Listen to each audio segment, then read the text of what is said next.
In this era of reviving spiritual energy, all the ancient deities of various nations are beginning to awaken. In the front, the sacred Mount Olympus of ancient Greece pierces the heavens and earth. In the back, the 9 great divine nations of the Nordic pantheon have descended. Even the mysterious ancient dynasties have the great 8-forked serpent as their guardian. Yet, the deities of our dragon nation have remained dormant. Ultimately, we were mocked by the pantheon of Western gods. On that day, the mysterious Western gods, united in their ridicule, flooded into the dragon nation. They easily defeated the million-strong army of the dragon nation. For how can mortal flesh and blood stand against the divine forms of the gods? But faced with the extraordinary might of the gods, not a single person in the dragon nation surrendered. They all became soldiers. And you, watching these reports, desperately search your memories, but find nothing. The dragon nation has no gods, and you are struck with a realization. A stream of messages floods your mind, congratulating you on your awakening. The historical resurrection system, you, the host, can choose to revive a historical figure, who will then automatically awaken to extraordinary powers. With widening eyes, screw the gods. In the long history of the dragon nation, there are countless individuals who can be considered divine. The God-Slayer Bai Qi, the martial Saint Guan Yu, the poetic immortal Li Bai, the tea-sage Lu Yu. Our ancestors of 5,000 years of history have never feared the divine. The dragon nation has rejected the conditions proposed by Greece. The first negotiation has broken down. The Greek Awakener representative insists on their demands, warning that the northwestern border will be in danger if the Chinese side does not agree. A series of news reports on television have reawakened your consciousness. How dare the Greeks do this? You then turn and head towards the Great Wall, having already decided on the first person you will revive. At this moment on the Great Wall, the commander must be looking down on me, Jin Nanshan. Does this even need to be emphasized? Even if my 200,000 men all die, we must defend the northwest. Jin Nanshan angrily hangs up the phone. His troops are already lined up in perfect order, instilling a sense of profound awe and emotion. Seeing this, Jin Nanshan, despite his advanced age, is still moved to tears. General, someone has illegally accessed the Great Wall. What? Jin Nanshan's eyes whiten with fury. Hasn't the Great Wall been completely sealed off with guards stationed everywhere? How could someone be allowed to access it? We couldn't stop them. The communications soldier who came to report this is almost in tears. Could it be an extraordinary individual who has infiltrated? Jin Nanshan's gaze sharpens, and with a sweeping gesture, he orders the guards, "Come with me. I want to see who dares to trespass on my Great Wall." The group responds. A voice, as if from the ancient past, drifts in from the distance. Whose Great Wall do you say this is? At this moment, Jin Nanshan has never been so tense. You must know that he is known as the Northwest Tiger General, a man who dares to defy even his superiors. And now, seeing the two people before him, he cannot help but tremble all over. The general apologizes for the sudden visit, but he insists on coming to try it, seeing that I cannot stop him. The artist, sensing the delicate situation, promptly speaks up to ease the atmosphere. The young friend angrily sees someone's eyeball. This person is one who is willing to die, not worth mentioning. The bystander waves his hand and continues speaking. I have heard the young friend Fong speak of the grandeur of the Great Wall, so I wanted to come and see it. So, who dares to trespass on my territory? Seeing the abrupt end of the southern mountains, his mind is in turmoil, and his blood boils, directly causing his face to turn bright red. Ah, this is truly him. The god of the dragon nation has awakened. The visitor is 8 feet tall, with a heroic bearing and a sharp gaze that seems to pierce the heavens. At this moment, it goes without saying that no one among the people of the dragon nation does not know who he is. The descendant of the first emperor of Qin, the peerless monarch of all time. Respectfully welcome the soldiers of the Qin emperor. After the visitor was identified, knowing his identity, he did not dare to be negligent towards the southern mountains, and immediately arranged for his subordinates to make preparations for the welcome. First Emperor, why don't we rest here and wait for the enemy? Seeing that Ying Zhang did not respond, the speaker took the initiative to speak. Alright, let's do as the young friend Fong suggests. Ying Zhang nodded, for although he was the peerless emperor of all time, he always maintained a humble demeanor, especially since Fong had only recently awakened him, and he had not yet fully understood the entire world. I dare not. Seeing General Nanshan bent over, I can barely hold back my laughter. Damn it, we've been thanked by the first emperor of Qin. Once this battle is over, all the generals will go drink with the commander. Even a passing stray dog will be made aware of it. Soon, a tea table was brought up to the city wall, and the 3 men sat on the ground to drink tea and discuss history. I must ask, who dares to provoke my great Qin generals? Those Greek bastards, a total of 100,000 men, led by the divine general Ares, are heading towards the Sword South Mountain. With the tea smoke swirling, his eyes burning red, he said, "Ancestor, rest assured. I will face 200,000 men, even if it costs all of our lives. They will not be allowed to cross the Great Wall." Ing Zhang looked at the veteran general with a complex expression, having seen that look in his eyes countless times before. His fiery passion never wanes. "Withdraw, my fellow generals. I will fight this battle in your stead." "How can this be? Our ancestor is a god. What of it if he is a god?" Seeing Nanshan's fervor abruptly subside, the passion that had just cooled down reignited. He finally understood why the Dragon Kingdom was unknown to the world. He also finally understood why the Dragon Kingdom was so bold. It was because their ancestors, thousands of years ago, had already attained such enlightenment. "Ha, ancestor, if I had met Nanshan in ancient times, I would have surely joined him in battle. But the enemy forces are indeed numerous, over 100,000 strong. I fear our ancestor alone cannot handle them. We are willing to follow our ancestor into battle, to repay tooth for tooth and blood for blood. We vow to never retreat, even at the cost of our lives. Let the children step aside." Ing Zhang picked up the tea, drank it all in one gulp. "You've all suffered these past years. This battle, let me fight it for you. Why don't you trust me?" Just a glimpse of Ing Zhang is enough. Jian Nanshan was instantly shaken to the core. He turned and started issuing orders. In the distance, a faint white line had quietly appeared. After Jian Nanshan's explanation, the soldiers retreated back into the city. But their hearts were filled with doubt. The enemy had 100,000 men, and they had the god of war, Ares. Who could possibly have the courage to defeat them? With these questions in mind, the soldiers took their positions on the city walls, waiting for the battle to commence. "Ha, the Dragon Kingdom has fled without a fight," Ares sneered as he sat astride his warhorse. Ares' soldiers began brandishing their long swords, letting out shrill cries. The retreat of the Dragon Kingdom's troops only served to bolster the enemy's morale. Like a rhinoceros, they seemed intent on smashing through any obstacles. "General Jian, do we have any drones or the like?" "While we wait, you found Jian Nanshan's drone." "Yes, I hope we can use the drone to livestream this battle from all angles, and tell the entire nation. The ancestors of the Dragon Kingdom have returned. I also want to tell them that the Dragon Kingdom does not need gods, we can all slay the gods." You spoke those Chu Yuni words slowly and deliberately. But at this moment, you felt no shame, only burning passion. Order the communications department to immediately open a global live broadcast, and deploy 50 drones simultaneously, to show the world the fighting spirit of our dragon nation. At this moment, whether you are scrolling through videos, playing games, or watching shows, all internet tools have been temporarily suspended. The screens only show the live broadcast. What's going on? Why did they suddenly start broadcasting? It looks like the opposing force is Ares' troops, and the negotiations have broken down. Just as netizens were debating endlessly, sound finally came through on the screen. "Greetings, I am Qin Shi Huang, from the Great Qin Dynasty 2,000 years ago. The Great Wall stands tall, and the Dragon Nation stands tall. This is your Great Wall, this is your Dragon Nation. This is also my Great Wall, this is also my Great Qin. I will fight this battle for you. Young ones, watch closely, this is the true spirit of my Great Qin." Before the netizens could even be surprised, a thunderous sound erupted. A series of enlistment cries resounded across the land. Suddenly, the sky became as bright as day. Shadows descended from the sky into the earth. Soldiers in battle armor gradually materialized on the earth, emanating an otherworldly glow.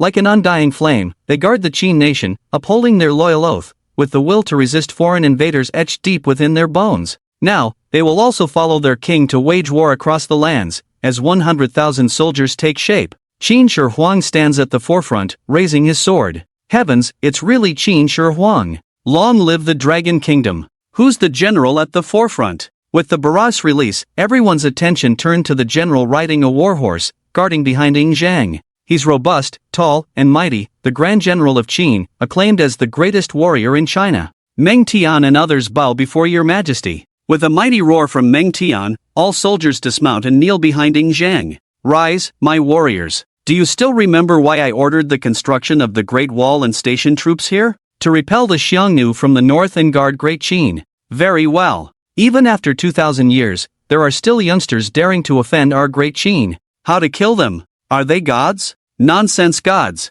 Who dares claim divinity before His Majesty? Your Majesty, don't underestimate us. Whether they're gods, demons, or monsters, we'll kill them. I'll personally chop off that god's head. Seeing the reactions of his subordinates, even the stern-faced Meng Tian couldn't help but loosen up slightly. He burst into laughter and roared angrily, "Brothers, today, His Majesty personally leads us into battle. Tell him, what is our motto? Release the Dragon Kingdom, or face annihilation." The voice resounded like thunderbolts in the sky, spreading across the world through the internet. Not far away, Ares, leading the Holy Knights Legion, evidently heard everything. An extraordinary figure had to confirm with Ares once again whether to launch the attack. "These measly chickens and dogs, how can they stop the iron hooves of my Holy Knight?" Seeking death, Ares, mounted on his warhorse, still maintains extreme arrogance, holding his spear arrogantly against Ing Zhang, and his entire army, like a huge white beetle, advancing step by step towards the Great Wall. "Our ancestors were so inspiring. They make me want to join the fight. Who wouldn't? Oh my, I'm signing up for the Northwest Front immediately." However, Ares' Holy Knight Legion has never been defeated. Can these veterans handle it? "Veteran, are you underestimating the Qin Iron Army too much?" Meng Tian built the Great Wall to guard the frontier, pacifying the Xiongnu for over 700 miles. The nomads dared not venture south to pasture their horses, nor did they dare to complain while bending their bows. These veterans' achievements. You think it's not just heated debates among netizens. Even the top leader of Dragon Nation is baffled. Where did Nanshan find these people? Ing Zhang, has our Dragon Nation's divine revival begun? Turning back to the battlefield, both sides still stand ready, poised for battle at any moment. "Cloaked child, surrender now, and I may spare your life, condemning you to servitude." Ares stands before the ranks, disdainfully provoking. He doesn't know Ing Zhang's identity, nor does he sense the divine aura. In this godless land of Dragon Nation, Ares is utterly arrogant. Before Ing Zhang could reply, Meng Tian is already furious, raising his long sword, ready to lead the charge. But Ing Zhang merely waved his right hand. All the restless soldiers stopped abruptly, as if forcibly pressed to the ground, with some residual effects. Ing Zhang raised his right hand again. "Why don't you kneel before me, child? Curse you!" Ares had barely begun to speak when a deafening roar echoed from above as the weight of mountains bore down on Ares' head, forcing him to swallow his words. Ing Zhang's smile faded as he knelt down, his face filled with coldness. His right hand pressed down slowly, commanding the weight of the world. The pressure bore down on Ares, causing a cracking sound. Under the immense weight, Ares' warhorse swiftly turned to flesh, and he had to sit down abruptly, resisting against this pressure. But how could the first emperor give him a chance? The pressure intensified further, escalating from mountains to oceans. With a thud, Ares' eyes turned bloodshot as he unwillingly knelt to the ground. His pitiful state as the god of war spread far and wide, his fragile pride shattered, only to be trampled by the iron hooves of the holy knights across the kingdom. Only then could his heart's resentment be resolved. But how could the Qin Iron Army give him this opportunity? The thunderous sound of war horns pierced through the obscured haze. Amidst the glint of swords and shadows of blades, the two armies charged down. The infantry of the Qin dynasty, holding shields and long knives, advanced in tight formation, their armor shimmering with golden light under the sun, emitting a deafening metallic sound as they charged. As the formations drew closer, dark clouds gradually gathered, like waves crashing against the shore, unleashing the first wave of attacks towards the holy knights. In almost an instant, the sword feathers fell, and he was like a reaping machine, slaughtering the lives of the extraordinary beings. The invulnerable beings were taken aback. They had never imagined that such sword feathers could penetrate their defenses. However, they quickly adjusted their formation, like an immovable mountain range. With a meticulous battle plan, they faced this rapid onslaught. It must be said, the Holy Knight Legion is formidable. But they were facing the Qin Iron Army, a force born from blood and fire. Bang, bang, bang. The two armies clashed, the impact of metal on metal, the friction of blades against shields, the sound of iron horses colliding with the ground, as if conducted by a musician, playing a poignant and moving melody.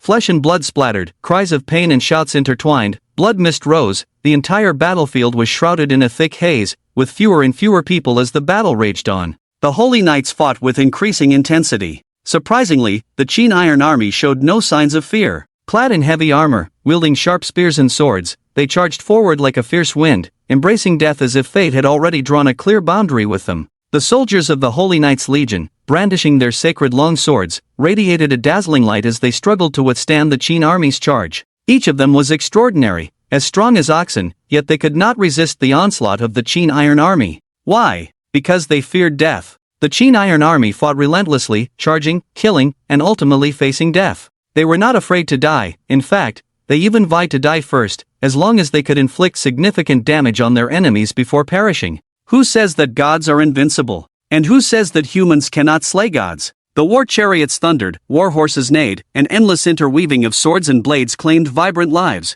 Yet, in war, there must always be a victor. The Qin Iron Army always held the upper hand, attacking like sharp-toothed sharks, precise and ruthless. Their charges effortlessly tore through the Holy Knights Legion's enemies and defenses, their valor and combat prowess leaving the Holy Knights Legion in the dust. The vast expanse of heaven and earth, the entire battlefield shrouded in hues of yellow, red, and white, as the scales of victory slowly tip. Ares, who has been watching the battle, can't sit still. He never expected the Iron Army of the Qin dynasty to be so powerful, let alone that his Holy Knight Legion would be so vulnerable. Is his undefeated myth really going to end here? Absolutely not possible. He is the god of war. Even if he is the only one left on the battlefield, he can still determine the outcome of the war. With a thunderous spear strike, lighting up the entire sky, Ares bathes in the lightning, his legs forcefully propelling him forward. He charges straight towards Qin Shi Huang, aiming to capture the leader first. This is an age-old principle. Ares, the god of war, naturally understands this.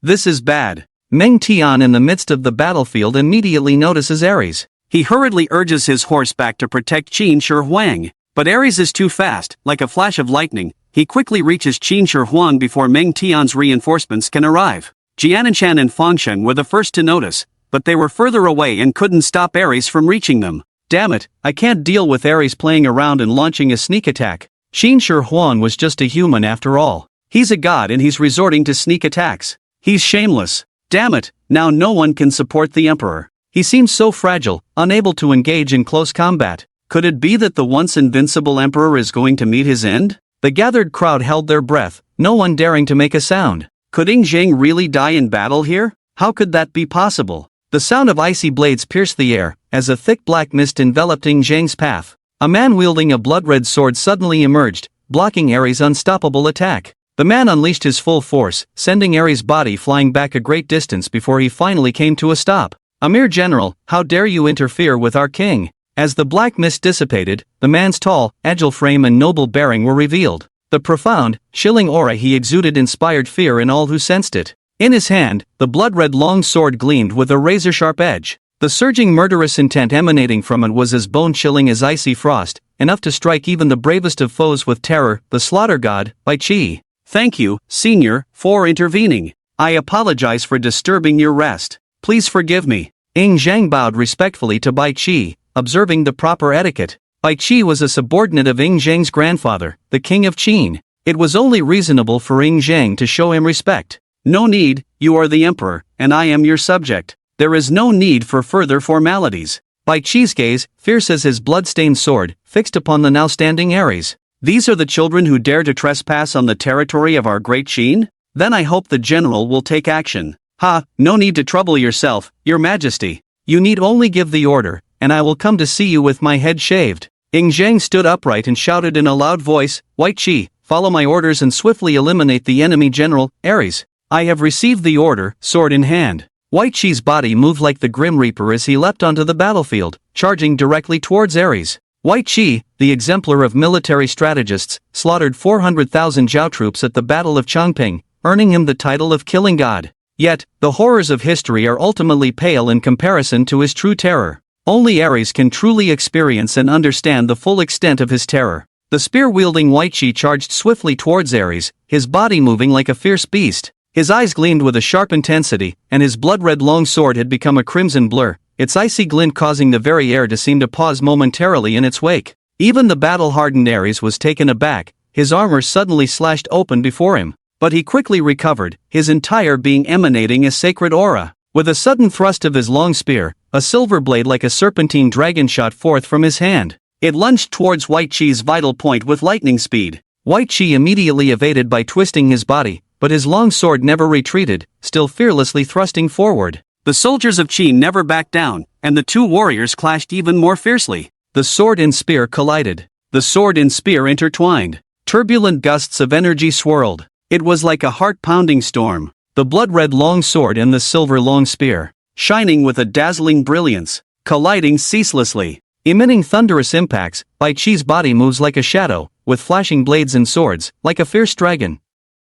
Each of his moves is ruthless and relentless, making his attack patterns unfathomable. Meanwhile, Ares' combat prowess is also formidable. His terrifying gunmanship unleashes lightning-fast strikes, with the spikes on his gun like sharp swords, forming a storm of attacks that pose some trouble for Bai Qi. But it is only a minor inconvenience. For Bai Qi is the one who struck fear into the hearts of the Six Kingdoms during the Warring States period, the god of slaughter. A massive energy surge whips up a crimson storm, enveloping Bai Qi's entire body. The dense aura of blood surges towards the sky, like a gateway connecting heaven and hell, standing tall on the battlefield. Ares has been blown away by the energy surge. He looks on in disbelief, wondering if this is truly within the realm of human capability. Even the combatants on the battlefield unconsciously pause, standing and looking up at the sky, which has turned a blood-red hue. Eerie blue ghostly flames flicker incessantly, with countless restless souls wandering within, emitting heart-rending cries that send shivers down the spine. Their grotesque faces, obscuring the sky, seem to have crawled out from the depths of hell,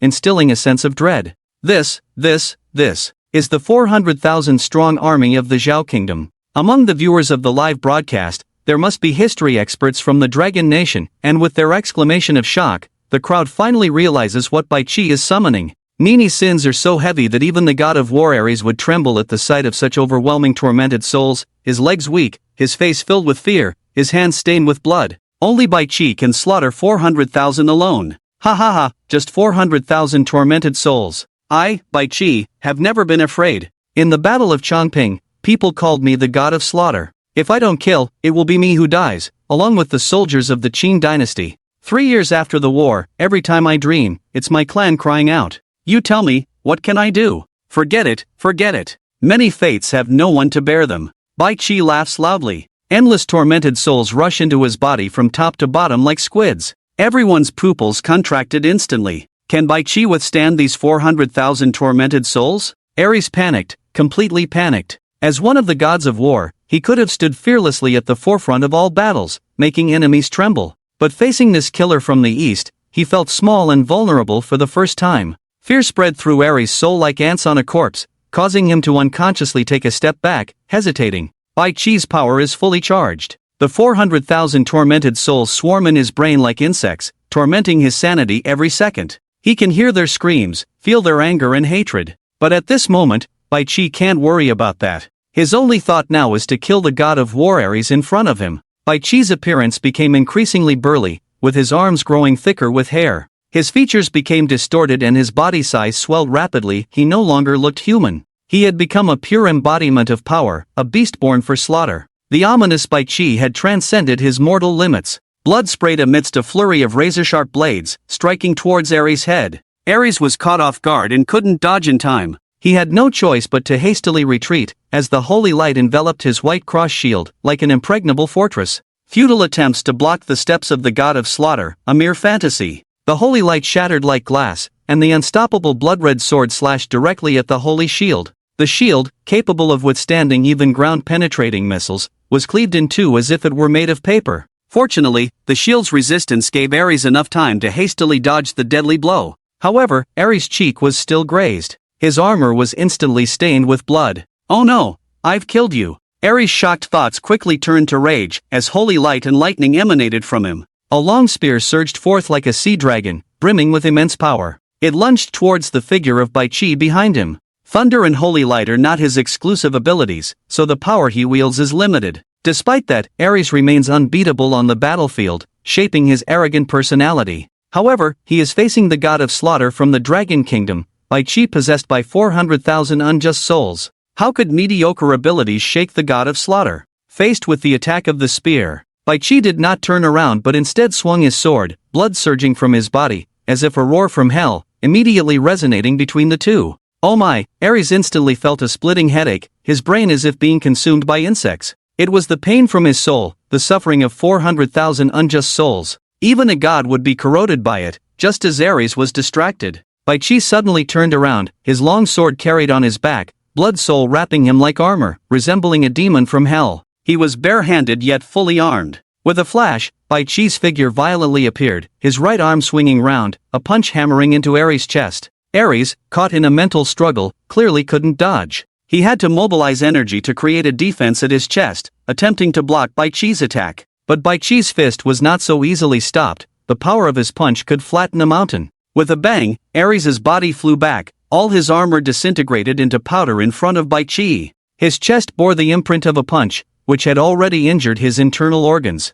causing him to vomit blood profusely. But Ares is truly resilient. Even after taking this punch, he hasn't lost consciousness, still struggling in the air, attempting to resist. However, when the god of killing strikes back, the chance to counterattack hits hard. A deep pit has already formed where Bai Qi stands, his figure. Almost instantly, he arrives above Ares' head. Ares stares wide-eyed, hastily gathering energy. But the bloody aura emanating from Bai Qi corrodes all his energy, rendering him completely unable to resist. Bai Qi's face reveals a smirk as he grabs his ankle with his right hand and forcefully slams him to the ground. Boom! The earth cracks as if struck by a missile, forming a crater as deep as 10 meters. Ares curls up, forcibly enduring the blow, but numerous bones in his body have already shattered, and his consciousness begins to fade. You call yourself a god? Bai Qi smiles coldly in midair, his body plummeting like a meteor. He lands a fierce kick on Ares' chest. Put! Ares' liver shatters. Only because he's a god can he barely cling to life. Thinking of conquering my dragon nation? You mere chickens and dogs. I alone am sufficient. Bai Qi bellows while releasing 400,000 resentful spirits from his body, causing them to charge towards the battling Holy Knight Legion. The already weakened Holy Knight Legion immediately collapses in defeat. General Bai Qi is brave, brothers, kill them all. Those who offend Great Qin, even from afar, will be punished. The Qin Iron Army is even more fierce, charging fearlessly on their warhorses, aiming to eliminate all incoming enemies. At this moment, Jiannan Mountain on the Great Wall is astonished, never expecting the Qin Iron Army to stand so strong, nor anticipating Ares being named by Bai Qi. What is this? Are they still extraordinary beings? In front of the Qin Iron Army and Bai Qi, they are just a group of weaklings. Do you see? These are our ancestors, who were here 2,000 years ago. We, the sons of the Dragon Nation, have such courage. As descendants of these heroes, how should we respond with loud shouts to the South Mountain? The target is the 200,000 soldiers on the city wall. Fight to the death. Speak louder so our ancestors can hear. Fight to the death. The slogan of the Qin Iron Army, spanning 1,000 years, answered on the battlefield. In this moment, two eras intersect, two forces merge. Truly worthy of US sons of the Dragon Nation. Even if I die in battle, it's worth it. I entrust the Great Wall to you, rest assured. The morale of the Qin Iron Army, hearing the sound, is even higher, laughing heartily and resolutely. Even the usually serious Emperor Yingzheng gradually shows a smile. Why is he fighting this battle for the Dragon Nation? Not only to protect the nation's territory, but also to tell the sons of the Dragon Nation that humans can still achieve. Following the will of the gods, fighting to the death, never giving up, even if it means challenging the gods. But just as the people were reveling in their victory, Ying Zhang's expression suddenly darkened. Bai Qi also seemed to sense something, his hands stained with blood as he stood facing the wind, as if facing a formidable foe. Rumbling thunder fell like rain, completely enveloping the battlefield. Such power. It would not be an exaggeration to call it divine retribution. Seeing Nanshan's deathly pale expression, the one who could provoke such an ominous response could only be the father of the Greek gods, Zeus. Boom! The lightning seemed endless, sweeping across the entire battlefield, attacking indiscriminately. General Meng Tian quickly withdrew his troops. After the formation contracted, he raised the flag of Great Qin. A power from ancient times immediately enveloped them, blocking the thunder above. The figure of Bai Qi moved like a ghost, swiftly shuttling through the lightning, his long sword carrying immense anger, heading straight towards the deity in the clouds. The god of slaughter of Huaxia never feared. The sky seemed to tear open, dense lightning twisted like dragons and formed an unstoppable waterfall of lightning, completely covering Bai Qi in the sky. Roar! Despite Bai Qi's strength, he was just one person, unable to resist the overwhelming thunder. Void! An invisible force shot out, causing the lightning waterfall to be cut off in mid-air, giving Bai Qi a chance to catch his breath. Ying Zhang, taking action. As the first unified king of China, the power he possessed was an unshakable royal authority. At the same time, Bai Qi's body was enveloped by a transparent force, flying towards Ying Zhang. Bang! The blood-red 40,000 souls dispersed from Bai Qi, his body gradually returning to its original state, his rationality returning as well. Clang! Bai Qi suddenly stood up, raising his blood-stained sword to charge again. The Qin generals can die, but they cannot retreat. Bai Qi, stand down. Ying Zhang's voice was like thunder, freezing Bai Qi in place, unable to move. Your Majesty, our brothers are still on the battlefield, how can I, Bai Qi, retreat? Bai Qi's body was trapped by Ying Zhang's energy, only able to twist his neck with difficulty, his eyes filled with bloodshot veins, staring at him intently. Great Qin will not retreat, and the Emperor will not retreat either. Bang! Bai Qi's restraints were released, but before he could act, Ing Zhang's body had already arrived in the center of the battlefield. Your Majesty! An anxious voice echoed from all directions. Your Majesty! Please retreat quickly and take care of yourself. We have not yet died in battle, Your Majesty must not risk yourself. Form up!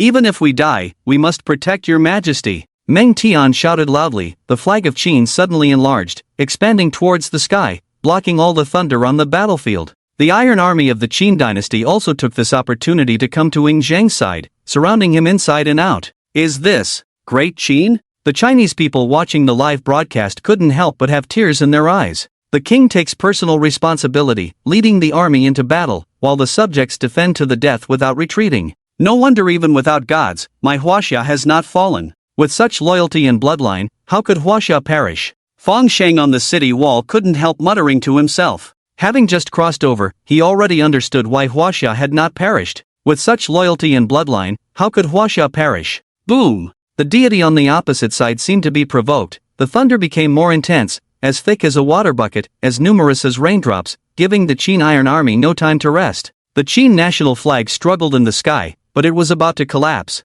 It was formed by the morale of the Qin Iron Army, and the consequences would be unimaginable if it were damaged. Meng Tian, lower the flag. Yes. Despite the thunder above, Meng Tian still obeyed Ing Zhang's command without hesitation. The energy of the flag turned into a barrier to block the thunder, then suddenly shrank into a beam of light, returning to Meng Tian's hand. Wave the flag. Aid me in killing the enemy. The calm voice finally showed emotion, as if molten lava was injected into the blood of the Qin soldiers. Boom! The flag fluttered in the wind. Meng Tian stood on his horse, raising the mountain-like flag high, muscles bulging, waving it vigorously. The flag stirred up a fierce wind, clearing the entire land, leaving only the fully deployed soldiers of the Qin dynasty. Wind! Wind! Wind! The Iron Army of the Qin dynasty waved their weapons and shouted loudly. The wind, the horn of the Qin army's attack. This time, their king led the army on an expedition. This is the glory belonging to the warriors. Clang! Ing Zhang drew the long sword from his back. Even without the sunlight shining down, it still shimmered like gold. Those who violate my great Qin shall be killed without mercy. The eternal emperor, Ing Zhang, roared loudly. Boom! The power of the king's authority was fully unleashed, and the terrifying pressure turned the air into 1,000 pounds. The land under Ing Zhang's feet could no longer withstand such pressure and began to collapse, but his body was already floating, the long sword held upright in front of him, and he swung it fiercely towards the sky. Hum! The sound of a dragon's roar. In the blink of an eye, the sword energy transformed into a 5-clawed golden dragon, roaring and charging towards the thunderous waterfall. As the golden dragon emerged, the thunder became more intense, and the entire sky seemed to turn into an ocean of thunder, blocking the charge of the golden dragon. But how could the Qin emperor yield to his wishes? His authority had already gone with the golden dragon. The terrifying pressure enveloped the golden dragon, blocking all the surging thunder. At the end of the clouds, the face of Zeus suddenly changed. He couldn't imagine that a human could unleash such a sword. In this sword, there was no divine aura, but it was the unstoppable momentum that even the gods could not shake. Zeus became tense. He couldn't even remember the last time he felt this tense.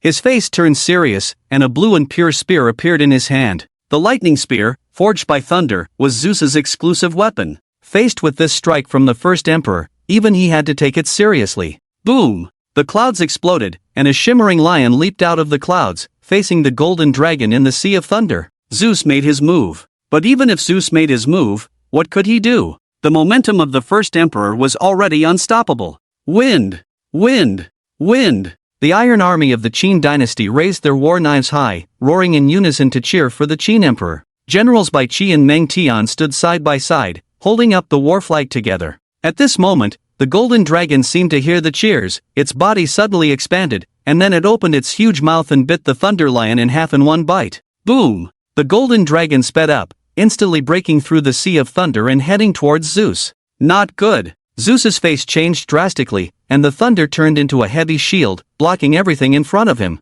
The clouds were filled with flowing light, and the golden dragon, like an arrow, broke through the heavy defense, carrying the unstoppable momentum, and crashed towards Zeus. Boom! The thunder waterfall disappeared, the clouds disappeared, and the sky was swept clean as if it had been swept away. At this moment, the undefeated Zeus, for the first time, was defeated in a direct confrontation. Your Majesty is mighty. Long live great Qin. After the first emperor's sword broke through the thunder, the Iron Army of the Qin dynasty was completely unable to contain their excitement, shouting loudly, "Look, this is our king. God? So what? Even if it's heaven, it must let our Chinese dragon veins thrive." General Jian Nanshan looked surprised. That was Zeus, the king of the Greek gods. Repelled by the strike of the first emperor Ing Zheng? What a terrifying power! Seeing the change in Jian Nanshan's expression, Fang smiled, shook his head gently, and patted the old general on the shoulder. "General, we won, we won." The old general finally came to his senses at this moment.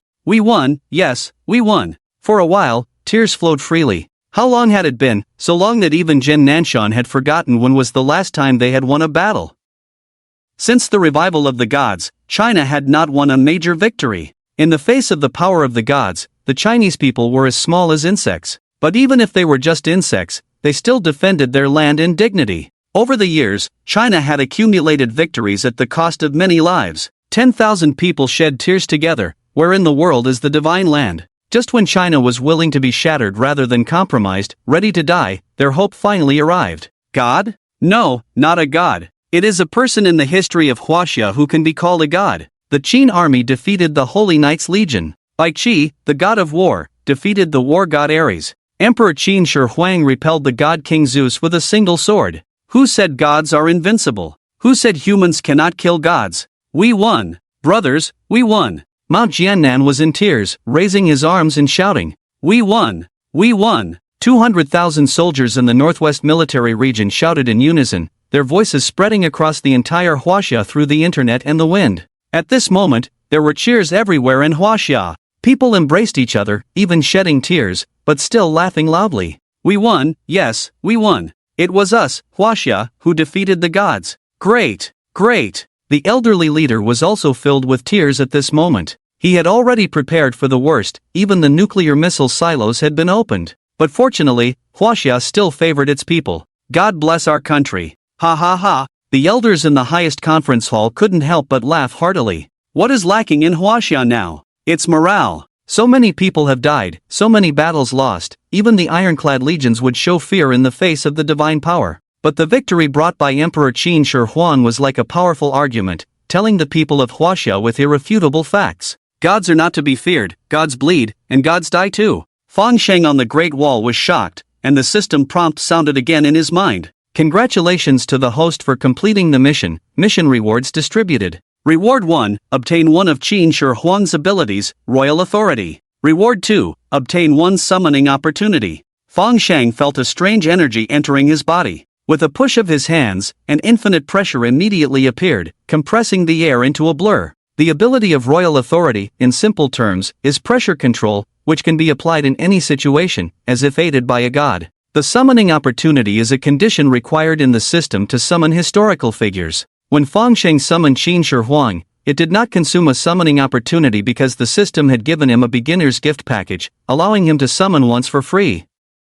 As for Bai Qi later on, he was awakened by Qin Shi Huang, so the system turned a blind eye. However, the system was indeed stingy, only giving one opportunity. What if one is not enough when facing a strong enemy? But judging from the performance of Qin Shi Huang and Bai Qi, they were extremely powerful after their revival, so there was nothing to worry about. Fang Sheng stopped thinking and joined the others in celebrating. The celebration continued into the night, with the kitchen staff of the Northwest Military Region almost smoking their shovels, managing to prepare a table full of dishes to entertain the ancestors who had returned from history. Outside the military camp, the soldiers of the Northwest Military Region embraced the old soldiers of the Qin dynasty, talking and laughing loudly, toasting and enjoying themselves. The soldiers also showed the old soldiers modern weapons, evoking many emotions. If it weren't for the revival of myths, who could have made a difference in Huaxia? The sounds of joy outside the military camp naturally reached the military tent. When Mount Jiannan heard it, he laughed and raised his cup to toast everyone.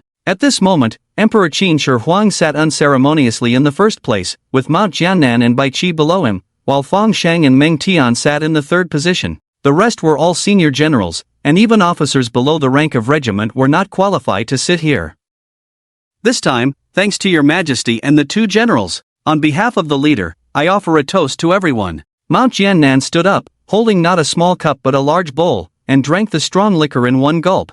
Ha ha ha, General, you can really hold your liquor. Bai Qi and Meng Tian didn't hold back either. As generals of the Qin dynasty, who among them couldn't handle their alcohol, they raised their bowls and drank along. With the effects of alcohol, Mount Jiannan forgot that the other party was an ancestor, and in no time, he was arm in arm with the two generals, boasting and bragging. Emperor Qin Shi Huang sipped his wine quietly, smiling without saying a word. He hasn't been to the army for thousands of years, and it hasn't been this lively for thousands of years. As a young man, Fang Sheng didn't have much in common with these old generals, so he sat next to the first emperor, gradually introducing him to the modern world.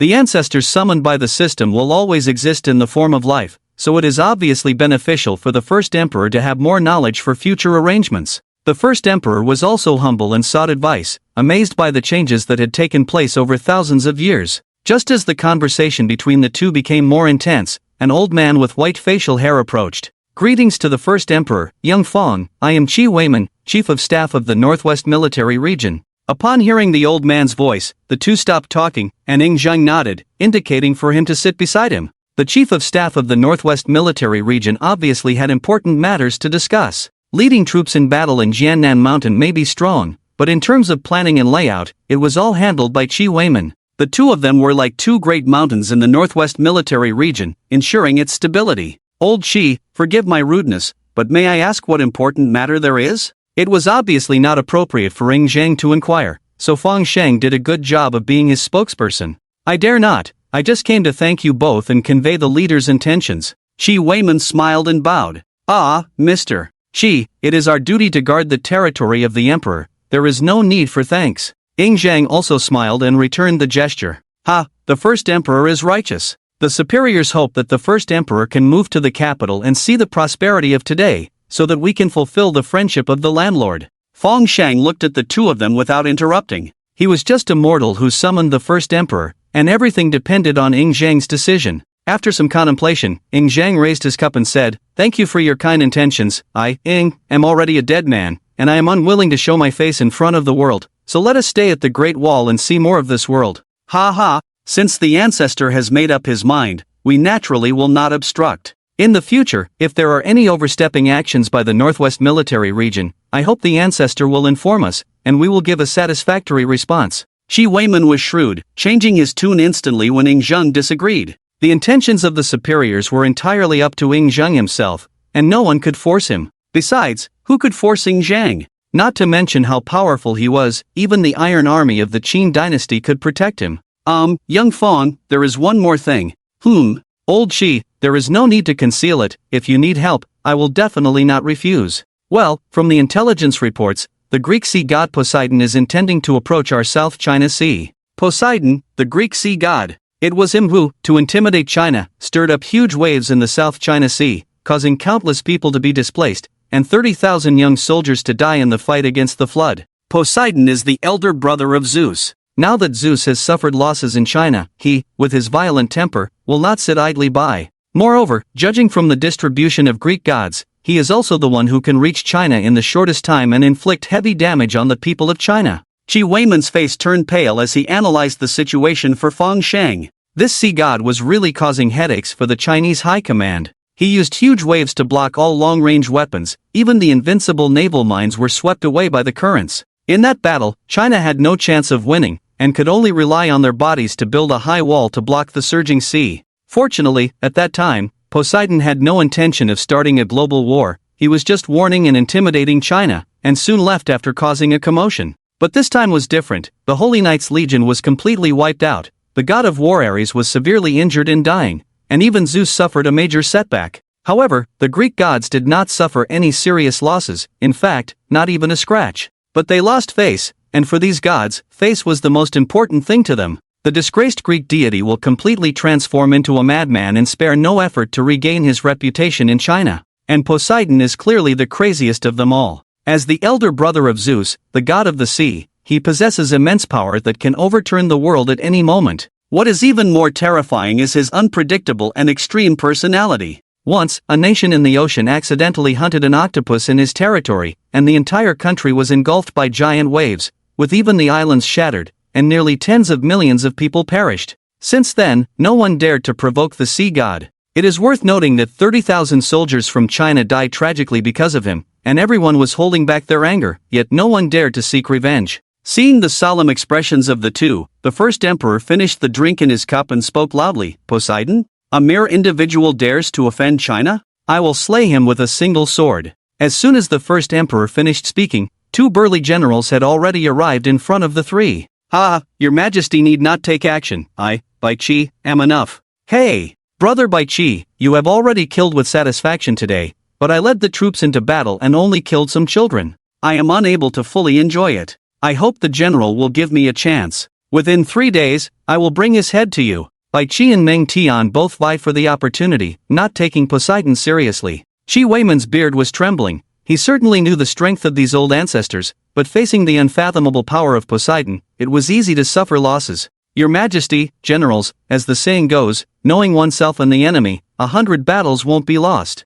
Poseidon's strength is not weaker than Zeus, and he can control the oceans. Your bravery on land is evident, but in naval battles, you may only be able to exert 1/10 of your strength. Please think twice." After speaking, the three fell silent. During the Warring States period, the Qin state occupied the northwest and had no contact with the ocean, let alone naval battles or even swimming. Now, asking them to fight Poseidon was like a strong man wielding a dagger as a weapon, while the opponent carried a cannon. Not to mention whether they could win, they might not even be able to touch the opponent. Seeing the reactions of the three, Qi Weiman also understood in his heart and sighed silently, continuing, "Ancestors, do not worry about this. It is a blessing for China to have you guarding the northwest. The future of China will be safeguarded by us, the people of our generation. Poseidon alone cannot shake the foundation of China. We, the sons of China, are not afraid of sacrifice. Even if we die, we will tear off his flesh." Although Qi Weiman was old, he was still vigorous. However, despite his words, he couldn't help but feel sorrowful. China's foundation will not be passively shaken, but this time people will die, many people will die, and the anger of the ocean can only be appeased by lives, and those weapons can only be delivered by lives. Forget it, China, do not fear death. Senior Qi, actually I. Fang Shang, who was beside him, finally spoke. Greece, Mount Olympus. Thunderclouds rolled, accompanied by deafening roars. The god of war, Ares, lay on the ground like a dead dog, his whole body shattered, barely clinging to life. If Zeus had not rescued him in time, he would have died at Bai Qi's hands in the next moment. Seeing Ares' miserable state, the gods of Mount Olympus were also shocked. A round of blazing sun slowly condensed, its gentle light like the best medicine, shining on Ares' body, slowly healing his wounds. The sun god, Apollo. He was not only the sun god but also the god of healing in the Greek pantheon. With a thick thunderbolt striking down, Zeus sat on the highest peak. At this moment, his face was terrifyingly dark, and there was a wound on his right hand that exposed bone, slowly oozing golden blood. "Father, who injured you?" Apollo was extremely puzzled, but quickly conjured a small ball of light that settled on Zeus' wound, diligently treating it. Zeus remained silent for a long time before speaking slowly. The intelligence from Huaxia was wrong, and the Ares Paladin Legion suffered heavy losses. If I hadn't arrived in time, he might have fallen. What? The gods were all shocked. It is known that Huaxia has no gods as an accepted reality, so who else could have brought Ares to the brink of death? Could it be that the gods of Huaxia are beginning to revive? As if anticipating the thoughts of the gods, Zeus shook his head slowly and added, "It's not the gods, their aura definitely does not belong to the gods, although it's strange, but they are just humans. Humph, if the human race injures them, wouldn't it be a disgrace for us Greeks? Shameful. I will go and kill those few people to show them." Poseidon, the sea god next to him, snorted coldly, grabbed his trident and was about to go on a rampage. "Brother, hold on, although they are human, their abilities are extremely dominant, as if they have the power of heaven and earth assisting them, we must be careful." Zeus, apparently frightened by the sword of the first emperor, actually spoke to comfort Poseidon. "Humph, Zeus, when did you become so weak? They are just a group of insignificant humans, even if there are thousands and thousands of them, so what?" Poseidon's face was full of disdain. He raised his trident high, and a sea current directly surged from the distance, rushing towards Mount Olympus. "Huaxia, it seems that the last warning was not enough. This time, I will sink the entire south into the depths of the sea." Poseidon stepped down from the mountaintop, immediately lifted up by the surging water, walking on the waves. Huaxia, southern coast. The weather is very good today, the sun is pleasant and not too hot. Old Su hummed a tune as he walked back home happily. In the net behind him was a 30-pound big fish, which he struggled to pull ashore. Old Su was almost 70 years old this year, and he can still catch such a big fish, enough to show off for the rest of his life. The country road is not easy to walk, but Old Su was not in a hurry, swaying slowly with the big fish. If his body hadn't really aged and lost strength, he would have wanted to take a detour to the neighboring village and come back. "Hey, fellow villager." Old Su heard a voice, stopped, put down the net, and looked towards where the voice came from. It was a dark-skinned man wearing a straw hat, grass shoes, and a linen short shirt and shorts. He carried a hoe, sweating on his forehead, clearly a farmer. Old Su has lived in the village for a lifetime, and he knows all the younger generations in the village, but this man in front of him looks very unfamiliar. "Hey, fellow villager, where are you from?" Old Su took out his pipe, offered it to the man. The man didn't take it, grinned, wiped the sweat off his shoulder with a towel. "I used to be here, haven't been here for a long time, just came to take a look." "Oh, where are you going?" "Anywhere with water." "Ha? Water? What do you mean, fellow villager?" "The kind of water that you can't see the end of." "Ha, the sea, right?" I almost got confused. Come on, we live by the sea." Old Su smoked his pipe, smiling at the man in front of him. The man looked honest, with strong muscles and a silly look. His granddaughter would definitely like him. As long as the family is decent, it's not a bad idea for him to be his granddaughter's husband. "Young man, come home with me, have a meal before you leave, it's closer to the sea here, no rush." "Okay, Grandpa, I'll help you with your things." Good boy, what's your name?" "Fish, big fish." The man hoisted the net over his shoulder, grinning. "Ha ha ha, great, Old Su, I won't say anything else, but fishing is my specialty." Old Su laughed loudly, boasting while slowly walking into his village with the man. The village is actually very small, with a smell of the sea in the air, and only a few old people left living there. Old Su pushed open the creaking door with the young man, poured the big fish into the tank, and planned to wait for a good price before selling it. "Child, please have a seat. There's not much in Old Su's house, so I apologize for the poor hospitality." "Oh, sir, please don't say that. I'm already grateful for the meal." "Ha, good child. Have some watermelon first, I'll go prepare a meal." Old Su cut a watermelon, handed half to the young man, and then wiped his hands as he headed to the kitchen. His house was basically empty, so he wasn't worried about the young man taking anything. Besides, Old Su always believed he could judge people well and wasn't afraid the young man was a bad person. Time passed quickly, and as soon as the young man finished the watermelon, Old Su brought the meal to the living room. The dishes were simple but plentiful, with 4 dishes and a soup, beef and sauce, scrambled eggs with chives, fried peanuts, cucumber salad, and a pot of fish soup. "Sir, this is too much. You're being too generous." The young man looked at the spread and stood up to express his gratitude. "Oh, these are just home-cooked dishes, nothing extravagant. Let's eat." Old Su also brought out some aged wine, poured 2 bowls, and they started drinking. As they ate and chatted, the young man would ask questions about food and clothing, leaving Old Su somewhat puzzled. Was this young man really so poor that even food and clothing were a concern? "Life is good now. We have meat to eat every day, and in winter, we have warm clothes. As long as we are willing to work, we won't starve or freeze to death." The young man seemed emotional, speaking to himself involuntarily. "Yes, if not for those damn foreign gods, we would be living even more comfortably now." "Ha? Foreign gods? How come you don't even know about this? I'm starting to think you've been living in the deep mountains and old forests." "Ha, please enlighten me, sir." "Well, it's those gods from abroad. They suddenly descended upon the world, wanting to attack our Huaxia with great arrogance. Of course, Huaxia wouldn't yield. We've been here for 5,000 years, how could we just give in? But those gods were too powerful. We used all kinds of weapons, but they were ineffective. In the end, it was our warriors who defended our borders with their lives. You see my home now, empty, just me. I have 2 children and several grandchildren, but they've all moved to the big cities inland, afraid to stay by the sea." The young man was taken aback and asked, "Afraid to stay by the sea? Is there a flood disaster now?" "Under normal circumstances, no, but there's a villain named Poseidon out there who can control the oceans, causing tsunamis. The waves are over 10 stories high, covering the sky. We wanted to escape, but everywhere was water, and we couldn't get out. In the end, it was our young soldiers who suffered. Those kids charged forward without regard for their lives, holding back the raging floodwaters, buying us time to evacuate. 30,000 people. Those kids, 30,000 died." The old man's eyes were red, and he downed a cup of strong liquor, his face flushing, coughing uncontrollably. The young man seemed frozen, his expression like solid ice. "Even during the floods in the past, we never lost 30,000 people. Ah, how can we compare to the past this time? Before, it was natural disasters that we could prevent, but this time was different. The ocean seemed possessed by a devil, wreaking havoc uncontrollably, and we couldn't escape. The floodwaters were so high that if it weren't for our young soldiers, Old Sue, would have reported to the king of hell long ago. When the waves receded, everyone returned, and we wept. The bodies of 30,000 children piled up like a 10-story building, and we had to use bulldozers to move them.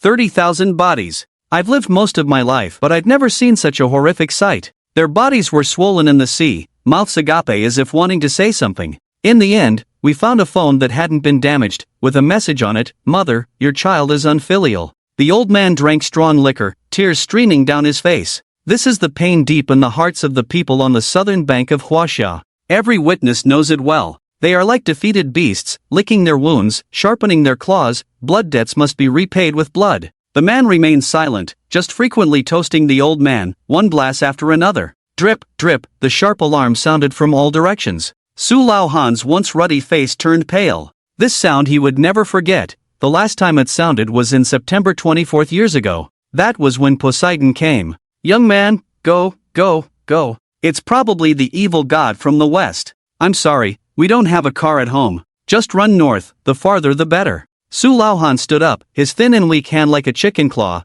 grabbed the man's arm and forcibly pulled him outside. The man looked out, and the people of the small village were all standing at the door, all elderly people like Su Laohan. They remained silent, like unflappable sculptures, standing quietly at the door, looking at each other. "Sir, you should leave too. If you can't run, I'll carry you on my back." The man reached out, trying to lift Su Laohan by his arm. But the old man seemed to be rooted to the ground, unmoved no matter how hard the man tried. "Child, this is our home, our roots. We don't want to leave, and we can't leave. Our descendants have been driven away, no need to worry. In this lifetime, there is no regret. In September 24 years ago, those children died for us, and this time, it's our turn to protect them." Su Laohan laughed, laughing heartily and carefree. "Folks, are you still leaving?" His chest heaved violently as he shouted loudly. "Leave? What a joke! I was born here, and I'll die here. I'll be buried with my ancestors, no regrets. My parents and wife are buried here, I can't leave. Ha, let's go to the seaside. I want to see which damn dog dares to provoke us." The villagers all laughed heartily, picking up their weapons. Even though their steps were unsteady, they still moved steadily towards the sea. "Young man, we're not leaving. We've caused trouble for others once. Causing trouble a second time would be embarrassing for me. You go quickly, you're still young, you have plenty of time ahead of you. Take this, not much money, but inside is my son's address and contact information. If you have the chance, go find him and tell him his father has died like a man." The old man handed the man some money, some whole, some in pieces, perhaps all his savings. He patted the man's shoulder, picked up the hoe beside him, and joined the village's procession, without looking back. The man stared at the money in his hand for a long time. The food in the house was not finished, the drinks were not all consumed, but the host had already left. South China Sea. Dark clouds advanced in the sky like an army. The sky darkened, even the sun was completely obscured. The sea seemed to have solidified, not a single ripple, reflecting the sky like a mirror. There was not a single fishing boat on the normally bustling water surface, not even a military warship in sight. After all, in front of Poseidon, all warships were like paper, sinking instantly in the towering waves. So this time the military changed its strategy. A high dam had been built on the southern bank, armed with heavy firepower. Even intercontinental missiles had been brought in. In the distance, 100 fighter jets circled in the air, all carrying armor-piercing shells, vowing to break through Poseidon's water curtain protection. But the real killer move of the military is in the domain of Poseidon, in the sea. Underwater, 300 submarines are in position. They are piloted by 1,000 elite soldiers, with 300 men in each group, forming 3 dense lines of firepower. Under this firepower network, even the Western gods would be stripped of their skin. "Brothers!" At that moment, a voice sounded simultaneously on the radio channels of the Army, Navy, and Air Force. It was the voice of General Jian Longbiao, the commander of the southern military region. "If Mount Jiannan is the fierce general of the northwest, then Jian Longbiao is the divine dragon guarding the South China Sea." Among the 30,000 young soldiers who reclaimed the sea to defend the country, one of them was his most beloved youngest son. "This is the South China Sea, the most sacred territorial waters of our country. Last time, when Poseidon wreaked havoc in the South China Sea, we were unprepared and lost 30,000 brothers. And this time, Poseidon is back. What should we do? Lose another 30,000? Jian Longbiao stood at the highest point of the embankment, his hair white, his military uniform fluttering. 30,000? Even if it's 300,000, so what? We are soldiers. We will fight to the death. Mount Jiannan in the northwest dared to detonate nuclear missile silos and perish with Ares. What about you? Are you afraid? Not afraid. Afraid of what? I've long wanted to have a drink with my brothers down below. Commander, don't forget that our underwater brothers have already signed their life and death agreements. The voices from the air and underwater couldn't be heard, only the soldiers on the embankment responding loudly. Zhang Longbiao laughed heartily and shouted loudly. All right, good. Today, I will stand here and accompany my brothers. Zhang Longbiao put down the microphone, standing tall at the highest point, like a guardian deity of the city. Commander, there's a situation that needs to be reported to you. A guard ran up to Zhang Longbiao, his eyes already red. Speak. All the elderly on the south bank haven't left. What? Nonsense. Why are we defending the city? Isn't it to let them retreat? Zhang Longbiao suddenly became furious. They were fighting to the death here, all for the safety of the people, so why are some people causing trouble? No, Commander, they have all come over here. The guard, with a trembling voice, pointed to the crowd below while waving his hand to Zhang Longbiao. In the distance, small black dots were slowly walking towards the embankment. They were dressed in tattered clothes, with gray hair, thin bodies, and wrinkled faces. But their backs were straight, just like the children who faced death bravely last September, resolute and unwavering. How could this be? Zhang Longbiao, already in his 60s, as an old man, instantly understood the reason. This was the homeland of the elderly, where they were born and hidden, unwilling to retreat. Decades ago, this group of elderly people guarded the country's gates and fought against invaders. Decades later, these elderly people still refused to let the new generation of children fight desperately. They were not dead yet, they could still defend. Open the gate, Zhang Longbiao said in a low voice. At this moment, he was like a weathered old man. He knew that many people would die this time. Not only his soldiers, but also the elderly who had fought decades ago. The gate of the embankment opened with a clang, and the elderly climbed the steps to the top of the embankment. They stood at the forefront, small in stature, but shielding all the children behind them. An older soldier, his voice trembling, cautiously whispered, "Platoon leader? Ha, Xiao Wang, haven't seen you in decades, you've grown so big." Old Su rubbed his eyes, recognizing the child from decades ago. Seeing that he wanted to say something, Old Su waved his hand and smiled. The South China Sea belongs to us. When I was fighting to the death back then, you weren't even born yet. I can't rest assured leaving the South China Sea to you. No need to persuade, even if I die, I will die in the South China Sea. Just as all the city guards were at a loss, Zhang Longbiao arrived. His voice was hoarse, but every word was clear. Southern War Zone. Here. Salute. Swish. All the soldiers stood at attention, arms raised high in a standard military salute. The old man turned around, his back straight, even though his arms were trembling, he still saluted. The two time periods seemed to blend together, and the soldiers no longer saw an old man in front of them, but brave warriors returning from the battlefield. They were young and strong, wielding long knives, covered in blood, invincible as they cut down all enemies. Boom! A loud roar erupted from the sea. In the distance, a blue line, like piercing through the heavens and earth, plunged towards the southern shore at an extremely fast speed. A tsunami! An unprecedented giant tsunami! It was Poseidon! Everyone, concentrate firepower! Zhang Longbiao shouted loudly, a man known as the dragon god of the sea, fearless even in the face of the sea god. Yes! The soldiers almost instantly returned to their positions, skillfully loading ammunition, ready to fire at any moment. This was an opportunity earned with the lives of 30,000 brothers. They had rehearsed countless times. There could be no mistakes. Countless gun barrels loaded. This time, they would show the gods the wisdom of humanity. Boom! The towering waves were like bulldozers, smashing and reorganizing everything on the sea surface, surging towards the embankment with even more majestic power. Fire! Bang! Bang!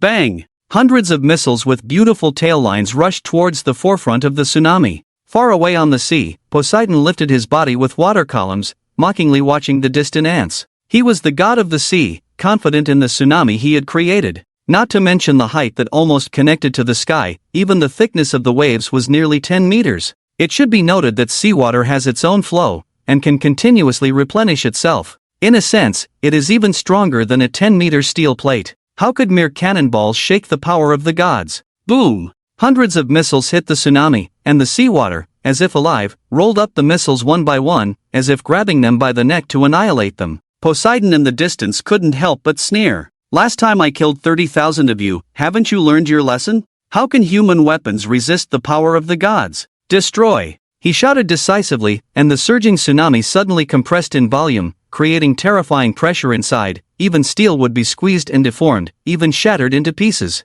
It should be noted that before the arrival of the gods, the deepest dive in the world was barely 10,000 meters, and the depths of the ocean had never been explored. The water pressure that could annihilate everything was something humans had never experienced. But as the god of the sea, Poseidon was extremely skilled in controlling seawater. Even on the surface, he could create water pressure equivalent to 10,000 meters out of thin air. Moreover, this time he came for revenge. Naturally, he would not hold back. But could the people of Huaxia suffer a loss once and then again? Impossible. That time, 30,000 people died. 30,000 young people. The experts at the Scientific Research Institute, after much thought and effort, finally developed missiles that could break through the tsunami. They were all powered by electricity, and even if they sank to the deepest part of the sea, they could still explode violently. Boom! The explosion began. Even if they were enveloped by seawater and all the gunpowder was soaked, the missiles could still detonate, their power undiminished. This was the wisdom of humanity.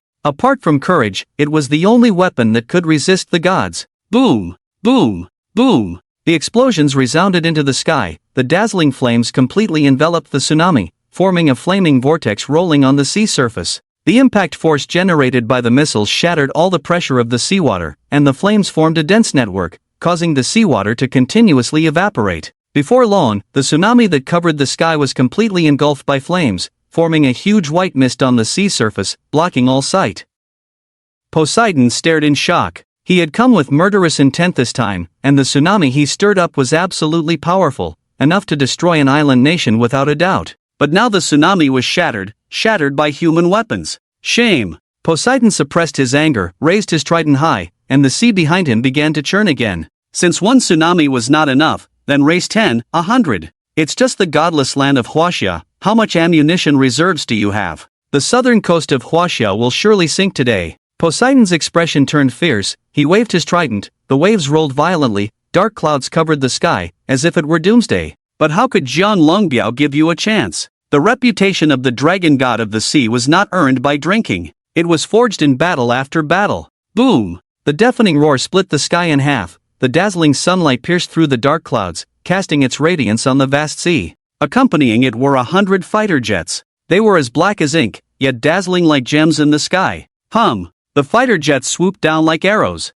The sound of breaking through the air? No, this was the roar of a dragon. What descended was not iron-winged birds, but the Huaxia dragons that challenged the gods. Bullets were fired recklessly. All the fighter jets unleashed their firepower without reservation. From a distance, it looked like a magnificent fireworks show over the sea. Poseidon, who was summoning the tsunami, had to stop. He looked bewildered, not knowing when these fighter jets had already rushed in front of him. Although he was a god, invulnerable to swords and spears, he could even survive a nuclear bomb. But facing such close-range firepower, he would still be injured. So Poseidon gave up summoning the tsunami and instead drew a circle in the air with his trident. The boundless sea water immediately flew up, forming a huge sphere that completely enveloped him. To guard against this firepower, Poseidon even added a layer of divine power inside the water sphere, making it even more solid. Now, not to mention bullets, even if it was another god on the opposite side, they might not be able to break through his defense. As Poseidon had anticipated, once the bullets entered the water sphere, it was as if they had entered a swamp, all solidifying on the periphery, unable to penetrate even a fraction.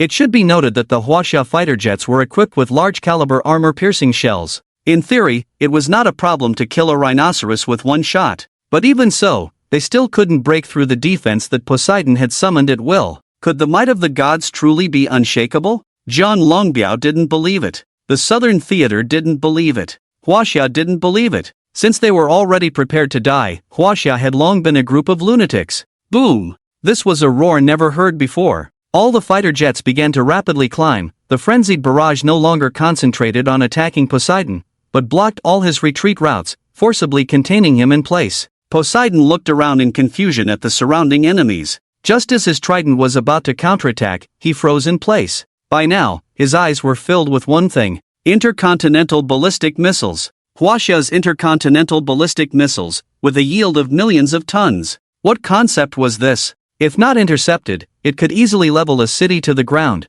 with an effective strike range of tens of kilometers. Its precision strike and destructive power were truly strategic killing weapons. Even the entire southern theater had only 20 of them. But this time, Jiang Longbiao directly deployed 10, aiming to completely subdue Poseidon. Madman! Even Poseidon couldn't help but curse out loud. At that time, in order to subdue the country, they had naturally experienced the power of these strategic weapons. This type of weapon has an extremely wide coverage range, and only a madman would dare to fire it at such close range. But in the southern war zone, where deep-seated grudges lie, even madmen can emerge. Their loved ones and friends were all killed by Poseidon, leaving them consumed with hatred and irrationality. Poseidon's energy was unleashed without reservation, and the seawater wrapped around the water sphere layer by layer. Even layers of divine power were covered to resist the terrifying force of the intercontinental missile. Boom! The intercontinental missile finally descended, like an incredibly heavy hammer, smashing fiercely onto Poseidon's water sphere.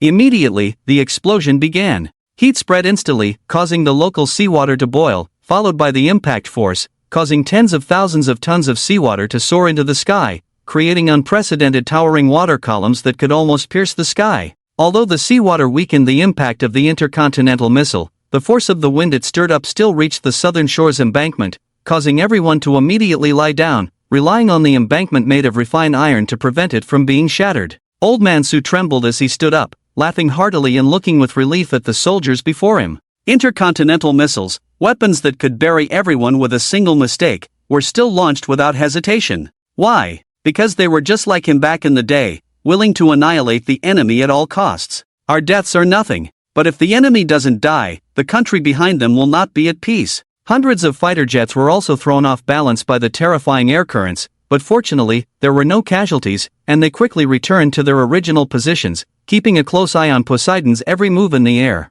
Even the edge of the explosion had such power, so what about Poseidon at the center of the explosion? Such power, even a deity wouldn't survive, right? He. A sinister laughter suddenly echoed in everyone's minds. To make me so embarrassed, you all shall not be forgiven. Boom! A deep blue airflow dispersed all the residual force from the explosion, and Poseidon rose above the waves. His blue long hair was slightly singed, and his tail even showed signs of scorching. His clothes were tattered, resembling a ragged vagabond. However, the consequences of the explosion were just that. With the defense constructed by his divine power, although shattered by the intercontinental missile, its power had greatly diminished and couldn't harm him in the slightest. Jiang Longbiao's expression was particularly solemn. He had underestimated Poseidon. This man, who sat on equal footing with the god King Zeus, was not someone an ordinary deity could compare to, especially here, in the ocean, his own domain. How could the god of the sea be defeated in the ocean? Poseidon's face darkened. Initially, he was extremely arrogant, even coming to China with a disdainful attitude. But unexpectedly, he suffered a setback at the first encounter, wounded by the Chinese people he regarded as ants. He was very angry, but he perfectly concealed his anger, turning it into a serious attitude, preparing to destroy China. Poseidon was arrogant, but he was not foolish. A fool could never become a god king on the level of Zeus. You all, meet your end. The trident was raised high, and countless water currents rose behind him, transforming into arrow shapes and shooting towards the circling aircraft in the sky. The water arrows were extremely fast, leaving no chance for the aircraft to dodge, with 27 aircraft damaged in the first instant. Before they could catch their breath, the water arrows surged immediately, seemingly endless, continuously shooting towards the aircraft. Retreat! Retreat quickly! Jiang Longbiao's eyes were red as he shouted into the communication device. You all shall not be spared either. Poseidon clearly noticed Jiang Longbiao's actions, grabbed the trident with his right hand, raised it to his shoulder, and exerted his muscles. Boom! The seawater surged into the sky, and nearly 10,000 tridents made of water suddenly appeared, closely following the trident in Poseidon's hand, like a dense rain of arrows, shooting towards the embankment. The firepower net on the shore immediately began to intercept, but the tridents were extremely fast, leaving no chance for interception. Not good. Old Su almost instantly opened his arms, shielding the soldiers behind him. Alongside him were thousands of elderly people. Puff! The trident deeply pierced Old Su's heart, and blood began to gush from his frail body. Sergeant! Medic! The soldiers shouted, holding the old man in their arms and injecting various medicines into their bodies. But the scythe of death had already fallen, and the elderly bodies, already in their twilight years, had no chance of survival. Old Su struggled to force a smile, his emaciated hand clutching the soldier's collar like an eagle's claw. Don't let us down. South Sea, defend. Defend. The old man's intermittent voice was his final words, his body gradually growing cold until it had no warmth. Old Su, the veteran who had been fighting for decades, died on the battlefield. Ah! The soldiers of the southern military region roared like beasts. They had been soldiers for so many years, yet they couldn't protect their elderly grandfathers. They were even sacrificed to protect them. Their minds were filled with sorrow and anger. Only by killing the gods in front of them could they find solace. Without Jian Longbiao needing to continue commanding, all weapons were aimed at Poseidon, and thousands of shells were simultaneously fired. A mantis trying to stop a chariot. Poseidon coldly shouted, tossing the trident high in his hand, turning it into the size of a mountain, intercepting all the bombardments. At the same time, the sea in front of the embankment churned violently, countless marine creatures charging forward fearlessly, causing a deafening roar. At this rate, it wouldn't be long before the embankment was breached. Zhang Longyuan on the embankment looked resolute, raising the microphone without hesitation. Underwater units, commence attack. Yes. Underwater, 300 submarines were all loaded with torpedoes, quietly sneaking under Poseidon's feet. Years ago, all the torpedoes on the submarines were swept away by the currents summoned by Poseidon, becoming their lifelong shame. But this time, it would not happen again. 1,000 warriors laughed loudly. They were no longer afraid of death. When the decision was made, there was no turning back. Yes, this time, they were not launching torpedoes, but suicide attacks. Each submarine consisted of 3 small submarines carrying missiles, with powerful propulsion that could be controlled by humans without being affected by the currents. But each launch came at the cost of a life. However, they were fearless. Brothers, it's our turn to charge. If you regret now, you can still go back. Regret my ass. Boss, you give the order, we'll charge immediately without blinking an eye. My little brother will take care of my family, can't be afraid of death as an older brother. Ha ha, today is the only chance to open a new page in the family tree. Boss, give the order. Alright, the one called the boss was Jian Longbiao's eldest son, the first to propose and sign up for the suicide squad. Everyone, follow my command, 100 people per group, charge. Yes, how tragic, how heroic, fighting for the country, death is nothing. The small submarines were launched like cannonballs. The first group of 100 people had already made their preparations, tightly gripping the detonators in their hands. As soon as they approached Poseidon, they would detonate immediately, catching him off guard. The soldiers on the embankment also had tears in their eyes, knowing full well the sacrifices made by the underwater suicide squad, with each charge resulting in casualties. But that's how war is, especially in battles with disparate forces. Only by relying on human lives can one strive for that tiny victory. Jian Longbiao closed his eyes, unable to bear to see the next scene. Once, his youngest son was sent to the front line by him and died fighting the flood. Now, his eldest son volunteered to charge forward, leading the team to their deaths. The Jiang family, full of loyalty and valor. However, the expected explosion did not occur, the waves continued to roll, and Poseidon was not ambushed. Did the plan fail?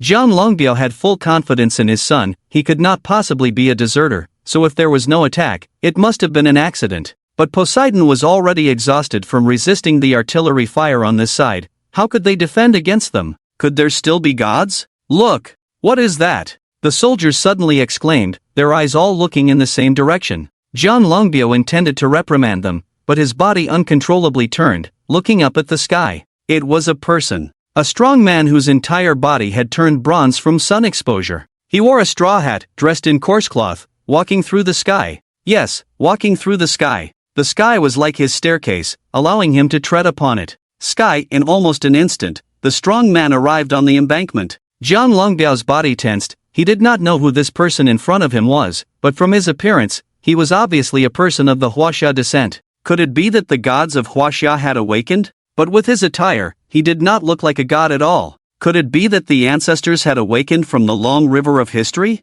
The strong man surveyed the embankment, blood almost covering the surface, with over 1,000 elderly and soldiers dead. Su Lao. The strong man's voice trembled. He could not imagine that the elderly man who had just been chatting and laughing was now lying in a pool of blood. Walala. His clenched right hand involuntarily loosened. Countless coins flew up in the wind, like scorching lava, burning away his last remaining concerns. I'm sorry, everyone, I'm late. But, for the country, for the loyal and valiant, should not die, and cannot die. The strong man suddenly shouted, biting his middle finger, and in midair wrote a shining golden decree. Those who die for the country, their lives should not end. Hoping for the great mercy of the Tao, may their souls return. Emperor, you. As the final stroke fell, The heavens and earth trembled suddenly as if a mirror had shattered, some gears of time rewound and began to reverse. Su Lao's body temperature gradually returned, the wound on his chest rapidly healed, even his shattered heart resumed beating. 30 seconds later, he regained consciousness. At the same time, all those who had just fought for the country also regained consciousness and stood up again. A miracle! No, even if it were gods, they could not change the reality of death. But in Huaxia, in the South China Sea, one person did. Emperor Yu, the founding emperor of the Xia dynasty. The Xia dynasty, the first dynasty recorded in the 5,000 years of Huaxia history. And Yu was the first king of the Xia dynasty. Even if Qin Shi Huang was here, he would have to bow his head and call him an ancestor. But what made Yu widely known to the public was not his identity as an emperor, but his achievements in water management. Legend has it that 5,000 years ago, Huaxia suffered frequent floods, with floods raging. Yu's father Gun was tasked with water management, but his policy was to block, which did not yield good results. After Gun's death, Yu took over the task of water management from his father. After extensive investigations and travels across the mountains and lakes of Huaxia, he boldly abandoned his father's strategy and proclaimed to the world that dredging was better than blocking. To validate his strategy, Yu led his assistants, Boyi, Huji, and a group of helpers, holding a plumb line in his left hand and a square in his right, measuring wherever he went.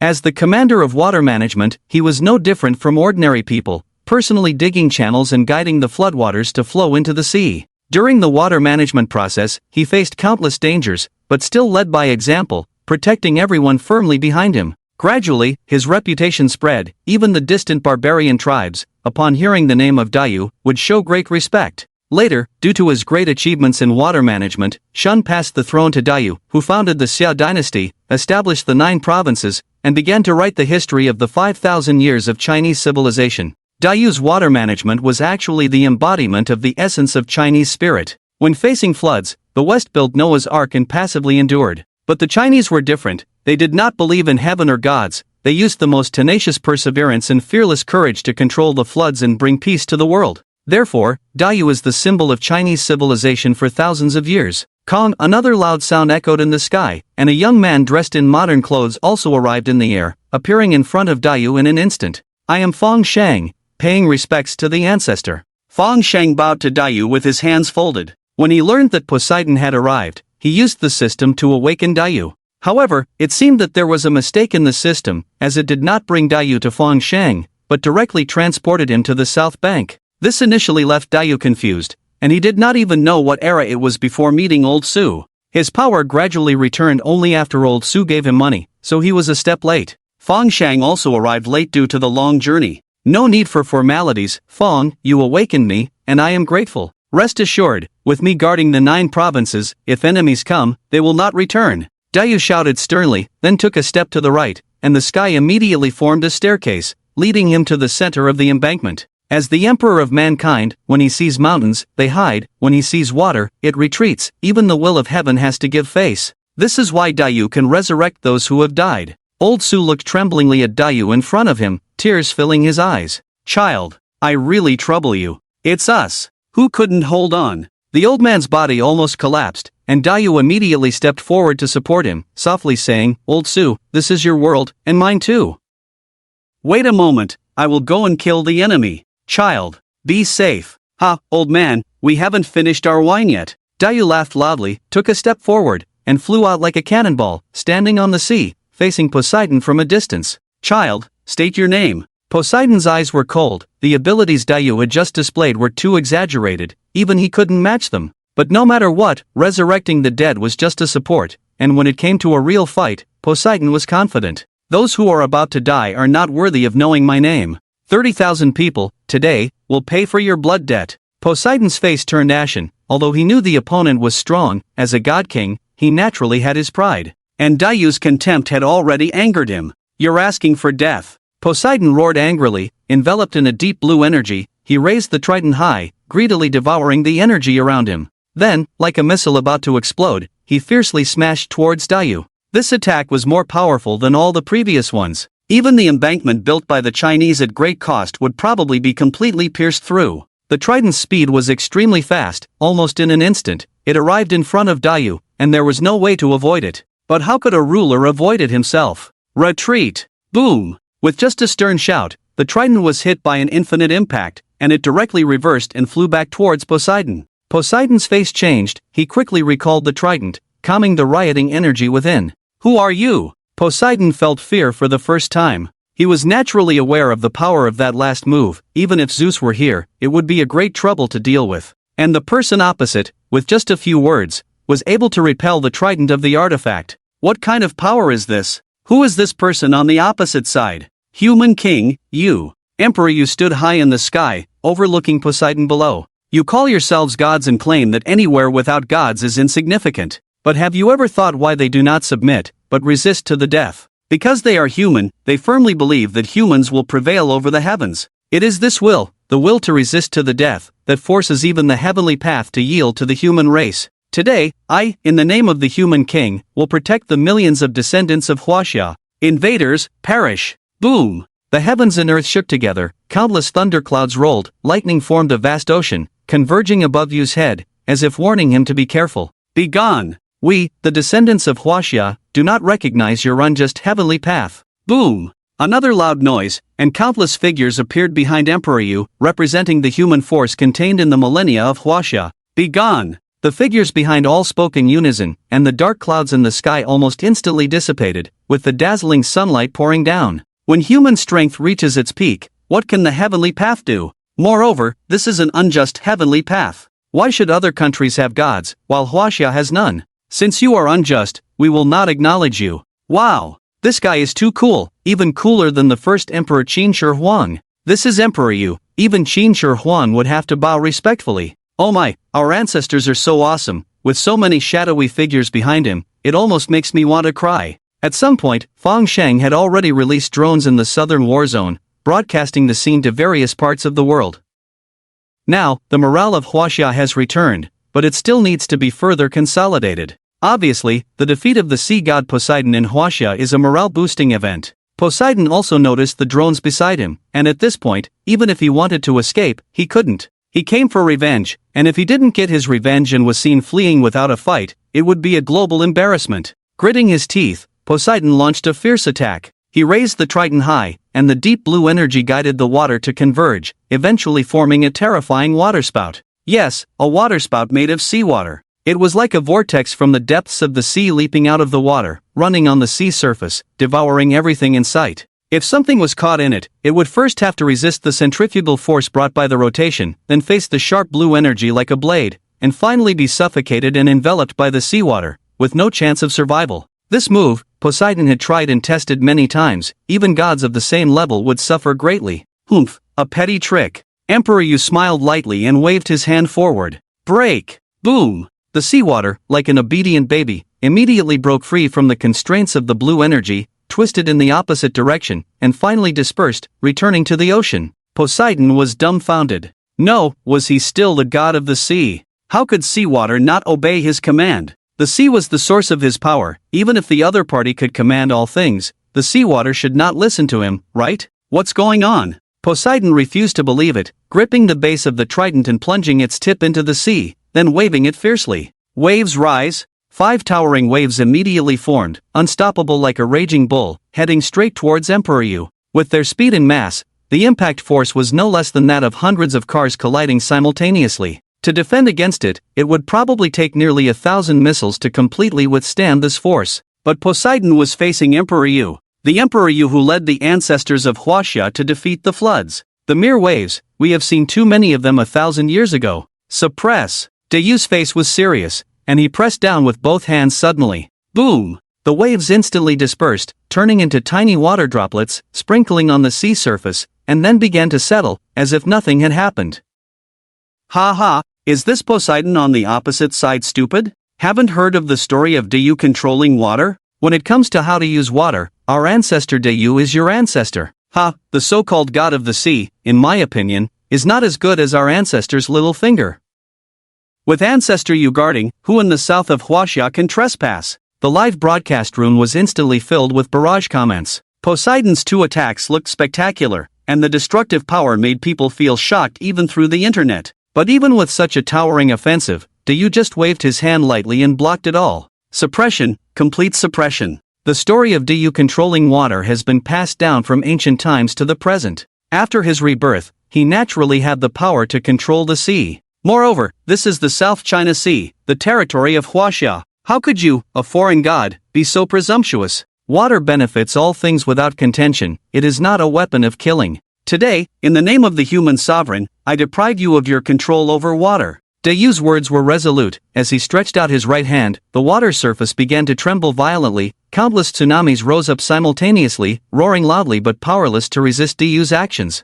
Bang! A iron rod shot straight out of the water and fell into Dayu's right hand. Long time no see, old friend. Dayu's face revealed a hint of melancholy, and the iron rod in his hand immediately emitted a dazzling golden light, the rust gradually falling off inch by inch, returning to its original color. Tianhe Dingdi Divine Iron. Or, it has another name, the Dinghai Divine Needle. In the myths of Huaxia, there is a monkey who is a hero in the hearts of all Huaxia people. He is called the Great Sage Equal to Heaven, Sun Wukong, and his weapon is the Rui Jingu Bang, named and refined by the Supreme Old Lord. It was borrowed by Dayu to control water and was given the second name Tianhe Dingdi Divine Iron. This is the origin of the Dinghai Divine Needle. Later, it was snatched by Sun Wukong from the Dragon Palace and became his exclusive weapon. In terms of qualifications, even the trident of the sea god pales in comparison. Poseidon's pupils trembled greatly. As the god of the sea, he could clearly sense the power of the Dinghai Divine Needle. How could Huaxia have such a divine weapon? Isn't this a land without gods? As Poseidon thought, a greedy look appeared in his eyes. If he could obtain the Dinghai Divine Needle and combine it with his trident, who in the world could be his opponent? Ants, hand over the divine weapon, and I will spare your life. Poseidon's breath surged, like an awakened lion, with a bloodthirsty emotion, staring fiercely at Dayu. Oh, want it? Feel free to try. Seeing Poseidon provoking, Dayu remained calm, holding the Dinghai Divine Needle, standing there tall and firm. Boom! Sonic boom! The air was instantly compressed and roared, creating a deep pit on the sea surface. Where Poseidon had been standing was now empty. At an unprecedented speed, he rushed to Dayu. It is worth noting that he is the king of the Greek gods. Besides being able to control the ocean, he is most proud of his combat skills. So even without using the power of the ocean, his strength is still unfathomable. However, he faced Dayu, the human sovereign Dayu. The one who could make the heavens yield by 3 points, even if it was divine power, could not shake him. Space break. Boom! With just a light word, Poseidon's body was immediately locked by countless energies. The air around him solidified, firmly binding him. Poseidon's face immediately turned pale, unable to imagine how he was locked in at such a fast speed. At this moment, he mobilized all his divine power, struggling frantically under the chain of air. Even the space began to blur slightly. Dayu was obviously surprised. He didn't expect that there would be a creature that could break free from the constraints of space. The Greek god king, indeed, has some strength. But it's just some. Dayu's next attack has already begun. He reached out his right hand, index finger and middle finger together, and pointed at Poseidon. Mountain. Boom! The sky and earth suddenly changed color. Poseidon's intuition flashed before his eyes. A towering green mountain stood in front of him, followed by a huge pressure locking him in. Is he going all out? For the first time, Poseidon had the intention to go all out in his mind. The opponent was too terrifying. Every move could trigger supernatural phenomena. How could this be achieved by human power? But even if they are gods, can they really do these things? You should know that the power of gods like them is derived from a part of the heavenly principles, so they have various abilities. And their expansion is precisely to let more people believe in them, thereby gaining the recognition of the heavenly principles and obtaining stronger power. It can be said that the source of power comes from the heavenly principles. So, how can gods go against the heavenly principles? However, Dayu is not a god. He is a human sovereign, a person who curses the unfairness of the heavenly principles. Why can't such a person go against the heavenly principles? How can his power be inferior to that of the gods? Poseidon's whole body tensed up, majestic power erupted from his body, his clothes had already shattered, and his skin surface revealed a suit of armor with a bloody color. Poseidon, the Greek god king, no longer held back. Bang! Poseidon took up his trident, and the deep blue energy surged like tides, solidifying behind him, impacting the surrounding spatial blockade. The transparent air began to blur, and the huge energy fluctuations had already made it unbearable. A human sovereign? Just that. Poseidon, who was originally a bit disoriented, calmed down and looked mockingly at Dayu. In his prime state, what qualifications did he have to fight against him? Oh, Dayu smiled slightly and lightly flicked his fingers. Split the mountain. Boom! The mountain shattered. The green mountain standing in front of Poseidon, like an inflated balloon, burst with a bang. The terrifying energy, centered on the mountain, suddenly spread to the side. Poseidon couldn't dodge it and was instantly engulfed. Poseidon was dumbfounded. At this moment, he seemed to be struck by countless high mountains, and the bones of his whole body creaked due to the immense pressure, and the battle-tested armor on his body also shattered one after another because it couldn't bear it. Fortunately, Poseidon was wearing armor, otherwise, in the face of the pressure of the mountain, he would have turned into a pile of flesh long ago. Bang! The energy mass gradually dissipated, as if spitting out a dead dog, spitting out Poseidon. A single mountain-splitting move almost completely crushed Poseidon. Ha! Is this the god king Poseidon? So weak? Our ancestor defeated him with a single move? Ha! Don't think Poseidon is weak, he can resist intercontinental missiles as if playing. We can only say that our ancestor is strong. Right, the human sovereign to you, just a Western evil god, how can he fight against us? Ancestor, he killed 30,000 of us. Help us vent our anger. The Chinese people watching the live broadcast cheered loudly. Look, this is their ancestor, the ancestor of the Chinese people. The human sovereign to you, even after 1,000 years, still shines in the world. My divine race is invincible. Poseidon's eyes were bloodshot, his whole body bathed in blood, struggling to climb up from the sea surface. Dayu's attack had already made him lose his reason. If word got out that he was defeated in one move, wouldn't it be more embarrassing than Zeus? As a god king, he couldn't let this happen. Boom! The sea surface began to shake violently as if hit by countless shells, stirring up numerous whirlpools and huge waves. Water, come! Poseidon raised his trident high, and the surging sea formed a cylindrical column behind him, connecting the sky and sea. In an instant, 7 similar water columns appeared on the sea, surrounding Dayu from all directions. The water columns spun rapidly, crushing everything they touched, even the highest-level tornado.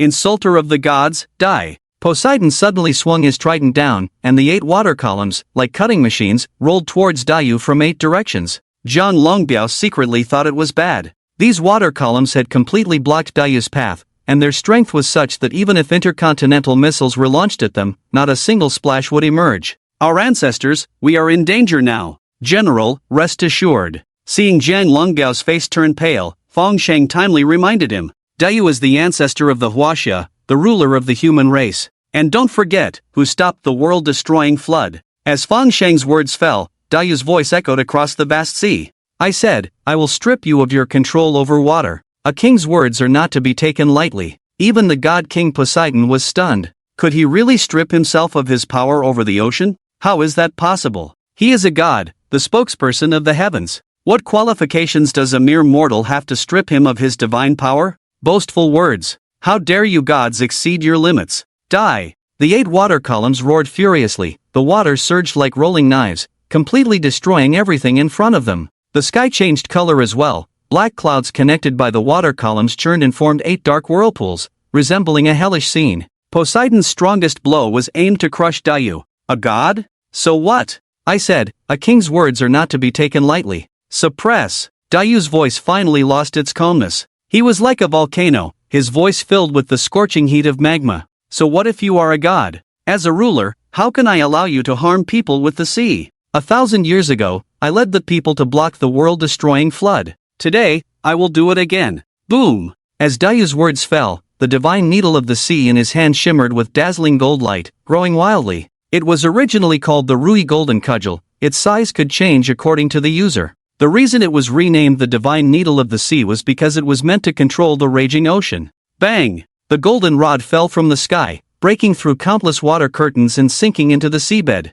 As the Divine Needle of the Sea fell, Dayu bit his right index finger and wrote in the void. Summon, Huaxia's territorial waters. Non-native orders must not be obeyed, non-native people must not be violated. Violators, their divine spirits shall be severed. Ruler, Dayu. The golden blood formed a decree in the air, and the whole world resounded with a majestic sound. The 8 water columns suddenly froze, and the surging sea surface suddenly solidified. The entire ocean seemed to be under a spell of stagnation, as if the gears of time had stopped here. Boom! A dazzling golden light burst from the seabed, and the divine needle of the sea had transformed into a radiant golden dragon, swimming in the ocean, roaring continuously. Bang! It was as if a shackle somewhere had been forcibly broken, the sea columns connecting heaven and earth shattered, and millions of tons of seawater collapsed, crashing into the sea like meteorites. But the sea surface remained as calm as a mirror, allowing the seawater to fall without a single splash. Soon, the Huaxia territorial waters fell into complete silence. Daiyu floated in the air, wearing a coarse robe and a straw hat. But it was this seemingly ordinary man who had separated the Huaxia territorial waters from the will of heaven. Since then, the Huaxia territorial waters belonged only to the Huaxia. Poseidon was filled with shock. He frantically wielded his trident, trying to mobilize the power of the ocean bestowed upon him by the heavens. But no matter how the energy surged within him, the sea surface remained calm. How could the Huaxia territorial waters allow a foreign god to control them? Boom! The sea surged with several water columns, forming the sharpest spears, aiming to pierce Poseidon. Fortunately, Poseidon reacted swiftly, pulling up just in time to narrowly avoid it. At this moment, he suppressed his anger, his face turning ashen. The ocean had never defied him before, yet now it sought to bring him to his demise. This sudden contrast was hard for him to accept. Daiyu chuckled at Poseidon's predicament, pointing with his index finger and saying, "I told you, you should not possess the power of the sea. Not only in Huaxia, but in all the seas of this world." Slash! Daiyu's right hand acted like a knife, descending from the sky. The sea instantly boiled, dazzling golden light surged from the seabed, forming a huge sword in the air, slashing directly towards Poseidon. Poseidon hesitated, squinting his eyes as if to dodge. However, the space around him had frozen, his entire being locked down, leaving no room for escape. Boom! The sword descended straight down. Poseidon raised his trident to resist, but the sword seemed insubstantial, passing through the trident and then through Poseidon's entire body. Ha! Poseidon froze. He could no longer feel the ocean. The divine power bestowed upon him shattered like fragile glass under the sword. How? How is this possible? If Daiyu had prevented him from controlling the territorial waters of Huaxia, that would have been understandable. Each country had its own water deity, so it was normal for foreign deities to face obstacles in controlling the waters. But the power to control the ocean, could that be stripped away? This was a gift from the heavens. How could a mere mortal have the right to strip away his divine power? Why not? If the heavens are unjust, then we shall defy them. Daiyu's words were sharp as a knife, breaking Poseidon's final mental defense. Oh my, our ancestor is so domineering, I love it. Indeed, our Huaxia ancestor is so inspiring. Ha, as long as Huaxia exists, the human race will endure. The live broadcast room exploded. Never before had there been so many barrage comments. Even the millions of people who had been evacuated from the southern bank rushed back, wanting to break through the military's defenses to get a close look at the heroic figure of their ancestor. Seeing this, Zhang Longbiao also withdrew his defenses, allowing the people to come to the embankment, with the military and civilians standing together. With the ancestors' protection, no one would be afraid. Once, you killed 30,000 of my soldiers. Blood feud cannot be forgiven. Just as Poseidon was about to flee, Daiyu suddenly spoke, firmly locking Poseidon's body in place. The void had been activated. I will sever your limbs, blind your eyes, as a punishment. Bring it on! Void! The air trembled as a blazing white long sword was drawn by Daiyu from the void, carrying an endless sharpness towards Poseidon. This was a sword condensed from the courage of the human race, unstoppable. At this moment, Poseidon's armor shattered, half of his divine power stripped away, not even possessing a tenth of his peak strength, let alone the ability to fight back. I am the Greek Sea King, you cannot kill me. Otherwise, I will mobilize all of Mount Olympus and flatten Huaxia. Seeing no way to escape, Poseidon immediately resorted to threats. He had the entire Mount Olympus behind him, countless deities, who would dare touch him. Oh, Mount Olympus? The people of Huaxia are not afraid of your threats? Come, behead them all. Swoosh! The blazing white sword fell, severing Poseidon's right arm completely. Poseidon let out an inhuman roar. Noisy. With just a furrowed brow, Daiyu completely sealed Poseidon's mouth, no sound could escape. Swoosh! Another arm fell. Then, both legs were broken. Within 2 breaths, Poseidon's limbs fell into the sea, devoured by the creatures of the deep. Poseidon's face was full of pain, distorted beyond recognition. He couldn't even beg for mercy now, let alone make threats. Feng Xiaoyu. Daiyu coldly stopped his movements and called out to Feng Shang. Here. Feng Shang immediately activated the Emperor's ability and appeared in front of Daiyu in an instant. Where is Mount Olympus? I'll take a look and see how it dares to offend. Poseidon looked crazy, his mouth wide open as if he was shouting loudly, but due to Daiyu's restraint, he couldn't make a sound. Mount Olympus is not far from Huaxia, but there are many gods on it. It is not appropriate for one ancestor to go there rashly. Feng Sheng thought for a moment and respectfully expressed his thoughts. It's okay. The gods have oppressed us for years, and we, Huaxia, will surely retaliate. Feng Xiaoyu, just show the way. I have my own measure. Although Dayu understood Fang Sheng's concerns, he gently shook his head and rejected Fang Sheng's proposal. He was the ruler, the ancestor of the Huaxia people. How could he sit idly by when the Huaxia people were being bullied to this extent? Yes. Fang Sheng no longer insisted, secretly used the emperor's ability to hide a drone in his arms. In fact, Fang Sheng was eager for Dayu to vent his anger for Huaxia, but due to his identity, he had to advise first. But since the ancestors couldn't be persuaded, then let's make things even bigger. Ancestor, follow me.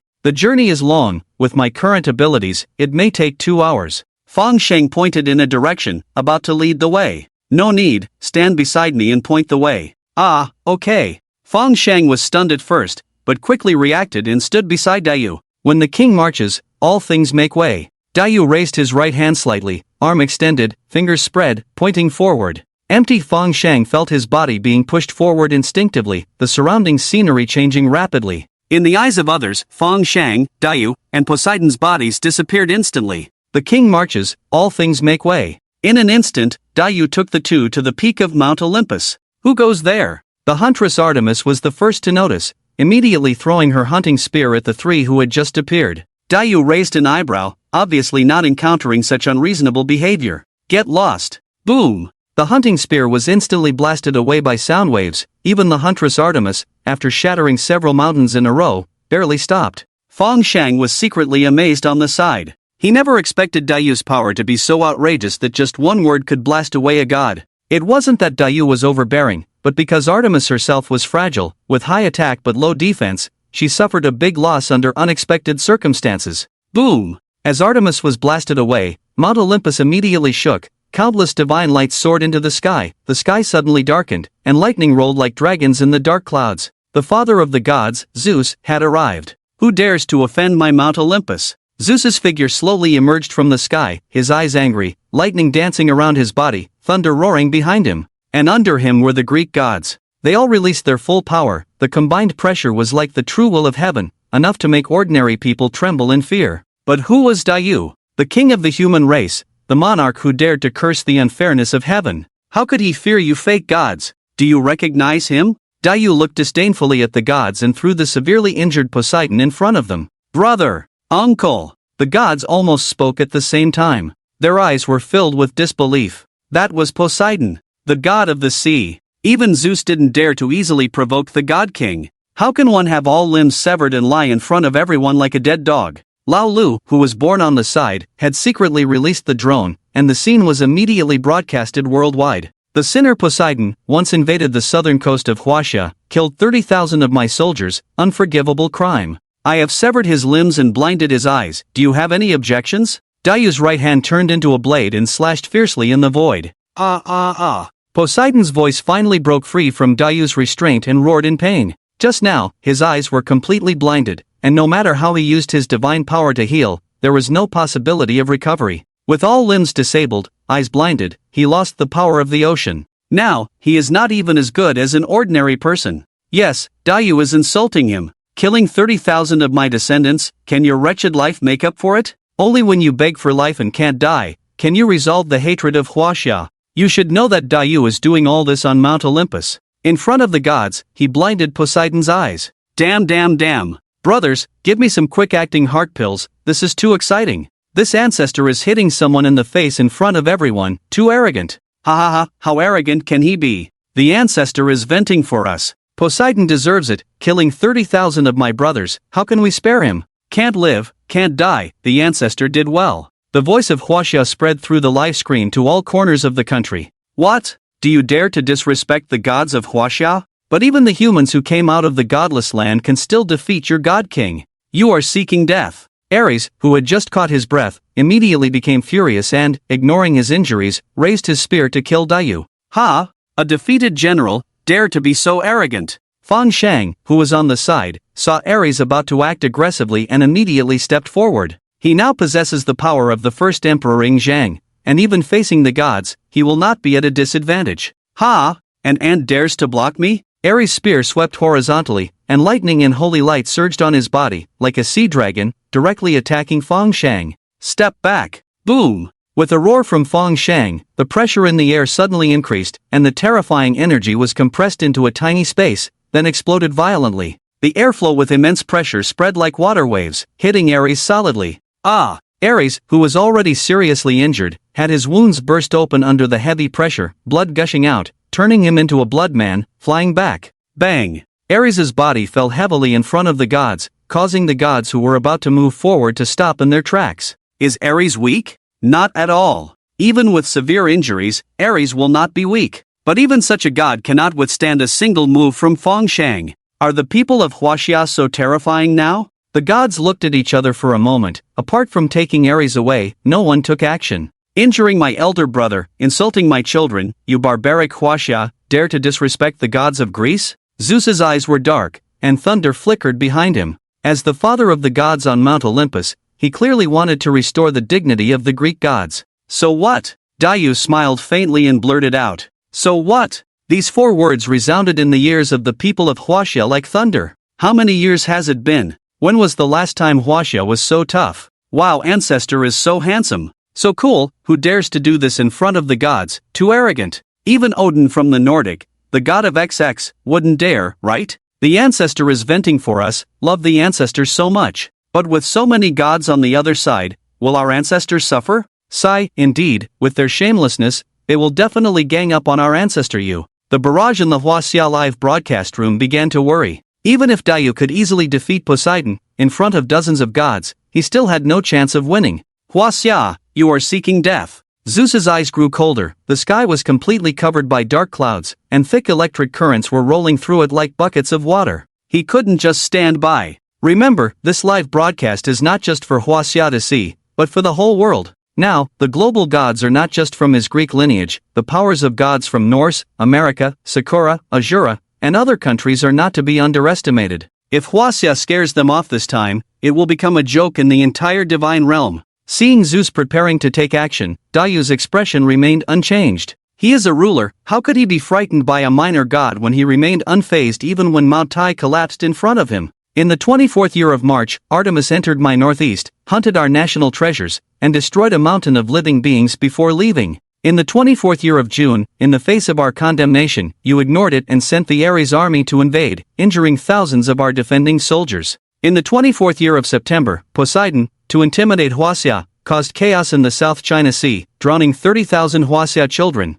In the 25th year of July, you attempted to occupy the northwest, sent envoys to insult our country, and nearly caused the death of 200,000 soldiers in the northwest. And now, I have injured your brother, insulted your children, so be it. As for us, Huaxia, have we ever not wanted to devour your flesh and eat your bones? Daiyu's expression finally changed, his eyes widened in anger, his aura suddenly increased, and countless illusions appeared behind him. They all had different appearances, but their expressions were all like Daiyu's. Millennia of heritage, the ancestors of the human race, who wouldn't feel heartbroken for today's Huaxia? Bring out the swords! Clang! The fiery long swords were drawn. Daiyu stood with the sword in hand, the waves rolling behind him, ready for a great battle. Ha ha, young friend Feng, don't fight without calling us. A familiar voice sounded in Feng's ear. Whoosh, with a sudden breaking sound, 3 figures had already arrived by Feng's side. Emperor Qin Shi Huang, the god of war by Qi, the general Meng Tian. The voice just now was from Meng Tian.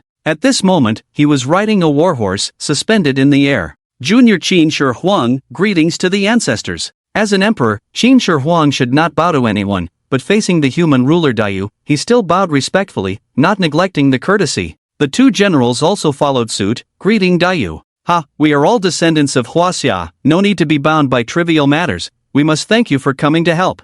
Ancestor, you are joking, as the emperor, how can I watch the country suffer? Ha, the 2 of us are rough and don't understand these polite manners, but if anyone dares to invade my territory, I will chop them down with one sword.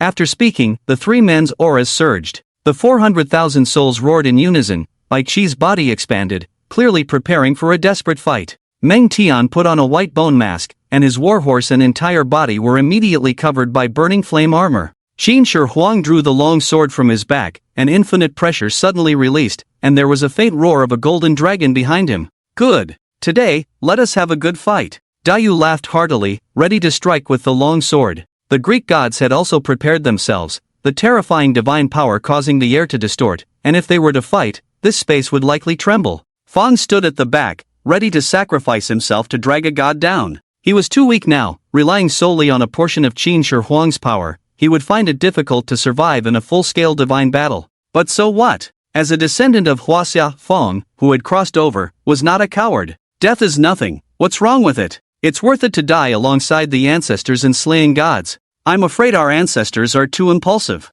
If a fight breaks out, it will be difficult to resolve. Yes, ancestors, let's not be angry. Please come back. We can't fight. Ancestors, you have just revived, don't leave. They are all fighting for the honor of our Huaxia. We may lose our lives, but we cannot disgrace the name of Huaxia. Our ancestors will not retreat. At that moment, the hearts of the entire nation were on edge. Can they fight? They cannot. The opposing side consists of all the gods of Greece. Even the 4 ancestors cannot handle them. A slight misstep could lead to defeat. But at this moment, the situation is already set. Who can stop the 2 sides from fighting? Fang Shang, despite having the determination to die, couldn't help but feel sorrow in his heart. He had come too late, much too late. He had only summoned Ying Zhang and Daiyu. If he had more time, all the ancient people of Huaxia would have been revived, and they would not fear the gods. But at this moment, they had no choice but to fight. You all, come and face death. Thunder roared, and mountain-like thunderbolts struck down from the sky, with a diameter exceeding a kilometer, like a world-ending divine punishment, unleashing its energy without reservation. Daiyu furrowed his brow slightly, representing the human forces. He could no longer reverse this attack. But even if he couldn't reverse it, he still had more than enough defense. Wind, rise. With these 2 words of true incantation, a fierce wind rose. The energy of the thunder was very dense, but it was not perfectly covered. The summoned hurricane instantly interjected into every corner of the thunder, blocking all the falling thunderbolts. At this moment, the sky was half filled with thunder that had not yet fallen, as if they were abruptly cut off, the raging energy unable to pass through the barrier of the whirlwind, forming a sea of thunder and lightning in the air. This is for you. Just as Daiyu controlled the thunder, Ying Zhang's long sword swept across, and an infinite pressure immediately soared into the sky, leaping into the sea of thunder and lightning like a dragon gate. Boom! Countless thunderbolts roared, but under the authority of the first emperor, they still submitted completely, following the wind, pouring towards the Greek gods. Everything was happening too fast. At the moment Zeus launched his attack, Daiyu had already summoned the hurricane to intercept the attack. And in the next moment, the first emperor had already acted, and the thunder immediately smashed down towards the gods. From the perspective of the audience, it was as if Zeus's attack had completely lost its direction. So the Greek gods became the unlucky spectators. Father, why are you attacking us? Ah! Unlucky Apollo happened to be standing in the center of the thunderfall. Zeus, come back! Zeus's face darkened, he roared in anger, and the sea of thunder immediately trembled, as if it had a life of its own, transforming into small thunder snakes and flying towards the sky. Apollo, with his head charred by the thunder, looked sullenly at Zeus. He still couldn't understand why his own father would strike him. But soon, his expression changed. A threatening aura locked onto this place. This is the Huaxia Air Force, specially here to support our ancestors. We hope you all will stop. Air noise came from the sky, hundreds of fighter jets broke through the sky, forming a formation and appearing below the clouds. It was the 100 fighter jets from the southern coast of Huaxia. They had quickly come to support Mount Olympus. Ha! These insignificant beings dare to come here? Apollo, who was already annoyed, saw the fleet of Huaxia fighter jets and immediately became furious. A round sun appeared in the sky, and the scorching energy instantly enveloped the fleet of fighter jets. If this sun exploded, all the fighter jets would turn to ashes in the heat. The Huaxia Air Force, representing the Huaxia military, hereby warns the gods. If you dare to attack again, Huaxia will not rest until justice is served. Even though the fighter jets were in danger of falling, the soldiers remained calm, loudly declaring their warning. Our military now brings 30 nuclear bombs and 20 hydrogen bombs, with enough yield to break through the defense of Mount Olympus. Furthermore, our Navy fleet has reached the coast, carrying nation-destroying equivalent missiles, enough to level the Olympus mountain range. In addition, all of our country's nuclear missile silos are open.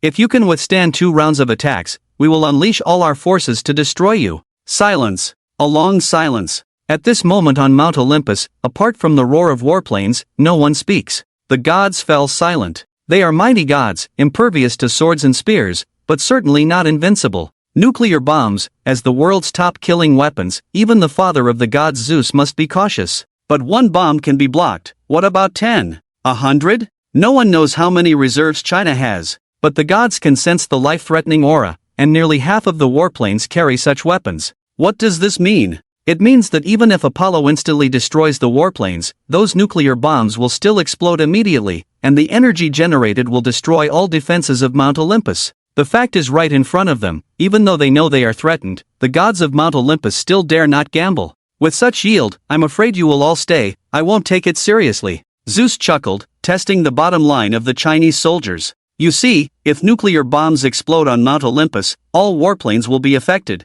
and even emergency parachuting will be useless. Will these soldiers really launch suicide attacks? This is never possible among the gods. Chinese soldiers, not cowards. Life or death, so what? With a command, all Chinese warplanes released their safety locks and ammunition was activated. In just a moment, the explosion that could level a country would occur here. Ha ha ha, well said. We, the descendants of China, the human race, are not cowards. Dayu laughed loudly. This was the first time he laughed so heartily since joining the battle. He saw the unyielding spirit of the human race for 5,000 years. The courage to dare to create heaven and earth has never changed. Not only Dayu, Ying Zhang, Bai Qi, Meng Tian, and Fang Sheng all began to laugh loudly. This is China, with supreme courage, facing the divine radiance. At worst, we will all be destroyed together. Madmen? Why can't we be madmen? You! Zeus's face darkened. He realized clearly that the soldiers in front of him were not joking. Just now, when he probed with his divine sense, countless fleets did appear near the coast, and even he could not determine the power of the weapons on them.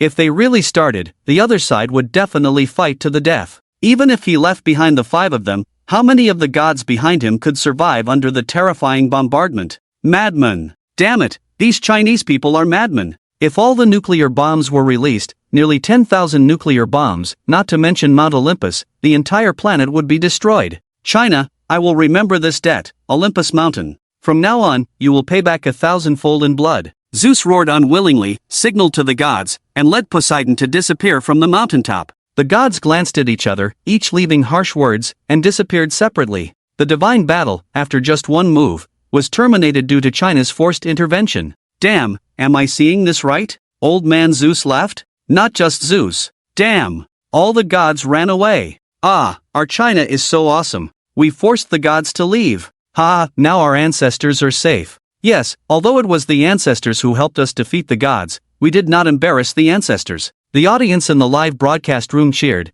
This was the first victory China had achieved in diplomacy. Since the arrival of the gods, Huaxia has been quietly accumulating strength under severe oppression, with 50% of the national income going into the military. The astonishing number of nuclear bombs was created with the full effort of Huaxia and continues to be produced in large quantities. If it weren't for the revival of the ancestors, allowing Huaxia to lie dormant for a few more years, it wouldn't be surprising for every Huaxia person to have a nuclear bomb in hand. Huaxia's thinking is simple: if we can't live, then no one should. Flipping the table, who wouldn't know how to do that? The spirit of fighting to the death has always flowed in the blood of Huaxia. However, in order to stop the battle between the ancestors and the gods, Huaxia has revealed some of its trump cards, and the days ahead will certainly not be easy.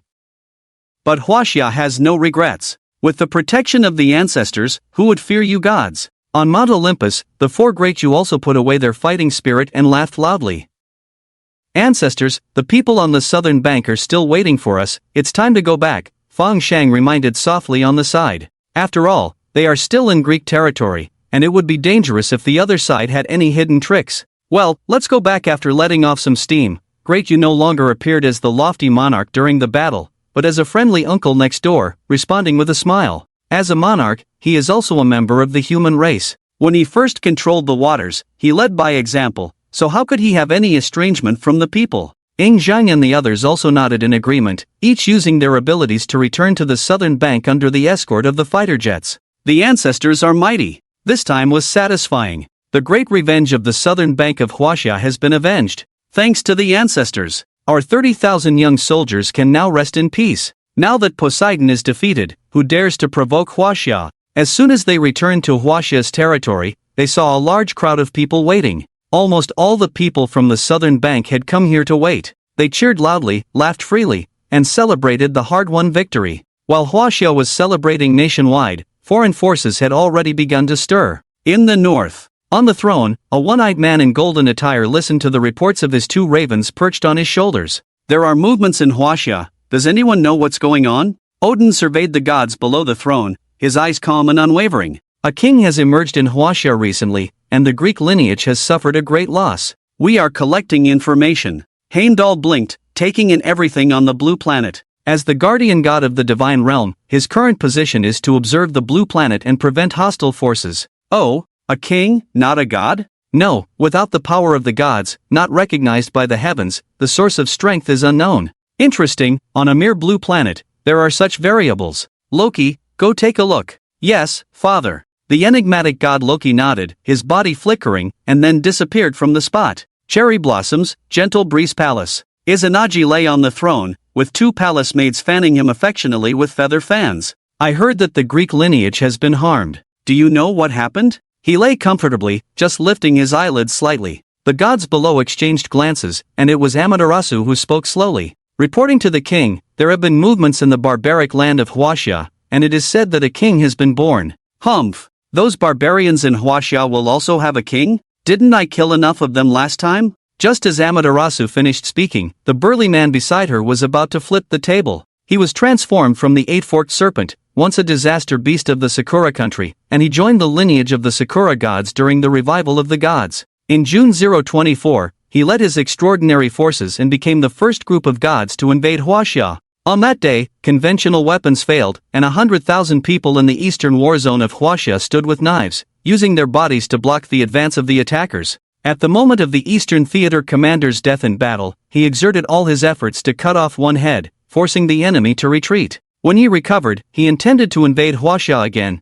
but was preempted by other deities and had to stop. Even the barbaric lands made Zeus suffer a setback. They might put up a stubborn resistance. Izanagi sat up and looked at a beautiful woman below. Tamamonome, go to Huaxia for reconnaissance, deal with any resistance as you see fit. Yes. The woman smiled slightly, various petals suddenly floated down from the sky, enveloping her whole body, and in the next moment, she had disappeared. America, Eden. Here, clouds turned into soil, flowers bloomed everywhere, and countless angels danced and laughed, making it the most desirable land. Lord, the Huaxia lineage is still active and unyielding, should we warn them? Archangel Michael knelt in front of a statue, praying with folded hands. Reconnaissance. Michael heard a voice in his ear, looking slightly puzzled. He thought the Lord would have him lead an attack on Huaxia to curb their arrogance, but it turned out to be just reconnaissance. But the Lord's words are always right. Michael's thoughts fleeting, he made the sign of the cross on his chest, bowed his head, and continued to listen. Let Raphael go. Raphael, one of the 7 archangels, known as the mysterious angel of the sanctuary and the highest. As soon as the Lord's voice fell, Raphael's figure appeared under the statue, obviously summoned. Yes. The 2 seraphim bowed their heads, crossed themselves, and prayed aloud. Asang country, palace. Vayu had knelt before Shiva. Vayu, what brings you here? Shiva lay on a bed made of gold, eating grapes without moving. Vayu, the wind god in Asang mythology, now acted as the eyes of the gods during their revival. Report, there have been recent disturbances in Huaxia, and the little god heard that the Greek lineage suffered a loss. Oh, Poseidon is not one to suffer losses without retaliation? Shiva seemed interested and continued to inquire. The little god heard that Poseidon was defeated, so I came to report. He was defeated? Do the people of Huaxia have such ability? The little god does not know. Go and see, report back here with any results. Shiva's eyes gleamed mischievously, energy surging between his palms. As the supreme destroyer god of Asang, he was eager to destroy Huaxia now. However, due to the revival of the gods, mutual constraints among nations made it difficult for him to act rashly. Yes. Vayu's body immediately turned transparent, turning into a breeze and floating away. Greece, Mount Olympus. The gods who had been forced to stop gathered again. Father, we cannot stop here. Ares, wrapped in bandages, grimaced and spoke first. Uncle's power has been abolished, brother is seriously injured. Father, we must not retreat. As Ares finished speaking, Apollo followed suit, earnestly drawing the agreement of the gods. Yes, Huaxia has gone too far. It was our carelessness before, otherwise how could we suffer such a loss? Father, I volunteer to lead the army to conquer Huaxia. Silence. Thunder roared, and Zeus's voice immediately silenced everyone. Revenge must be taken, but knowing oneself and the enemy, 100 battles without danger. Huaxia appears weak on the surface, but has been lurking for a long time. We must not ignore them. Hermes, go to Huaxia for investigation, understand their military distribution. We are preparing for a thunderous strike. Any objections? I will not fail to live up to the name of the king. Hermes twirled his golden staff with twin snakes in his hands, his pupils erect like snakes, evidently activating his abilities. As the god of theft in Greek mythology, he was naturally the best choice for reconnaissance. At this point, the 5 major divine veins have all been mobilized, infiltrating into the unknown of Huaxia. Huaxia is still celebrating nationwide. The revival of Dayu has brought hope to the people of Huaxia. The courage to defy the will of heaven is the spirit of the human race. Good. Now that the people are living in peace and contentment, it is time for a great era of unity. At the celebration banquet, Dayu listened to Feng Shang's explanation and laughed freely. In the ancient times he lived in, floods ravaged the land, people were displaced, and survival was a challenge, let alone living. Even after his successful water management, although the people's lives improved, hunger still occurred from time to time. Especially when faced with natural disasters, floods and droughts could lead to the extinction of a tribe. Moreover, medical technology at that time was limited, and once infected with a disease, survival was almost impossible. Therefore, the population of Huaxia at that time was small, living conditions were harsh, far from the happiness of today. If it weren't for the interference of the gods, the society of Huaxia at this time would be exactly what Dayu had hoped for. Young man, should I call you Yuzu? Just as the two were talking, Su Laohan walked over to them, laughing loudly. Hey, Mr. Su, you're embarrassing me, just half a day ago I was under your care, can't be seen outside. Here, I toast to you. Good. Dayu raised his glass and clinked it with Su Laohan, drinking it all in one go. Unconstrained by etiquette, warm and friendly, Dayu's character almost made everyone forget that he was the ancestor of Huaxia. But this was also what Dayu pursued. As a monarch, supported by the human race of Huaxia, how could he create barriers between them? Brother Yu, in my life, I can still protect my family and country in the end, it's worth it. Su Laohan was already a bit drunk, holding Dayu's shoulder and speaking loudly. Old brother, your presence today really surprised me. In the distance, Jiang Longyuan walked over with a glass of wine. Feng Shang narrowed his eyes, it seemed there was another important matter to discuss. Old Jiang, haven't seen you in decades, didn't expect you to be doing so well. Su Laohan laughed, as he and Jiang Longyuan had fought together in the past, true brothers who had faced life and death together. However, after liberation, he returned to his hometown, while Jiang Longyuan stayed in the military. Hey, we all protect our families and country, there is no distinction in rank. Jiang Longyuan smiled and shook his head, raising his glass to Dayu. Today, thanks to Ancestor Yu's help, if it weren't for Ancestor Yu's arrival, we might have died in battle by now. Alas, it's our incompetence, we couldn't stop that Poseidon guy, embarrassing our ancestors. At this point, Dayu also learned from Feng Shang about Jiang Longyuan's identity, so he saluted. General, you're too kind, you and your men are truly brave warriors of Huaxia, sacrificing your lives here, there is no fault. Alas, if it weren't for Ancestor Yu, not to mention others, even my son wouldn't have survived. I suppose Ancestor Yu stopped their torpedo attacks? Yes, when I arrived, I sensed their actions and intervened. Those who fight for the country should not die before me. Hearing Dayu's response, Jiang Longyuan's eyes turned red, he raised his glass and drank another cup. As an old man, his children were his last thought, and the change in the fate of his eldest son's certain death was something he was truly grateful for. General, you don't need to be so polite, as a monarch, it is our duty. Dayu waved his hand, indicating that Jiang Longyuan need not thank him anymore. Well, General, if you have any needs, feel free to speak up. Feng Shang also reminded on the side. Well, the ancestors are venting their anger for Huaxia on Mount Olympus, their deeds will be known worldwide, so the first elder hopes that Ancestor Yu will come to the imperial capital for a discussion on the major affairs of Huaxia. Upon hearing Jiang Longyuan's words, Dayu fell into deep thought. Now that the first emperor and the others have gone to the northwest Great Wall, they will not likely go to the imperial capital. Alas, I have revived too hastily and have not understood the situation in Huaxia. I'm afraid it would be of no use to go there. I appreciate your kindness, tell the leader that Dayu intends to travel around Huaxia. After truly understanding the people's situation, he will definitely go to the imperial capital for a meeting. After some contemplation, Dayu earnestly declined. Well, everything is as the ancestors said, but Feng Shang, I wonder if you can accompany me to the imperial capital. The leader wants to see you. Me? Feng Shang, who was eating melon seeds on the side, was almost shocked. No, he is not a descendant of Huaxia, just a commoner. How did he suddenly get invited by the leader? Is his ancestral grave smoking? Well, I hope Feng Shang won't refuse. Nanshan originally wanted to invite you, but due to some issues here, it was delayed. The leader has been thinking about you for a long time.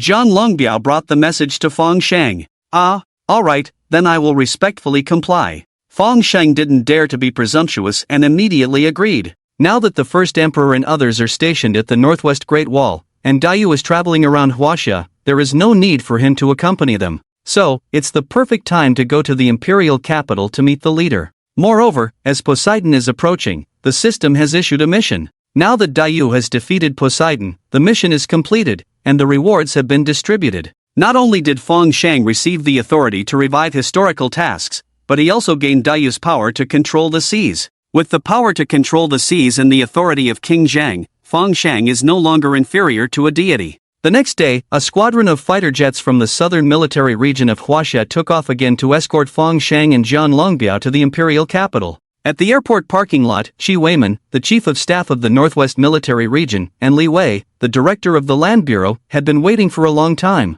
"Old Qi, what are you doing here?" Fang Sheng, who had just gotten off the plane, was quite surprised. The last time he saw Qi Weiman was in the Northwest Military Region. "Hey, I was afraid you might feel awkward. Let's go, the leader can't wait any longer." Qi Weiman smiled kindly and led Fang Sheng to Longyuan. Longyuan, the office of the highest leader of Huaxia. "Go in, only the leader is inside, no one else. He wants only the two of you to meet this time." Qi Weiman escorted Fang Sheng to the door and said with a smile, "Don't worry, don't be nervous, the leader is very kind." Fang Sheng rolled his eyes, feeling helpless. After all, the leader is the highest leader of Huaxia, guiding the people of Huaxia in a world where deities are reviving. How could he not be nervous to meet him? Qi Weiman and the others slowly left, leaving Fang Sheng alone in front of the door. Fang Sheng took a deep breath, prepared his words, and gently knocked on the door.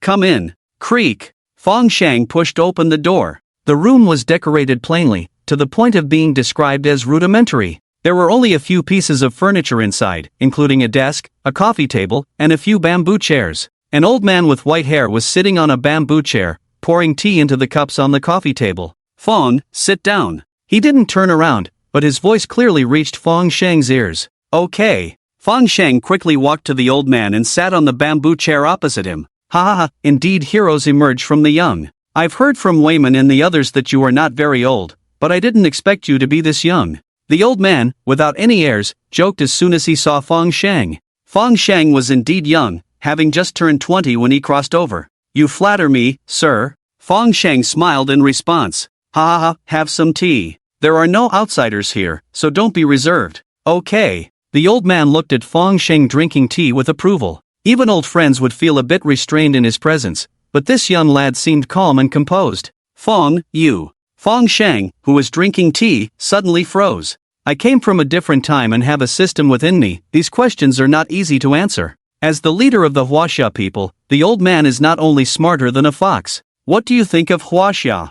Huaxia people are united and more cohesive than any previous era. Now that the gods have returned, we have no choice but to unite. The old man nodded and said softly, "Huaxia, our nation is unique. We respect the gods but do not believe in them. We pray to the Dragon King for rain in times of drought, and curse its incompetence when it does not rain. For the Huaxia lineage, the gods are just illusions. For 5,000 years, we have never relied on the gods. With the Grand Canal and the Great Wall, we have created one miracle after another through human effort. We have carved mountains and filled seas, connecting vast territories to make our nation prosperous. Do you think a nation like this needs the protection of the gods?" Fang Sheng shook his head. The Huaxia that the old man spoke of was the Huaxia he respected. Not relying on the heavens, not worshipping the gods, relying on human effort to create great achievements. Actually, when the gods returned, I couldn't sleep day and night. I wondered, where are our gods? Have they forgotten their people? Is my Huaxia not worthy of protection?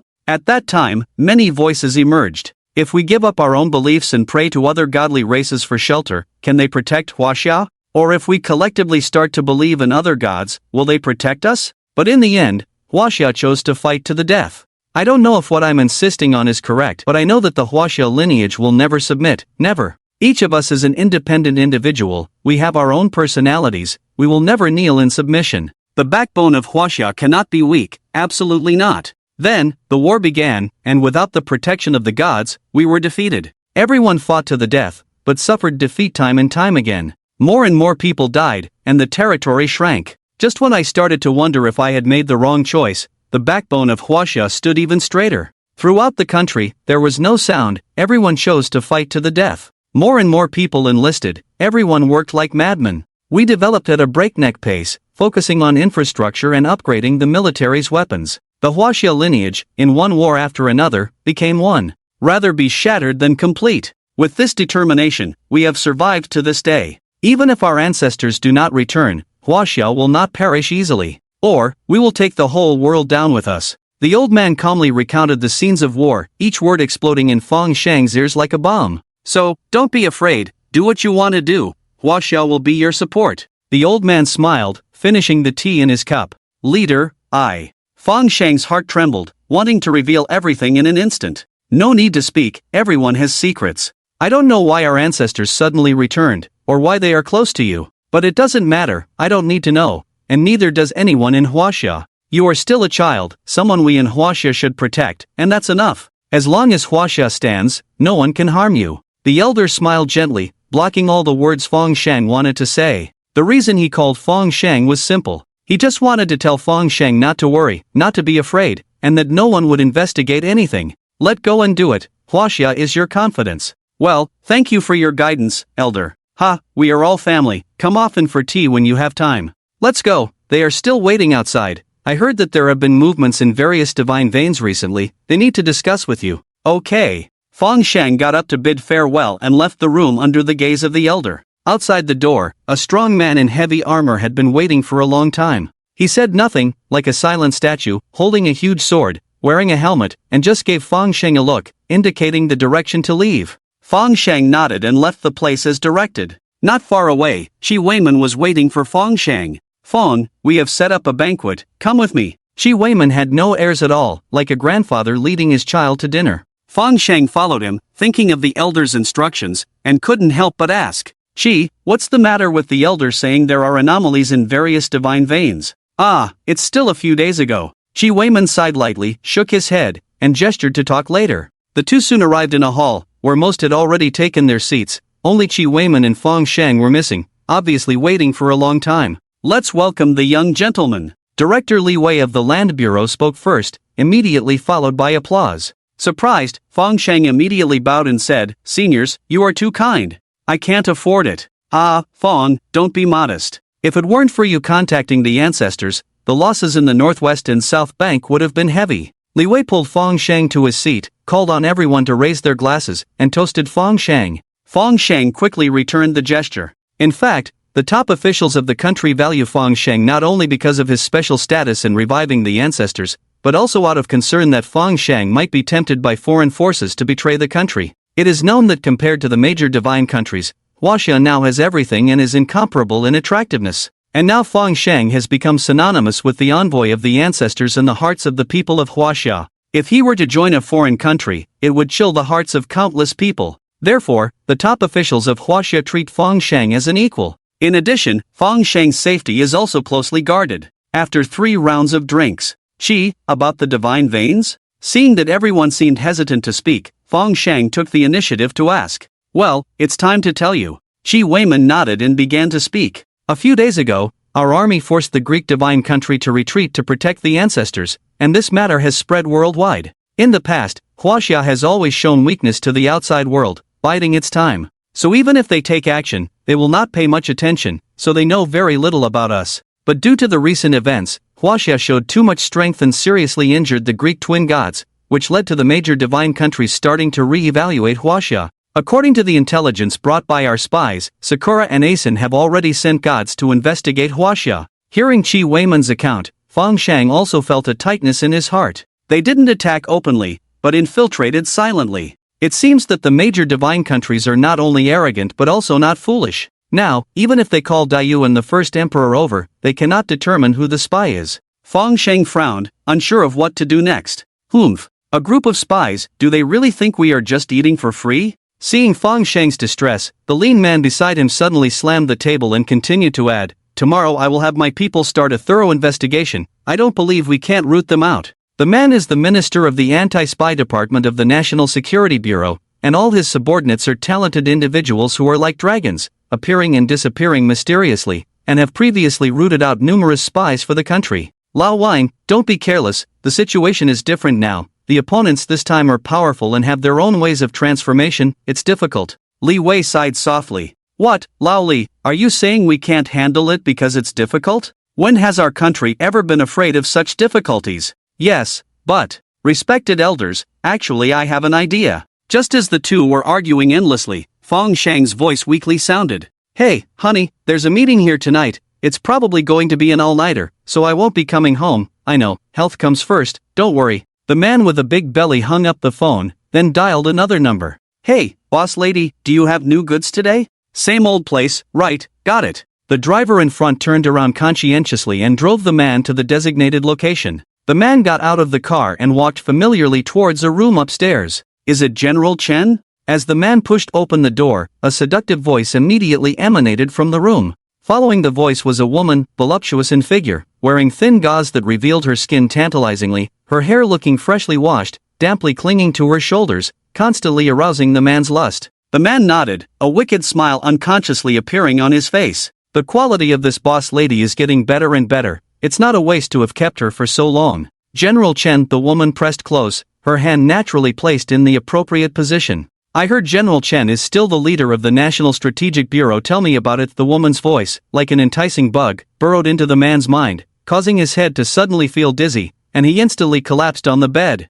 Just as the woman was about to take the next step, her body suddenly began to tremble uncontrollably, a green light immediately enveloping her completely. Bang! In the room, only the man who had fallen asleep remained. Nuclear bomb construction base. Lu Lao, do you have time now? I have something I want to consult you about. A young man with glasses stood in front of the old man, speaking earnestly. Xiao Chun, what's the matter? Are you facing technical difficulties recently? As the chief construction engineer of the base, Lu Lao looked at the young man in front of him with a smile. This kid is quick-witted and hard-working. He will definitely inherit our mantle in the future. Well, Lu Lao, how many nuclear bombs do we have stored? Xiao Chen adjusted his glasses, and under the transparent lenses, there were no whites of his eyes, they had all turned black. Xiao Chun, this is a state-level secret, it can't be disclosed to outsiders. Lu Lao was about to educate him, but before he could speak, his mouth opened uncontrollably. In total. Lu Lao's voice was immediately blocked by a green light, and Xiao Chen's body bathed in the green light, as if melting, disappeared. Half an hour ago. Imperial capital, Qinglong Academy, the highest institution of learning in Huaxia. The school had already been completely evacuated at this time, leaving only a few people standing in the vast playground. It was Fang Shang and the top officials of Huaxia. Young man, are you telling the truth? An old man with white facial hair was visibly excited, his tone trembling. He was Gong Zhongshu, the dean of Qinglong Academy, one of the top scholars of the present day. He, who had always been indifferent to favor or disgrace, was showing such excitement for the first time. It's not surprising, who among the people present wouldn't be excited? Even if the director of the National Education Bureau came here, they would have to kowtow to the statue in front of them. Standing in front of everyone is none other than the founder of Confucianism, Confucius, Master Kong. He is not only the founder of Confucianism and Taoism, but also the greatest teacher. Teaching without discrimination, he is a model for all. In the past, those who wanted to study in the academy had to bow to his statue first. Even today, China holds a grand ceremony to worship Confucius every year, no less solemn than the ceremony to worship ancestors. During that time, scholars from all over the country would pay their respects to Confucius' statue. This is not only a sign of respect for the ancestors, but also a tradition of respecting teachers and ethics that has been passed down in China. Without Confucius, who else would believe in teaching without discrimination, where everyone can receive fair education? Without Confucius, who else would know that studying can change one's destiny, and even change the world? Without Confucius, who else could ensure the continuous and profound cultural heritage of China for thousands of years? Confucius, the sage of Confucianism and Taoism, is so important to China. And today, someone tells you that Confucius will be resurrected and reappear in the world. If one has not seen Ing Zhang and Yu, Gong Zhongshu would have dismissed it as nonsense and cursed the person for speaking without basis. But the fact proves that ancestors can indeed be revived, and even awaken extraordinary powers to fight against gods. This made Gong Zhongshu have to believe. Well, sir, you can rest assured that with the master here, those evil spirits will have nowhere to hide. Fang Shang nodded and smiled, gesturing for everyone to step back. The crowd tactfully retreated, and Suyu extended his hands, then his thoughts entered the system. Revival, Confucius, the sage of Confucianism. Location, Qinglong Academy. Please confirm again, host. Confirmed. Revival begins. Boom! The sky suddenly changed color, a green beam of light descended from the sky and struck the statue of Confucius directly. Soft breaths flowed out like a gentle breeze, cleansing everyone's hearts and bodies, making them feel infinitely relaxed. Fang Shang had initially activated his royal power to prevent accidents, but under the comforting energy, his royal power was completely withdrawn. The sculpture in front also began to change, with scrolls forming a huge sphere that completely enveloped the statue, preventing outsiders from seeing what was happening inside. Empty, the scrolls in front shattered, and the dazzling light almost made everyone close their eyes. When everyone regained their senses, an old man had appeared before them. His hair and beard were white, dressed in a green robe, holding an ancient yellowed book in his right hand, smiling at everyone. The moment he appeared, whether it was the elderly working or the young studying, they all instinctively looked towards the imperial capital. There stood a man, the first scholar of China, the common teacher of all scholars, the model for all ages, Confucius. Hello, everyone, my surname is Kong, and you can also call me Master. Confucius smiled slightly, introducing himself to the group as if they were long-lost friends. Master. Dong Zhongshu was in tears, almost rushing into Confucius' arms, stumbling to the front. Don't rush, child, take your time. The gentle green energy gently supported Gong Zhongshu like a willow branch. Master, the real master is here. As a contemporary great scholar, Gong Zhongshu's emotions at this moment were more profound than ever before. To learn and then to die, is that not a joy? Gong Zhongshu, even if he were to die immediately, would have no regrets. Master, we are incompetent. Nowadays, the gods oppress us, and we scholars are powerless, only able to sigh and lament. Although Gong Zhongshu was excited, he did not forget his mission. As a great scholar, it was more appropriate for him to express grievances. What? The master's gentle demeanor instantly disappeared. A noble-minded man does not seek to live at the expense of benevolence, and a brave man does not seek to die at the expense of righteousness. Who dares to violate China? To ask the people of Huaxia, who would think that the knowledgeable and classless Confucius has a bad temper? This old man has always been gentle as jade, only the country and the people can move his emotions. Therefore, the good temper of Confucian scholars is for their own country and people. When it comes to outsiders, Confucian scholars may not have such a good temper. The Confucian school has the 6 arts of a gentleman: rites, music, archery, charioteering, calligraphy, and mathematics. Among them, charioteering and archery are both learned for the purpose of battle. Yes, in the era of the warring states with many heroes, danger was everywhere, and the fact that Confucius could travel with 3,000 disciples to various countries shows that he was not just a weak scholar. Even now, after 1,000 years, some people still joke about this, saying that the Confucian school at that time relied not only on ideology but also on the size of their fists, to win people over with virtue. Boom! Confucius's momentum surged, endless green energy threads burst out from him, weaving into a lush green willow tree around him. Master, do not be angry. With the sacrifice and protection of my Huaxia people, the overall situation of our country is stable, but Dong Zhongshu saw that Confucius was already angry and quickly steered the conversation to the key point. Phew! Confucius took a deep breath, his momentum completely restrained, leaving only the increasingly solid silhouette of the willow tree behind him. In addition, Confucius is more like an old man relaxing under a willow tree, kind and harmless to humans and animals. Speak, child. The Confucian and Taoist traditions should prioritize the world, and we will not let anyone harm our Huaxia. Master, those deities have infiltrated various parts of our country, intending to investigate our national defense intelligence and wipe us out. As the one who brought up the complaint, the great Confucian Gong Zhongshu naturally knew about this intelligence, and he was in tears. We have been investigating, but it's too difficult, Master. They can change faces and manipulate illusions. Even if we have suspicions, without tens of thousands of troops, we cannot defeat them. Now we are all in a state of panic, suspecting each other. If we don't stop this soon, we may all fall apart from within. Master, as part of the Confucian and Taoist traditions, we cannot sit idly by. It must be said that as the head of the Qinglong Academy, Mr. Gong Zhongshu is very good at storytelling. Rest assured, child. Even if I have to risk my life, I will not let them harm the foundation of our Huaxia. After listening to Gong Zhongshu's complaint, Confucius was already angry. The Confucian and Taoist traditions are most concerned with national stability. Only with national stability can society achieve great harmony, and the people can live and work in peace. Now, Huaxia is in turmoil because of foreign deities, and the people cannot live stable lives. How can we achieve great harmony like this? Young friends, stand behind me. I will go and fight the enemy. The solemn and murderous aura suddenly surged. The The sage of the Confucian school was angry. "Master, do not be careless. The number and abilities of the opponents are unknown." Fang Shang, who had already battled with deities several times, spoke in time, fearing that Confucius would suffer. After all, no one knew about this enemy, and rushing into battle might lead to an ambush. "No problem, I will bring them here and exterminate them together with you all." Upon hearing Confucius's words, Fang Shang was also surprised.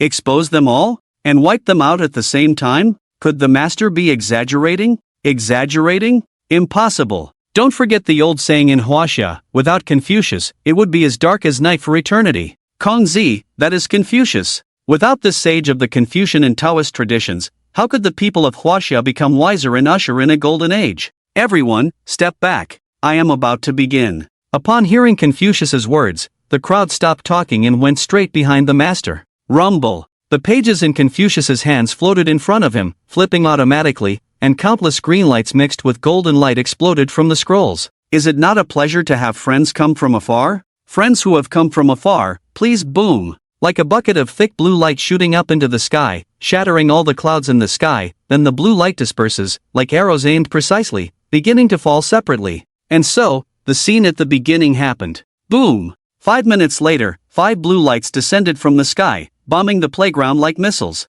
Disperse! Confucius' voice fell, and the willow tree behind him immediately extended 2 branches, dispersing all the smoke and dust. Hee, to think that there is such a talented person in Huaxia, able to detect me before we even meet. A charming voice came from the front, and streams of pink energy rushed towards everyone like ripples. Poof! Confucius' eyes sharpened, speaking seriously. Fine words and an insinuating appearance are seldom associated with true virtue. Boom! The willow tree erupted with waves of energy, colliding with the energy fluctuations caused by Yu Zhao's previous attack. Yu Zhao's face turned cold, a trace of blood flowing from the corner of her mouth, obviously suffering a great loss in the first collision. You see, Yu Zhao is a great demon from the Sakura country, originally a white-faced golden-haired nine-tailed fox. It once seduced the emperor of Sakura, causing chaos in the world, and escaped death in many pursuits. Legend has it that in the end, Sakura sacrificed 200,000 people, all demon slayers exhausted their cultivation, launched the Master Jianjin's magic arrow, and killed Yu Zhao.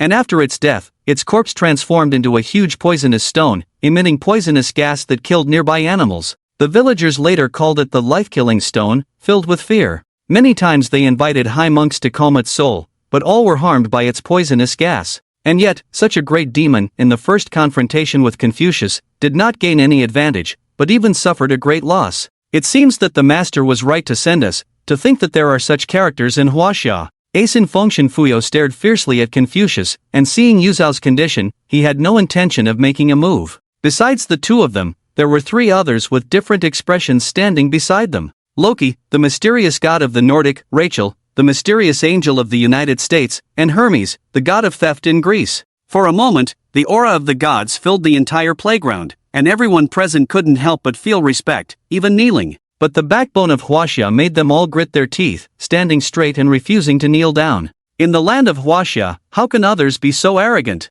Confucius naturally felt the pressure from the 5 gods, with a cold snort, like the sound of a bell ringing through the world, ringing above everyone's heads, dispelling the awe of the gods in their minds. Thank you, Master, may I accompany you and fight the enemy together? Seeing the 5 gods on the other side, Fang Shang couldn't sit still. You see, the intelligence only mentioned 2 abnormal divine veins, leading most people to speculate that there were only 2 gods, not even 3. And this time was just reconnaissance intelligence. Huaxia thought they would not mobilize high-end forces, so they did not pay much attention to it. But in front of them were 5 gods, all of them in high positions. This battle is probably not going to end well. And due to lack of preparation, besides Confucius, only Fang Shang had the strength to fight against the gods. So seeing the 5 gods on the other side, Fang Shang immediately volunteered to join Confucius in fighting the enemy. Child, I have accepted your intentions. But, the Confucian way is to love the people like children. How can I let you go into battle while I am here? The protector of Huaxia is inherited. Hearing Confucius' words, Fang Shang's blood boiled, and he said with a bow, all right, Master, feel free to take action. I will ensure your safety here. Immediately, the power of the royal authority was fully activated. The pressure was like a protective shield, enveloping the surrounding environment, preventing damage from the intense energy fluctuations. Moreover, Fang Shang also brought drones, making it easier to broadcast the live action globally. Soon, dozens of drones buzzed into the air, starting a global live broadcast. Descendants of Huaxia received the message on their phones and flooded in like a tide. Wow, why does this person look so familiar? Yeah, I feel like I've seen him somewhere before. No, I remember seeing him yesterday. Yes, it's Confucius. Wow, Confucius. Heaven does not create a second Confucius, the master of 10,000 generations. Ah, I finally understand why I've been distracted today, always wanting to look out the window. Turns out the founder of Confucianism has returned. Where are the followers of Confucianism? We are willing to kneel and pay respects to the master together. The figure of Confucius was so familiar to the descendants of Huaxia that he was immediately recognized at first sight. After all, with so many schools in Huaxia, how many schools do not have a statue of Confucius? And how many university students have not paid respects to Confucius before an exam? The old man is quite popular in Huaxia, huh? The thieving god Hermes toyed with his golden wand and smirked sinisterly. If you die, won't the people of Huaxia lose their faith? Having lived for so long, it's time to die. Beast! Dare to say that again. Before Hermes could finish his harsh words, the contemporary Confucian scholar Gong Zhongshu ran up to Confucius with anger and cursed loudly with the dirtiest words he could think of. Confucius was the teacher of all Confucian scholars, the master of masters, like a kind fatherly teacher. Anyone who disrespected him would face their wrath. Even though today's Confucian scholars had become weak scholars with no power, they would still take a bite out of you. I am just a humble Confucian scholar, a descendant of Confucianism. How can I stop moving forward just because I die in battle? I, Confucius, hereby announce to all Confucian scholars, if I die in battle, do not grieve, remember the path of Confucianism. Cultivate oneself, regulate the family, govern the state, pacify the world is one family, the world for all. Boom! A large clock suddenly appeared in the sky, ringing without wind. However, the clock made no sound, but the voice of Confucius appeared in everyone's ears. Cultivate oneself, regulate the family, govern the state, pacify the world. The world is one family, the world for all. The lifelong aspiration of a Confucian scholar is also the wish of Huaxia. Just lies, you have disrupted our plans, you shall pay with your lives. Everyone, let us set aside our differences here and fight the enemy together. What do you say? The mischievous god Loki, who had been watching the show all along, finally spoke up. The power that Confucius had just unleashed had shocked him a bit, making him somewhat unsure of himself. But even so, with 4 other gods by his side, even if Confucius was strong, could he defeat them all? Yes. The mysterious angel Rachel spoke sparingly, with 6 wings on his back, holding the blazing white holy sword in his hands, ready for battle. The other 3 gods also nodded silently, gathering energy within their bodies. They were confident in defeating Confucius, but this time they had come only for intelligence and did not want to waste too much time here. And with the 5 gods working together, even the god king would be defeated, making the odds of success unprecedentedly high. Seeing the reactions of the 5 opponents, Confucius's expression remained unchanged, even more serene. Child, go to the rear, this master is going to battle the enemy. The willow tree threw Gong Zhongshu, who was still cursing, to the rear, then emitted a blue light and a warm aura turned into a killing intent. In front, Confucius not only did not move, but also sat cross-legged under the tree, placing the pages of a book in front of him, quietly waiting for the gods in front to make their move. Oh my, I just realized there are 5 gods in front of the master. Oh my gosh. Really? Who are they? How come I don't know anything? Look at the bunch of tails behind, that's Yuzo from the Cherry Blossoms, and the one who looks like an angel must be Rachel from America. In addition, there are Fuyo, Loki, and Hermes. 5 gods. 5 gods? How the heck did they come here? Stop asking how they came. Can Confucius really take on 5 of them? Oh no, he can't. We can't let the master lose on our turf. Quickly call for reinforcements. Daiyuan the first emperor. People on the internet saw this unreasonable setup and immediately panicked, fearing that Confucius would be at a disadvantage. But now, how many people in China can be used? In the imperial capital's Qinglong Academy, Confucius is the only top combat force. All hope is now pinned on him. The wind gradually intensified. Boom! In the blink of an eye, a hurricane suddenly swept up, forming a tornado on the playground with unprecedented sharpness, heading towards Confucius. Azura's wind god Fuyo made a move. He was the weakest among the 5 gods, so he took the lead. A cold snort came from Yuzookian's mouth. Her body suddenly transformed into a giant golden fox 10 meters long, with 9 tails shooting out like 9 lasers, instantly rushing towards Confucius. The former evil god of cherry blossoms was now enraged. Disperse! Seeing several people making a move, Loki also activated his powers. With divine power in action, his body instantly multiplied 100-fold, then 1,000-fold, while all his clones gathered a ball of energy in their hands, tens of thousands of dark purple energy beams shooting towards Confucius like meteors.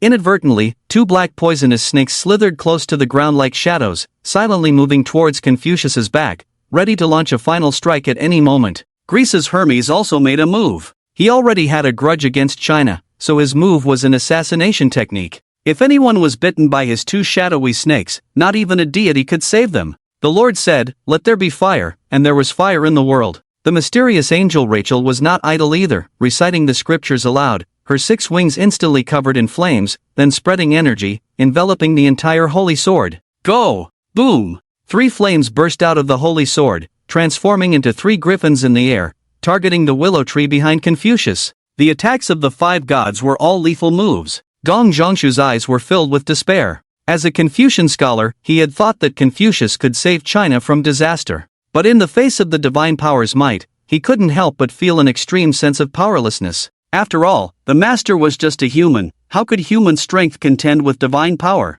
Under such a barrage of attacks, he feared that even he on the sidelines might also perish here. Well, in this life, being able to see the master, he would die without regrets. Just as Gong Zhongshu peacefully closed his eyes, the pages in Confucius's hands flipped. The master does not speak, strange forces disturb the gods. The master does not speak, strange forces disturb the gods. Boom! As soon as Confucius finished speaking, the willow tree behind him suddenly exploded, countless branches carrying emerald energy, like whips, all rushing towards the attacks of the 5 gods. However, the expected collision did not occur. The willow branches seemed to be silent, immediately dissolving all the attacks that met them, even the energy completely dispersing. Countless branches moved like swimming snakes, first destroying the hurricane, then half of them blocked the energy shot by Yuzookian. The other half of the willow branches were not idle either, slowly drawing circles in the air, forming energy shields that intercepted all the meteors created by Loki. The 3 flaming griffins summoned by Rachel were also entwined by the emerald dragon formed by the willow branches, persisting for a short while before dissipating into the sky.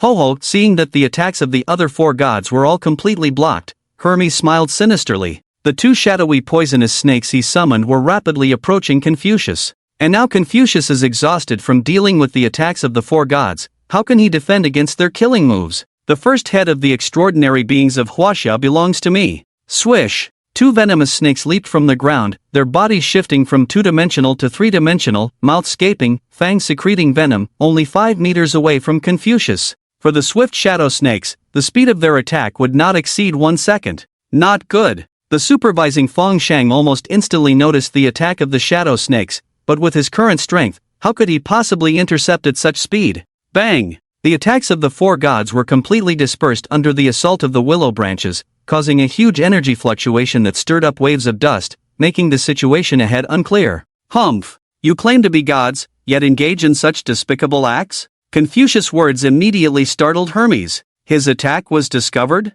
How is that possible? Facing the lightning-fast attack of the shadow snakes, Hermes was very confident. Even if the God King were here, at such a close distance, it would be impossible to evade. As the smoke slowly dissipated, the figure of Confucius slowly emerged, leaving all the gods stunned. Confucius had already stood up, his appearance undergoing a huge change, shedding his previous old age and now appearing as a robust young man in his 20s. At this moment, he stood at a height of 8 feet, with a magnificent appearance, bulging muscles all over, looking like a fitness trainer stepping out. In addition, he had grabbed each of the 2 snakes with his hands, firmly holding their necks in his tiger's mouth, almost twisting their heads off in an instant. Puff! Hermes suddenly spat out a mouthful of blood, as these 2 snakes were formed from his own energy, even his original power, so their deaths would also cause considerable damage to him. Not only were the gods stunned at this moment, even Feng Shang and the others were stunned. This isn't right, is it? Where did the weak old man with no strength just now go?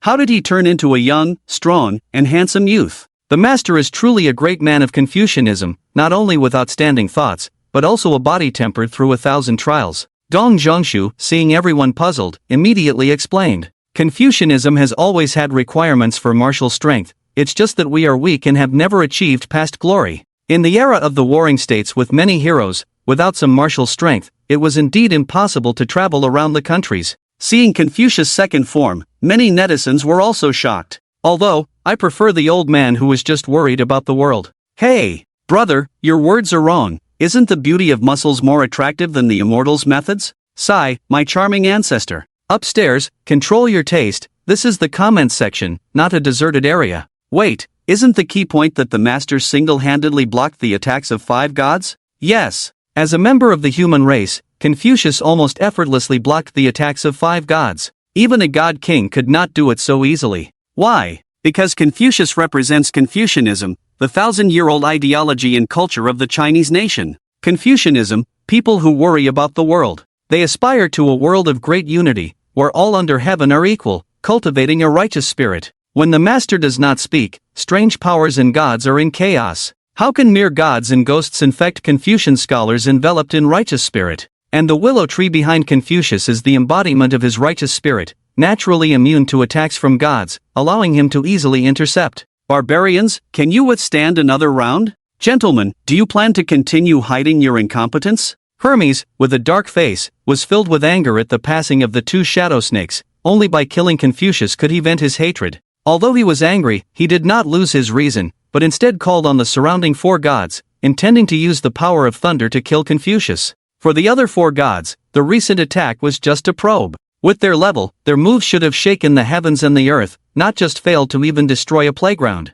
Like the previous Ares, the reason he appeared so weak was because Bai Qi was too strong. With the support of 300,000 unjust souls, his combat power soared, instantly defeating Ares and suppressing him before he could truly unleash his original power. Poseidon was even more unlucky, encountering you the Great who specialized in countering him, leaving him powerless and defeated. But the 5 gods at this moment will not make the same mistakes. Ha, my divine friends jest. How could we come here together and not cooperate? Today, let me take the lead and suppress these barbarians. Loki's mouth curved into a smile as he took the first step forward. As the representative of the Nordic gods, he was about to demonstrate his strength at the moment of destroying Confucius. The abilities Confucius had just displayed were nothing special, and Loki was confident he could defeat him with one move. This person has caused trouble for me, angering the leader. Only by taking his head can we atone for the offense. Let me lend a hand to my divine friend. Sanfone, the wind god, also stepped forward, with a shadow flashing behind him, indicating that a storm had already formed. I will do the same. Emmy smiled charmingly, and suddenly countless petals fell from the sky, their purpose unknown. Disrespectful ones, be gone. The 6-winged seraphim Rachel flew into the air, diving down menacingly towards Confucius. Humph. You Chinese have repeatedly offended us Greeks, you should have died long ago. Today, let the thieving god Hermes, me, kill with pleasure, washing away the shame with blood. Hermes raised the golden magic wand, muttering to himself, clearly preparing to use his original power. The 5 gods, each possessing the power of the heavens, were all serious. The attacks to come would surely be earth-shattering. Finished with the trash talk? Confucius in his muscular form smirked. Then let me see who can kill me. Mad. Our fascinating ancestor is not an ordinary madman. Back in the spring and autumn period, when the heroes were numerous and the 100 schools contended, Confucianism stood out among the crowd like the leader of the martial arts world, not only for its rich intellectual content but also for Confucius's sharp tongue.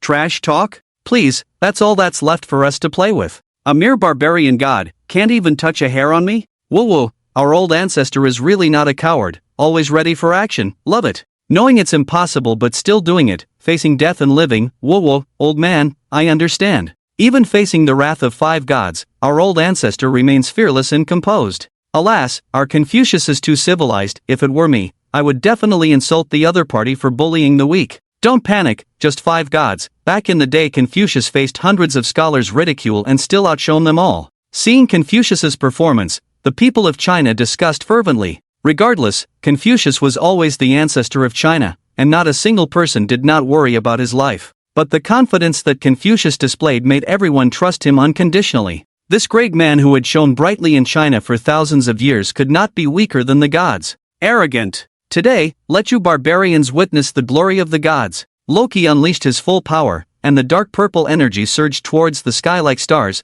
gathering together, even absorbing the brilliance of the sun. Starfall. Boom. The energy condensed instantly, like a pair of hands shaping recklessly in the air, attempting to create a star. Creating something out of nothing? Can this be done? Why not? As the mysterious god of the north, Loki's ace skill was creating something out of nothing. And his most massive move was this starfall technique. By controlling energy, a satellite is created out of thin air in the sky, smashing towards the target. Forget about defense, there's no way to escape even by running. The 4 people beside were secretly amazed by Loki's attack. Facing this strike, even they found it difficult to withstand. Wind, roar, let the world wail. Empty Fuyo immediately took action. A strong wind rose, and everyone felt no airflow, because this wind was all transformed by energy. They gathered in the sky above the willow tree, turning into nearly tens of millions of wind blades, aiming to destroy everything in front of them. It's worth noting that wind blades transformed by energy can even cut through steel.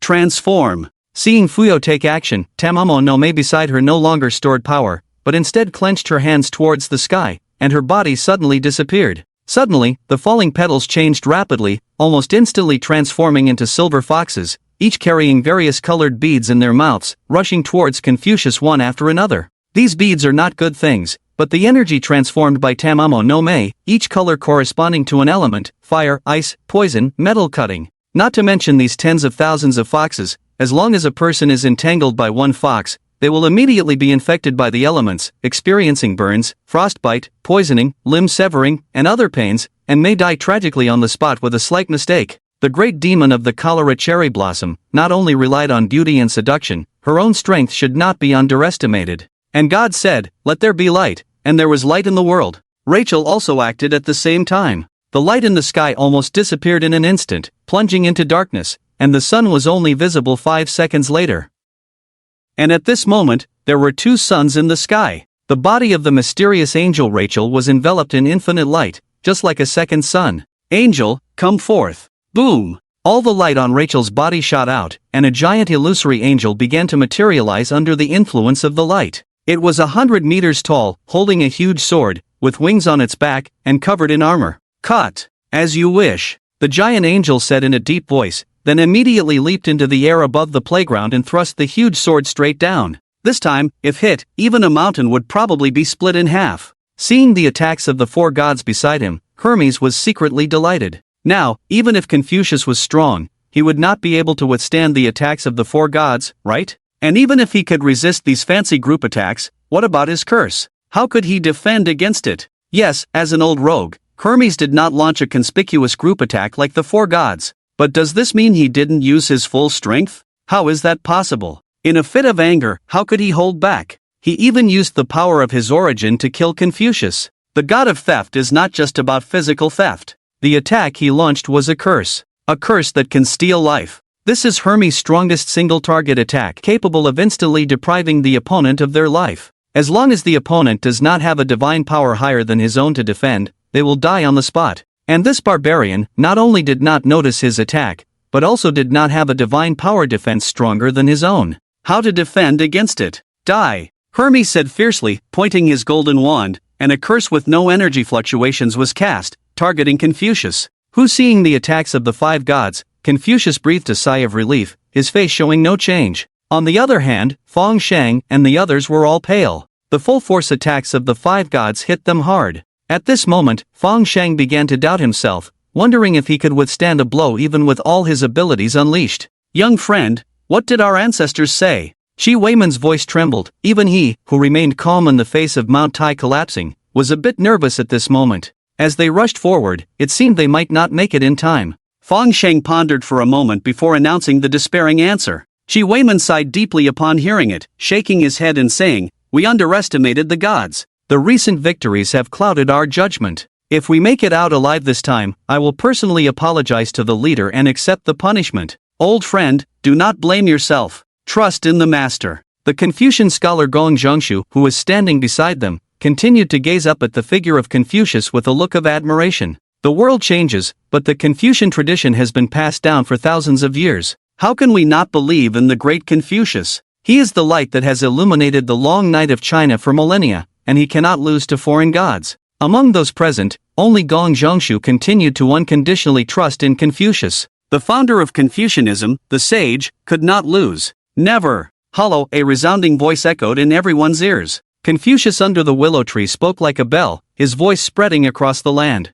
"I was born 1,000 years ago, fortunate to witness the great harmony here. Seeing the unbroken lineage of Confucianism and Taoism for 1,000 years, the prosperity of the nation of China, I am truly fortunate. Although the Confucian and Taoist traditions were established by us, it is the generations of great scholars who have made them increasingly perfect and glorious. Today, I will use the power of future generations to protect the prosperity of China. It is worth noting that the Confucian and Taoist traditions have been passed down in China for 1,000 years, giving birth to many great scholars besides Confucius. They have combined with the present era to provide detailed interpretations and developments of the Confucian and Taoist traditions in China, an indispensable part of the Confucian and Taoist lineage. The reason why Confucius wanted to use the power of future generations was to ensure that contemporary scholars not only remembered him but also remembered these Confucian scholars who had sacrificed so much for the country.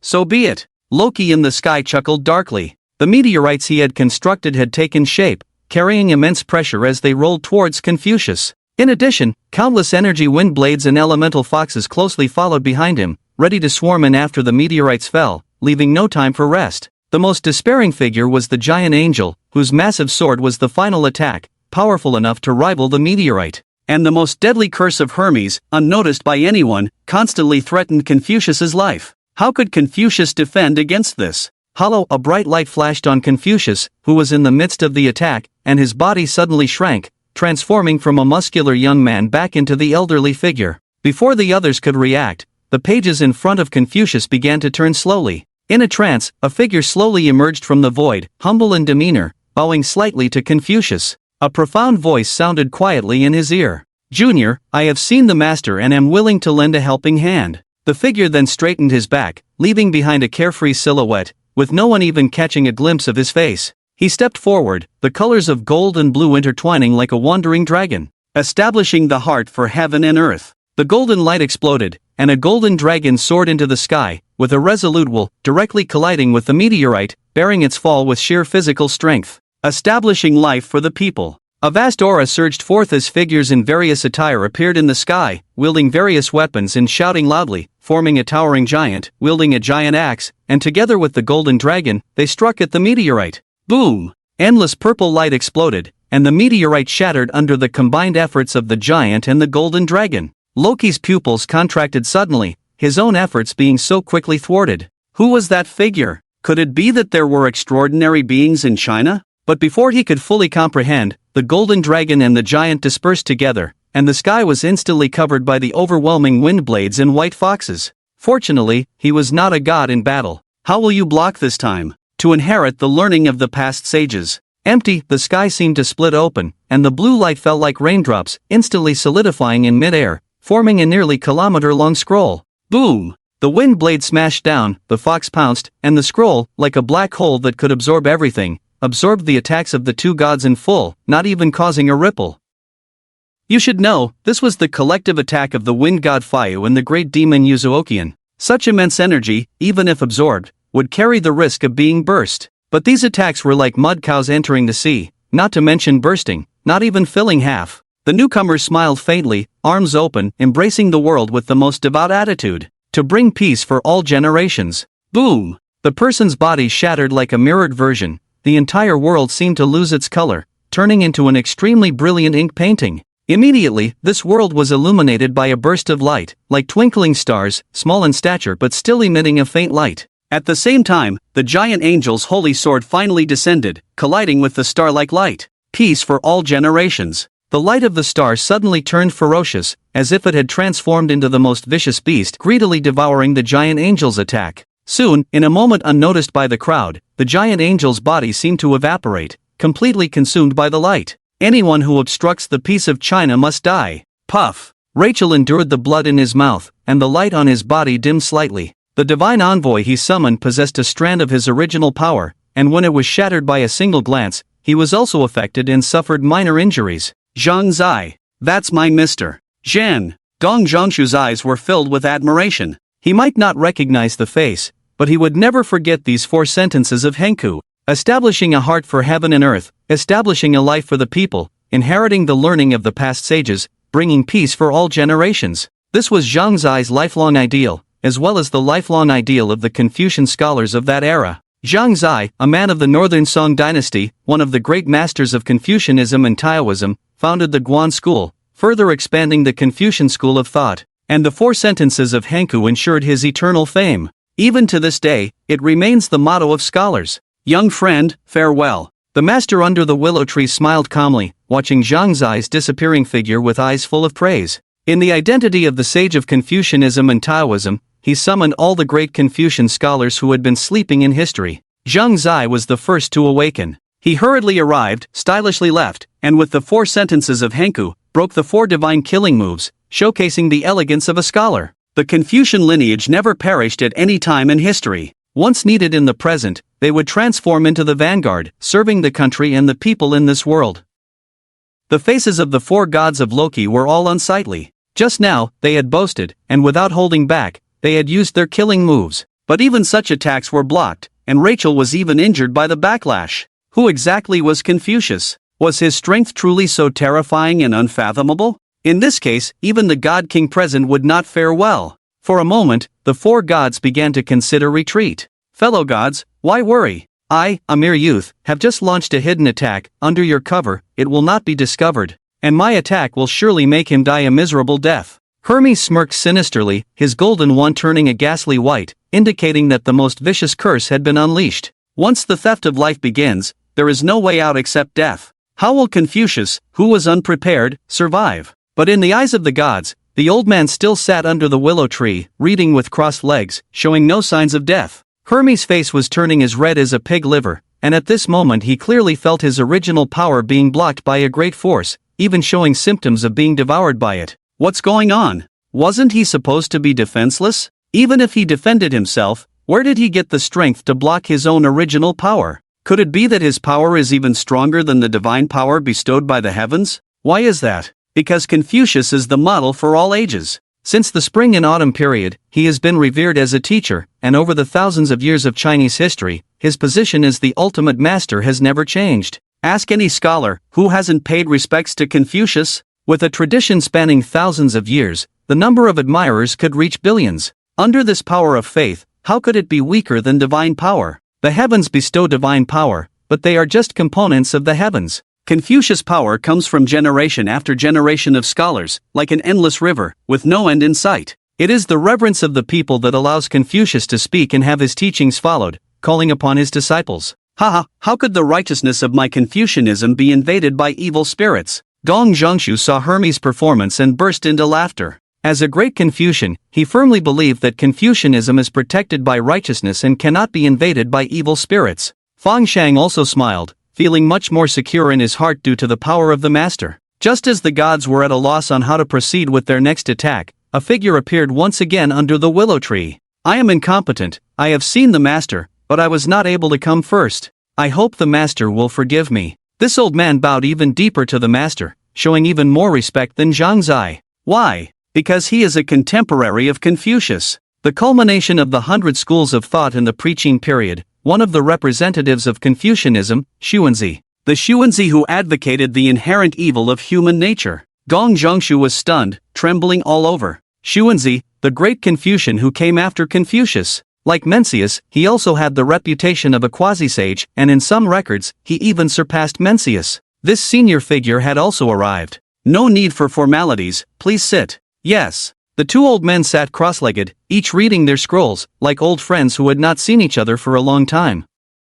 Surprisingly, neither of them spoke, but Xuanzi soon stood up, holding a scroll, and walked towards the gods with a leisurely pace. Although the 2 seemed to have not spoken, their thoughts were actually colliding rapidly. Xuanzi quickly understood Confucius' intentions and graciously bid farewell. Protecting the country is the essence of Confucianism. And they were summoned by Confucius, just a mere energy shadow, not harming the original source. The master had given them the opportunity to gain fame and prestige, how could they refuse? When the elders bestow, one must not decline. To decline would be disrespectful. Barbarians, do you dare to attack us? Although Loki was a bit flustered, as a deity, he still maintained his arrogant attitude. We deities dare to be disrespectful, kneel down and kowtow, or face divine punishment. FAU, upon seeing Xuanzi approaching, quickly recovered from the recent blow and began to threaten. Although Confucius' defense had indeed left him with some psychological shadow, the old man in front of him had no divine power at all. If anything was abnormal, it was just a stubborn energy in his body, which FAU was not afraid of at all. Moreover, this little old man seemed to be very important to the people of China. If he were to kneel down and kowtow, Wouldn't it further strike at the arrogance of the Chinese people? No, this Azura god is looking for trouble, right?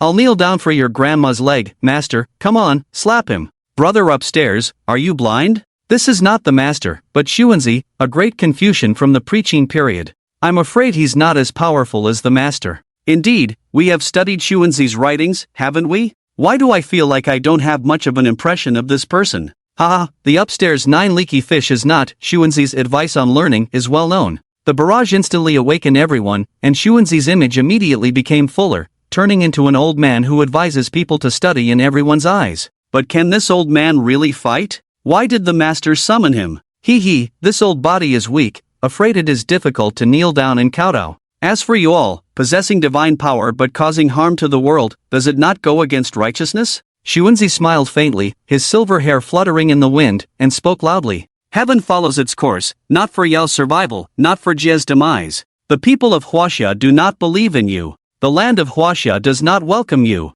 Today, you shall all stay. Xuanzi's words immediately darkened the faces of the gods, divine power surged, almost about to kill Xuanzi in an instant. Heaven can create life, but cannot distinguish things, the earth can carry people, but cannot govern them. Heaven and man are distinct. Sever. With Xuanzi's command, the scroll in his hand instantly shattered, black and white colors forming a dense mist that completely enveloped the entire battlefield, as if entering a landscape painting in inkwash style. Petty tricks, violent storm. Faya angrily rebuked, divine power surging in her body, reaching out to summon a hurricane. However, even though she turned red in the face, exerting all her strength, she still could not use her divine power at all.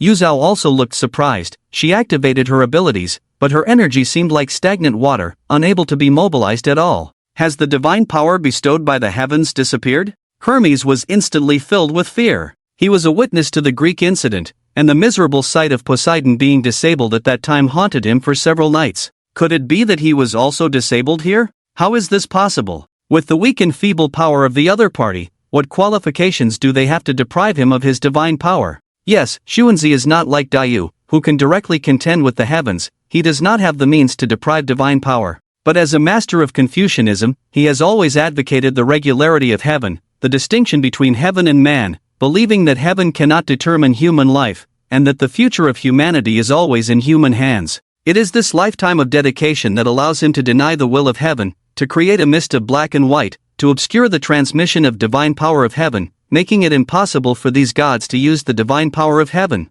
So in the thick mist, all the gods are just like ordinary people, only able to use their own inherent powers. This is all that Xuanzi can do. The rest will have to be left to the master. With a smile, Xuanzi looked through the thick fog at the green shimmering willow tree, bowed again, and then his figure dissipated, as if he had never appeared. He was originally an energy shadow, and now that his energy is exhausted, he disappeared like Zhang Zai, vanishing into the modern world. Boom! Between the black and white mist, Rachel's eyes were enveloped in holy light, her 6 wings trembling, bursting with immense power, soaring directly into the sky. Yes, as a 6-winged seraphim, using wings to fly is his own power. The other 4 gods saw Rachel flying out and were overjoyed. As long as Rachel dispersed the thick fog, their divine power would return, and they would be able to regroup and kill Confucius. But imagination is rich, reality is stark. This archangel, known as the 6-winged seraphim of mystery and supreme angel, almost flew into the sky in an instant. Escaped. Truly escaped. He didn't even say a harsh word, he just escaped immediately.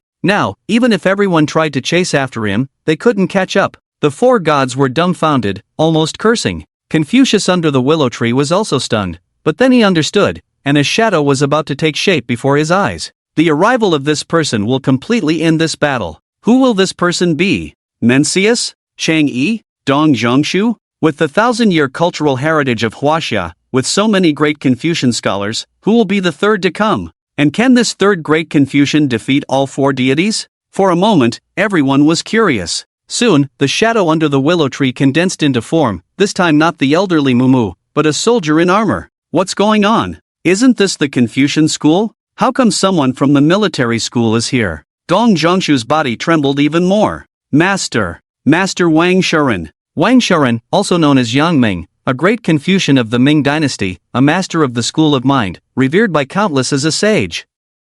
He opposed Xu Shi's Neo-Confucianism, especially the method of investigating things to attain knowledge of truth. Historically, it is said that he stared at a bamboo for 7 days, exhausted, and fell to the ground without gaining anything. So, he abandoned Zhu Shi's Neo-Confucianism and delved into the school of mind, becoming its master. And the school of mind is a branch of the Confucian school, so it is fitting to call him a great Confucian. Why is he wearing armor then? Because he is not just a philosopher, but also a military strategist. In the Ming dynasty, he personally led troops to quell unrest, even being called the military god known for his cunning. I have seen, Master, it is you who have invaded our land. Wang Sharan bowed and asked Confucius. Yes, I hope the young friend will take action. Confucius looked up, satisfied with this descendant, and advised, the enemy is strong, be extra careful. Thank you for your concern, Master, I will go forward to kill the enemy. Wang Sharan's eyes flashed, then straightened his back and entered the black and white mist. The 4 deities in the mist panicked,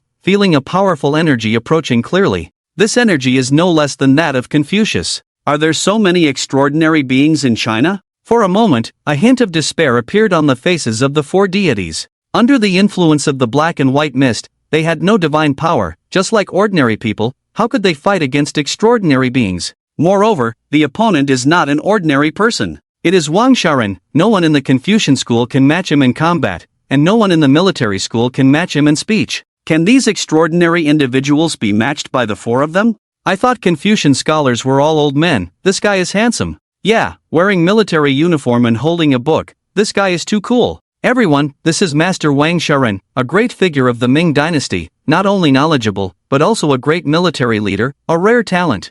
Our China has hope, now those deities can wait to be beaten down. Seeing Wang Sharan enter the black and white mist, the barrage of Chinese people was also filled with joy. Now that the divine power of the 4 deities has been sealed, even if Wang Sharan goes in, even a strong man could handle them. Hee, you men are really unreliable. 3 softies and a coward, it's better to let me go alone. Just as the 3 despairing gods of Loki, the last one, Uzookian, suddenly spoke up. At this moment, her face was gloomy, her external appearance could not be maintained, gradually covered with golden hair. As a great demon, although her divine power was sealed, her inherent abilities could still be used. You know, she is a 9-tailed fox, a monster that can hold a place in the Chinese mountains and seas. Even without divine power, her own strength can rival that of an army. That's why Uzookian confidently said she could rely on herself. The true form of the 9-tailed fox is not so easy to stop. Boom! In the black and white mist, there was a sudden explosion, and the beautiful figure of Uzookian had disappeared, replaced by a 10-meter-long golden fox.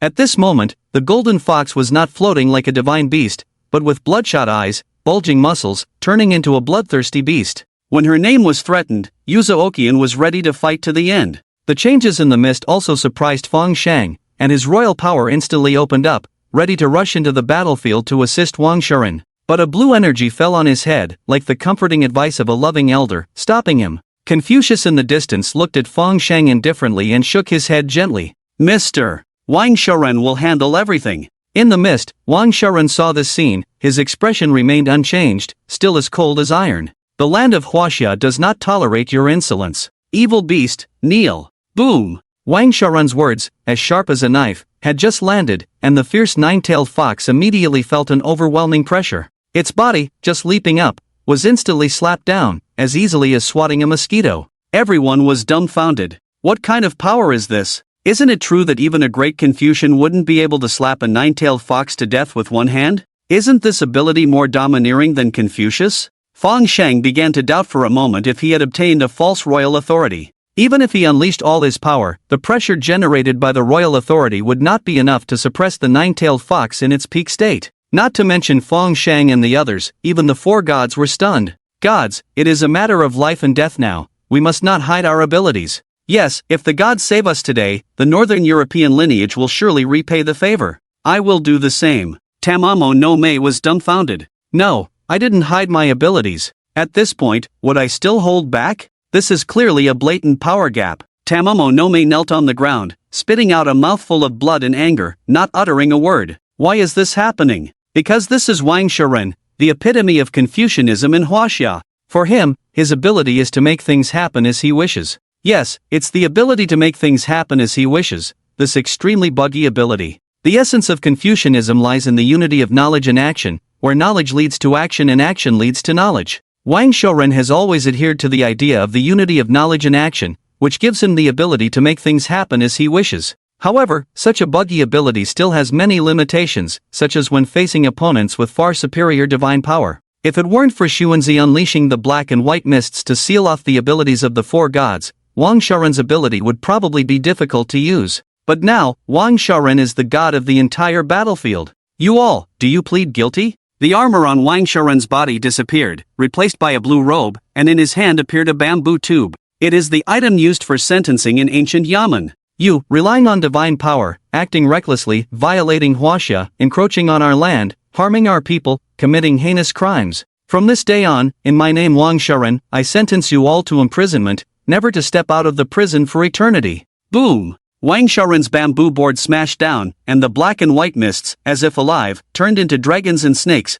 binding the four helpless gods, transforming into unbreakable shackles. The gods were captured. Damn! What kind of ability is this? To directly sentence the gods to lifelong imprisonment, is this something that humans can do? Mr. Wang Shaoren wouldn't be like Yuzu, right? Able to exercise the authority of the heavens. No, Mr. Shaoren is definitely not like Yuzu. Yuzu is a human sovereign, borrowing the power of the entire Huaxia human race, which Mr. Shaoren cannot achieve. Perhaps this is due to Mr. Shaoren's ability in Confucianism, the unity of knowledge and action, which can produce such great power. The audience was shocked to see the four gods being captured, their jaws dropping. How many years has it been? How many years have the people of Huaxia been oppressed by the gods? If it weren't for Bai Qi's tyranny against Ares, the first emperor's sword-breaking Zeus, and Diyu's defeat of Poseidon, Huaxia would surely still be under oppression. But this time is different, completely different. Unbelievable, captured.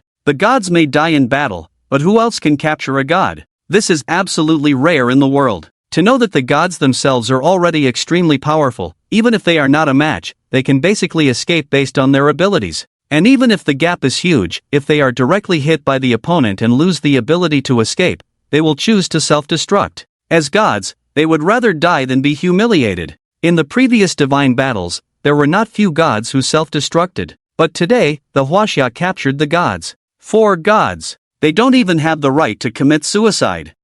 Master, please handle it, my time has come, I have to leave. At this moment, Wang Yangming's face was somewhat pale, but also full of relief. He bowed slightly to Confucius, and his body gradually dissipated. Thank you for your help, farewell, young friend. Confucius nodded, he was very satisfied with this young man. After all, for every Confucian, studying is not the end, governing the country and bringing peace to the world is the lifelong ideal. Wang Shaoren not only has the ability to govern the country, but also the power to quell rebellions. Such people are as popular as the current top students. Who wouldn't like them? Yuzu Okian's body also transformed back to its original form, looking more miserable than if she had been killed. She had just transformed into her true form, ready to show her power as a great demon. But the other party treated her like swatting a fly, pressing her to the ground with a slap, unable to get up. This power gap made her so miserable that she wanted to die. However, now they couldn't even die if they wanted to. Wang Shaoren only used 2 moves. Theoretically his energy should still be abundant. He shouldn't have disappeared so soon.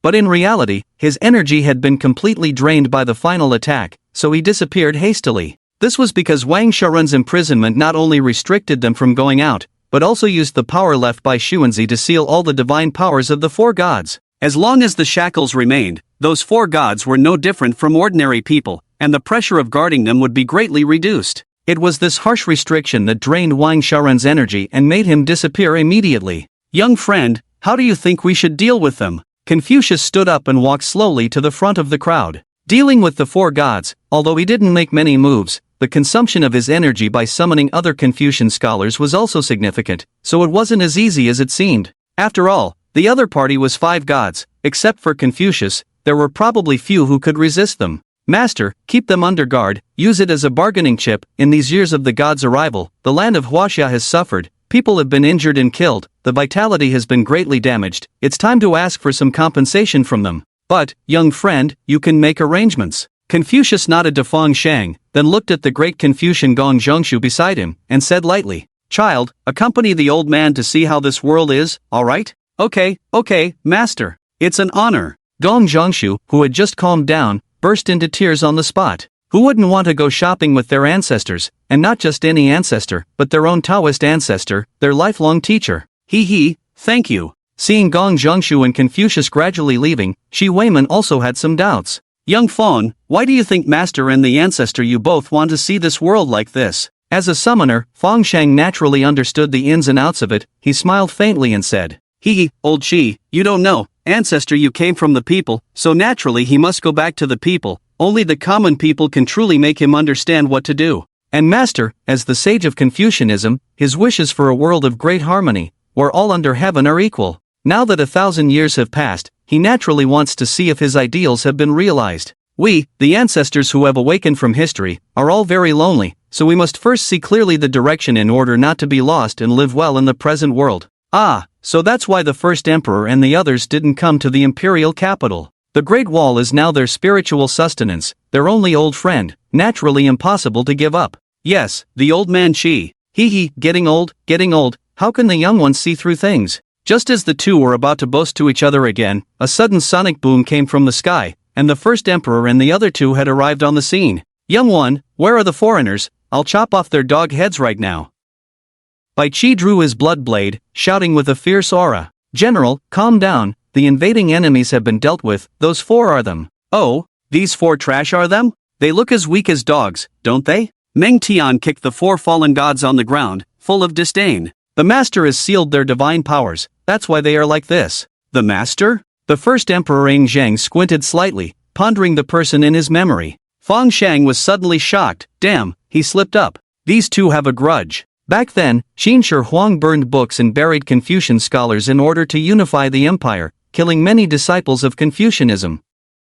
If Confucius were to find out, wouldn't the two of them end up in a big battle here? Emperor, please don't worry. I hope the 2 generals can accompany me to imprison these 4 in the dungeon. After all, with my strength alone, I am not enough to deal with any changes on the way. Fang Shang timely changed the subject. The 2 generals were easygoing people, and seeing Fang Shang's request, they readily agreed. With us here, young one, you can rest assured. Yes, thank you, generals. Just as everyone was still talking, the imperial guards of the capital hurriedly arrived. After a brief exchange of pleasantries, the 4 fallen gods were all imprisoned in the most secretive dungeon in Huaxia, and the news of Huaxia capturing the 4 gods spread worldwide from the mouth of the escaped Rachel. Now, the whole world couldn't sit still. Able to rival 5 gods, capture 4 gods alive? Does Huaxia really have such extraordinary individuals? For a moment, the world was in turmoil, countless gods were furious. Huaxia, a storm is brewing. Nonsense. Loki was captured, and you can still sit still. Northern Europe, the temple of the gods. Odin, who had always been steady, was furious today. He smashed the table made of pure jade in front of him with a slap, glaring angrily at the gods below. The gods of Northern Europe all shrank their necks, looking at each other, not daring to speak. They were not fools, each one more cunning than the next. You see, although Loki's strength is not very strong, he invaded Huaxia with 4 other gods. Even facing a god king, it would be impossible to be captured alive. What does this show? It shows that there are people in Huaxia stronger than a god king. Are they the kind of people they dare to provoke? Moreover, to rescue Loki, they would have to venture deep into the heart of Huaxia. Even if there is no god king present, just the heavy weapons and the fearless soldiers of Huaxia would be enough to give them a hard time. If they really want to rescue Loki, they would need several gods to lead the way, mobilize an army of extraordinary individuals, and start a war with Huaxia.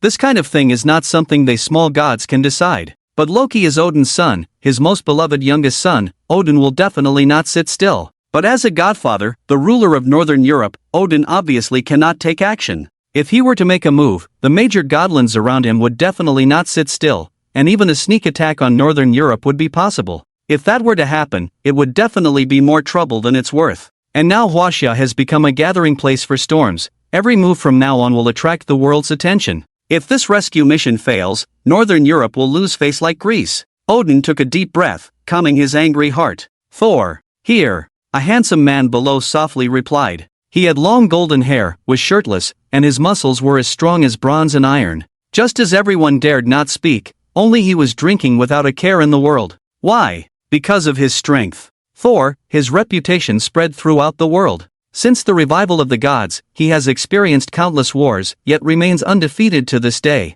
His terrifying strength almost surpasses all his peers, even the God King. In the Nordic region, apart from Odin, there are few gods who can guarantee a victory against him. Go and bring back that useless brother of yours. Odin squinted his one eye and ordered Thor. All right. Thor continued to drink, nodded, and said nothing more. Priest, this is not acceptable. We are uncertain of the strength of the Hwaxia now. It is not wise to take risks. Heimdall saw Thor planning to venture alone and still advised under pressure. Dear friend, you can rest assured. Before Odin could speak, Thor spoke up. The barbaric lands only have a few extraordinary individuals, but human strength is still human strength. It may be able to defeat weaker gods, but it cannot defeat me. Absolutely impossible. Boom! A strong pressure erupted from Thor, the sky thundered and lightning rolled, a huge hammer descended from the sky and smashed into the center of the temple. Thor raised the hammer high, and endless thunder surged from his body, weaving into a set of silver armor. The gods looked at each other, not daring to say more. In a year of warfare, Thor had become much stronger, no longer comparable to them. Boom, boom, boom. Two large goats pulled a chariot through the sky, and Thor's body automatically flew into the chariot, heading straight for Hwaxia. A storm is brewing. Hwaxia. The current Hwaxia has already realized the impending war. Under the command of the Elder, the entire country has entered a state of readiness, especially in the major military regions, where all soldiers are standing guard without moving, especially the reconnaissance troops, who have been dispatched more than 5 times. War is imminent. Everyone knows. Hwaxia has bound 4 gods. The major godlands will definitely not sit still, and as proud as they are, they will not sit down for negotiations peacefully. They will launch a war like vengeful beasts. Only by withstanding the first wave of attacks and repelling them all, will there be a chance for negotiations. However, the number of gods in this first wave of attacks, how many troops they will deploy, these are all unknowns. But Hwaxia doesn't care. This is not just a crisis, but also a rare opportunity. An opportunity for Hwaxia to sit on equal footing with the major godlands. Therefore, Hwaxia must seize it, even if it means fighting to the death. There is no possibility of retreat. In the northwest military region, Jiannan Mountain has already withdrawn with all its forces, turning to support other weaker military regions.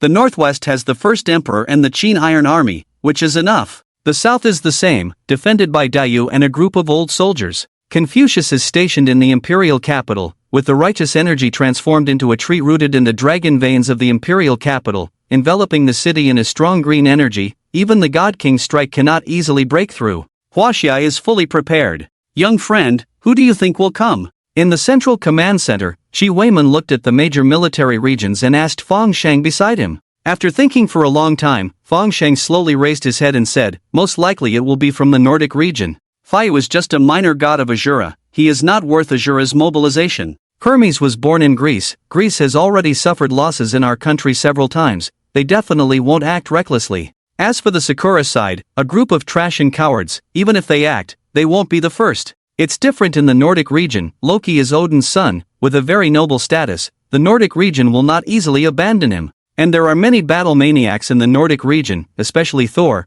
I'm afraid this matter will not end so easily. Shi Weiman smiled appreciatively and was very satisfied with his inference. Rest assured, the place where Loki is detained is a secret prison in our country. Very few people in the country know about it. There won't be any problems. Fang Sheng nodded. He was very confident in the country's handling. Boom! Just as the two were talking, a loud noise came from the monitoring system, and the entire command center began to sound alarms. Warning! Warning! Divine presence detected. Jiangdong, Jiangdong, Jiangdong? Fang Sheng's eyes suddenly widened. Why in Jiangdong? Isn't that a bustling area? Air Force 1st Squadron, quickly head to Jiangdong to assist local forces in resisting the gods. Repeat, Air Force. On the monitoring screen, Shi Weiman's voice was urgent, almost shouting out his words. Shi Lao. Before Fang Sheng could ask a question, Shi Lao suddenly turned his head, his eyes bloodshot. Loki is in Jiangdong. Loki is in Jiangdong? Fang Sheng was stunned. How could he be in Jiangdong?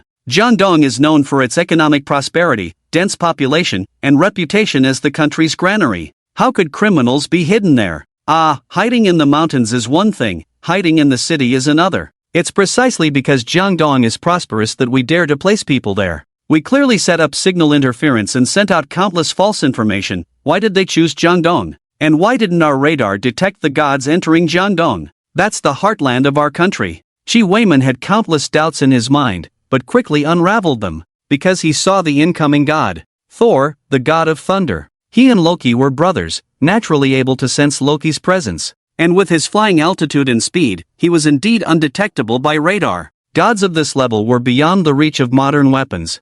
Feng Shang watched the raging god on the screen, his heart burning with anger, and he leaped into the sky, rushing towards Jiangdong.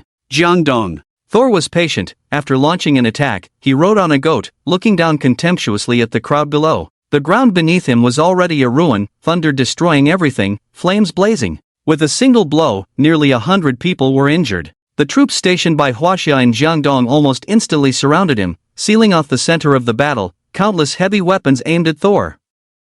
Hand over Loki, and you will be spared. Thor's tone was flat, as if he was saying something insignificant. Loki? Loki, as a criminal who invaded Huaxia, has already been imprisoned by us. This is Jiangdong, a place of peace. Loki is not here. The captain of the Jiangdong Guard, Xiang Yuntian, replied sternly. No, Loki is here, as his elder brother. I am very familiar with his presence. Thor shook his head, watching as the troops below increased step by step. As a battle fanatic, he had high demands on his opponents. The ants below him were not worth his effort. I said, Loki is not here. Even if he is, we cannot hand him over. In fact, Xiang Yuntian really didn't know if Loki was there. His status was not high enough to know about the country's secret prison.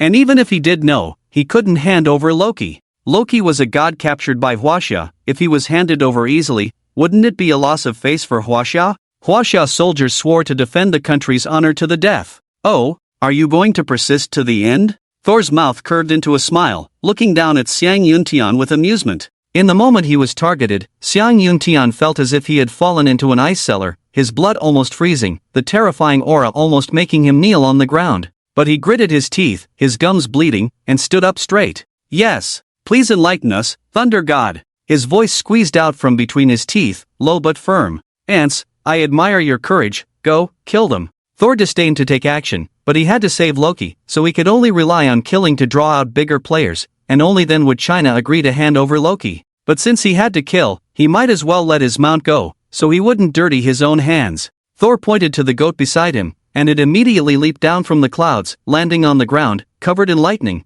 expanding to a size of 10 meters. His mount was no weaker than the great demon Yuzhou of the cherry blossoms. Fire! Seeing the war begin, Xiang Yuntian immediately roared loudly and issued orders. Boom! All of Jiangdong's defense forces opened fire simultaneously. But as the heartland of China, Jiangdong, which had always been peaceful and worry-free, didn't have many troops. Shells and bullets rained down on the goat. Zing! The lightning on the goat's body formed a net on its skin like a swimming snake, blocking all attacks. This level of attack couldn't even break through his defense. Spread out! Seeing the attacks ineffective, Xiang Yuntian immediately ordered everyone to spread out, because the goat in front of him, like a small mountain, began to charge. Boom! The earth shook, countless roars, a small building was almost instantly knocked down by the goat. If the residents hadn't been evacuated, they would have suffered heavy casualties. Pay attention to the charge, attack. As the team leader, Xiang Yuntian couldn't just sit back and watch his subordinates die. Ha ha, boss, remember when the Yamata no Orochi invaded our country? At that time, guns and cannons were useless. How did the Eastern Front respond? It was with 100,000 people standing with swords, dyeing the East Sea red, and beheading one of the Yamata no Orochi's heads. Let me go and explore for everyone, to see if the sword can break through its defense. The strong man laughed loudly, and in a few breaths, he ran to a broken wall, facing the goat's head, leaped down suddenly, and swung his big knife towards the goat's head. Hiss! The goat was caught off guard, and the electric armor was penetrated by the big knife as if it were paper, leaving a small wound. Drip! Blood flowed down. Bah! The goat roared incessantly, its eyes turning red. As a divine mount, it also had its own dignity, and now it was actually injured by an ant, which was a naked shame. Boom! The goat charged forward, completely shattering the broken wall in front, and the body of the strong man hanging on the goat's head had turned into a pile of flesh. Lao Zhang! Xiang Yuntian's eyes were about to split, his hair standing on end, his anger soaring to the sky. He pulled out his big knife and shouted to the sky. Brothers of Jiangdong, draw your swords and follow me to kill the enemy. Clang! The Jiangdong guards drew their big knives at the same time. Guns and cannons were useless, so it was time for swords to clash. The battle of blades began. Thor sat on another goat, his eyes playful. A group of ants, even if they opened their claws, were still just ants. In the battle without gods, how would his mount fare against 100,000 people? The divine power, how could it be so easily defeated? Tragic. Sad. The soldiers were like Don Quixote charging at windmills, fearless even if they were not a match. Life was already abandoned long ago. If this goat wasn't killed here, Who could guarantee that Jiangdong wouldn't be trampled? Jiangdong, where countless people lived, this war couldn't be lost, absolutely not. Boom! The fight continues. The goat is covered in blood, with wounds all over its body. The soldiers' relentless attacks have taken a toll on it. Bah! The goat's eyes turn bloodshot, its body further inflates,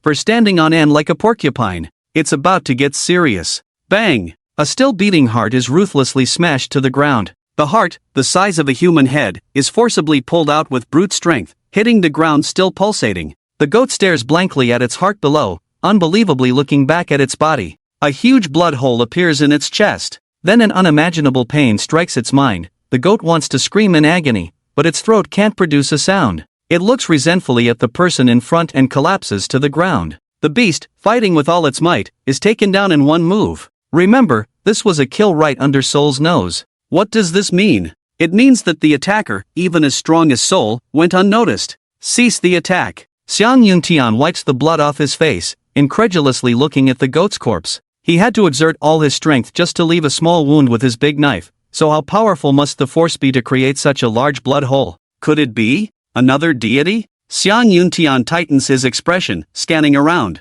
With one soul already giving them a hard time, let alone another deity. Suddenly, Xiang Yuntian freezes. His eye sockets instantly moisten, then he rubs his eyes in disbelief. No way? It can't be, right? How is he still alive? He can't still be alive, can he? People can't, at least they shouldn't jump down from ancestral tablets, right? Who killed my mount? Soul, now aware of the goat's demise, speaks with anger, loudly demanding. Whoever dared to kill under his nose is seeking death. So what if I killed it? Clean your neck, I'm coming to kill you now. Boom! Just as the rough voice falls, the ground suddenly erupts with a loud bang, and the person shoots up like a rocket, causing the ground beneath to crack. Soul's eyes sharpen, electricity flickering, as he punches forward. The person is already in front of him. Boom! Two unimaginable forces clash, like the detonation of an intercontinental missile, creating a huge noise that even turns the rubble below into debris. If the strong man hadn't diverted some power to protect the soldiers underground,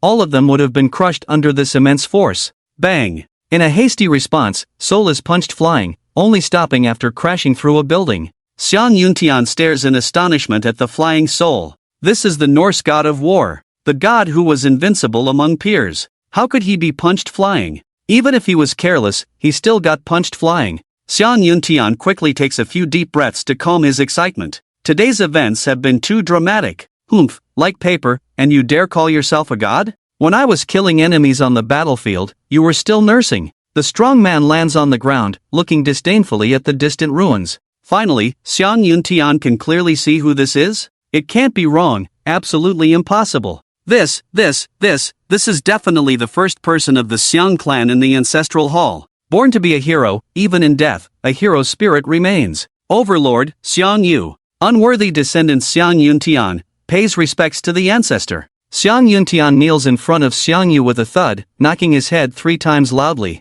As a useless descendant, unable to defend against enemies, I beg the ancestor to protect Jiangdong. Xiang Yuntian's tears flow uncontrollably for a while, crying like a wronged child. A hero born between heaven and earth should not easily kneel. Quickly stand up and watch me, the general, go into battle and kill the enemy. Xiang Yu glanced at the man who bore some resemblance to himself, his voice stern but clearly showing concern as an elder. All right. Xiang Yuntian wiped away a tear and shouted commands to his subordinates behind him. Gather the troops and guard the warlord's back. Yes. The soldiers were all excited, looking at the man in front of them with admiration. Xiang Yu, leading tens of thousands of Chu soldiers, broke the cauldrons and sank the boats, charging 9 times and annihilating the 400,000 main forces of the Qin state. His feats were as incredible as Hawking blocking James. Xiang Yu's personal abilities were also outstanding, with his naturally powerful eyesight and the strength to lift a 1,000-pound tripod. In the 5,000 years of Chinese history, there have been countless outstanding generals, and Xiang Yu would definitely rank among the top few.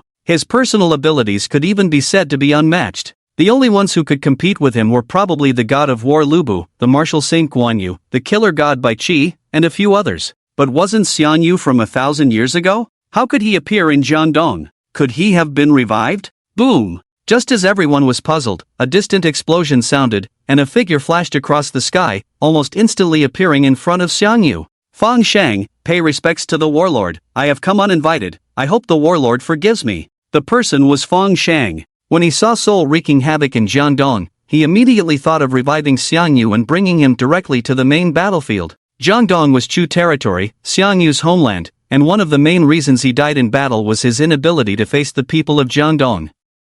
This showed how much he valued Jiangdong. If you caused trouble elsewhere, Xiang Yu might just scold you and let it go with a smile. But if you touched Jiangdong, the warlord would definitely go all out against you. That's why Xiang Yu was so furious, killing a goat with one punch and sending Soul flying with another. No worries. If not for you, I might still be asleep. How could I know that my homeland was being violated? After I kill this opponent, we shall drink and celebrate. Xiang Yu smiled up at the sky, bent his legs slightly, and then shot towards the ruins where Soul was as if he were a cannonball.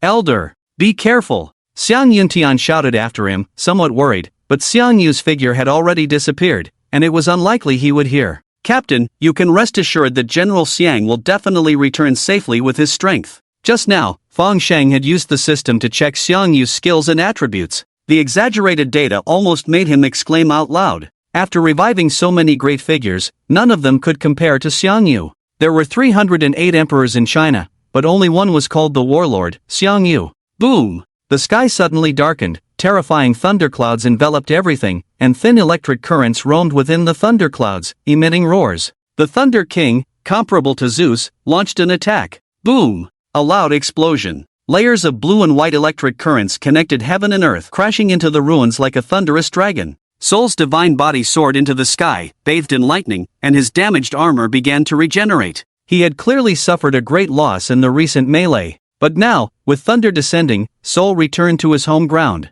How could a brute force barbarian possibly challenge a god? Not good. Elder. Xiang Yuntian saw the thunder and lightning rushing towards Xiang Yu like a waterfall, his eyes immediately turning red. Clang! He had already drawn his large sword and rushed to the battlefield at the fastest speed of his life. Just as ancestors would not allow their descendants to be bullied, how could the descendants tolerate the humiliation of their ancestors? That was his ancestor, his spiritual belief from childhood to adulthood. Even if he dies, he must die with him. General, calm down. Fang Sheng opened the royal power. The pressure surging from all directions enveloped Xiang Yuntian's body, making him unable to move a step. General Xiang is fine. Don't let anger cloud your judgment and do something foolish. If you lead your brothers to support the general, not only will you waste your lives, but you will also distract the general. Fang Sheng advised. His words were reasonable and sincere. Mr. Fang, is it true that his ancestor is unharmed? Xiang Yuntian almost asked Fang Sheng with a tone of longing.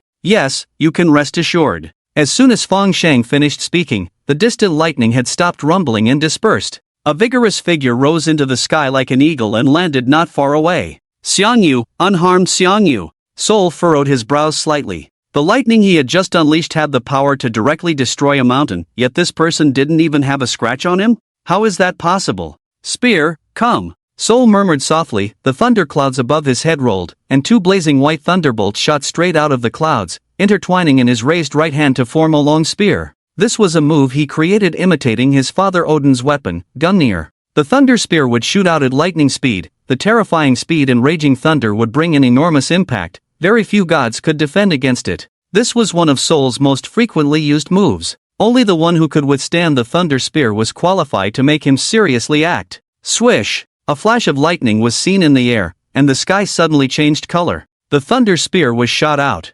Break! Xiang Yu took a deep breath, his right arm muscles swelled, and then he punched towards the thunder spear that was already close in front of him. Boom! The loud noise almost pierced eardrums. Even the place where Fang Sheng and others stood began to tremble. This clash was definitely not inferior to the explosion of an intercontinental missile. However, both of their attacks were very restrained, only conducting within each other's bodies, not affecting the surroundings. Soon, the smoke cleared, and although cracks appeared where Xiang Yu stood, there were no wounds on his body. The thunder spear was blocked. Ant, your body is not ordinary. Seeing his attack ineffective again, Soul's eyes showed a hint of doubt. Then he questioned, if I'm not mistaken, your body is immune to divine power, and the elements cannot harm you.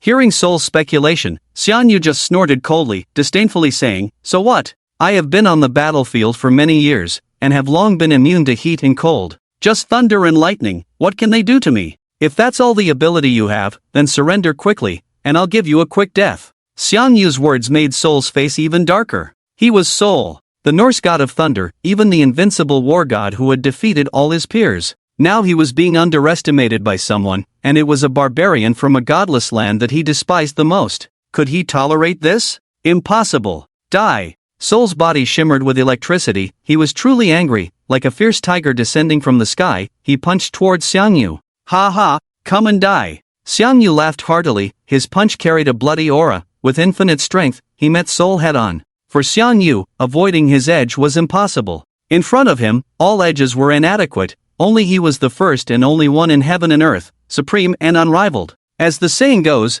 there were 308 emperors in China, but only Xiangyu was the hegemon. Boom! The two figures collided like two bulldozers, each collision turning everything around them into ruins. It should be noted that all this was caused by the residual power of their punches, and the two people involved in it. How terrifying would their collision be? Fang Sheng hurriedly led the soldiers back, using the pressure of the king to blink and bring everyone to the top of a tall building, then sat cross-legged on the ground, holding an ancient book in his hand. The master said, "It is strange that a man should possess the strength of a demon." Fang Sheng whispered, and the analects in his hand immediately emitted a faint blue light, dispersing in the air, forming a sky-blue energy shield. After Confucius won the battle, the system rewarded Confucius' abilities to Fang Sheng, and now Fang Sheng can launch small-scale attacks using the analects. However, there is still a long way to go to be as powerful as Confucius. Wait here, everyone. I believe the Overlord can now unleash his full power and focus on killing the enemy. After instructing the crowd, Fang Sheng turned his gaze back to the battlefield.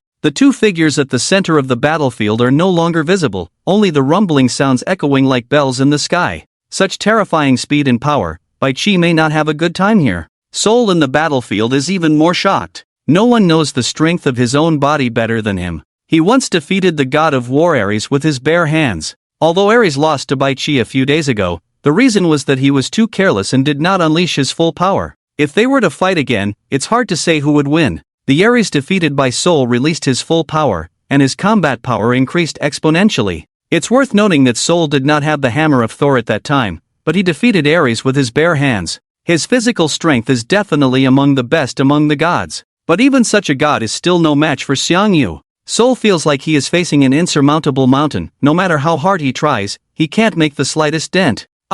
Sol couldn't bear it anymore. He roared loudly, and electric lights danced on his body like serpents. His already large muscles swelled again, and his strength increased further under the catalysis of electricity. Now, he is holding nothing back. Seeing Sol's transformation, Xiangyu was stunned for a moment, then burst into laughter. Very well. I have been on the battlefield for many years, cutting down countless enemies without a single defeat. Today, let me show you what it means to be an overlord. Boom! Xiangyu's body sank, his right foot slammed into the ground, and the already shattered land turned into debris. My strength surpasses mountains and my spirit dominates the world. The powerful and vigorous Chu accent suddenly sang from Xiangyu's mouth. The already destroyed land began to boil, countless golden lights overflowed from it, like twinkling stars, pouring into Xiangyu's body. The first emperor, who was far away at the Great Wall, suddenly looked interestedly towards the direction of Jiangdong. This is the dragon energy belonging to the Chinese nation. Overlord Xiangyu, in his peak state, activated. The dragon energy injected into Xiangyu's body caused his entire body to further expand to an indescribable intensity. This is the dragon energy of China, which has existed in the lifeblood of China for thousands of years. Not to mention absorption, even a slight touch is something few can withstand. After all, the dragon energy of China can only be controlled by a king.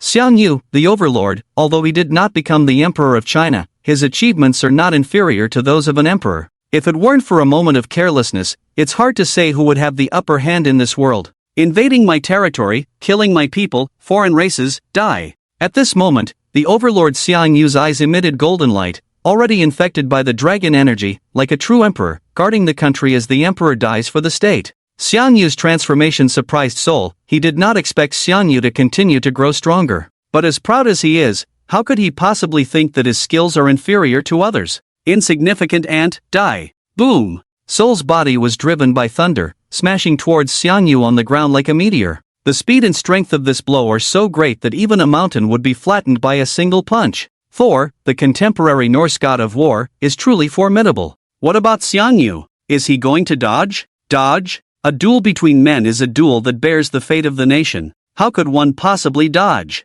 Seeing the enemy approaching, Xiang Yu planted his feet firmly, his right arm muscles bulging, with golden light enveloping his arm completely, facing the overwhelming thunder with the power to split mountains. Boom! The ground resounded with thunder and the roar of dragons, followed by terrifying shockwaves rippling out, pulverizing the remaining ruins. The area where the two fought was now devoid of obstacles, forcibly turned into an arena. As the smoke cleared, the two maintained the same posture, then each took a step back with a grunt. Obviously, both of them who collided head-on were not feeling good. If their bodies were not so resilient to an exasperating degree, they would have long ago succumbed to the collapsing power. Ha ha ha, what a thrill! You little punk, come at me again. Xiang Yu was the first to recover, laughing heartily, swinging both fists simultaneously, creating layers of explosive sounds in the air. Clearly, the speed of this punch had exceeded the speed of sound.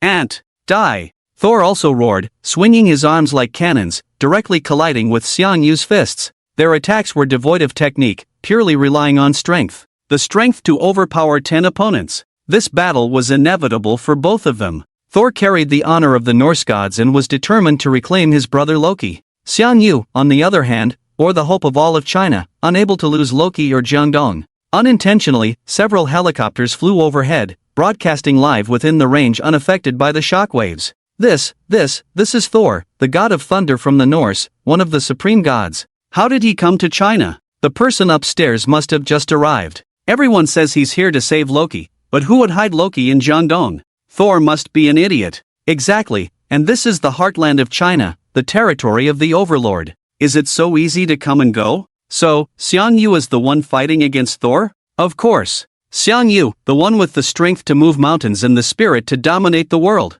Outside the screen, countless people from Jiangdong were moved to tears, some elderly even kneeling and kowtowing. Xiang Yu was considered the ancestor of all of Jiangdong. 1,000 years ago, Xiang Yu was hunted to this point, carrying the Wujiang River on his back, single-handedly defeating hundreds of soldiers, invulnerable to any harm. He could have crossed the river, returned to Jiangdong, and continued his reign as the hegemon of Western Shu, leading the men of Jiangdong to contend with Liu Bang for supremacy. However, how could the undefeated hegemon of his life disappoint the elders and people of Jiangdong? I have no face to meet the elders and people of Jiangdong. The hegemon who had reached the end, with a resolute smile, drew his sword and committed suicide. No one could kill him, the only one who could kill him was himself. Among the 308 emperors of China, why was he the only one called the hegemon? Because of his strength, his spirit, because he was Xiang Yu. Xiang Yu, the hegemon of Western Shu, the spiritual pillar of the people of Jiangdong. In his homeland, how could the hegemon lose to a foreign god?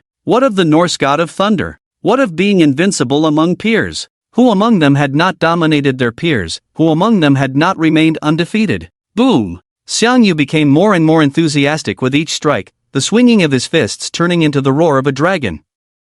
The dragon veins of China not only endowed him with strength but also a determination to protect China. Meanwhile, Thor became increasingly alarmed as the battle had been going on for a while, yet the opponent showed no signs of fatigue. In fact, with each move, the opponent's strength seemed to be increasing. How was this possible? Even as strong as he was, he only felt his arms sore, his hands numb, his chest tight, and short of breath. If he hadn't held on, he would have been knocked away by Xiang Yu's punch long ago. The person opposite was too strong, surpassing Soul's imagination completely. Boom! Another collision. But after this collision, Soul did not rush forward to attack, but instead retreated, instantly creating distance from Xiang Yu. Ha! Can't handle it anymore, kid? Your grandpa Xiang, am just getting started, come and meet your death. Xiang Yu saw Soul avoiding the battle and immediately taunted him, urging him to continue fighting. Barbaric land, insignificant people, I didn't want to use my divine weapon, but you are so arrogant and domineering, punishment is necessary. Soul growled lowly, his eyes filled with anger. He was going to get serious. Only with the hammer of the thunder god on him, he was the true thunder god. Hammer, come forth. Boom! The sky suddenly split open, and a huge hammer descended from the sky like a meteor, falling directly into Soul's hand. The hammer of the thunder god, one of the Norse artifacts, as precious as the trident of Poseidon. It was massive, almost half the size of Soul's body, silver-white in color, enveloped in endless electric currents, and each strike was apocalyptic in power. Insignificant beings, meet your end. Boom! Before Xiang Yu could react, the thunder god's body had disappeared from the sky, leaving behind only a dazzling electric light. Then, a thunderous roar echoed on the ground, and Xiang Yu's body was sent flying like a kite with a broken string, creating a deep pit in the distance. Remember, this was a strike from the hammer of the thunder god. With Soul empowered by the weapon, he was more than twice as strong as he was barehanded. Could Xiang Yu withstand this? Feng Shang felt a chill. Was Soul's power exceeding the limits? Perhaps it would be difficult for Xiang Yu alone to handle. Should they invite Bai Qi for a group fight? Just as Feng Shang hesitated, the sound of galloping hooves suddenly rang in his ears. Something was approaching. Neigh! The sound of the horse neighing was like a sharp sword cutting through the air. In the distance, a black steed treaded on nothingness, galloping through the sky.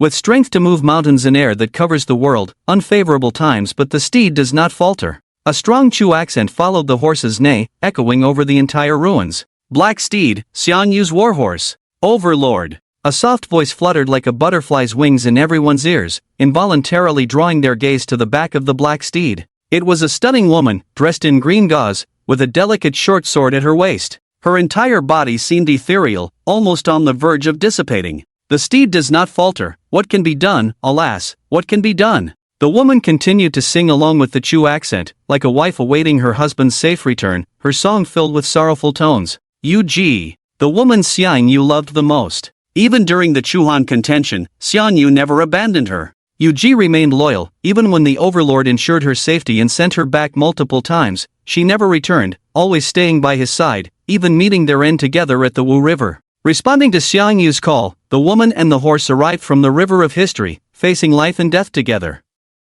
Yu Ji. Boom! With the overlord's shout, the distant ruins instantly collapsed, and Xiang Yu's body flew out like a missile, landing swiftly beside Yu Ji. He was covered in wounds, several ribs broken, but he endured the pain, gazing affectionately at the woman before him. Overlord. Yu Ji's tears burst forth. She threw herself into Xiang Yu's arms, and a green energy began to slowly repair his injuries. I'm fine, you stay back, don't hurt yourself. Xiang Yu held Yu Ji, comforting her softly, trying to push her away a few steps, but the woman remained steadfast. No, husband, I won't take a single step away from you. Just let me accompany you. Yu Ji smiled, then her body completely blurred, turning into a beam of light that rushed into Xiang Yu's body, instantly repairing his heavily injured body. Alright, horse, we haven't seen each other for 1,000 years, dare to go to battle with me again? Nay! The black steed raised its head high, and iron armor materialized from the void, instantly appearing on the bodies of the man and the horse. In the void, a long spear emerged, carrying a resolute killing intent, falling into Xiang Yu's hands.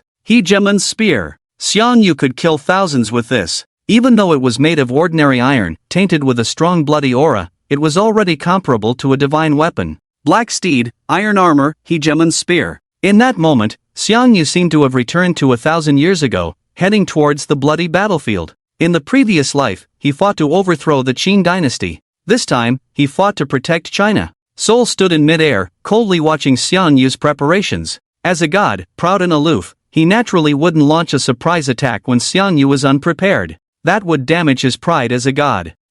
Mere mortal iron, how can it compare to a divine weapon? Let me show you the difference between us. Soul smirked, then thunder roared in the sky. Countless thunder dragons condensed and transformed into palm-sized forms, all merging into the hammer of the thunder god. The next strike from the hammer of the thunder god would unleash all the thunder. Ha, old friend, it seems we underestimated each other. Buzz. The Hegemon's spear hummed on its own. Ha, divine weapon? God? Tell me, so what? I, Xiang Yu, have killed countless enemies, undefeated in the world. Today, I will behead the god to serve as a warning. Boom! As Xiang Yu's voice fell, the black steed immediately understood. All four hooves simultaneously stomped the ground, like a black streak of light, charging towards Soul. With the Hegemon's spear in his right hand on the horseback, all his strength poured into it, smashing towards Soul with unimaginable force. Kill! Soul also roared, lifting the hammer of the thunder god high, aiming it directly at Xiang Yu who was charging towards him. Boom! The world lost its color.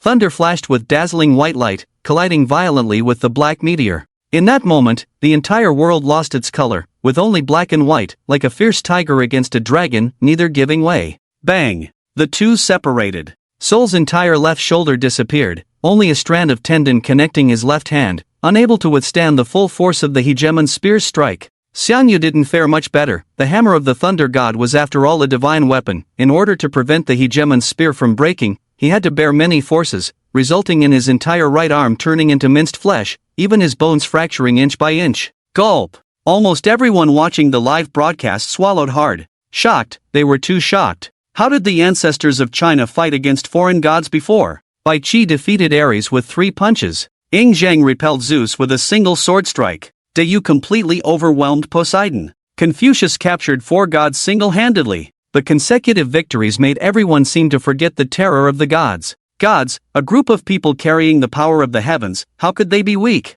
Previously, it wasn't that the ancestors were too strong, but that the appearing gods were too weak. They always viewed their predecessors with a proud heart. But now it's different. Sol, the thunder god, facing an evenly matched opponent, he wouldn't underestimate him. Moreover, he was already one of the best among the gods. His own strength was already extraordinary. Fighting such a god wouldn't be as easy as before. Not to mention Xiang Yu, even if Bai Qi and Meng Tian were all called upon, who could guarantee victory? So, this battle is a fight between 2 wild beasts, not about who is stronger, but about who has the courage to fight to the end. Ha ha ha! Xiang Yu suddenly cut off his right arm, burst into laughter, as if he didn't feel any pain. Come on! Good! Sol also calmly cut off his left arm, holding a hammer in his right hand, facing Xiang Yu head-on. At this moment, he finally acknowledged this opponent. He was not the ant he thought he was, but a beast who could stand against him, with strength to move mountains and spirit to cover the world. Xiang Yu sang loudly in the Chu dialect,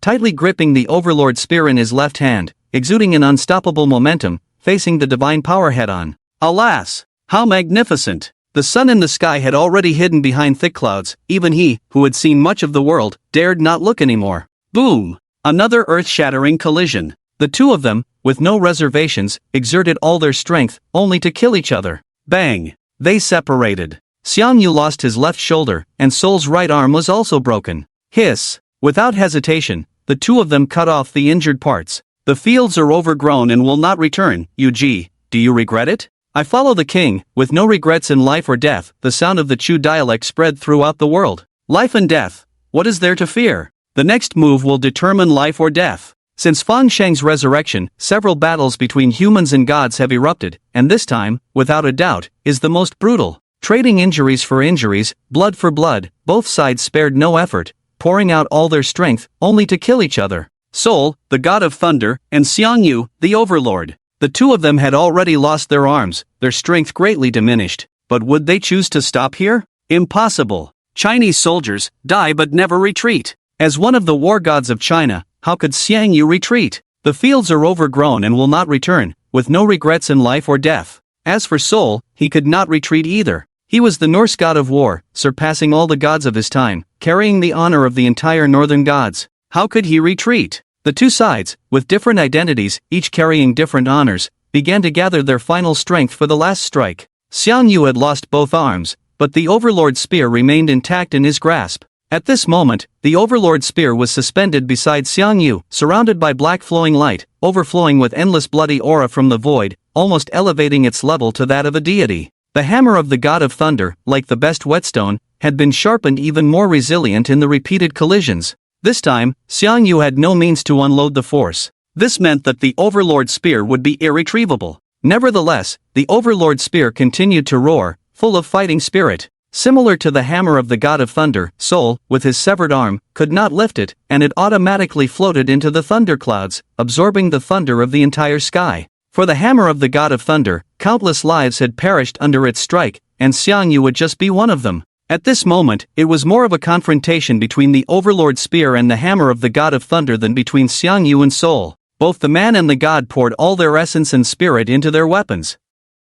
This attack would not only be no weaker than before but would surpass the sum of the previous attacks. Remember, the previous attacks were to kill the opponent and survive. But this time? This time, it was about seeking death for oneself and for the opponent. How could fighting for survival be weaker than fighting for life? Ancestor! Xiang Yuntian gritted his teeth, tears silently streaming down his face. This was the first time he had seen Xiang Yu. Perhaps this would be the last time. Just as a friend once said, I can't understand why those strong soldiers would die. In the middle of the night, I suddenly woke up, they died for me. Xiang Yu, he is such a person. Because this is Jiangdong, his hometown, the place he must defend. He is willing to die for the thousands of elders and folks in Jiangdong. Mr. Fong, can you help our ancestors? Xiang Yuntian knelt down towards Fang Sheng with a thud, clasping his hands together, his words earnest. How Fang Sheng wished to help. but a duel between men, how could others intervene? Moreover, with Fang Sheng's strength, entering the fray would not change the course of the battle, but rather distract the war god. The authority and teachings he possessed were nothing compared to the first emperor and Confucius, just superficial. Perhaps in a desperate situation, he could replace a deity, but defeating the thunder god Thor head-on was pure fantasy. Fang Sheng's grim expression was noticed by everyone, and he couldn't help but sigh. Alas, the war god's life is full of regrets, never expected even after his revival. Yes, 1,000 years ago, the war god lost the world, and now upon his return, he faces the destruction of his homeland. Perhaps, the war god's life is still extraordinary. He led his brothers to overthrow the Qin dynasty, annihilating its main force of 400,000, known in history as the hegemon of Western Shu. After his revival, he can still defend his homeland, battle against deities. Even if he dies, he will have no regrets. Anticipating the war god's fate, all the people of Huaxia sighed deeply. Compared to his predecessors, the war god really drew a bad hand. Ha ha ha, why be sad, everyone? I can see that Jiangdong has countless loyal and righteous men, dying without regrets. Exactly, let's have a hearty drink together. Just as everyone was feeling melancholic, the heavily injured war god burst into laughter, then raised his head and let out a long roar. Yuji, Black Steed, War God Spear. Follow me, crush the enemy. Boom! The black steed's hooves stomped fiercely, carrying Xiang Yu into the air, then soaring through the sky like a falling meteor, directly crashing towards Thor amidst the thunderclouds. The war god spear was at the forefront of the formation, infused with Xiang Yu's spirit. If this strike failed, Xiang Yu would surely perish. This was Xiang Yu's final blow, the unreturning killing technique. A method of killing without turning back, ensuring a fight to the death. Well done! Thor shouted arrogantly, his giant hammer carrying endless thunder, like a violent storm, colliding with everything the war god had. Swish! Instead of the expected thunderous roar, there was a sound of breaking through the air. The war god in the sky appeared like a black arrow, piercing through Thor's body completely. This couldn't be true, right? Others might not understand,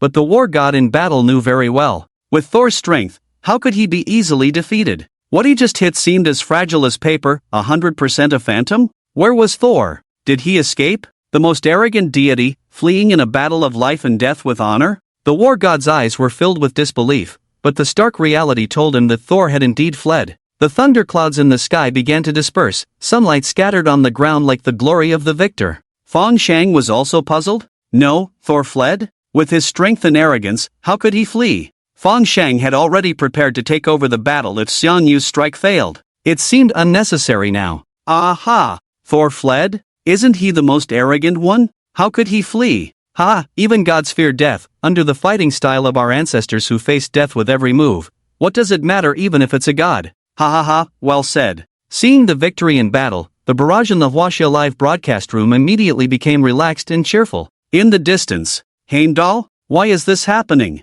Thor asked his close friend in a slow and angry tone. Just as he was about to confront Xiang Yu, Heimdall instantly replaced him with an illusion and swiftly fled thousands of miles away. Fleeing in the midst of battle was an absolute disgrace for Thor. If it weren't for his dear friend in front of him, Thor wouldn't even give him a chance to explain. Thor, calm down, this is Lord Odin's instruction. Today, the 5 major godlands have reached a preliminary consensus and will collectively confront Huaxia, wiping them out in their cradle. You don't have to risk it in the face of death. Ha?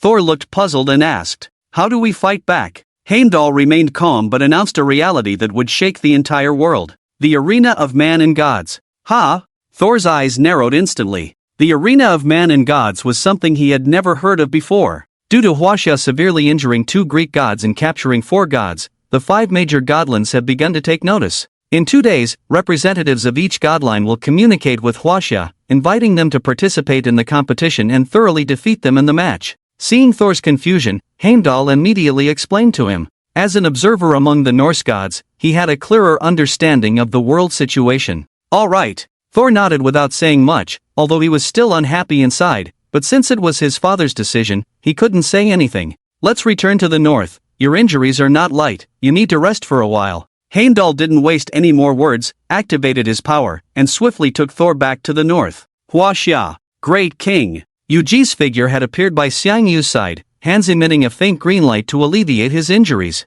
It's nothing, today's battle was quite enjoyable. The hegemon laughed heartily, although he had stopped the bleeding in his arms, the emptiness made people feel uncomfortable. This was the arm he lost for the love of Huaxia.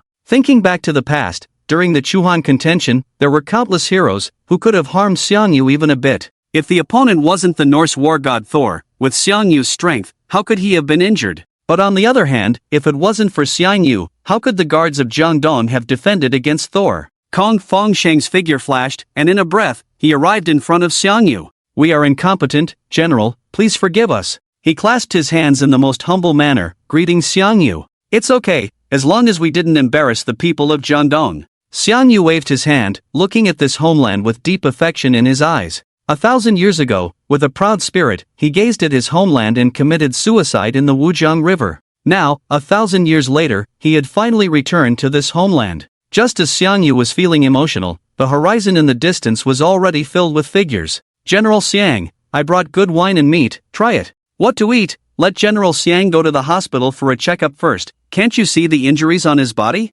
"Oh, how can I trouble General to walk? Look, I even brought a stretcher in my hands." The people of Jiangdong ran happily towards them, surrounding Xiangyu, calling out in their familiar hometown dialect. All right. Xiangyu responded to the greetings of his fellow villagers with tears in his eyes. Fengsheng tactfully walked away, leaving his place to the people of Jiangdong, and went to deal with the subsequent events with the soldiers. 2 days later, Long Yuan, Huaxia held an emergency meeting. Not only were the country's top officials present, but Ing Zhang, De Yu, Confucius, and others were also listening on the side. "Everyone, thank you for coming promptly. The 5 major godlands have sent us invitations simultaneously, and we need all of you to decide with me." The chief elder scanned the surroundings and then signaled the guards to bring 5 golden letters, laying them on the table. The crowd passed it on, and the more they read, the more furrowed their brows became. "China is vast and rich in resources, with outstanding talents, which we greatly admire. Now, with world peace, our soldiers admire the strength of Chinese talents and wish to have a friendly competition. We have specially set up an arena in the divine realm, awaiting the visit of China. Nordic divine lineage, supreme. Humph.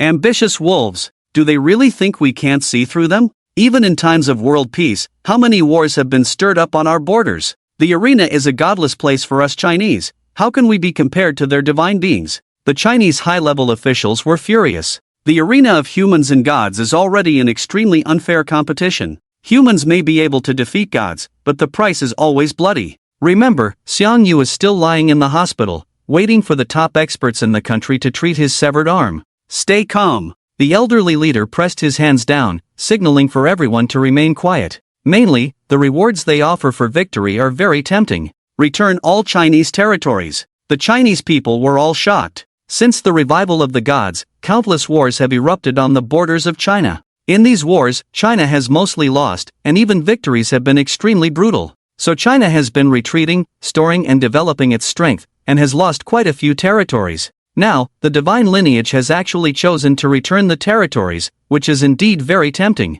But what if we lose? Return the 4 gods. The elderly leader's voice was faint, narrating the dilemma before everyone. To be honest, compared to China's territory, the 4 gods are not that important. But with the ambitious nature of the Western divine lineage, will they really let China benefit? That's impossible. The arena of humans and gods is already an extremely unfair competition. Gentlemen, I dare say that we must accept this match. Confucius stroked his long beard and spoke slowly. Do you have a high understanding, sir? Hearing Confucius' words, the crowd was puzzled and quickly asked, why does the Western divine lineage want to hold this match? It is to test their strength and proclaim their divine power. Now that we have revived, causing many divine lineages to suffer losses, they must want to wash away their shame and defeat us in front of the world. And if we refuse, they will surely slander us for not fighting and use it as an opportunity to start a war. Confucius explained slowly, analyzing all the interests involved. The great Qin I represent has never been one to yield without a fight.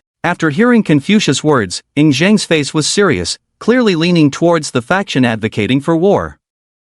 That's right, the dignity of the human race cannot be trampled upon lightly. De Yu crossed his arms, still wearing a straw hat, also standing with the faction advocating for war. Well, the ancestors are right, we cannot refuse this match. The dignity of China must not be trampled upon again. The main issue now is, who will fight, how to fight, and what we need to do to win. The elderly leader nodded at the crowd and raised a few more questions. Humph, I can handle it alone. The emperor of Great Qin did not grow up in a golden cage. As a monarch, I must fight for the human race. In the Confucian and Taoist lineages, the country comes first. I am willing to risk myself and lead the army into battle. Each ancestor had a dark expression, bursting with momentum, clearly eager to kill. Ancestors, please be on guard on the sidelines, beware of the divine lineage rising up and causing harm. In this battle, the heroes of China will surely rise up and decapitate the enemy. Feng Shang, who had not spoken all along, suddenly spoke up. His system had been updated. Since Feng Shang crossed over, the system had always protected him like a guardian deity. And this protection was not just for Feng Shang, but for the entire China. The Qin Iron Army defeated the Holy Knights Legion, shattering the Greek idea of occupying the northwest. Dayu abolished Poseidon, not only ensuring the safety of the southern bank but also avenging 30,000 young soldiers. Confucius fought against the five gods, capturing 4 of them, making the world's divine veins dare not act rashly. Xiang Yu scared off Thor with no return kill method, protecting Jiangdong and upholding the national prestige. The revival of these ancestors is all thanks to the system. Now, facing the 5 major divine veins pressing closer, the system has been updated again, introducing the arena system. The arena system is simple. In the battle between humans and gods, Feng Shang is no longer limited by the number of system summons, and can freely summon the ancestors needed to fight for the country. This undoubtedly provides timely help, greatly increasing the military strength of Huaxia, no longer relying solely on the current ancestors. Feng Xiaoyu, do you have a way? The chief elder, with a kind smile, looked at Feng Shang sitting across from him. Yes, please rest assured, chief elder. I will arrange for the warriors who will fight for the country this time. Chief elder, you don't need to worry. Please gather the generals and ancestors to fight alongside us. Feng Shang nodded and made his own request. For Feng Shang, what he is most worried about now is not the outcome of the arena, but whether the gods will play dirty. With 5,000 years of history in Huaxia and countless talents, Feng Shang is very confident in victory. No problem. In my Huaxia, despite being suppressed, under the cover of firepower, I still have confidence in suppressing the gods. After the chief elder finished speaking, he straightened his back, and the dignity of a leader involuntarily emanated, causing everyone to straighten up. Everyone, Huaxia has been through wind and rain for half a year, treading on the blood of our predecessors and stepping on the bones of our ancestors. We cannot submit. We are not qualified to submit. Now, with the gods pressing down hard, even if we fight to the death, we must defend the honor of Huaxia. Huaxia, go to battle! Roar! The powerful voice of the old man almost pierced everyone's eardrums. Bang! Everyone stood up in unison. Go to battle! Divine realm! This is the land of the revival of the gods, the coexistence of the 5 major divine veins. Whenever there are important matters to discuss, all the gods will gather here. But today, the divine realm will welcome the first group of people, a group that has repeatedly frustrated the gods. Huaxia! Boom! Several fighter jets broke the sound barrier, like dragons piercing through the clouds, slowly coming to a stop at the edge. Feng Shang and a group of Huaxia generals walked out, with the Huaxia chief in the center. Oh, haven't the outstanding people of Huaxia arrived? The Greek god Apollo, who was waiting at the edge, was clearly full of hostility, taunting the group of people. If you want to see this king, then kneel. Boom! Apollo felt an infinite pressure descending from the sky, like a meteor crashing down on him. His knees trembled violently, biting his teeth to prevent himself from kneeling. And directly above him was the first emperor Ing Zhang, supported by 2 major generals. Guessed from afar, there is no need for hostility. A divine voice came from afar, turning into a continuous stream of holy light, resisting the pressure caused by Ing Zhang, giving Apollo a moment to catch his breath. It was obviously the intervention of the American. Those who speak disrespectfully must be punished. Get lost. Boom! The air was like a cannonball, hitting Apollo directly. Even though he tried to resist with energy, he was still blasted away, smashing a large pit into the distant mountains. The art of the supreme man, Emperor Dayu. The newly arrived Huaxia immediately showed the gods their strength. It is worth noting that Apollo's strength in Greece is not low, but he was rendered powerless by 2 people, making the divine veins have to reassess Huaxia's strength. And for Ing Zhang and Dayu to achieve all this, it is not easy. The reason why Ing Zhang had 2 great generals stand by his side was to fully exert his royal power and firmly control Apollo. Facing Apollo's resistance and the divine power of the Supreme Being from the United States, Dayu also exerted all his strength to instantly knock Apollo, who was under control, away. Although it was quite a drain on both of them, the face of Huaxia was indeed earned. Friends coming from afar, isn't it joyful? Dear friends, is it inappropriate to treat guests like this? Confucius' figure gradually emerged at the forefront of the team, smiling and looking at the various gods. I dare not, I hope you all come for a chat, we have already brewed the tea, just waiting for your arrival. The 5 great divine veins had some understanding of Confucius, so they were very polite. Moreover, Huaxia is now like a trapped turtle, so why bother tearing off the face? Soon, many 4-winged angels flew out from inside, paving a path of holy light for everyone, leading them to the arena. The 5 great divine veins were all in place. Not only did all the major main gods arrive, even the divine kings of the divine veins personally attended the competition. Odin, Zeus, Izanagi, Shiva, Jehovah. These gods can even destroy the world with their own power. Now that they are gathered in the arena, it is not only to supervise the battle, but also to balance each other, fearing that the other party will take away the fruits of victory. Friends of Huaxia, shall we have 10 rounds together? Odin smiled, as if his son was not in the hands of Huaxia. 2 representatives from each of the 5 great divine veins. Let us appreciate the talents of Huaxia together. What do you think? Jehovah's voice was very calm, like the gentle persuasion of an elder, making people unconsciously agree. He. The first elder also smiled. Since ancient times, it has been a rule not to hit someone who smiles, and the first elder naturally understands this. He looked around, nodded secretly at Feng Shang, and then said, Huaxia naturally accepts, and hopes that you all will make a fair judgment. No problem. The 5 divine kings couldn't help but smile. For them, each divine vein sending 2 people was nothing. Even if they all died, it wouldn't hurt them. But Huaxia is different. How many ancestors have just been revived in Huaxia? Suddenly there are 10, let alone winning. It would be good if Huaxia didn't suffer complete losses. Ha, great. Today, I, Sakura, will show my skills. Let's start. Izanagi's voice had just fallen, and a strong man under him immediately jumped into the arena. Yamada no Orochi, please instruct Huaxia. Seeing the person who came out, everyone's faces sank. Yamada no Orochi, the monster that once destroyed 100,000 troops in the East Sea. This battle is about the blood feud of the country, and it must be avenged. Who will Huaxia send to fight on this side? The sound of galloping horses rang out from the arena. Then the flags fluttered, and swords clashed. With a sky full of yellow sand, a person broke into the arena of gods and men. The person was very young, just like Feng Shang. He wore a bronze tiger helmet on his head, a dragon scale armor on his body, held a single hook spear in his hand, rode a white cloud dragon horse, and the yellow sand behind him spread out into the sky, enveloping the entire arena. Who is this? The gods were all somewhat puzzled. The first battle was of great help to their morale, and Huaxia unexpectedly sent such a young person. Even if he had been training since he was in the womb, he couldn't possibly defeat the great demon Yamada no Orochi. However, the generals and soldiers of Huaxia couldn't help but breathe quickly when they saw this young man, enduring the shock and excitement in their hearts. My name is Hua Tsubing, willing to be the vanguard of Huaxia and fight for the country. Hua Tsubing, the famous general of the Western Han dynasty. At the age of 18, he led 800 cavalry deep into the desert,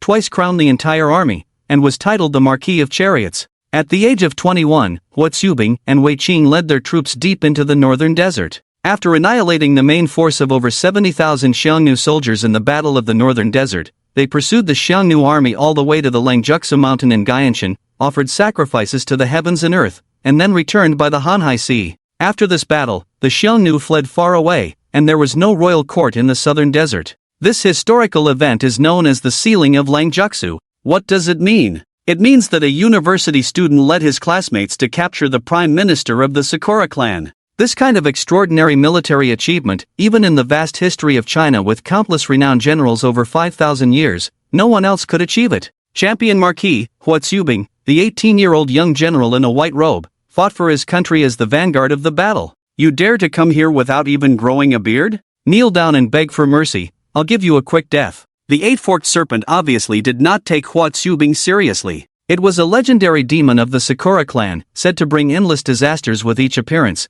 and not many deities could guarantee victory against it. Ha! Hua Tsubing raised his head, his smile sending chills down people's spines. The 8-forked serpent suddenly felt like it was being targeted by a wild beast, its hair standing on end, and its instinct telling it to leave immediately. Whoosh! Just as everyone had not yet realized, Hua Tsubing's white horse flashed under him, and in an instant, he appeared behind the 8-forked serpent. As the white horse stopped, a round head with an incredulous expression fell from the body with a thud. The arrogant 8-forked serpent had its head severed at the first encounter. Remember, this was the 8-forked serpent. In the past, as the vanguard, it led its tribe to the eastern sea of China, causing the deaths of 100,000 soldiers, showcasing its undeniable strength. But even such a deity had its head cut off before it could truly strike. Hua Tsubing, as the youngest general of China, possessed truly terrifying strength. The reputation of sealing Langjutsu was well-deserved. Interesting. Izanagi sat on a chair in a carefree manner, showing an indifferent attitude towards the death of the eight-forked serpent, as if watching a good show. Beheading me once, the people of China are truly arrogant. The headless body did not fall but was enveloped in endless blood, forming a huge tornado that engulfed the entire arena. Boom! The blood tornado dispersed, revealing a 100-meter-long monster serpent coiled in the arena. It was not slender like ordinary snakes but bulky, with 8 heads and 8 tails extending from its trunk. 8 heads, 8 tails, the Sakura demon, the eight-forked serpent. At this moment, one of the serpent's heads had already split, leaving an empty neck, which was just severed by Hua Tsubing. Giant worm? Seeing the monster in front of him, Hua Tsubing's expression remained unchanged. As a military leader, he was always calm in the face of danger. Even though he was only 18 years old, he had a maturity different from other young people. A year ago, I killed your Chinese 10,000, and today I will kill one of your generals to deter others. The eight-forked serpent laughed wildly, its 14 eyes fixed on Hua Tsubing, constantly provoking him with its words. Although arrogant as a demon, it was not foolish. Hua Tsubing's displayed strength was indeed high, so the eight-forked serpent chose the most prudent way to enrage Hua Tsubing by using national hatred. As long as Hua Tsubing was provoked, his attacks would become erratic, and the serpent could find a loophole to kill him in the match. Whoosh! Just as the eight-forked serpent was scheming, the air suddenly froze, and a cold sensation ran up its spine.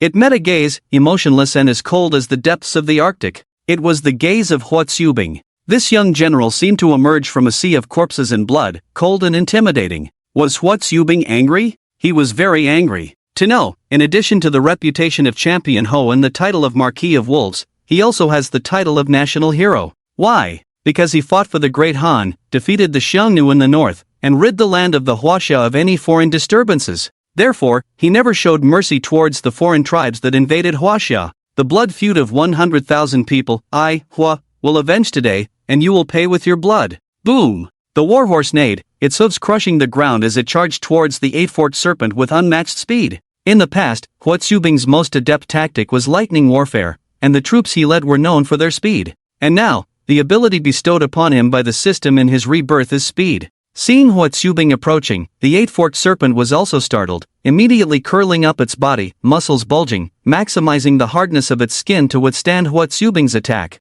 Seeing his first strike fail, the white horse beneath him immediately changed direction, stomping fiercely, like a black streak of light shooting straight towards the eight-forked serpent's eyes. Bang! Before the white horse could reach, the 8 tails that could block the sky simultaneously blocked in front of the eight-forked serpent at a tricky angle, sending Hua Tsubing's body flying out. Is this your strength? Dare to be arrogant in front of me? Die! The 8 tails were relentless, like a locomotive, carrying immense power, attacking the fallen Hua Tsubing. The onlookers from Huaxia were taken aback, wondering if Hua Tsubing, who had just stabilized his footing, could withstand the eight-forked serpent's attack. At this moment, not only the 5 great divine veins and representatives of Huaxia were watching the battle, but it was also broadcasted live to every corner of the world. The gods had suffered a great loss in Huaxia's hands, and many were questioning the power of the gods, so they had to broadcast to promote the might of the gods. The mighty eight-forked serpent! Kill them all! Stupid Jina people, how can a mere junior officer shake our national guardian beast? Let the first battle end under the power of my mighty eight-forked serpent. The fervent Cherry Blossom fans almost dominated the entire barrage. However, there were still sparks of resistance from Huaxia in the barrage. Marquis of Wolves, hailed as the highest achievement among Huaxia generals. Could such a figure really be killed in one move by the eight-forked serpent? Impossible. Boom boom boom. The sound of war drums resounded. The eight-forked serpent's face changed abruptly. Even if it exerted all its strength, its 8 tails still couldn't penetrate an inch. A great force blocked all its attacks, even making its soul feel palpitations. As a cherry blossom demon, the eight-forked serpent, besides the main god Izanagi, felt palpitations for the first time. What was under its tail? Was it just the junior officer from earlier? It couldn't be just that white-robed junior officer. Suppressing its inner unease, the eight-forked serpent slowly moved its tail away. A group of people, no, a group of generals. Behind Hua Tsubing, there stood a dense crowd of people. Each of them was clad in armor, with resolute expressions on their faces. Huaxia, renowned for 5,000 years of generals. The spectator, Dayu, watched with interest at the figures behind Hua Tsubing. A young man with such power at such a young age, his future achievements were immeasurable. Even Bai Qi and Meng Tian showed surprise. As generals, they had never received such treatment. Why? Because of Hua Tsubing's age and military achievements. A general at 18, receiving the highest military honor at 20. This almost magical experience made all the generals take notice. But this alone was not enough. The main reason was that Hua Tsubing was facing the divine eight-forked serpent. This demon with a deep-seated grudge against Huaxia. Before the god's revival, there was a battle between the cherry blossoms and Huaxia. At that time, the military strength and weapons of Huaxia were far inferior, but they managed to achieve victory through sheer willpower. Therefore, the hatred between Huaxia and the cherry blossoms is not just about the invasion of the Yamata no Orochi in the Eastern Bay. It is a deep-seated hatred passed down through generations. Thus, the patriotic generals of Huaxia for 5,000 years all appeared as shadows, drumming and cheering for Hua Tsubing. Kill the enemy! Kill the enemy! Kill the enemy! The sound of drums echoed, banners fluttered, and the generals behind Hua Tsubing stood in front of him, shouting hoarsely. At this moment, it was not just a legacy from the elders to the younger generation, but also the passing on of national hatred. The military might of Huaxia will surely be established with bloodshed. Tsubing, remember what everyone has said. If the enemy does not die, they will come to surrender. Hua Tsubing clenched his fists and shouted angrily. As soon as his voice fell, the soldiers in front of him slowly dissipated, and countless energies poured into his body, causing his momentum to rise terrifyingly. Roar! At this moment, Hua Tsubing was completely enveloped in blood-red armor, even his warhorse. The tiger helmet covered his face, leaving only two blood-red eyes visible. With a long spear in hand, the spear tip burst with endless sharpness, unstoppable. The champion Marquis, in a fierce posture, unleashed his attack. Die, you beast! Asterisk boom! Asterisk the blood-red horse's hooves tore the ground, and the blood-red figure moved like a ghost, instantly appearing above the head of the Yamata no Orochi, stabbing down with his spear. His speed was too fast, unmatched. Even the mighty Yamata no Orochi could barely react, urgently spewing out a green flame from its mouth in an attempt to repel Hua Tsubing. However, who was Hua Tsubing? The one who dared to lead 800 iron riders straight to the Xiongnu's main camp. How could a mere poisonous flame make him retreat? Come and die! The long spear roared, stirring up an endless storm in an instant, completely extinguishing the hastily spewed flames of the Yamata no Orochi, then relentlessly nailing into its head. The blood-red figure was like a sharp sword, piercing through the head of the Yamata no Orochi and landing directly on the ground. Asterisk bang! Asterisk the head of the Yamata no Orochi split open like a ripe watermelon, and countless pieces of flesh scattered all around. 8 heads, one more severed. General Hua is so handsome. I declare, I want to be your fan. How can he not be handsome? He launched a surprise attack on the Xiongnu's main camp at the age of 18, and at 20, he was known as the Wolf of the Steppes. This is every man's dream. Now General Hua is fighting for the country, he will surely elevate our national prestige.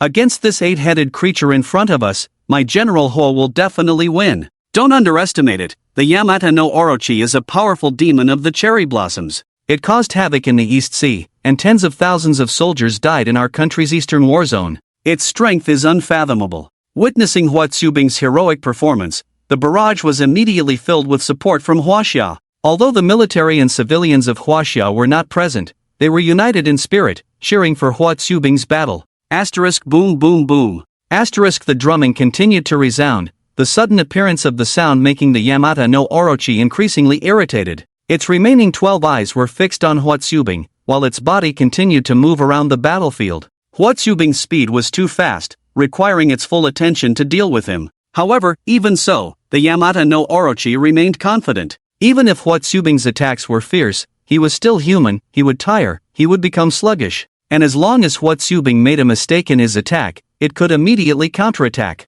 With Hua Tsubing's human body, not to mention his full-force attacks, even a tail could crush into pieces. Ha, people of Huaxia, your chance is only once. Asterisk clang. Asterisk suddenly, the sound of blades rang out on the battlefield. Hua Tsubing rode on his horse, a blood-red longbow suddenly appearing in his hand, the bow already drawn with an arrow, aimed directly at the head of the Yamata no Orochi, the champion Marquis, skilled in archery since his youth. For Hua Tsubing, he was not only excellent in close combat, but also a master of equestrian archery. Swish, the long arrow shot out, turning into a dazzling edge in the air, heading straight for the edge of the brain of the Yamata no Orochi. Hua Tsubing's speed in bending the bow and knocking the arrow was too fast, and the angle of the arrow was tricky. Even if the Yamata no Orochi had some awareness, it could not dodge. The Yamata no Orochi's face changed, and all the energy on its body was poured into that head, forming layers of protection to resist the incoming long arrow. Bang! Like a hot knife through butter, the arrow pierced through the defense and hit the head of the Yamata no Orochi directly.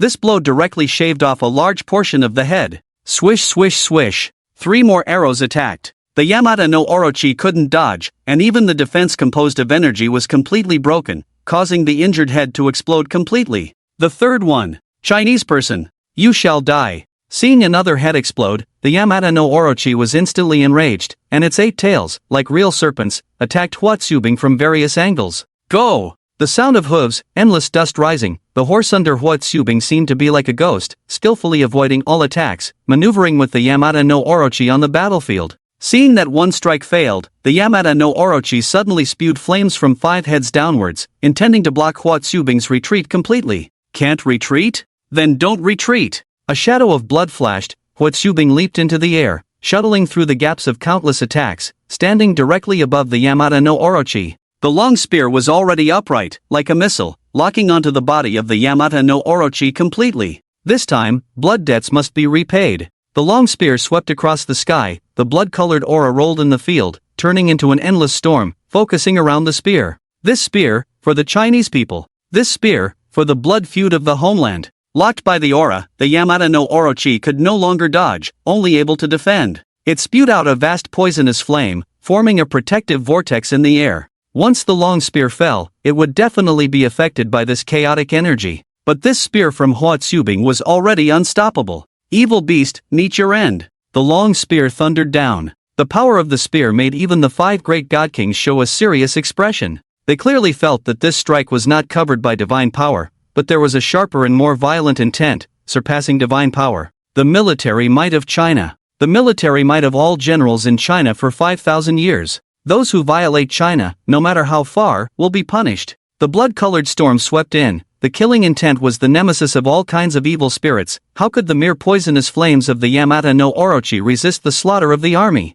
Break! With Huatsubing's command, the long spear, like an eagle piercing through the clouds, with an invincible momentum, dispersed all the poisonous flames, stabbing directly towards the body of the Yamata no Orochi. The Yamata no Orochi was suddenly shocked. The poisonous flames it spewed out were transformed from its original power. When it caused chaos with the cherry blossoms, it relied on the poisonous flames. How could it be so vulnerable now? But the reality did not allow it to think too much. The long spear that was within reach had already made it feel the threat to its life. It had to crouch down, with the 3 middle heads forming a triangle, releasing its original power completely. Clang! A dark green shield and the blood-colored long spear collided without reservation. The 2 energies were like wild beasts fighting for survival, exerting all their strength to tear each other apart, trying to exterminate the other. Boom! Both energies shattered simultaneously, causing an energy storm in the arena. The raging airflow destroyed all nearby buildings, dust filled the air, obscuring everyone's vision.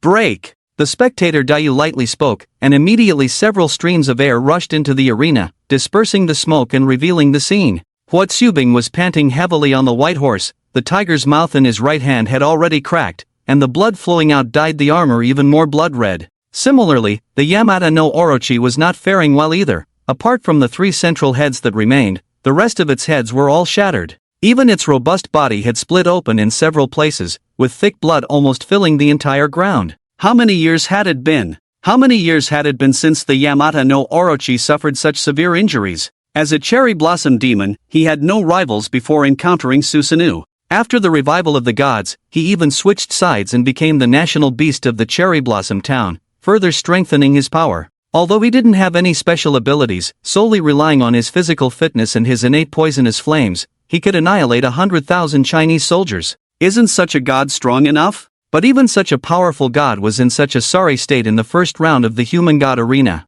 This is wrong, this shouldn't be, this is impossible. Boom! The dark green energy soared into the sky, forming a cylindrical object connecting heaven and earth. The body of the Yamata no Orochi was completely covered by it, expanding several times in the wash of energy waterfall. The power of the origin, the final trump card of every god. The Yamata no Orochi was going all out. Disciples of Huaxia, disrespecting the gods, deserve to die 1,000 times. Today, I, the national beast, will uphold justice. At this moment, the tail behind the Yamata no Orochi had already transformed into 2 arms, raised in the center of its body. At the same time, a golden long sword emerged from the sky, grasped by it. The Tian Cloud Sword, one of the national treasures of the cherry blossom. It is said to be hidden within the body of the Yamata no Orochi, and today's battle truly lives up to its reputation. If you want to add crimes, what excuse do you lack? Huatsubing's eyes were bloodshot. Even though his right hand was dripping with blood, he still raised the long spear high. The might of the Huaxia army shall not be violated. Kill, kill, kill. The sound of war drums continued to resound, and at this moment, the crowd finally realized where the sound of the war drums was coming from. It was not just the sound of drums, but also the beating of hearts. Before death arrives, the attack will not stop. Boom! The attack of the Yamata no Orochi arrived, and the Tian Cloud Sword, with the momentum of destroying everything, almost swept through half of the arena. However, the white cloud steed under Huatsubing was no ordinary creature. As a warhorse of Fenglangjutsu, its reactions were naturally sharp. The horse's four hooves stamped the ground, and a blood-red aura instantly surged from the ground, like a fountain, propelling Huatsubing's body into the sky, just dodging a horizontal slash of the Tian Cloud Sword. Huatsubing then bent his bow and set an arrow, the blood-red long arrow carrying the sharpness to break through 10,000 troops, passing over the coiled body of the Yamata no Orochi, directly aiming for its central head. But how could the Yamata no Orochi, who had already activated the power of the origin, be as embarrassed as before?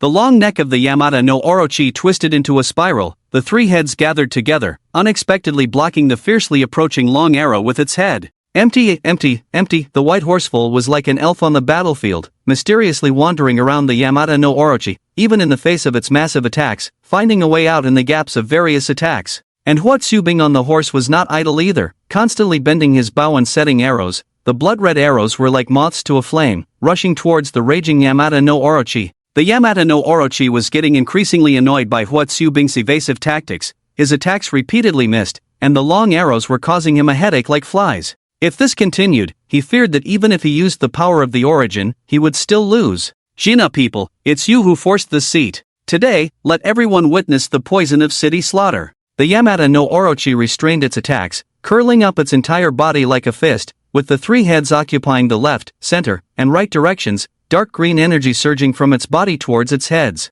Puff! 3 different colored poisonous flames simultaneously spewed from its mouths, slowly merging in the air, floating in the arena, eventually forming a dark color. Bang! It was like fireworks blooming in the arena, countless black flames resembling wandering snakes falling from the sky. The white dragon foal stared at the trajectory of the flames, dodging left and right in the rain of black flames, drawing a perfect arc in the arena, completely avoiding the black flames. The falling black flames corroded the floor of the arena like sulfuric acid, and if they landed on a human body, even the defense of the Overlord Xian Yu would probably be corroded to nothing.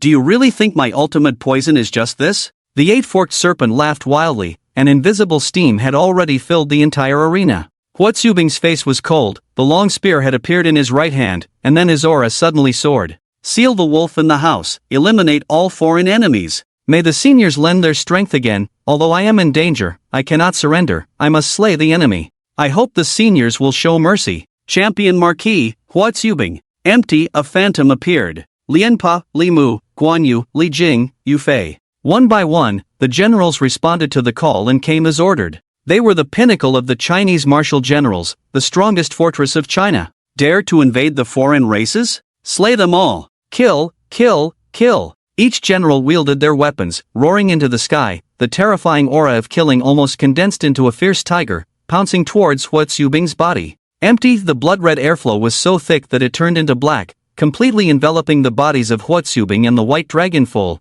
their breath rising violently. Bang! The blood red exploded, the thick red had turned into black red, slowly surging on the battle armor like magma. At this moment, Huatsubing was like a death god emerging from hell. If the killing aura on Huatsubing's body just now was like a sharp spear, ready to pierce all evil spirits, then the current Huatsubing was filled with the aura of death, the death aura that emerged from the battlefield. Now, he was like the god of death holding a scythe, the reaper of souls. Evil beast, meet your end. Boom! The ground suddenly exploded into a deep pit, and in the blink of an eye, Huatsubing had reached the head of the 8-forked serpent. This speed was like teleportation, already beyond the capture of the naked eye. Seeking death. Although the 8-forked serpent had not noticed when Huatsubing arrived in front of it, its reaction was extremely fast, and it immediately spewed out dark poisonous flames from its head. This flame that could corrode everything, even a god king could not confront it head-on. In the air, Hua Tsubing's face was as cold as a city wall, and the weapon in his hand was no longer a long spear, but a large sword.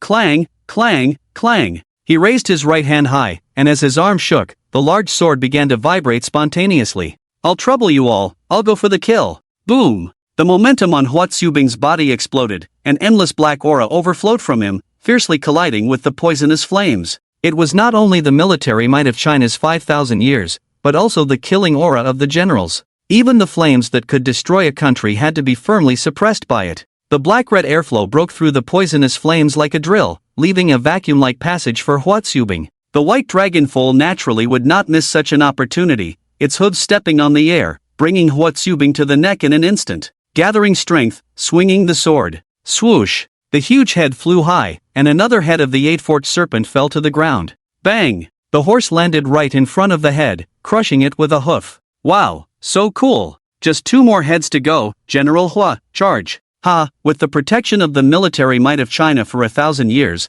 how could General Hua lose? Everyone must not underestimate the enemy. The eight-forked serpent is not stronger with more heads, on the contrary, the fewer heads it has, the more ferocious its nature, the more concentrated the energy it can mobilize, and it will be harder to kill. No problem, the champion Marquis will surely triumph. Don't forget, General Hua has been poisoned. He is no longer guerrilla fighting, choosing to confront directly, probably because his time is running out. This awakened everyone from their dreams. The hearts of the people of Huaxia immediately tensed up. Although I am in danger, I cannot surrender. General Hua knows he is going to die. Yes, the champion Marquis who received the highest honor at the age of 20, how could he plead for help from others? General Hua asked the soldiers for their help not because he couldn't defeat the eight-headed serpent, but because he had no time left. When the eight-headed serpent's deadly poison erupted, his life entered the countdown. No matter how strong General Hua is, his body is still human, and he has no divine power to resist this poison. 5 minutes, that's his final time.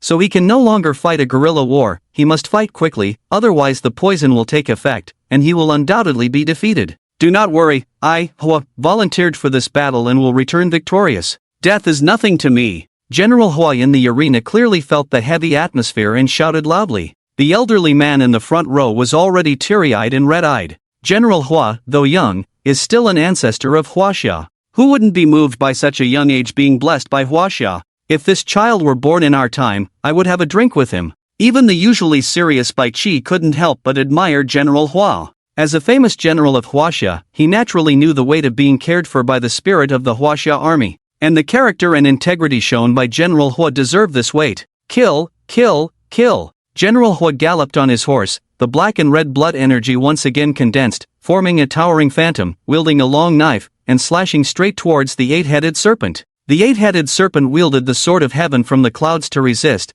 then its head smashed down towards General Hua like a meteor hammer. General Hua's eyes were surrounded by blood energy, his muscles bulged, he swung his arm round and fiercely swung the long knife. This time, he didn't dodge. He must fight quickly and decisively with the force of thunder. Boom! General Hua's charging body suddenly stopped, and the head extended by the eight-headed serpent was also blasted back. In this blow, neither gained any advantage. Ha, kid, your body can't hold on anymore, why resist? Kneel down, beg for mercy and admit defeat, I will spare your life. Otherwise, when the poison attacks your heart, even immortals won't be able to save you. The eight-headed serpent smirked insidiously, its voice carrying a seductive quality, echoing repeatedly in General Hua's ears. But General Hua's expression remained unchanged, still holding the long knife and continuously striking down. Is it painful? Your bones are being gnawed away like ants, your muscles are being corroded bit by bit, even your liver is almost corroded by now, right? Is it painful? Very painful.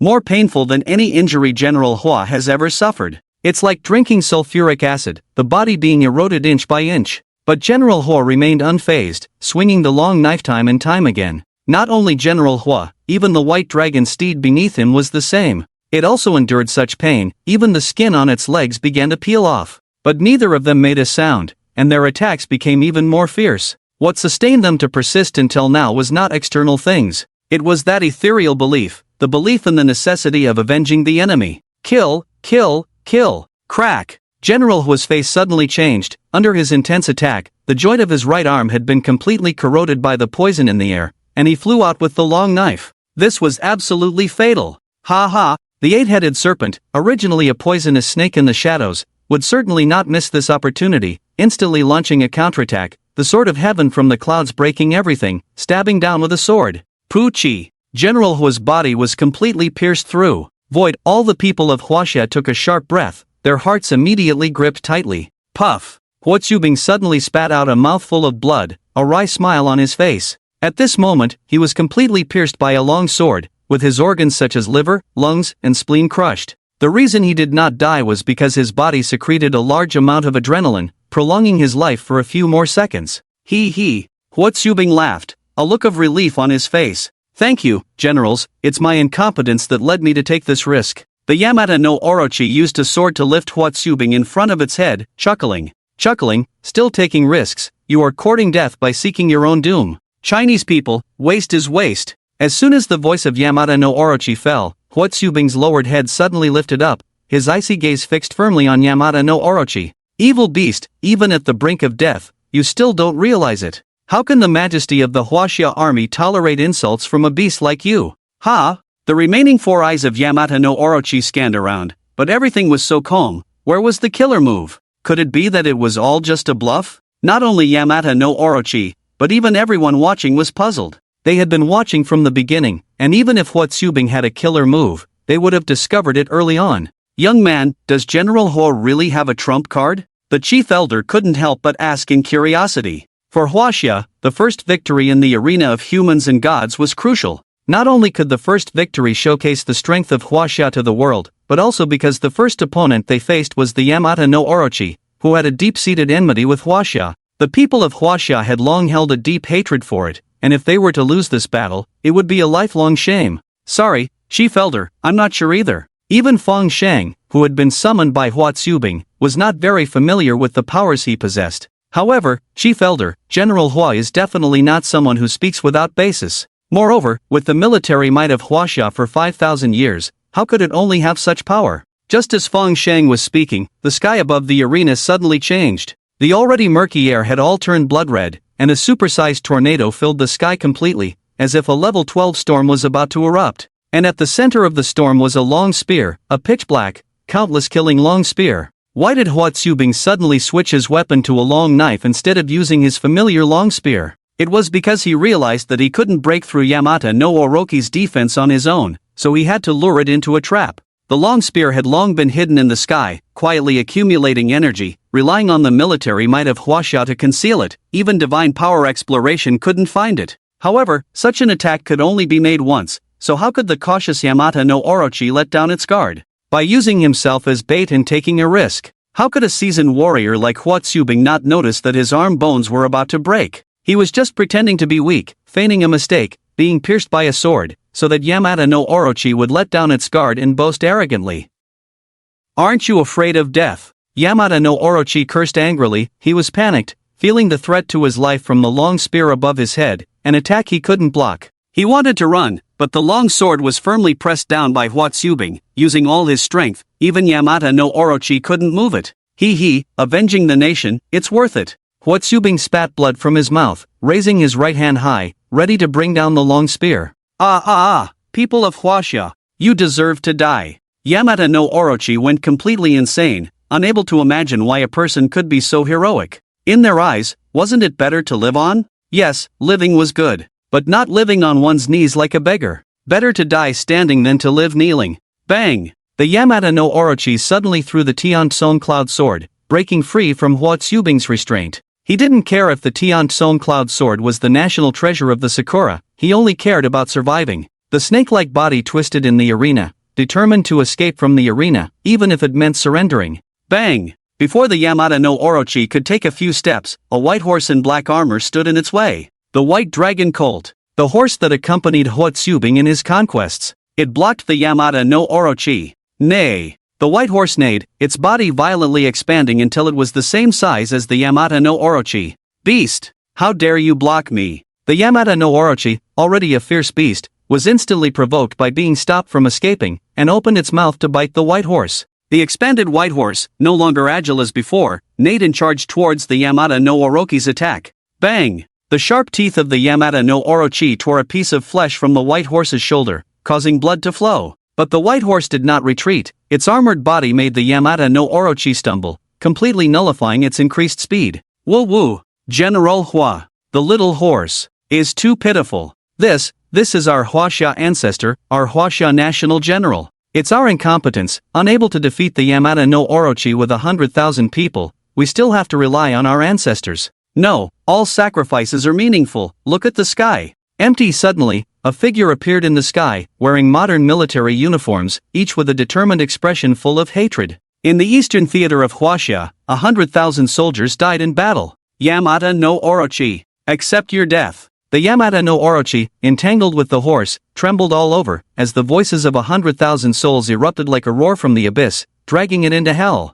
I am of the divine race, you cannot kill me. The Yamata no Orochi went completely insane, abandoning its escape plan, curling up its body, releasing all its energy to form countless layers of defense, and began to resist this attack desperately. Even if you are gods, invading my territory, killing my people, die. Not far away, Huatsubing suddenly pulled out the Tiansong cloud sword, ignoring the blood flowing, raised both hands high towards the sky, and then pressed down. Evil creature, meet your end. Boom! The sky tornado stirred violently, countless blood and the shadows of 100,000 soldiers transformed into a general clad in armor, holding a long spear, stirring up infinite winds and clouds, and thrusting straight down. This blow changed the colors of the wind and clouds. The divine race is invincible. Ah! The Yamata no Orochi's divine soul was exhausted, all its energy poured out, but it still couldn't stop the thrust of the long spear. This spear was the full force of the champion Marquis. This spear was the military might of Huaxia for 1,000 years. This spear was the lives of 100,000 soldiers in the Eastern Theater. How could it be blocked? With what could it be blocked? Boom! One spear shattered all defenses. Everything in the arena dissipated. Huatsubing's body was only half left, but he still clung to a thread of life, laughing freely. The arena of gods and men, the first battle, Huatsubing vs. Yamata no Orochi. The victor, Huatsubing. Ah! General Hua won. I told you, the champion Marquis is invincible in the world, how could he lose to the Sakura, this traitor? Alas, it's a pity that the champion Marquis himself is in danger. The crowd couldn't help but sigh. The current Huatsubing was poisoned, his heart shattered, and even half of his body was missing, with his mount, the white dragon colt, also covered in wounds. It's unlikely even immortals could save him now. Decree! The champion Marquis fights for the country, unparalleled in the world, he cannot die. Just as Huatsubing was about to fall, spitting blood, a stream of light descended from the sky and entered his body. In the distance, Dayu bit his middle finger, and the void began to write. Huatsubing's heroic spirit had deeply moved him. As a monarch, he must protect every tribe, especially the tribe that fights for Huaxia. The 5 great god kings narrowed their eyes, sensing the energy fluctuations in the air, and cast a wary glance at Dayu beside them. They could clearly feel a power that could subvert divine power flowing, and it was Dayu who was driving this power. Monarch, Dayu. Fang Shang had summoned several historical ancestors, and Dayu was always the strongest among them. Dayu snorted coldly, crushing the probing energy released by the god kings. In the arena, Huatsubing looked somewhat surprised at his own body. The missing half had been completely restored, and even his previous injuries had mostly healed. He looked into the direction of Dayu from afar, immediately intending to kneel and pay his respects. Junior Huatsubing pays respects to the monarch. Thank you for your help, monarch. However, a gentle energy blocked his body, and then Dayu's voice sounded. No need to kneel. In this world, there is no need to be bound by dogma. I will remember the monarch's teachings. Huatsubing stood up, raised his long spear, and was about to leave the arena when he suddenly spat out a mouthful of black blood. The poison of the Orochi city slaughter was ultimately incurable. However, Huatsubing just shook his head lightly, wiped the blood from the corner of his mouth, led the white horse, and slowly walked down the arena. The first battle was over. Truly worthy of Huaxia. Zeus smirked at the elderly man. It's just luck, just luck. The elderly man returned the salute with folded hands, his eyes lowered. Even if Huatsubing won the first round, it was a narrow victory, and the subsequent battles were still not optimistic. Really broadened my horizons. I wonder who among you is willing to be the next to take the stage. Izanagi's face was cold, his words pressuring. The Orochi was one of his generals, and in the first round, it was completely destroyed, making it impossible for anyone to calm down.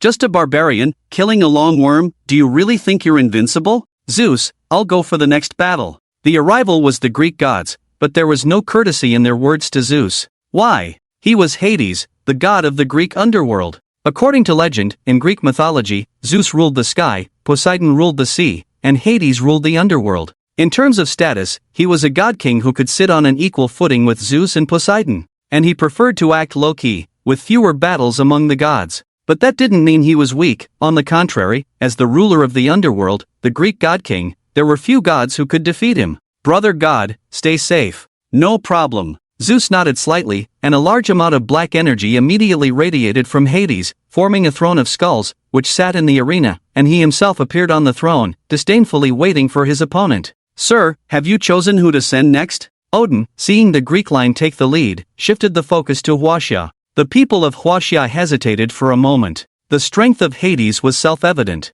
If they wanted to ensure victory, they would probably have to rely on Daiyu or Confucius to take action. You don't have to worry, he's coming soon. Fangsheng smiled at everyone, reassuring them all. In the 5,000 years of Huaxia, countless talents were born, and there must be a tribe that could contend with Hades.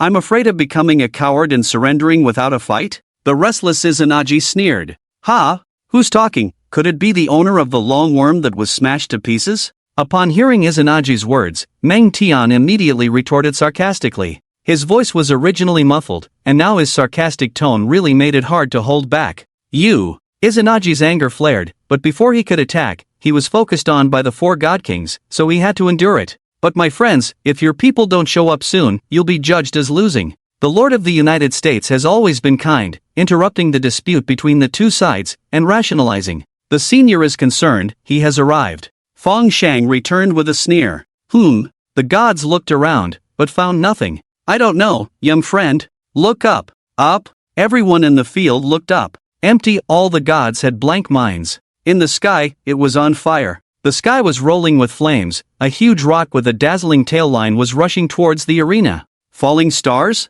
Defense! The gods immediately panicked, hastily opening their divine protection, fearing that the rock would fall on their heads. Even the Chinese side, Ing Zhang and Confucius both acted, constructing an energy shield to guard against the meteorite. However, Fangsheng was smiling. This kind of entrance was quite in line with him at the time. Hades in the arena had a grim expression. He could clearly sense himself being targeted by the rock, only able to passively defend. Hades slammed his bird-headed staff into the ground. Countless dark thorns crazily proliferated from the ground, quickly weaving into an eggshell. Then the bird-headed staff continued to flicker, black energy surged, forming a pair of large hands on the ground, propping up the thorn eggshell. Hades wanted to continue reinforcing his defense, but the meteorite was so fast that it instantly arrived directly above him. Boom! The black energy shattered completely after just 1 second, dispersing. The meteorite then forcefully struck the thorn eggshell, causing a huge explosion and lifting up a thick smoke. When the smoke cleared, the meteorite had turned into powder, leaving a huge crater in the ground.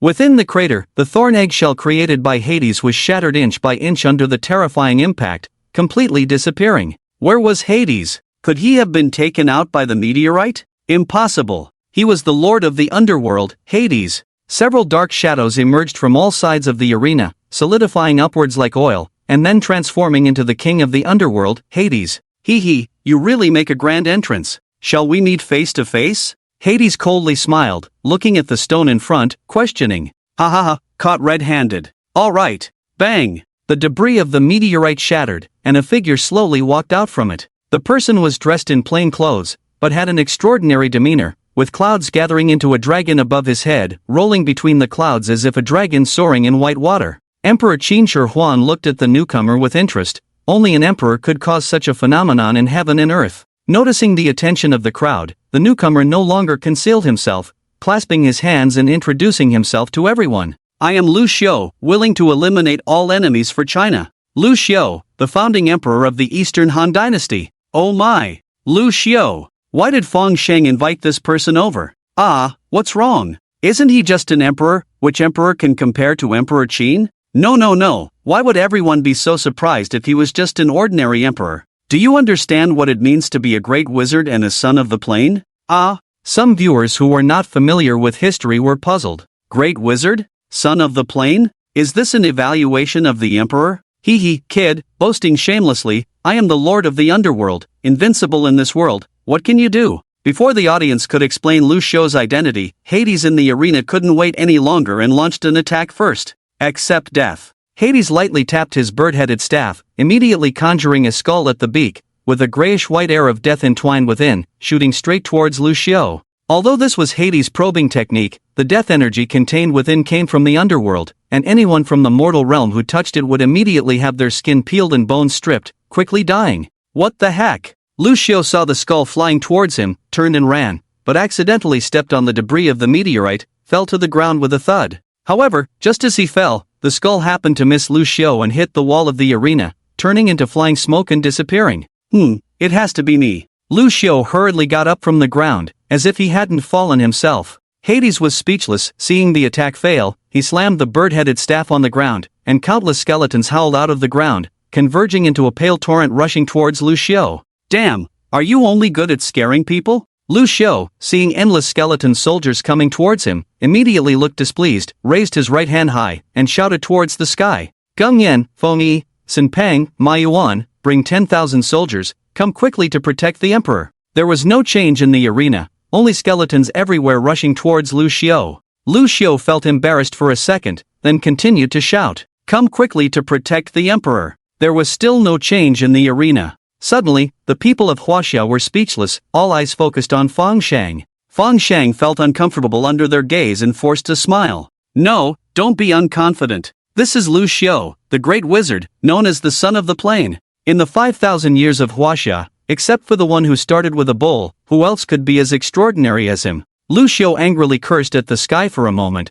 then shouted, if no one is coming, I'll do it myself. Thunder God, help me. Strike them down. This time, the arena was no longer quiet. Countless dark clouds suddenly blew in from the cloudless sky, with lightning flashing. Boom! The thunder fell like a snake, each bolt hitting the skull accurately, immediately turning it into flying ashes. Such control over thunder, even Zeus and Thor would not be able to match. Could this person from Huaxia also have the power of the heavens? Hades was even more puzzled. His two attacks, although not at full strength, were easily resolved, which really made him unable to accept it. You chicken over there, are you only good at fighting? Thunder God, strike! With Lu Xiao's command, many thunderclouds floated over Hades, and the lightning bolts were no longer slender but as thick as a bucket, striking down directly towards him. Boom! The lightning flashed. Hades was suddenly startled, raised the bird-headed staff above his head. Countless dead spirits turned into defensive barriers, hastily blocking this attack. You're screwed!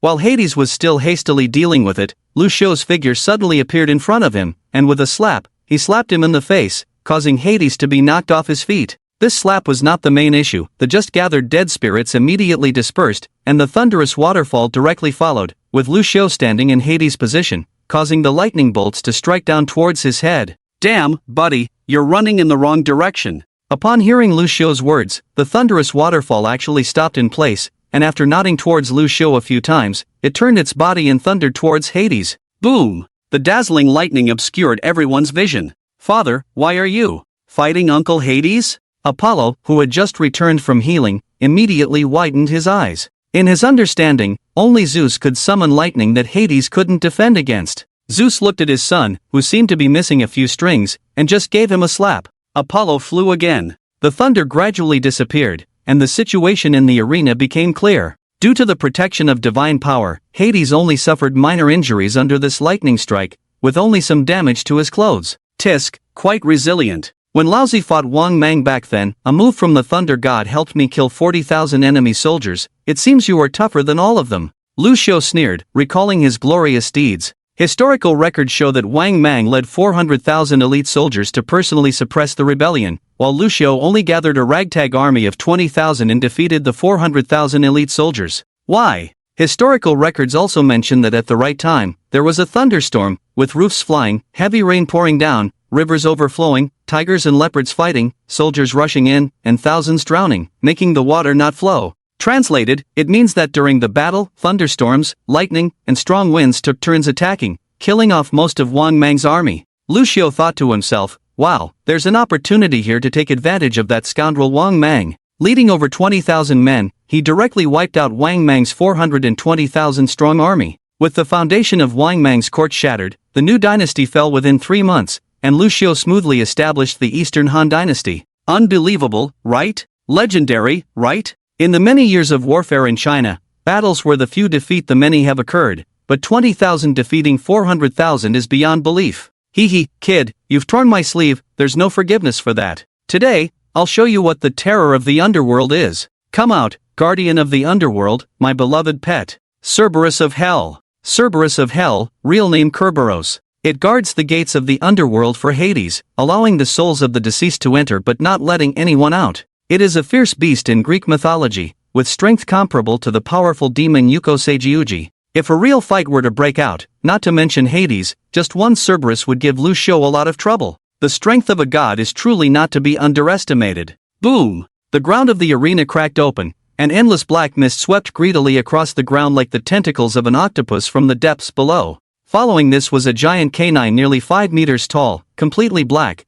with 3 heads showing different expressions, all 6 eyes blood red, even its exposed fangs stained with blood. Cerberus of Hell. Good boy. Hades smirked as he walked beside Cerberus, his right hand touching its central head, pointing his bird-headed staff at Lucio. Behave, eat him. Oh whoa! Cerberus immediately howled towards the sky, opening its huge jaws, its forepaws breaking through the ground, charging towards Lucio. Oh, big doggy. Lucio's expression remained unchanged as he waved his hand towards the fierce Cerberus. Good dog, sit down. Oh what? The 3-headed Cerberus running towards him was confused. Please, do I look like a dog that listens to your commands? I'm a big bad guy who will bite your head off. How could I just sit down when you say so? Boom! Cerberus exerted force, causing the already shattered ground to crack open again, especially in front, where a chasm split open like a fishbone. Oh what? Cerberus pressed its forepaws on the ground to break, but the powerful inertia pushed it straight ahead, leaving several marks on the ground, unable to completely stop.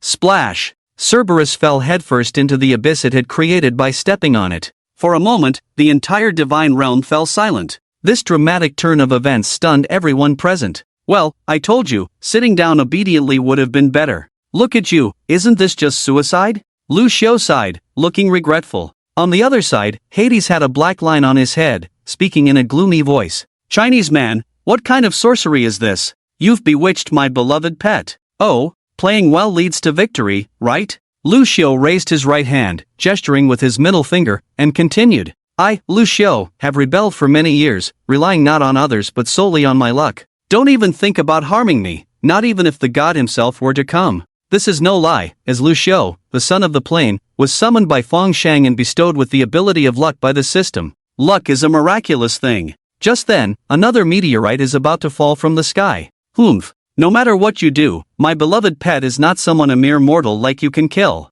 Hades continued with a dark expression, pointing his bird-headed staff towards the abyss ahead, a series of black mist descending, followed by the sudden roar of the 3-headed dog from the abyss. Boom! Boom! Boom! The 3-headed dog was surrounded by black mist, its muscles swelling several times, able to walk naturally on the 2 walls of the abyss. In a minute, no, it only takes 10 seconds to return to kill. Hee hee. Lucio also noticed the anomaly in the abyss, but after taking a glance inside, he shook his head lightly. Little dog, it would be better to behave down there. Oh, you're going to get beaten again. Woof. The 3-headed dog barked, its 3 heads puzzled at the same time. Wait, this young man may be weak individually, but he has eaten enough to have the courage to say he will be beaten? The more the 3-headed dog thought about it, the angrier it became, accelerating further, almost reaching Lucio. Give it one more second, and it could bite off Lucio's head. But suddenly, its back felt cold, a force that could completely crush it tilted towards it. The 3-headed dog trembled as it raised its head, a meteorite that could completely cover it had already reached its head. Boom! Before the 3-headed dog could even howl, it was struck by the rapidly descending meteorite, crashing straight to the bottom of the abyss. In the next moment, the ground trembled, the meteorite exploded violently at the bottom of the abyss, causing the entire arena to almost collapse. Suppress! The 5 god kings couldn't just sit back and watch, each emitting their divine power to stabilize the arena. Oh, little dog, you died miserably. Be good, in your next life, reincarnate in China, I'll even give you my leftovers to eat. Lucio pretended to look reluctantly at the gradually healing abyss, infuriating Hades. Monster, you're asking for death. Obviously, Lucio's attacks had completely broken through Hades' defenses. Ha! Is this god of the underworld only this much? He's just being toyed around by our ancestor Lu. Have you ever thought about the identity of our ancestor Lu, the son of the plain? Don't underestimate Hades, all his attacks just now were just probes, even the hellhound is just his pet. The battle has only just begun. The The people of China watched the live broadcast nervously, their hearts hanging in the air, unwilling to let go. There have been many conflicts between Greece and China, and Hades, as the main god, will definitely seek revenge for his country and will naturally do his best. Do you really think I'm incompetent? Today, let you all witness the power of the underworld.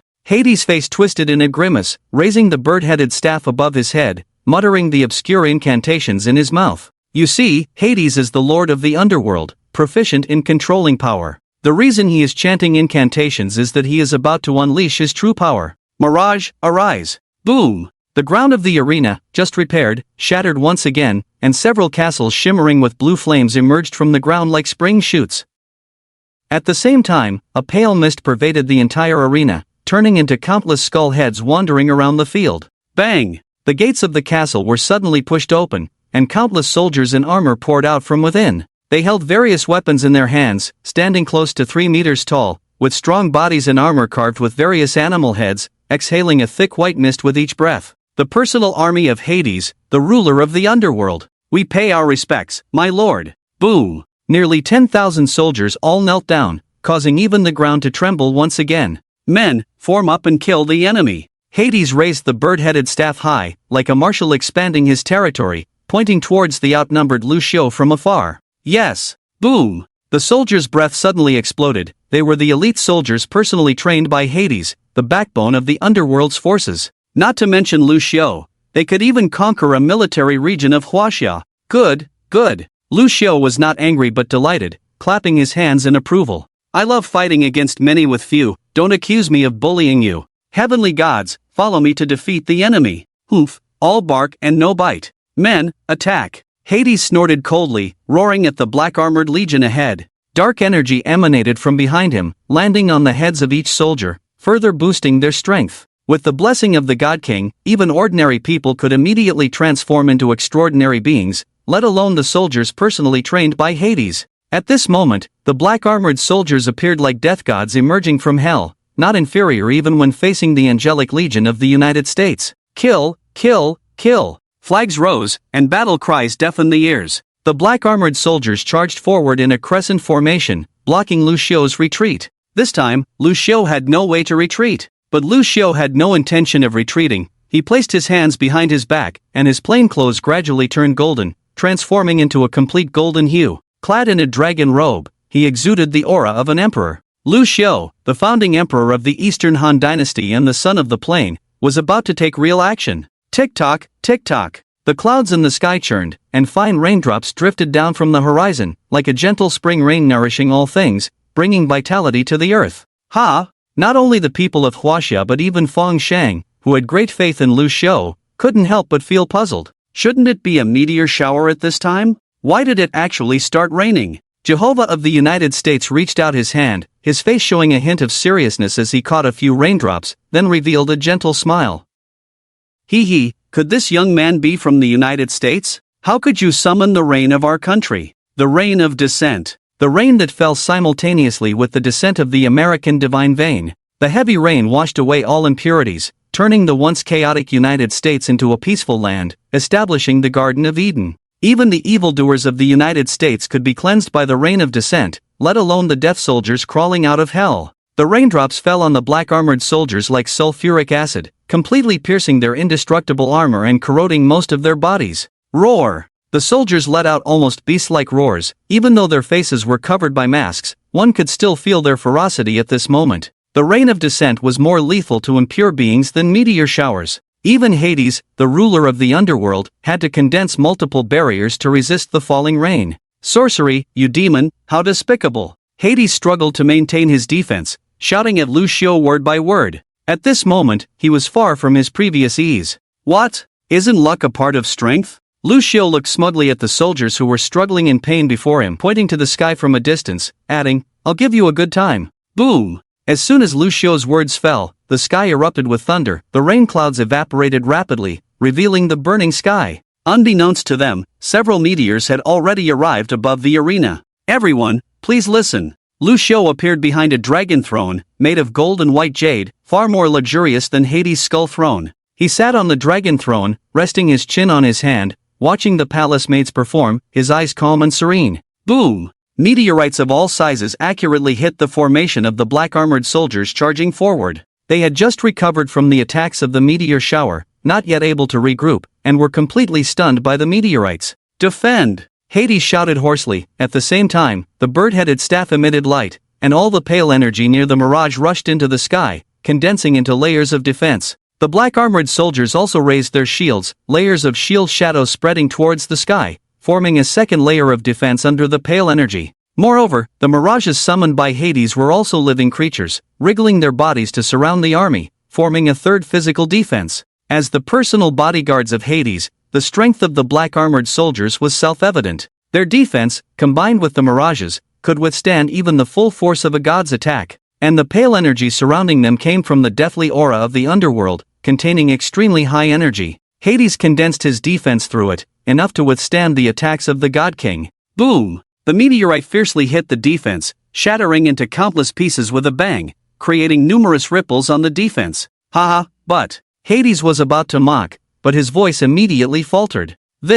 How is this possible? The sky not only ignited flames but also blazed with a raging fire. We have all seen rain. Some have seen meteor showers. But has anyone seen a meteorite shower hitting their heads? Above the sky, there were endless meteorites. Boom! The explosion began. The rapidly approaching meteorites collided with unimaginable kinetic energy and defense. 1, 2, 10. Even if they could withstand the attacks of the God King, what then? This endless meteorite shower was enough to rival the continuous attacks of the God King. The sky seemed to change color, with earthy yellow meteorites mixed with fiery red flames filling the entire sky. Aoo! With a mournful cry, the first layer of protection completely collapsed. Countless skull heads scrambled to escape. If not for Hades still present, they would have longed to return to the underworld. The explosions continued unabated, the meteorite shower seemed endless, and the remnants piled up on the defense like a small mountain. Boom! The black armored soldiers finally couldn't bear it, their shields shattered one after another, and the second layer of defense collapsed completely. The third mirage defense was as fragile as paper, completely powerless under the meteorites, instantly shattered into pieces. Once the defense was breached, death spread. The arena was covered in a relentless barrage of meteorites. No matter how the black armored soldiers fled, they could not escape this deadly retribution. Even Hades disappeared from the field, his whereabouts unknown. While Lucio sat on the throne, the explosion of meteorites happened to avoid him, creating a stark contrast with the rest of the field.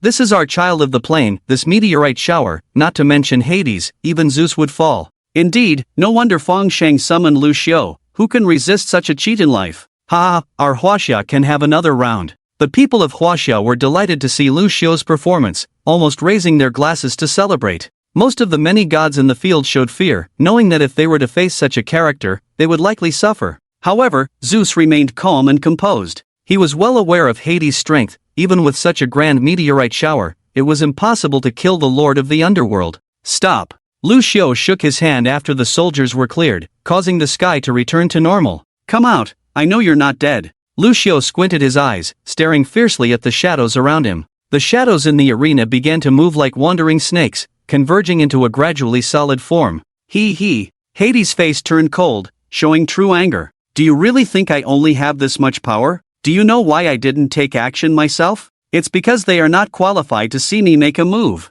But I acknowledge your strength. Today I will show you what it means to be the Lord of the Underworld. Hades suddenly shook his right hand, and the bird-headed staff instantly transformed into a black spear. His body was enveloped in a pale deathly aura, forming a skeletal armor from head to toe, fully armed. Battle stance, activated. Do you also think I am just a puppet emperor? I am the founding emperor of the Eastern Han Dynasty, a general who emerged from a mountain of corpses and a sea of blood. Boom! Lucio's dragon robe instantly turned blood red. The deadly battle began. Lucio, the founding emperor of the Eastern Han Dynasty. In the history of China, no founding emperor of any dynasty has been a mere bookworm. If he were just a weak scholar, how could he achieve such greatness? Even the Confucius, the sage of Confucianism, was 8 feet tall and an excellent archer. Therefore, close combat? China is least afraid of close combat. The blood-red dragon robe further transformed into pieces of armor covering him. Lucio's demeanor as a second-rate person completely disappeared, replaced by a resolute and iron-blooded spirit. Bring it on! Lucio muttered, a pale long knife ringing in his hand. Enemies, face death. Bang! The ground shattered. With unknown strength, Lu Xiao stomped on the ground as if wielding a sword, charging towards Hades. How daring! Hades roared, black wisps of energy emanating from the spear, swirling around its tip, thrusting towards the long knife. Clang! The energy spiraled like a vortex, causing Lu Xiao to stagger and be thrown away. Hades, having experienced countless wars, knew the importance of striking when the enemy was weak. Before Lu Xiao could regain his footing, Hades was already upon him. Startled, Lu Xiao could only defend himself hastily by blocking with his large knife. Bang! With a flick of his spear, Hades sent Lu Xiao's large knife flying. A soldier without a weapon is like a beast without claws. Hades flashed, passing by Lu Xiao's side, his left hand instantly grabbing his neck and lifting him up. In less than a minute, just a brief encounter, Hades completely incapacitated Lu Xiao. At the beginning of the arrival of the gods, there was a large-scale divine battle, and Hades had rich combat experience. Moreover, Lu Xiao was an emperor, not a renowned general throughout the ages. Without the protection of a military soul, how could he defeat Hades, who commanded thousands of troops? Oh my, Lu Ancestor has overplayed his hand, clearly a mage. Why engage in close combat? Exactly, when have mages fought warriors in close combat? Isn't this seeking trouble? Originally having the upper hand, Lu Xiao has turned the tide against himself. The people of China couldn't help but sigh, their hearts that had just settled down were now in suspense again. The outcome of the second battle in the arena between humans and gods was now uncertain. Hee, kid, feeling pretty arrogant just now, weren't you? Hades pinched Lu Xiao's neck, lifting him up in front of him, disdainfully looking him over. Do you really think China is invincible, that everyone can slay gods? A group of insignificant ants from the sidelines, how could they possibly shine like the bright moon? With that, Hades exerted more force with his left hand, causing Lu Xiao's face to turn pale and enter a state of oxygen deprivation. But even in this near-death state, Lu Xiao still enunciated the syllables clearly. Do you know, villains die from talking too much? Ha! Boom! Before Hades could react, the ground suddenly cracked open, and he, like the previous Cerberus, plunged into the abyss. Even Lu Xiao, unable to control himself, was flung out. Cough, Earth Lord, you're really slow to arrive. I almost got strangled to death. Lu Xiao exaggeratedly rubbed his neck, adjusted his expression, and continued, I finally wanted to show off some close combat skills, but I didn't expect to lose so quickly. Stop messing around, meteorites, get him. While Lu Xiao muttered to himself, Hades stabilized his figure, gathered energy, and shot out of the abyss like a rocket. Damn Huaxia people, always resorting to tricks. I will definitely dismember him 1,000 times to ease my anger. The enraged Hades had just emerged from the abyss when his eyes suddenly went black. Boom! A meteorite fell right on target. Damn Huaxia people. Ah! Boom! Another one. I'll kill you. Boom! The third one. I'll kill. Boom! Boom! Boom! Lu Xiao continued to summon the meteorites to fall like whipping a corpse, unable to count the exact number, but he managed to fill the bottomless abyss. The 5 great divine kings couldn't help but twitch their mouths. These attacks were actually ineffective against them, but they couldn't stand the insult, at least for now. Hades was still busy moving rocks underground. Indeed, they are gods, truly difficult to kill. Lu Xiao sensed the aura underground, rolled his eyes, and lazily returned to his dragon throne. From the beginning, he understood that meteorites were almost ineffective against the divine kings. Even though Hades' defense was broken, as long as he transformed into a shadow, he could completely avoid the energy of the meteorites. Sigh, it's going to be troublesome, really have to fight hard. Lu Xiao chuckled, his expression becoming serious for the first time. He slowly looked up at the sky and whispered softly, Lu Xiao is willing to offer half a lifetime of luck in exchange for the skill to kill enemies, hoping for divine intervention. At this moment, the divine intervention was not the heavenly way that granted divine powers but the divine intervention that had favored Lu Xiao in establishing the Eastern Han dynasty 1,000 years ago. Ah! A faint sigh came from the sky, and the air seemed to tremble incessantly, as the flow of time crossed everything and surged forward. Boom! Lu Xiao's body suddenly burst into countless golden lights, transforming into several golden dragons soaring into the sky and entering the river of time. The Azure Tang sword fell from the sky and was caught by Lu Xiao. A half-lifetime of luck had finally been exchanged for the skill to slay gods. Victory! Victory! Victory! At this moment, the audience in Huaxia was already ignited, shouting loudly, hoping their voices could reach Lu Xiao and cheer him on. Sacrificing half a lifetime of luck. For whom? Isn't it for Huaxia? How many emperors in the 5,000 years of Huaxia did not have a sense of national duty? As the saying goes, fight for the country, death is nothing. Boom! The abyss suddenly split open, and Hades leaped out, exuding a terrifying aura. His right spear dyed in blood, empowered by divine blood. Human, I not only want to kill you, but also to send you to the underworld, burn your soul in the flames, and never let you reincarnate for eternity. At this moment, Hades was no longer the elegant ruler of the underworld but a demon seeking revenge. Oh, is that so? Feel free to try. Lucio smiled, fearless of life and death. Without the blessing of luck, all he had left was himself. And the sword in his hand. The azure tang sword was unsheathed. Bluffing. I will kill you now. Hades shouted sternly, his momentum bursting forth, infinite black energy filling half the sky, the entire space seeming to echo with the wails of evil spirits, the aura chilling to the bone. Even calling the current arena a hellish battlefield wouldn't be an exaggeration. Hades now directly wields the power of the source, every move and gesture exuding apocalyptic might. Die! Hades' body descends like a missile, the long spear in his hand carrying overwhelming ghostly energy as he charges forward. Those struck by him either explode into pieces or face utter annihilation. A god's full-force strike using the power of the source is not easily blocked. Lucio, now devoid of the protection of fortune, cannot even defend against this strike.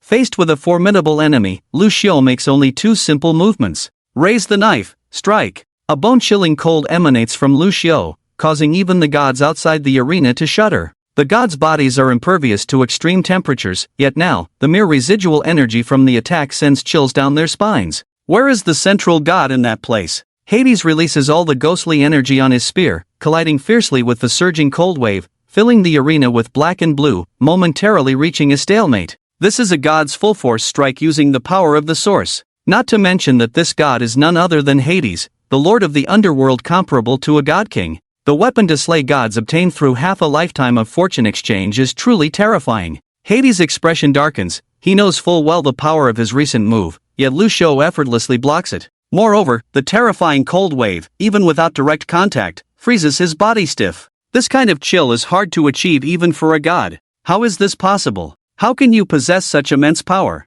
Hades roars in frustration, questioning Lucio. The technique to slay you in exchange for half a lifetime of fortune, I find this deal quite worthwhile. Lucio's aura has undergone a drastic change, his eyes filled with determination. Previously, he was carefree and lived a life of leisure due to his fortune, but now, armed with the skill to slay gods, his only conviction is to win this match. False god, meet your end. Lucio bellows, slashing a cross-shaped blade in the air, two intense blue blade energies shooting out directly. Startled, Hades transforms the surrounding black energy into wings and immediately takes flight. The boundary between the blue and black is almost instantly shattered by the cross-shaped blade energy, causing ripples of cold to spread, turning the entire arena floor blue. At this moment, anyone standing in the arena, except for Lucio, would feel the influence of the cold wave. Fortunately, Hades is quick to react. He evades the blade energy with his wings. Hades' face darkens, Lucio's attacks are overwhelming, and even he cannot defend against them. Continuing like this will lead to his defeat.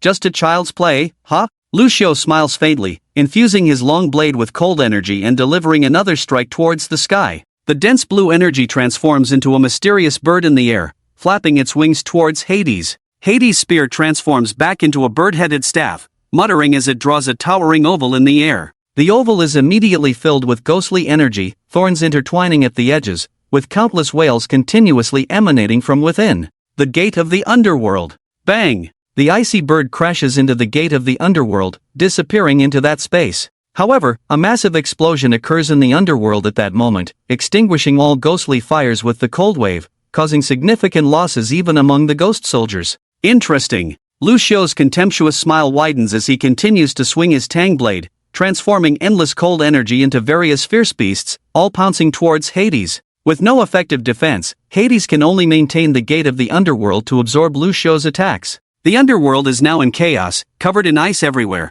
with numerous ghost soldiers dead or injured, and many tortured souls rebelling, creating a scene of utter disorder. But Hades didn't care about these, his own safety was the most important. However, the underworld gate summoned by Hades consumed his energy extremely quickly, and it would soon collapse. But Lucio was not doing well either, his attacks also consumed a great deal of energy. At this moment, the battle had evolved into a showdown of energy storage. And Lucio couldn't stop attacking, he had to constantly suppress Hades, not giving him any chance, otherwise the consequences would be unimaginable. This battle had reached a decisive moment. Bang! Lucio stumbled, his right foot stomped the ground fiercely, supporting his body from falling. This weapon was so powerful that even Lucio was drained of all his strength. He propped up his body, his face not tense, but bursting into laughter. Ha ha, little one, dare not attack me? Hades in the sky naturally noticed all this, but he just closed the underworld gate, not attacking Lu Xiu, but circling in the sky. What's wrong with Uncle Hades? Why doesn't he kill this person? The Greek gods watching the battle were puzzled, discussing among themselves. My sons, have you forgotten how the Yamata no Orochi died? Zeus's cold gaze silenced the whole scene with just one sentence. Yeah, how did Yamata no Orochi die? Wasn't it lured into a trap by Huatsubing? If Lu Xiu was the same, wouldn't it be dangerous for Hades to attack? The despicable Chinese always use such despicable means. Yes. When can they fight fair and square? Fortunately, Uncle Hades is wise and didn't fall for it. This plan has failed. Let's see what he can do now. The discussions of the crowd reached Hades' ears, and he showed a triumphant smile on his face, leisurely circling around Lu Xiu. He was a god, his energy recovered so quickly that he would never lose in a prolonged battle. Ha ha ha, is that all the courage you have? Then accept your death. Lu Xiu gritted his teeth, his legs stomped the ground, his body soared like a rocket, heading straight towards Hades, the long knife in his hand shining blue like ice, slashing towards Hades. He did save some strength after all. Hades was not surprised, his bird-headed staff transformed into a spear, ghostly energy rising, the power of his origin fully released, blocking this final long knife. The energy he had left was much more than Lu Xiu's. Boom! The explosion sounded, a blue and a black figure intertwined like a dragon and a phoenix, soaring into the sky and dissipating into the horizon. The two separated, and Lu Xiu's body fell to the ground like a kite with a broken string. Hades' wings fluttered, quickly stabilizing his figure, then suddenly accelerating. In the blink of an eye he was in front of Lu Xiu. This time, he wouldn't waste words. Shoo! A spear stabbed down. Ha ha, what a child of another dimension, just like that. Just now you were so arrogant, now you've been cut down by Uncle, haven't you? With your little tricks, you're still showing off in front of us, ha ha. The Greek gods mercilessly mocked. Their eyes were contemptuous, and their words were full of disdain for China. Yes, the trick that was exposed could only become a laughingstock for everyone. In contrast to the Greek people, even the barrage in the live broadcast room was sparse. Lu Xiu, the once unrivaled child of another dimension, was dead? If he hadn't used half a lifetime of luck to exchange for the skill of killing gods, even several god kings couldn't touch him at all. But for the sake of China, he resolutely and unhesitatingly did so. Empty, just when everyone thought the battle was over, Hades' face suddenly changed. A pure blue mist spread out from under his feet, drifting freely in the field, bone-chilling coldness rushing towards his body. Isn't it? Didn't Lu Xiu die? Hades immediately looked down, and at this moment Lu Xiu's body had completely frozen, turning into a lifelike ice sculpture. Who told you I was dead? Who told you that? Do I only have one last strike left? Lu Xiu's voice echoed out of nowhere. Where? Hades raised his long spear, ghostly aura rising, guarding against Lu Xiu's attack. But at this moment, he was already paralyzed, only able to unleash 70% of his peak power. Hades was not stupid, but Lu Xiu's wisdom was overwhelming. Huatsubing feigned weakness to kill the eight-headed snake, so in this battle, Hades would definitely be cautious. So Lu Xiu chose to scheme within a scheme. He deliberately feigned weakness to alert Hades. With Hades' intelligence, he would not launch an attack but observe and wait for an opportunity. At this moment, Lu Xiu pretended that his plan had been exposed, became angry and launched a full-force attack on Hades. After Hades blocked it, he would assume that Lu Xiu's energy was depleted and would immediately engage in close combat. However, at this moment, Lu Xiu replaced his body with a cold current, making Hades think he had been killed, injecting coldness into his body and trapping him on the ground. The mantis stalks the cicada, unaware of the aureole behind. Hades thought Lu Xiu was the mantis stalking the cicada, but in reality, he was the hunter with a gun. Accept death. The coldness was released, and at this moment, Lu Xiu held nothing back, only to completely kill Hades. The surging cold current was like a huge wave on the sea, rushing towards Hades from all angles. Hades' face turned ugly, immediately activating his energy to defend against this strike. But no matter how he adjusted, the energy remained motionless as if dead. How is this possible? How is this possible? This is the power bestowed by the heavens. But wasn't Lu Xiu's attack also bestowed by the heavens? The cold current he summoned was not physically cold but conceptually desolate. Even Hades' energy could still be frozen. To recover, it would probably take some effort and time. But the fatal move was imminent, and Hades had no time. Boom! The cold wave completely engulfed Hades. When the energy subsided, Hades' entire body had been frozen into an ice sculpture. Lu Xiu faced the lifeless ice sculpture and emotionlessly struck again. Bang! A black gas burst from the ice sculpture, which then shattered, Hades' body breaking inch by inch, with pieces of his body mixed with ice debris falling to the ground. The Greek god, lord of the underworld, Hades, defeated. The human god arena, second round, Lucio vs. Hades. The victor, Lucio. Ah, my charming ancestor, I knew it, how could our Lucio die? Yes, yes. Lucio seemed nonchalant, but his intelligence is so high, he fooled all of us.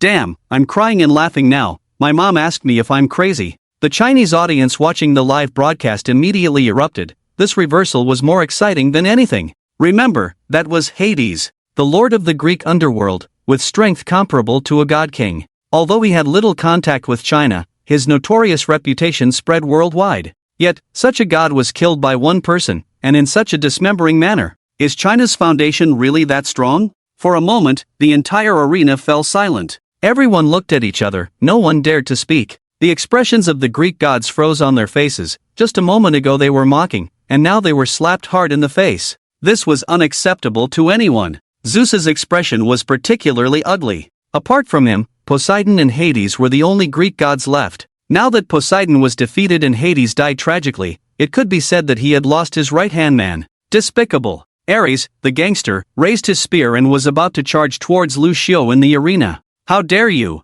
Diu shouted angrily. A hurricane appeared out of nowhere, blocking the arena and sending Ares flying out. Are you trying to break the agreement? Fang Shang immediately arrived, his momentum soaring as he stood in front of the arena. Now, he had absorbed the abilities of Hua Tsubing and Lu Xiu, his strength not to be underestimated. Clang! Bai Qi and Meng Tian, the two generals, also rushed forward, glaring fiercely at the gods. Young friend, calm down, it's my fault for not disciplining properly. Zeus's face darkened as he grabbed Ares, who was about to act, and handed him over to Apollo and the other gods for safekeeping. Friends who have come from afar, let's not ruin the harmony. Jehovah also advised gently, his soft holy light sprinkling over everyone, soothing like a spring breeze, calming even the most restless hearts. Please behave yourselves. Fang Sheng gave a cold glance and retreated with the two generals. Although Lu Xiu in the arena looked pale as paper, his energy had been completely depleted, requiring at least several months of rest, and was eventually helped off the stage by Fang Sheng.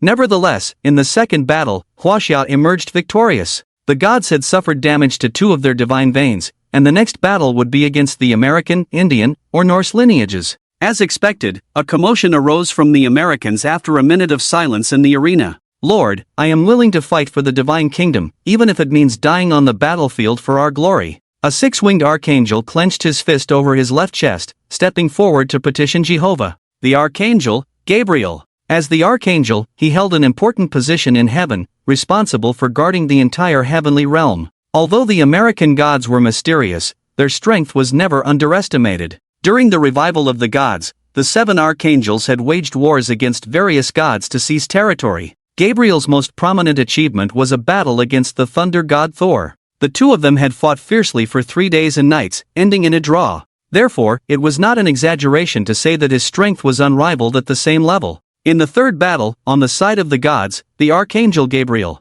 who would be on the side of Huaxia? Swish! Gabriel's wings fluttered, and the crystal-clear holy light fell like raindrops as he entered the arena. Clang! The holy light transformed into a broadsword held in his right hand, with white flames burning fiercely on it, as if to burn away all impurities. Tick-tock! Tick-tock! Pure and flawless raindrops fell, not as powerful as the rain of the world, but filled with holy power enough to soothe the souls of the dead in the arena. What a grand gesture! Izanagi's mouth twitched, speaking with a forced smile. Previously, the cherry blossoms had fought against the Americans, and the seven archangels had decimated the cherry blossom gods. If it weren't for the intervention of the cherry blossom god king, these territories would have been lost. The other three god kings also had somber expressions. The strength of the seven archangels was not to be underestimated, as they had fought their way to the top. Even the supposedly weakest mysterious angel, Rachel, had escaped from Confucius unscathed and returned to the Garden of Eden. As the chief of police in Eden, Gabriel had experienced numerous battles and had long been ranked in the top 3 in terms of strength.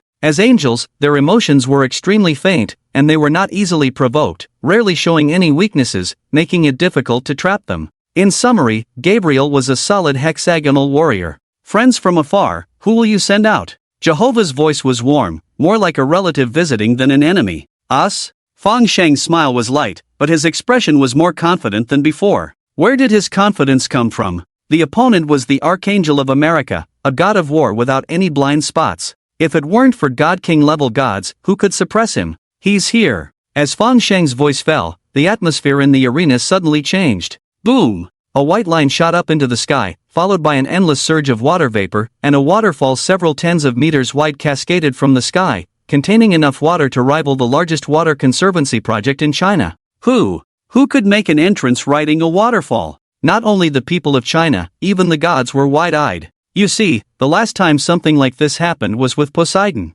But isn't Poseidon already defunct now? Could it be that a new sea god has been born in the world? No, that's not it. To be precise, this person has little to do with the waterfall. It's just that his every move can trigger extraordinary phenomena in the heavens and the earth. How many people can achieve all this? Very few. But in China, there are still a few who can. Like this one. The waters of the Yellow River come from the sky. Empty. A young man in white with long hair appeared in the sky, stepping on the Yellow River waterfall, like a star falling from the sky, instantly attracting the attention of the whole world.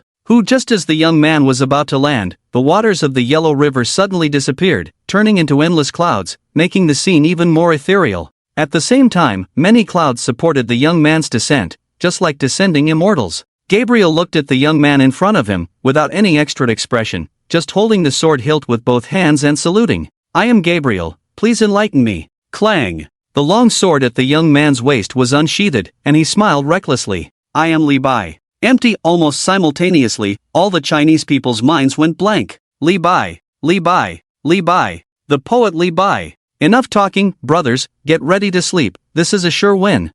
When Gabriel came out, I was in a panic, but when Li Bai came out, I was calm. Our poet immortal, don't mention Gabriel, even if the 7 archangels come at the same time? Oh my, it feels like my idol is going to change again. Seeing the young man introduce himself, the Chinese people were immediately excited. Come on, Li Bai, who in China hasn't heard of this ancestor? In times of difficulty, we say when the wind blows, the waves will rise. When we want to resign, we say we are not ordinary people. In adversity, we say those born with talent will make use of it. When we lose money, we say 1,000 pieces of gold will return. For the future, we say the great rock rises with the wind, soaring 90,000 miles. For the world, we say how can I bow my head to the powerful and make myself unhappy? This is the influence Li Bai has on the world. In the flourishing Tang dynasty, where talents abounded, he surpassed all others and earned the title of Poet Immortal. With just one poem, he could shake half of China. Even the old poet He Zhizhang widened his eyes and asked if he was a reincarnated immortal,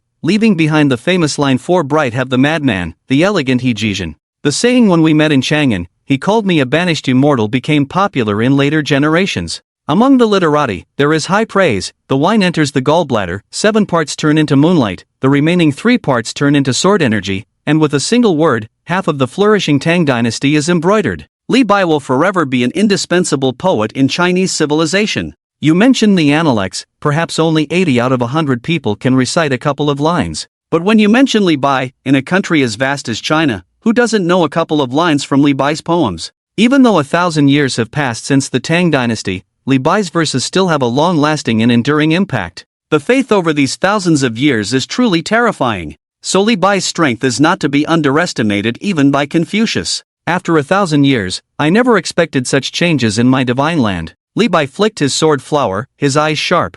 I am willing to take the sword at my waist and cut down Lulan. What you say is true. Gabriel's heart was calm. He just raised the holy sword high and murmured. God said, "Let there be light," and there was light in the world. As Gabriel's incantation fell, the light of the arena was completely drawn in, eventually turning into tiny specks suspended in the air. Go! The specks fell. Boom! The specks, each no more than an inch in diameter, landed in the arena, instantly exploding with contained light elements, creating a deep crater in the ground. The force was akin to that of a TNT bomb. What was even more absurd was the sky filled with specks. It was as if the sky was raining bombs. Once this rain fully descended, wouldn't the arena be completely destroyed? However, this was merely Gabriel's probing technique. The Archangel of Flames was truly terrifying. Ha ha ha, it's beautiful, but not as good as that heavy snowfall. Li Bai was not startled but instead looked up, admiring with a smile. Seems like the celestial beings are drunk, messing up the white clouds.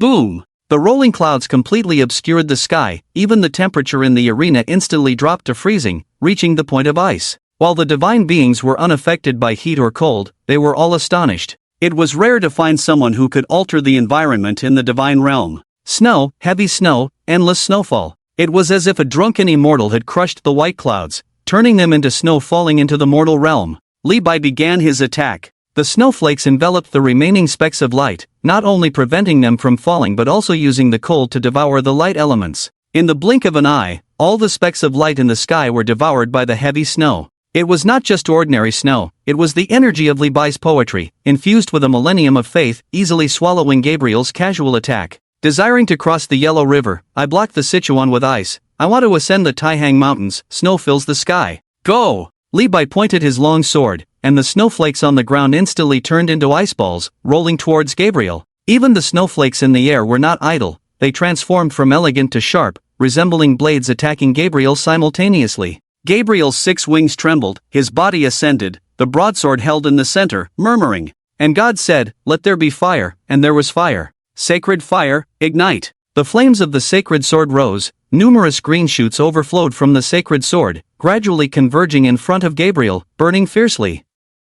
Boom! At the moment the snowball ice attacked, the sacred fire exploded, melting all the incoming attacks with terrifying heat, even vaporizing the clouds in the sky, making them disappear. In the blink of an eye, the temperature in the arena returned to normal. Ha ha ha, is it broken? Just a casual work. If it wasn't broken, it would be a pity. Li Bai laughed a few times, pulled out a brown gourd from his waist, took a few sips, and exclaimed loudly, "Good wine! A pot of wine among the flowers, I drink alone, no friend near. Raising my cup, I invite the bright moon, together with my shadow, a party of 3. After speaking, Li Bai's body suddenly dispersed, turning into 3 identical figures holding swords. Bang! The wine pot was put away, 3 men with 3 swords, attacking Gabriel in different directions simultaneously. Was Li Bai a swordsman? Undoubtedly, he was. He studied under the first swordsman of the Tang dynasty, Pei Min, and was known as the second swordsman of the Tang dynasty. Historical records even mentioned his 15 excellent swordsmanship and that his swordsmanship was unparalleled.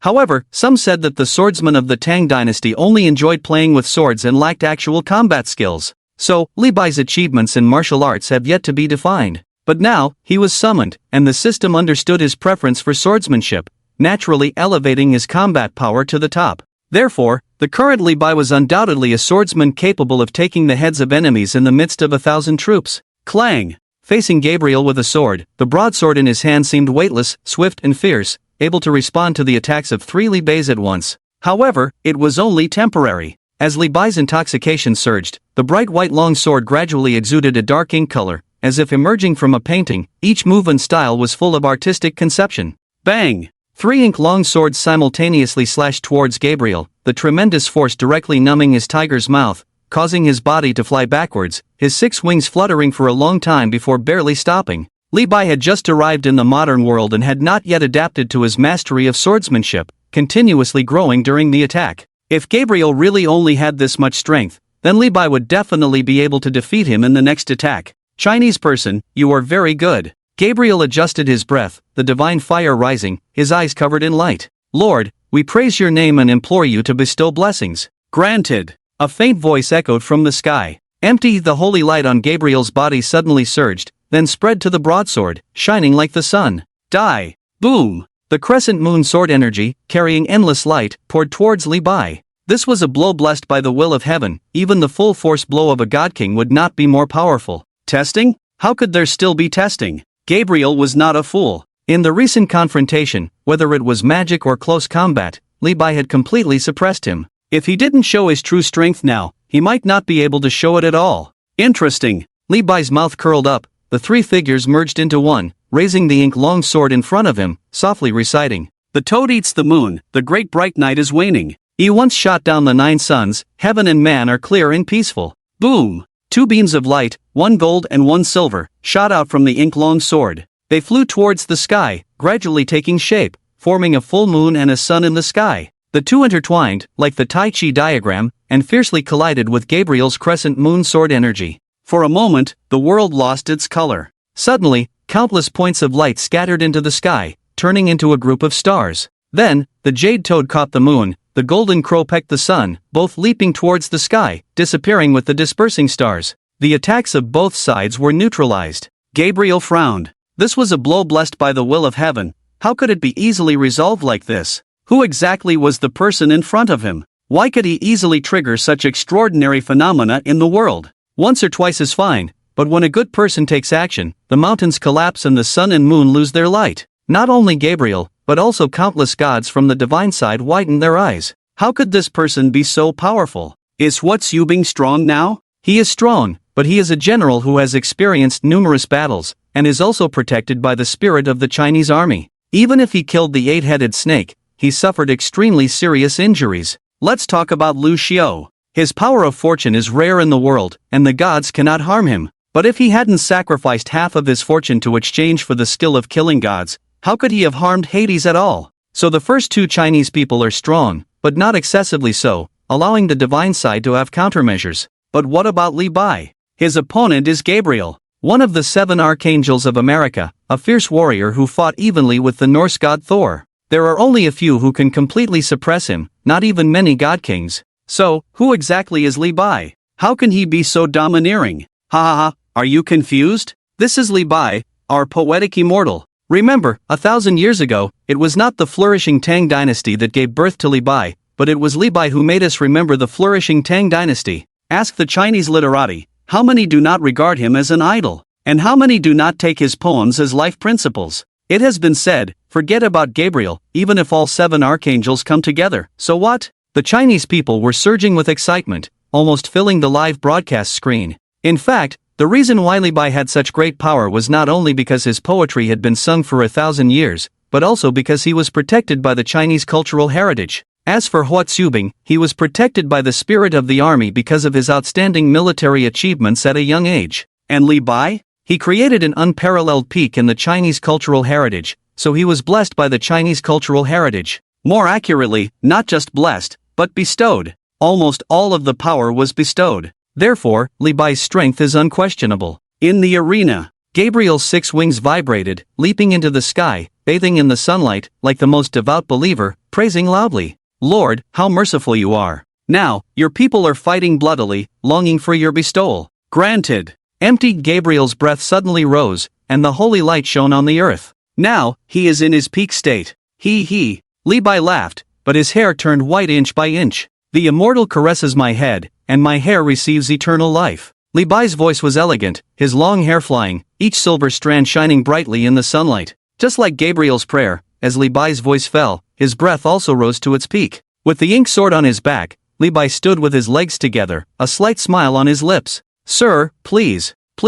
Gabriel's broadsword slashed, his 6 wings vibrating, carrying countless starlights, rushing towards Li Bai at extreme speed. Boom! The air burst with thunderous roars, clearly breaking the sound barrier. An attack at this speed would even force a deity to avoid its edge, but Li Bai remained calm, smiling faintly, his silver hair draped over his shoulders as he spoke softly. In my youth, I dreamed of being a hero. Today, I am willing to cut off your head to serve my country wisely. Listen, everyone, to a poem, The Heroic Journey. Boom! Li Bai's momentum exploded, his white clothes turning into black and white as if ink had painted them, resembling an immortal stepping out of an ink painting. A guest from the north, his robe embroidered with a border, his sword gleaming with frost. The silver saddle shines on the white horse, swift as a shooting star. Bang! Li Bai's legs circulated with energy, shattering the ground, each step like a shooting star, directly facing the charging Archangel Gabriel. Avoid its edge? What edge did he have? In the third match of the arena between humans and gods, only Li Bai was the true edge. Clang! The ink sword clashed fiercely with the radiant holy sword. Bang! The light on the holy sword exploded, endless light elements carrying scorching heat rushing towards Li Bai. Li Bai was slightly surprised, but he did not dodge. The ink sword released sword energy from its blade, extinguishing all the incoming light elements. The human and the god separated. Gabriel's wings flapped, soaring into the sky, murmuring and singing. As Gabriel sang, the light elements in the entire arena seemed to come alive, forming hundreds of 4-winged angels on the ground. Composed of pure light, these angels carried a hint of divine power due to the blessing of the heavens. Among the major divine veins, the gods bestowed great power upon their followers to make them extraordinary, but these extraordinary beings did not possess divine power, making them far inferior to these angels. These angels were only summoned by Gabriel himself, unaffected by his own power, able to calmly observe the battlefield and deliver devastating blows to the enemies struggling to cope. After all, even though Li Bai was strong, he was still alone.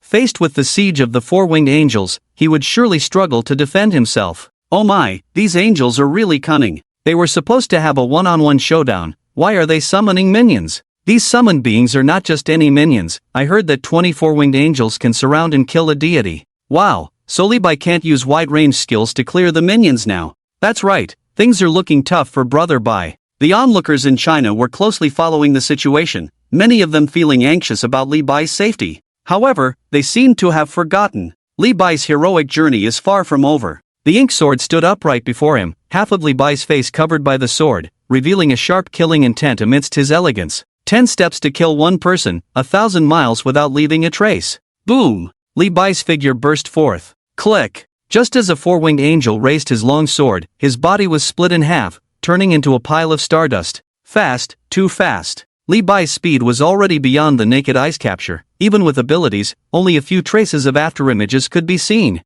At this moment, Li Bai was like a ghostly phantom, shuttling back and forth on the battlefield, each stop taking the life of a four-winged angel. Are the four-winged angels weak? Not weak, but they couldn't stop Li Bai, not even delay him. Under Li Bai's sword, all defenses were like paper, killing an angel every 10 steps. 10 steps to kill one person. A gentleman's promise is worth 1,000 pieces of gold. How could there be any falsehood? Gabriel was even more surprised. He had wanted to attack Li Bai, but he couldn't even see Li Bai's shadow. How can this go on? The matter is done. Brush off the clothes and leave. Hide deeply with body and name. Clang! The long sword sheathed, Li Bai stood on the ground like a green pine, with the angels behind him turned into stardust. Before Gabriel could react, hundreds of angels had already been slain. You should know that the combined strength of these angels is no less than that of 5 gods. But even so, they couldn't last more than 30 seconds in Li Bai's hands, leisurely passing through Xingling, drinking, sword off the knees, roasting and tasting Zhu Hai, holding the cup to advise Hoing.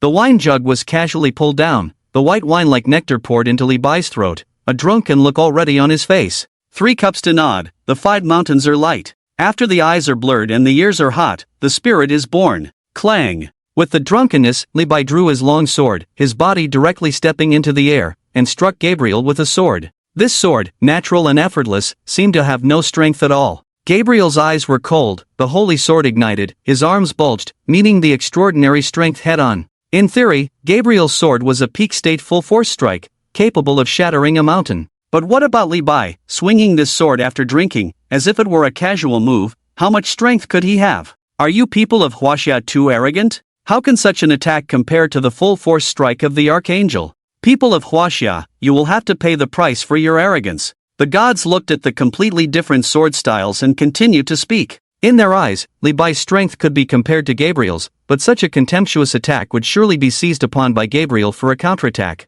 Boom! The 2 swords collided, infinite energy scattered, dazzling light blocking all sight. Who won? Bang! Gabriel's body was suddenly blasted away, his 6 wings stirring up infinite airflow trying to stabilize his figure, but this impact couldn't be offset, smashing a big hole in the ground. The person who made Gabriel so embarrassed was still Li Bai. For a moment, all the gods fell silent, staring wide-eyed at the scene. No, how is this possible? How could that casual strike break Gabriel's full-force strike? Could it be like Lu Shou's opening move? Hee, who told you this was Li Bai's casual strike? After the eyes are blurred and the ears are hot, the spirit is born. After drinking, all the spirit in Li Bai's chest was concentrated in this sword. This seemingly light sword was actually a full-force strike from the Xiaka Xing. If you, Gabriel, can't block this strike, how can you still uphold my name as the poet immortal? Bang! The ground cracked, and Gabriel burst out from the ground, blood flowing from the corner of his mouth, covered in rubble, no longer the holy appearance from before. People of Huaxia, you are good. Since my birth, I have rarely tasted defeat, rarely using this. Today, let you all see the power of the Garden of Eden. With that, a pure white horn appeared in Gabriel's hand. The Judgment Day trumpet. Legend has it that the Judgment Day refers to the end of the present world, when Jehovah will judge all the living and the dead, with the saved ascending to heaven to enjoy eternal bliss, the punished descending to hell for eternal punishment, and the devil being thrown into the lake of fire for eternal damnation. Naturally, the evildoers and demons will not sit idly by in the face of this action, as they gather their forces to rebel, unwilling to face Jehovah's judgment. In such a situation, it is all led by Gabriel, who blows the trumpet of the Judgment Day, leading the angelic army to charge and capture all the evil in the world. It is important to note that demons and evildoers are not easy to deal with, and Gabriel and the angelic army alone are not enough to counter them, so Jehovah bestows the trumpet of the judgment day to help them capture the enemies. At that time, as soon as the trumpet of the judgment day sounded, all the evildoers would flee without resistance. The boost it brings is extremely terrifying.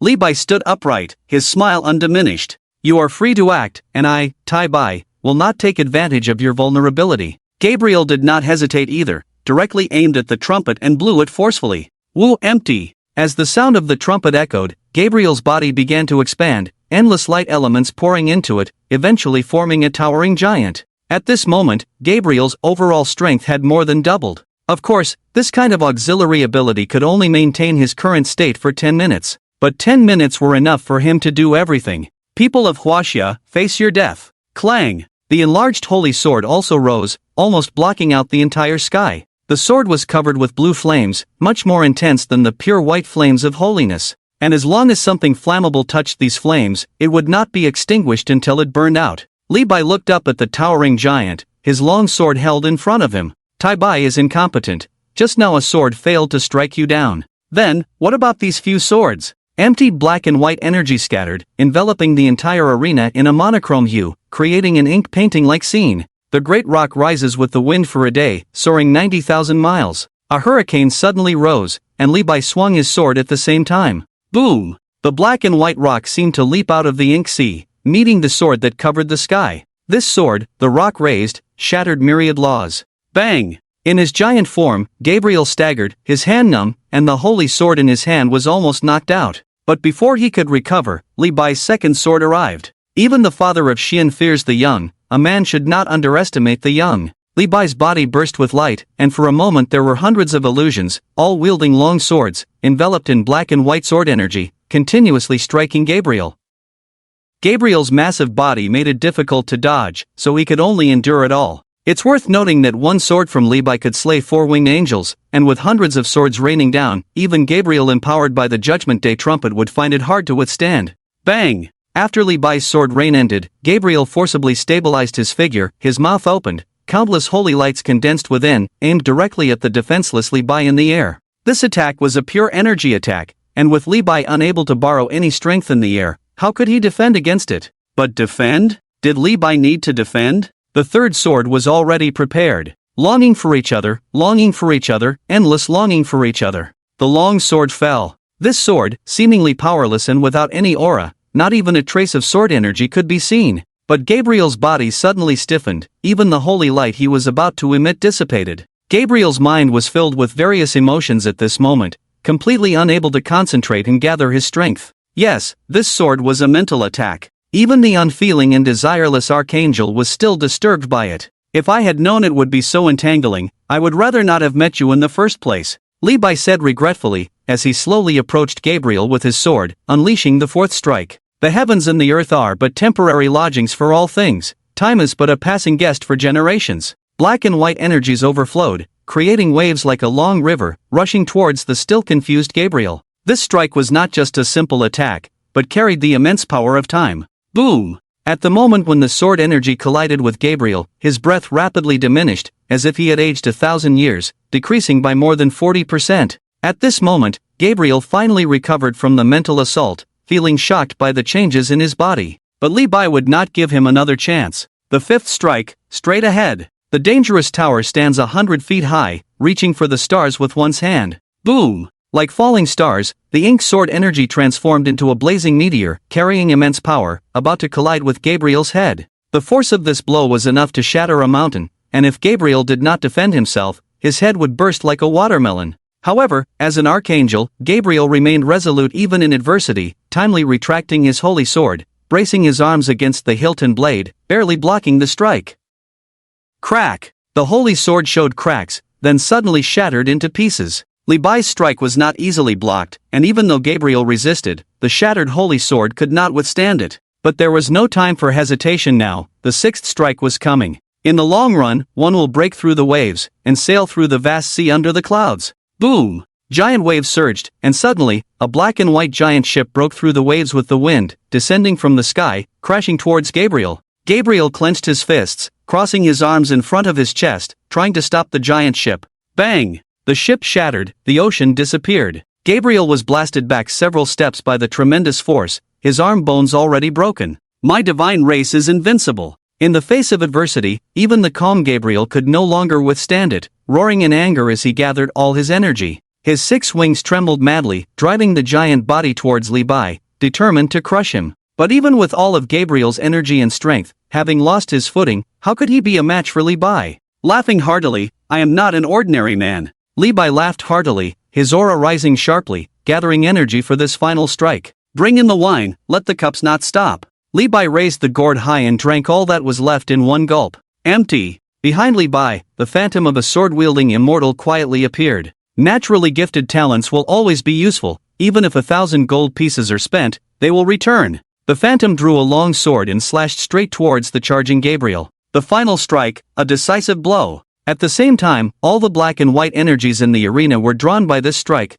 converging into 2 vivid giant dragons, roaring fiercely, charging towards Gabriel. At this moment, all of Gabriel's energy was used for the forward charge. How could he stop it? Boom! The heavens and earth resounded, the black and white twin dragons carried immense power, colliding with Gabriel. For a moment, the collision dyed the entire space with ink-black energies. Bang! The black and white twin dragons gradually shattered, the energy storm they contained swept over Gabriel without any dead angles. At this moment, the energy that Gabriel had condensed turned into a shield, struggling to withstand the energy storm, on the verge of shattering at any moment. Li Bai's full-force strike, as the poetic immortal of China, was not something easily blocked. Seeing Gabriel's condition, Li Bai sighed softly, sheathing his sword, stepping on lotus flowers in the sky, and then flashing behind Gabriel. Clang! The long sword was sheathed. The light boat has passed through 1,000 mountains. Boom! The angel giant exploded in response, endless light elements spewing out, turning into countless light spots falling to the ground,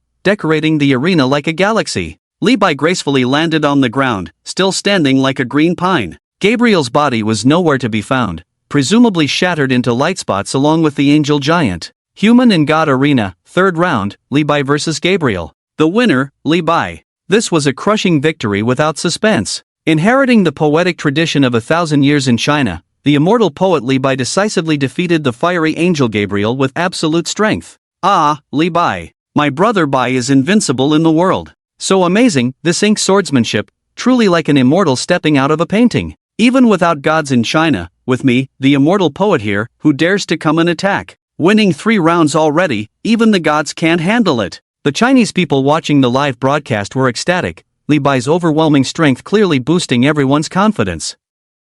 On the other hand, almost all the gods had gloomy faces. They were supposed to showcase their divine power during the live broadcast, but ended up losing 3 rounds in front of the world. Not only did it damage their prestige in China, but even their believers would start to doubt. Their attempt to steal a march had backfired, leaving the gods in a difficult situation. To salvage the situation, they had to achieve crushing victories in the remaining matches to rebuild their reputation. The next match would be crucial. The friends who have come from afar are truly formidable. Odin chuckled, then spoke with a cold expression. Capture one of mine, injure one of mine, this account, my Norse lineage will not forget. In this match, it's the turn of the Norse. Who among you will challenge? Odin suddenly shook the spear in his hand, gazing at the gods below. He, how about me, my lord? A woman slowly rose from the crowd, her appearance strangely captivating, with half of her body gentle and charming, and the other half decaying and ferocious. She seemed like a creature between life and death, leaving a deep impression based on her appearance alone.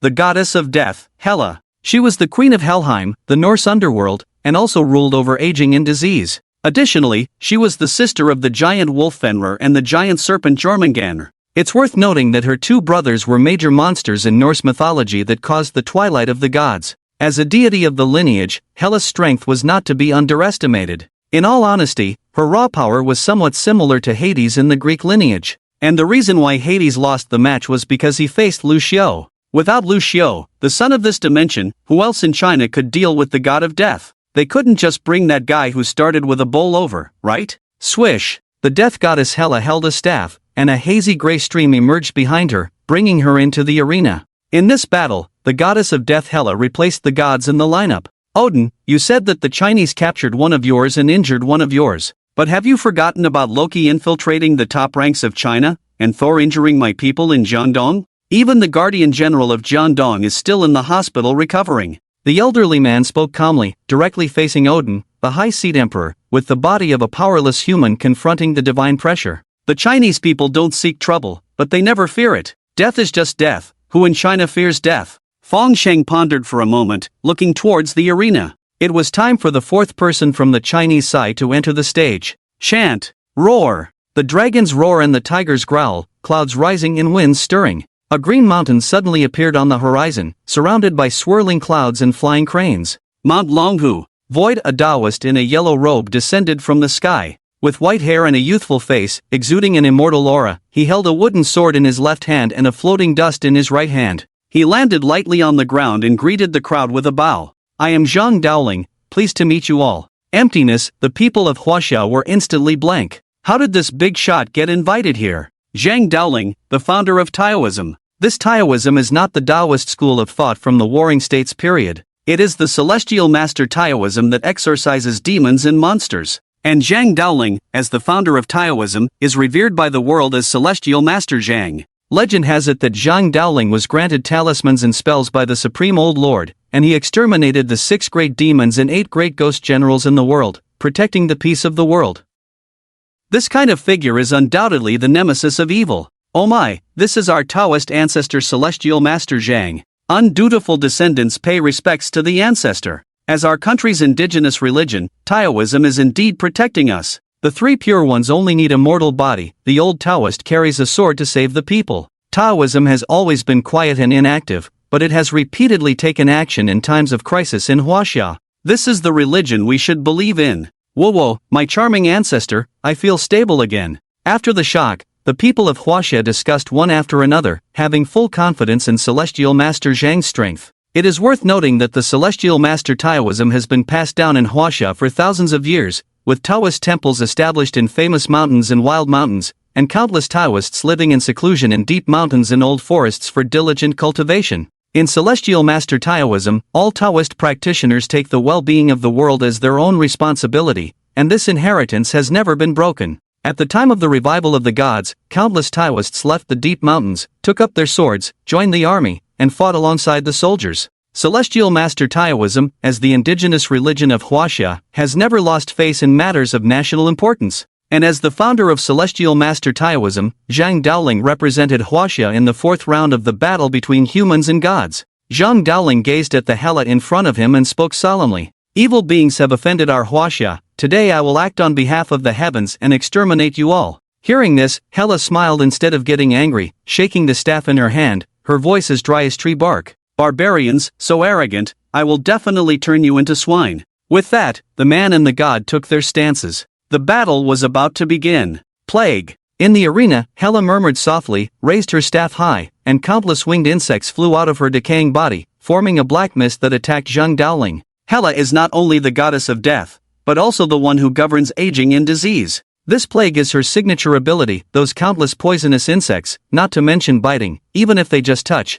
will immediately swell, ulcerate, and cause excruciating pain. However, Celestial Master Zhang Daoling remained unchanged in expression, put away the dust whisk in his left hand, raised the peachwood sword in front of him, chanting incantations while shouting, Heavenly Fire Thunder God, thunder descends from the 5 directions. Earthly Fire Thunder God, exorcise demons and eliminate evil spirits. Evil spirits, depart quickly, obey my imperial decree. Emptiness. The sky suddenly showed anomalies, dark clouds rolled, and countless thunders rolled and roared within them, obviously summoned. Urgent as an imperial edict. As Zhang Daoling's wooden sword fell, the fiery thunder descended from the sky and fiercely struck the poisonous insects. The thunder summoned by Zhang Daoling was not just pure thunder and lightning, but thunder imbued with flames. How could these poisonous insects withstand such powerful thunder? Sizzle. The poisonous insects were immediately charred by the thunder, and a rain of carbonized bodies fell from the sky. The relentless fire thunder, with undiminished momentum, after incinerating all the poisonous insects, immediately struck towards Hela.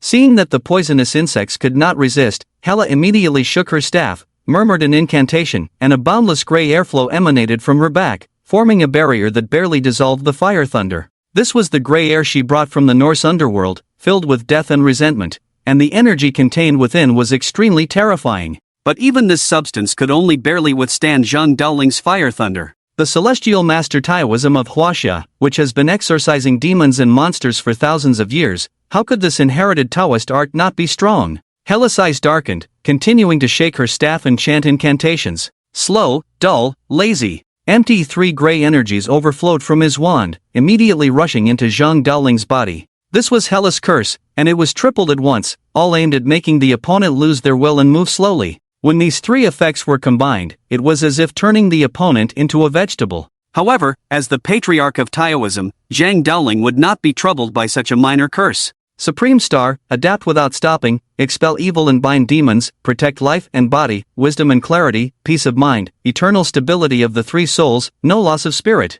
Urgent as the law. Zhang Daoling waved his hand and immediately a burst of blue light emanated from his body, causing the three gray energies to vaporize as if burned, completely disappearing. The Taoist clear heart spell, immune to all curses and enchantments. Hela was strong, but with her trifling curse, it was impossible to break through the clear heart spell. If you have such strength, don't blame me for being ruthless. Zhang Daoling raised the peachwood sword high, his momentum bursting forth. He. Despite suffering a setback, Hela remained calm, just smiling faintly. Half charming, half fierce. I am Hela, the Norse goddess of death. Today I will show you what a god is. Garm, dear friend, please kill this arrogant person for me. The ground trembled as Hela's wand vibrated, black water gushed out, and the breath of death spread, turning the entire arena into a silent deathly stillness. Roar! A fierce giant dog leaped out, roaring loudly. It was ugly, with no intact skin on its body, fresh red flesh exposed, forming bloodstains. Bloodstained dog, Garm. Legend has it that Garm and the death goddess Hela lived together in the underworld,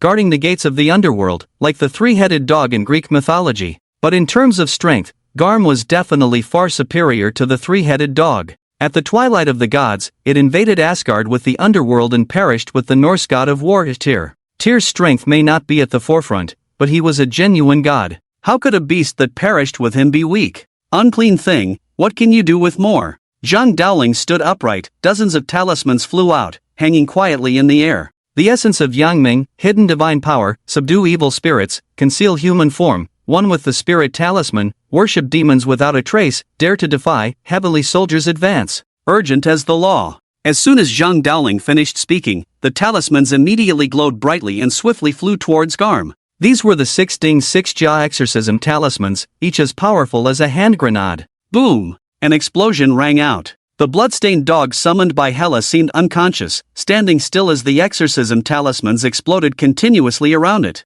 Ha! Besides boasting, what else can Hela do? This summoned dog is useless. Yeah, standing still and getting bombed. I'm afraid there won't be any bones left in a while, right? Is this Norse god an actor? How could he be so weak? Although the Chinese audience watching the live broadcast was puzzled, they had already made up their minds. With Zhang Daoling's overwhelming strength, he would probably win easily like Li Bai. Ha! Zhang Daoling in the arena seemed to sense something, frowned, waved his sleeves, and immediately disappeared from the spot. Boom! Before Zhang Daoling's figure had disappeared for a second, a fierce giant claw shattered the spot where he had just stood. It was Garm, the blood-stained dog. Just now, he instantly rushed out of the smoke and dust after the explosion and launched a thunderous strike at Zhang Daoling. What's going on? This dog isn't hurt at all? No, under that kind of powerful explosion, not to mention a dog, even a tank would become scrap metal, right? What's going on? The people of Huaxia who had just relaxed immediately tensed up. This dog is too mysterious.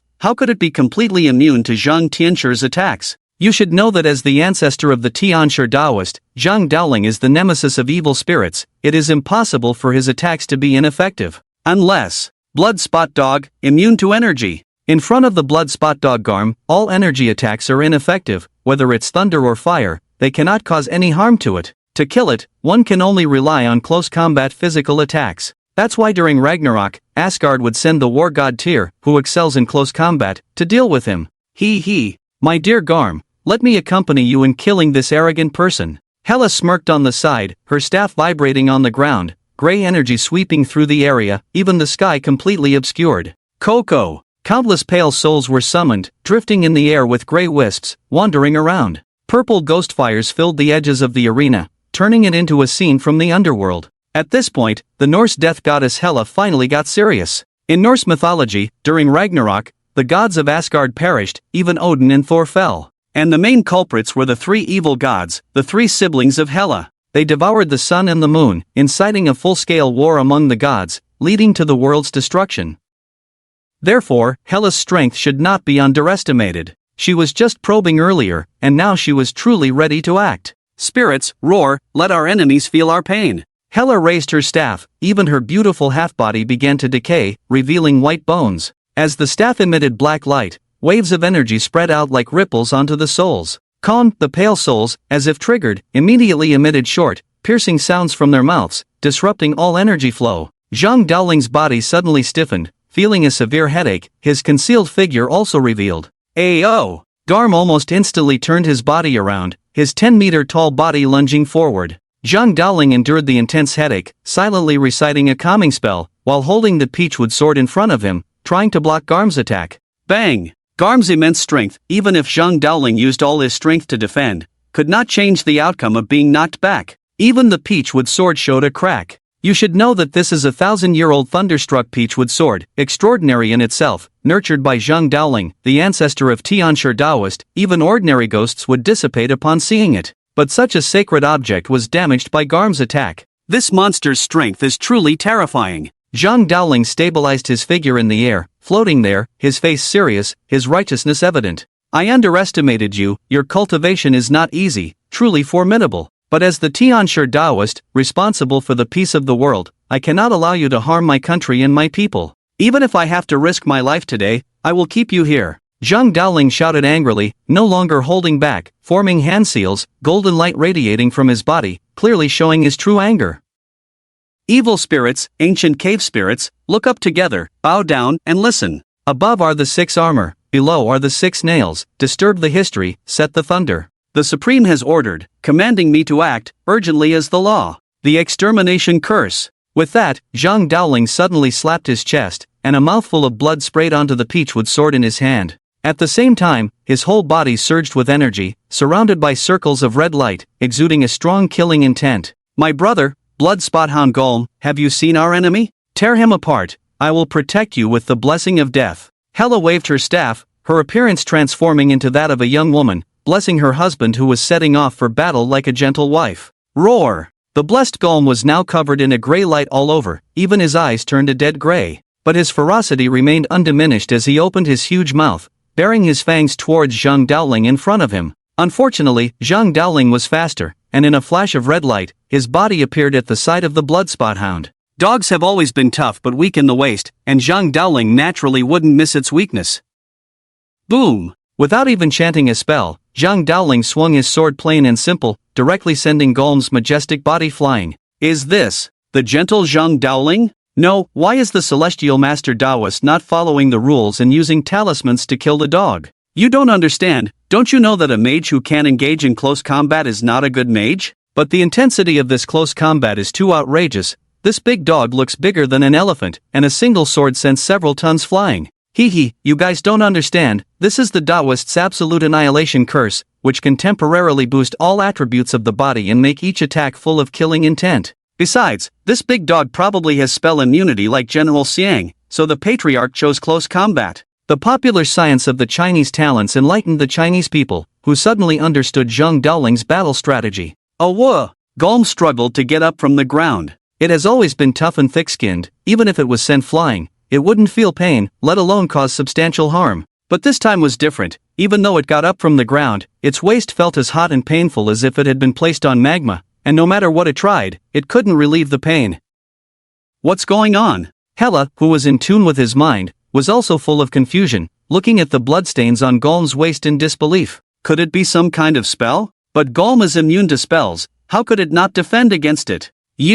Hela was about to ask something, but Zhang Daoling wouldn't give him a chance. He instantly appeared in midair and stabbed Golem's head with his peachwood sword. Golem was distracted by the intense pain in his waist, and by the time he realized it, he couldn't dodge, and with a cry of pain, Zhang Daoling pierced his head. Heavenly Fire Thunder God, thunder descends from the 5 directions. Earthly Fire Thunder God, vanquish demons and spirits. Evil spirits, depart quickly, obey the command of the Emperor. Urgent as an imperial edict. Zhang Daoling was afraid that Golem wouldn't die thoroughly, so he immediately chanted a spell to summon fire and thunder, releasing it from the inside of the peachwood sword, almost searing Golem's muscles. Aging. On the side, although Hela was shocked, she immediately adjusted and activated her own abilities, a ghost head emitting purple fire rushing towards Zhang Daoling. Once touched by the ghost head, the evil spirit would devour the host's vitality, causing instant aging. Zhang Daoling threw several talismans, forming a meteor-like fireball in the air, entangling the ghost head tightly, and then dodged away to avoid another attack from Hela.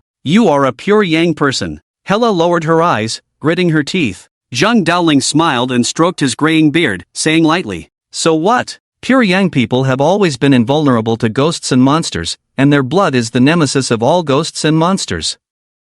That's why the blood spot hound, despite being spell immune, could still be harmed, a kind of irreversible restraint that it couldn't immunize against.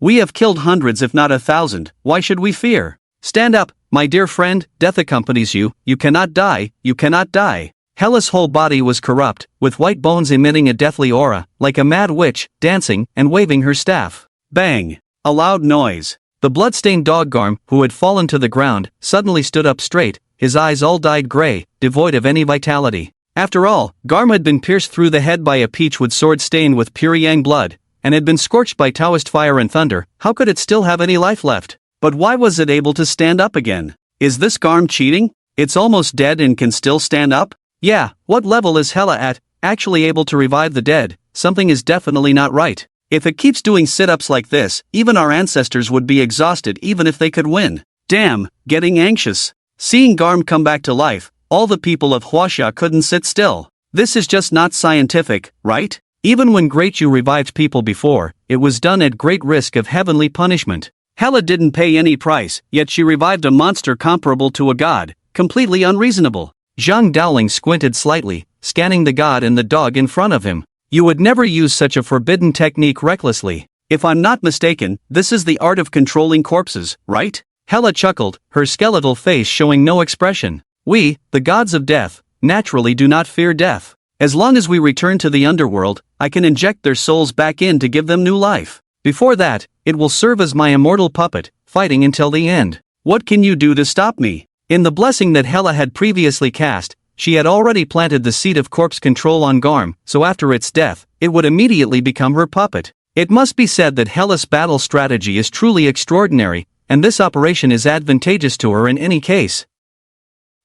Just a zombie. I have never feared even the king of zombies, the drought demon. Zhang Daoling snorted coldly, his Taoist robe fluttering without wind, the peachwood sword put away, replaced by 2 long swords. The long swords were like living bronze, with 5 linked sections on the hilt, engraved with sun, moon, stars, and secret runes, weighing 81 taels, symbolizing the 81 transformations of the Supreme Old Lord. The 3-5 evil-slaying swords. It is said to be the 2 divine swords personally bestowed by the Supreme Old Lord to Zhang Daoling, capable of cutting iron like mud, and increasing the effectiveness against impure beings 100-fold. If Zhang Daoling's previous peachwood sword was a treasure, then these 2 divine swords are truly divine artifacts. Evil beast, meet your end. Zhang Daoling held a sword in each hand, his figure suddenly appearing in front of Garm almost instantaneously. Garm, being controlled by Hela, naturally reacted quickly as well, raising its giant claw to strike at Zhang Daoling. Hiss! 2 sword chi, 1 green and 1 red, were swung out, actually severing Garm's indestructible claw. Hela was also surprised, controlling Garm to retreat while waving her staff to summon a swarm of poisonous insects to block Zhang Daoling's advance. Seeing the insects approaching, Zhang Daoling did not hesitate, raising his hand to send out a thunderbolt, instantly creating a path through them. Palm Thunder, an advanced Taoist spell, naturally extraordinary when used by the Taoist ancestor. Fire, burn away the evildoers before you. Seeing the insects were ineffective, Hela immediately changed her incantation. The arena was already filled with purple ghost fires, which rushed in upon hearing Hela's call, forming a vortex of purple flames that seemed to swallow Zhang Daoling. Seeing the flames approaching, Zhang Daoling quickly drew out several talismans, pinched his hands, and chanted a spell. 5 emperors, 5 dragons, descend with light and wind, spread moisture, assist the thunder god. The 5 lakes and 4 seas, water is the most revered. The divine talisman commands you, obey the river. Those who dare to disobey, the thunder axe will not spare them. Urgent as an imperial decree.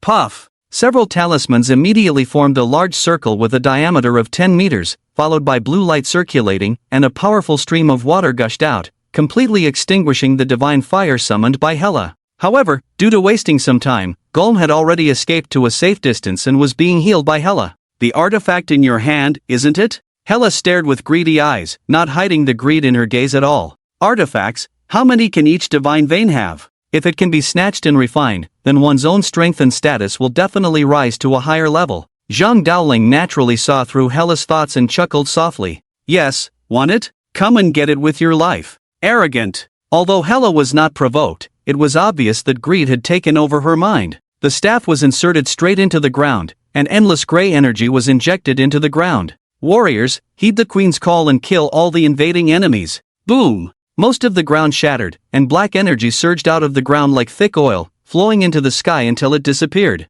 Soon, that energy took on a concrete form, turning into giant skeletons wielding swords. They were different from ordinary skeletons, with a dark complexion, purple flame eyes, and although they were not wearing armor, they held swords and shields. Hela's guards. It is worth noting that Hela is the goddess of death. Unlike her two brothers who have powerful physical bodies, she relies more on spell attacks. So, for her own safety, Hela not only persuaded the blood-spotted dog golem to become her guard but also personally refined these giant skeletons to protect herself thoroughly. In the divine battle at the moment of the gods' revival, she relied on these giants to break through the encirclement and achieved great military exploits. Warriors, your enemies are formidable. Death, please bless your believers. Hela waved her staff high, and black energy flowed into the bodies of the skeleton giants, immediately boosting their momentum. On the other hand, Zhang Daoling was still alone, giving off a feeling of desolation. Ah, can't this side of the gods play properly? They summon minions every time, almost exhausting our people to death.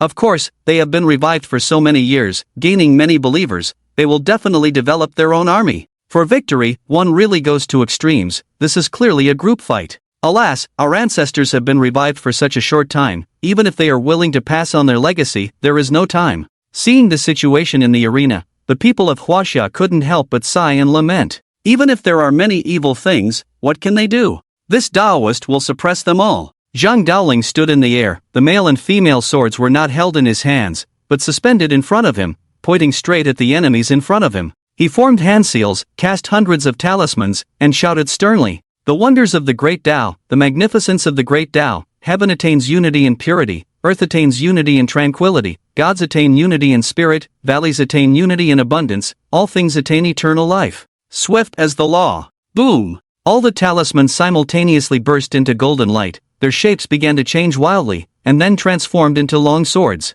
The sword art of 10,000 swords. The killing technique of the celestial master Taoist. The art of sword control lies in regulating the breath, embracing the origin to guard the one, allowing the fusion of the 5 spirits of the sword, circulating back and forth, endlessly. Zhang Daoling closed his eyes and pondered for a moment, then pushed his right hand and shouted, "Cut them all down!" Clang! 10,000 swords were released. In the arena, swords filled the sky. They shimmered with pure silver under the sunlight, enveloped in the righteous aura of the Taoist, making their sharpness even more pronounced. Illusions, how can you block my guards? Hela raised her staff high, continuously buffing the skeleton giants. Not only the skeleton giants, but the blood-spotted dog golem also stood in front of her, ready to fight alongside the giants. For Hela, only that pair of divine artifacts could pose a real threat to her. The myriad swords on them were just a bluff. But that's because she doesn't understand the celestial master Taoism, let alone their ancestor Zhang Daoling. All swords return to the sect.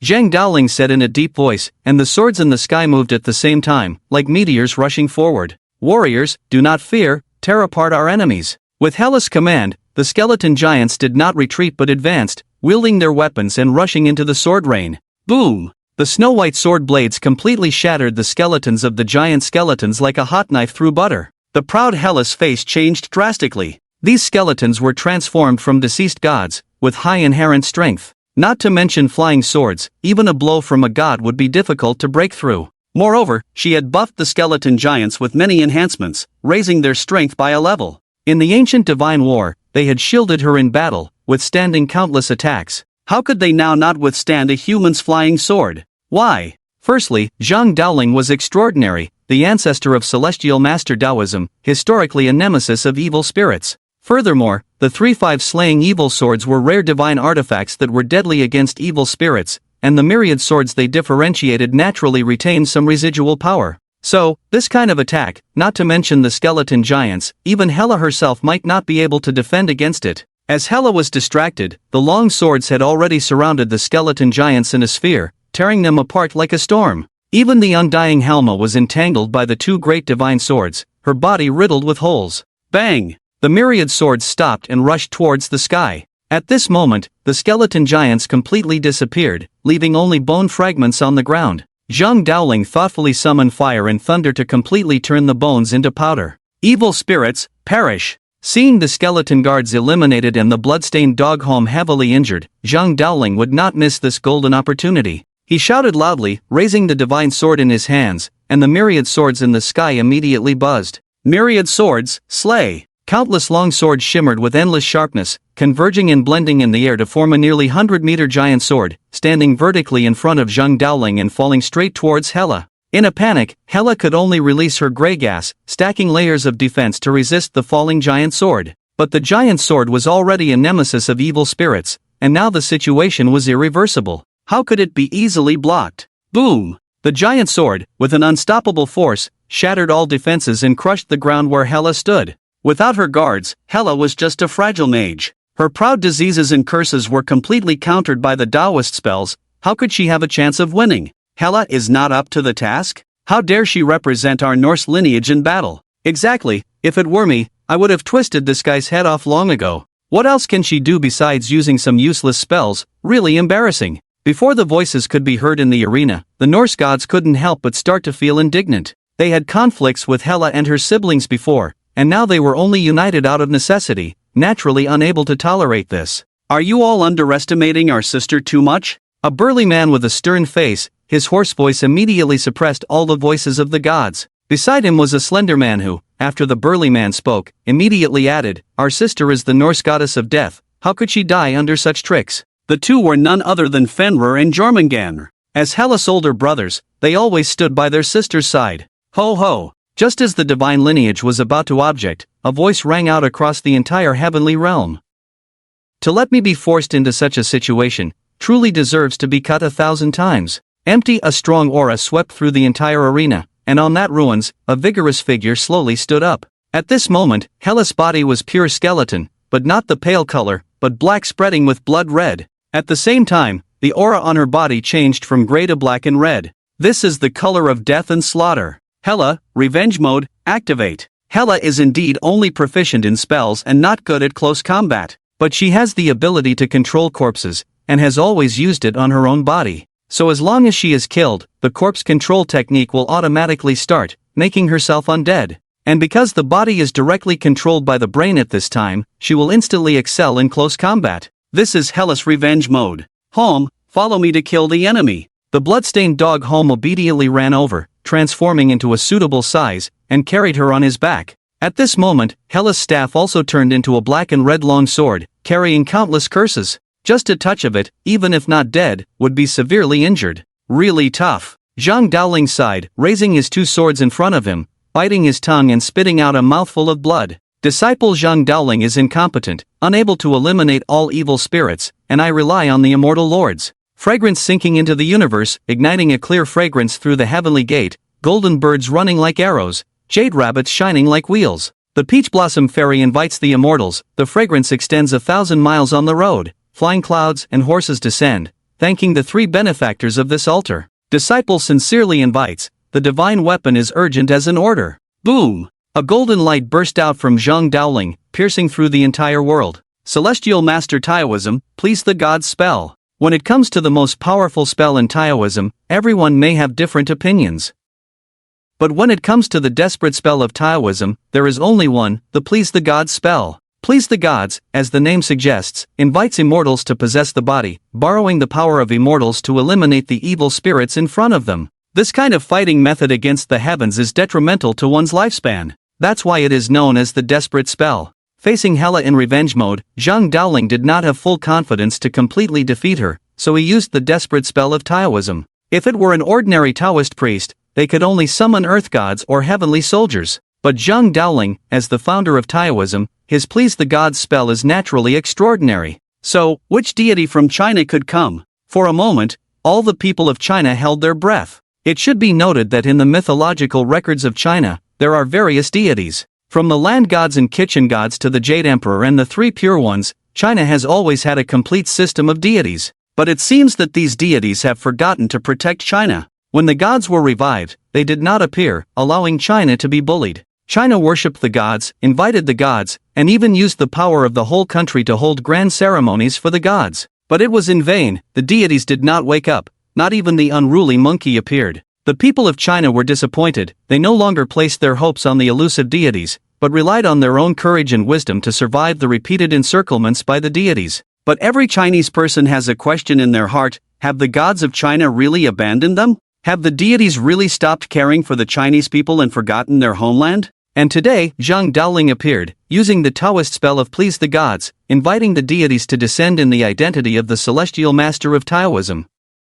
Whether the gods of China are still there, whether they have forgotten them, these answers will soon be revealed. Chinese gods? What kind of gods does China have? Inviting the gods spell, I'm afraid they will invite us over next. Hee, the whimsical barbarians, really laughable. The deities on the other side saw Zhang Daoling's actions and laughed out loud. They do not know the myths of Huaxia, they only know that the gods of Huaxia have not revived. Without the land of the gods' revival, how can the gods be invited? Boom! In the eyes of the world, the golden light burst in the arena. Zhang Daoling's whole body overflowed with golden light, and his entire spirit underwent earth-shaking changes. He has summoned the gods. The gods of Huaxia have not disappeared. Is it I, the children of Huaxia, who summon us? Zhang Daoling's voice sounded deep, followed by a lament. We are deeply trapped in a deadly battle, unable to descend, causing suffering to my descendants of Huaxia. The god sighed, then looked at Hela, and said sternly, but since I have been summoned by a Taoist disciple today, even if I have to fight to the death, I must eliminate all evil spirits for him.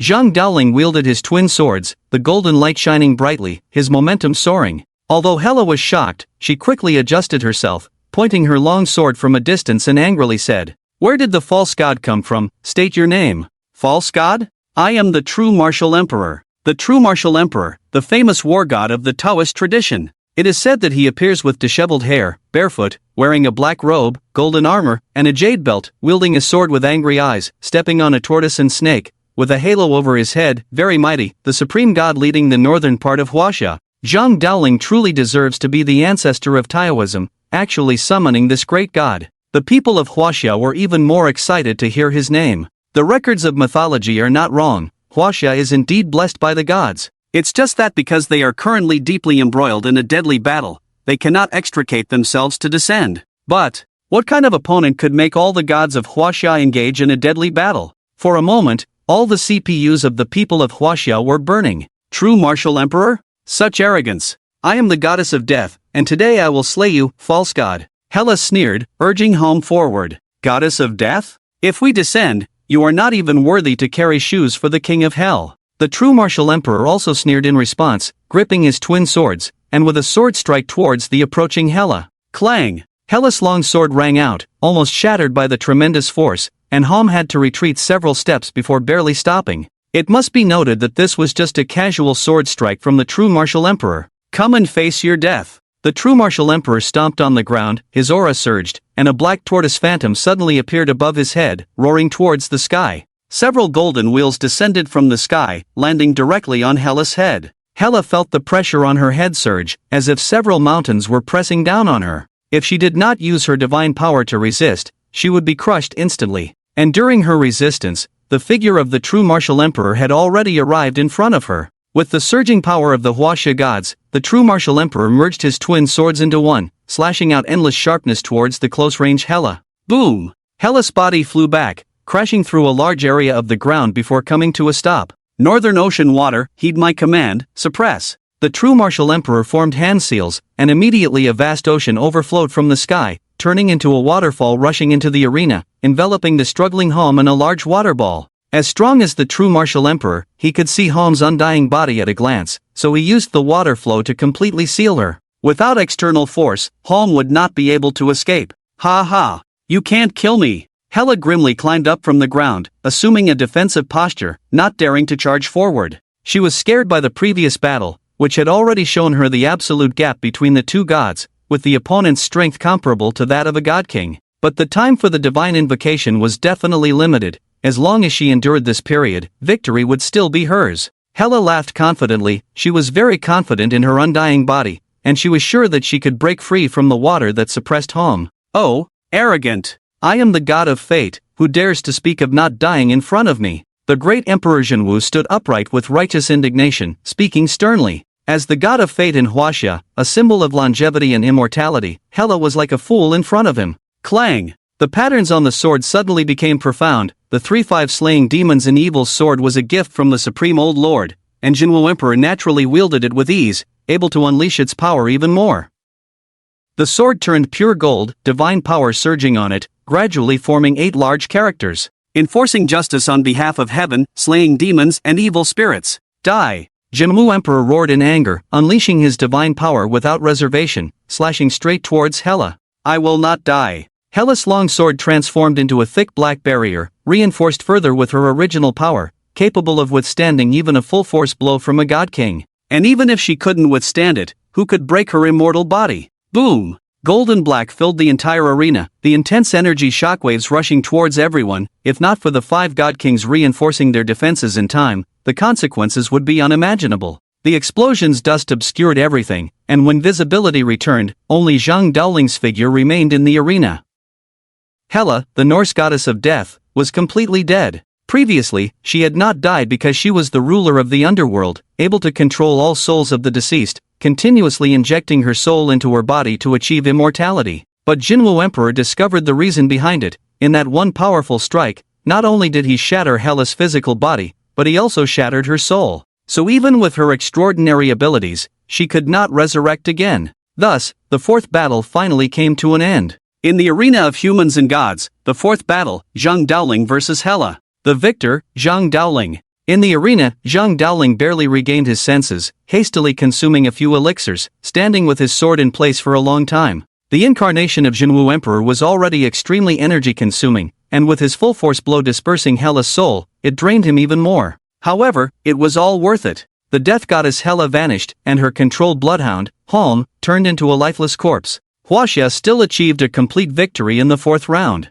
If Huaxia were to win another round, this battle would at least end in a draw. Obviously, this was not what the gods had hoped for. Were the gods who fought in the first 4 battles weak? The calamitous cherry blossom demon, the Greek ruler of the underworld Hades, the American archangel Gabriel, the Norse goddess of death Hela. Weren't they all powerful gods who had made a name for themselves in divine battles? But why did they fall to Huaxia? Were they careless? No, they even used their original powers to fight desperately. Could it be that Huaxia's foundation was truly so terrifying? They were just a group of people without divine power. The gods of the 5 great divine lineages all fell silent, casting their gazes towards the 3rd lineage. As their last hope, they would participate in the 5th round of the competition. Shiva frowned, wishing he could personally annihilate Huaxia. But as a god king, they had an agreement to only oversee the overall situation and not participate in the competition. Shiva scanned the area and pointed to a burly man with a fierce voice. Azura, it's your turn. The man stood up, his upper body naked, completely red, over 2 meters tall, his muscles all over his body as if forged from steel. Although the man had a burly physique, his appearance was extremely ugly, with features that seemed pasted on his face like a paste. Azura, a great demon god of the 3rd divine lineage. It is said that their lineage is in opposition to the heavens, with men being extremely ugly and women extremely beautiful, with a belligerent nature, often engaging in fierce battles with the 3rd righteous divine lineage. And this man was the king of their race, Azura King. After the revival of the gods, facing the threat of foreign gods, he no longer confronted Shiva and others, but was taken under his command, fighting as a great general. He once led the Angel Legion to defeat the army of the United States, making the whole world aware of this war-loving race. Today, sending him out, Shiva also spared no expense. If we were to compare, Tenfuyo could barely match up to one Azura King. Yes. The man spoke in a deep voice. A tiger leaped into the arena, causing cracks to appear immediately on the restored arena. At this moment, he held a blood-red long axe, truly resembling a god of death emerging from hell. It is worth noting that the Azura clan is known for their bravery and skill in battle, claiming to be able to break all laws with one force, and rarely having opponents in direct confrontations. Who can China send to face off against them? This time, without the urging of the gods, the entrance to the arena was filled with the sound of galloping hooves. Immediately, a bloody aura spread throughout the arena. Even Bai Qi, who was watching from the side, couldn't help but frown. Such a heavy killing intent. Could it be another general who has slaughtered thousands? Where is my Diochan? Bai Qi. China's side. God's side. Just fight well. Why did a love-struck person sneak in? However, the Chinese immediately guessed the identity of the newcomer. The number one fierce general of the three kingdoms, Lu Bu. Wow! Brother Lu Bu is here, what is there to fear? The number one fierce man of the three kingdoms, except for his not-so-good brain, he excels in all other aspects. The man known as the Flying General, is he not the god of war of China? The Chinese people were excited and immediately announced Lu Bu's strength to the world. Since Fang Sheng arrived in this world, there have been no shortage of summoned generals, but in terms of personal strength, only Xiang Yu could match Lu Bu. In the era of the rising heroes of the three kingdoms, Lu Bu's ability to dominate over them and become the number one fierce general of the three kingdoms is undoubtedly true strength. There is a saying that goes, Lu Bu always gets ganged up on in fights. Not only do the opponents find it reasonable, even Lu Bu himself finds it reasonable. After all, those are the star-studded three kingdoms, where every warrior is formidable. Even the three brothers Liu Bei, Guan Yu, and Zhang Fei could barely defeat him. Such strength is rare in the entire history of China. And today, he returns to the world, representing China to participate in the fifth match of the Human God Arena. General Fengxian, Daochan has not arrived yet, kill this person first and I will find her for you. Fang Sheng shouted a few times at the arena with a big mouth, looking helpless.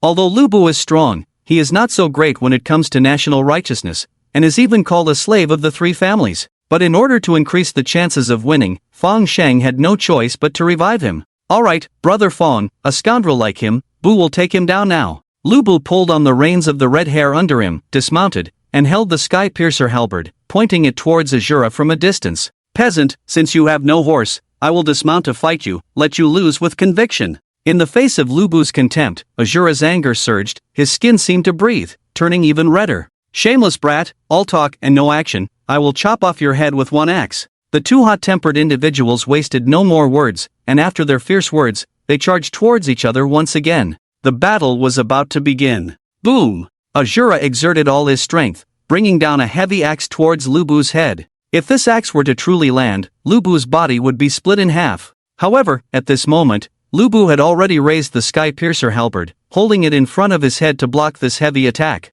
Boom! Azura's monstrous strength was terrifying, causing Lu Bu to directly crush the ground, sinking half a meter deep. But even so, Lu Bu firmly defended against his attacks. With both possessing monstrous strength, who could overpower the other? Bang! Lu Bu suddenly pushed the sky piercer upwards, causing Azura's giant axe to veer off course. As Azura's body tilted, Lu Bu kicked him directly, sending him and the axe flying towards the opposite direction. Azura had participated in many battles, but his brute strength provided him with too much assistance, making his combat skills appear childlike in front of Lu Bu. Unlike Azura, Lu Bu was a god of slaughter honed on the battlefield, facing multiple attacks without falling behind. His combat experience overwhelmed Azura. When the two were evenly matched, Lu Bu's fight against Azura was like beating a child. However, being called a god is not due to physical qualities but the power bestowed by the heavens. Kong! A fierce ghost suddenly emerged behind Azura, swallowing him whole, causing his body to turn blood red and his aura to surge.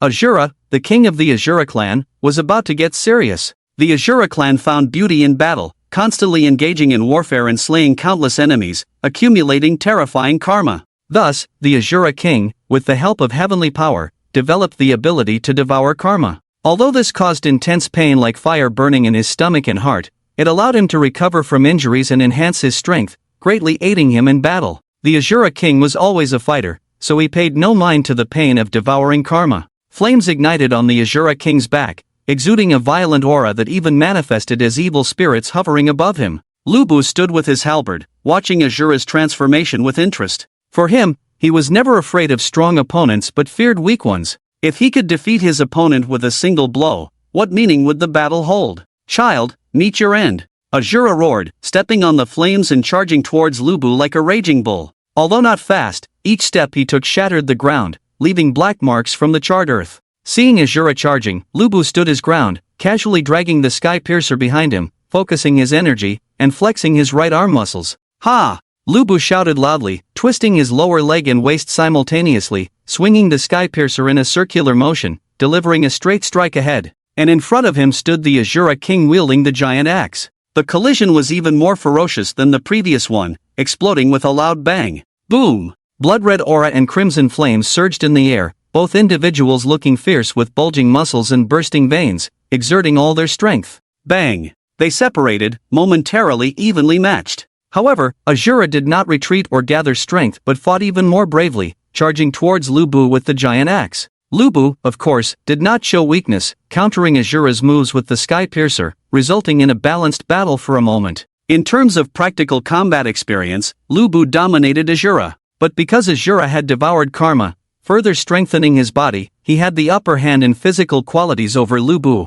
leading to the current evenly matched situation. Roar, this Azura king is quite resilient. Lu Bu is having a hard time defeating him. To be fair, the Azura king ranks high in the Azura god veins. Apart from a few god kings, there are not many who can compete with him, so this is a normal phenomenon. Hee, I don't think so. This Azura king only temporarily strengthens himself by devouring karma. When the time comes, General Fengxian will surely defeat him. For the people of Huaxia, although they may not like Lu Bu much, no one doubts his strength. The number one fierce general of the three kingdoms is not just a reputation. However, for ordinary people, watching such battles is just for entertainment, so they may think the two are evenly matched. But for the spectators by Qi and Meng Tian, they naturally see the intricacies of the battle. At this moment, the two generals stared at the battlefield, their mouths revealing inscrutable smiles. As for Feng Shang, a pure modern man, he had no understanding of battle tactics and quickly asked by Qi. Hee, young friend, you don't know.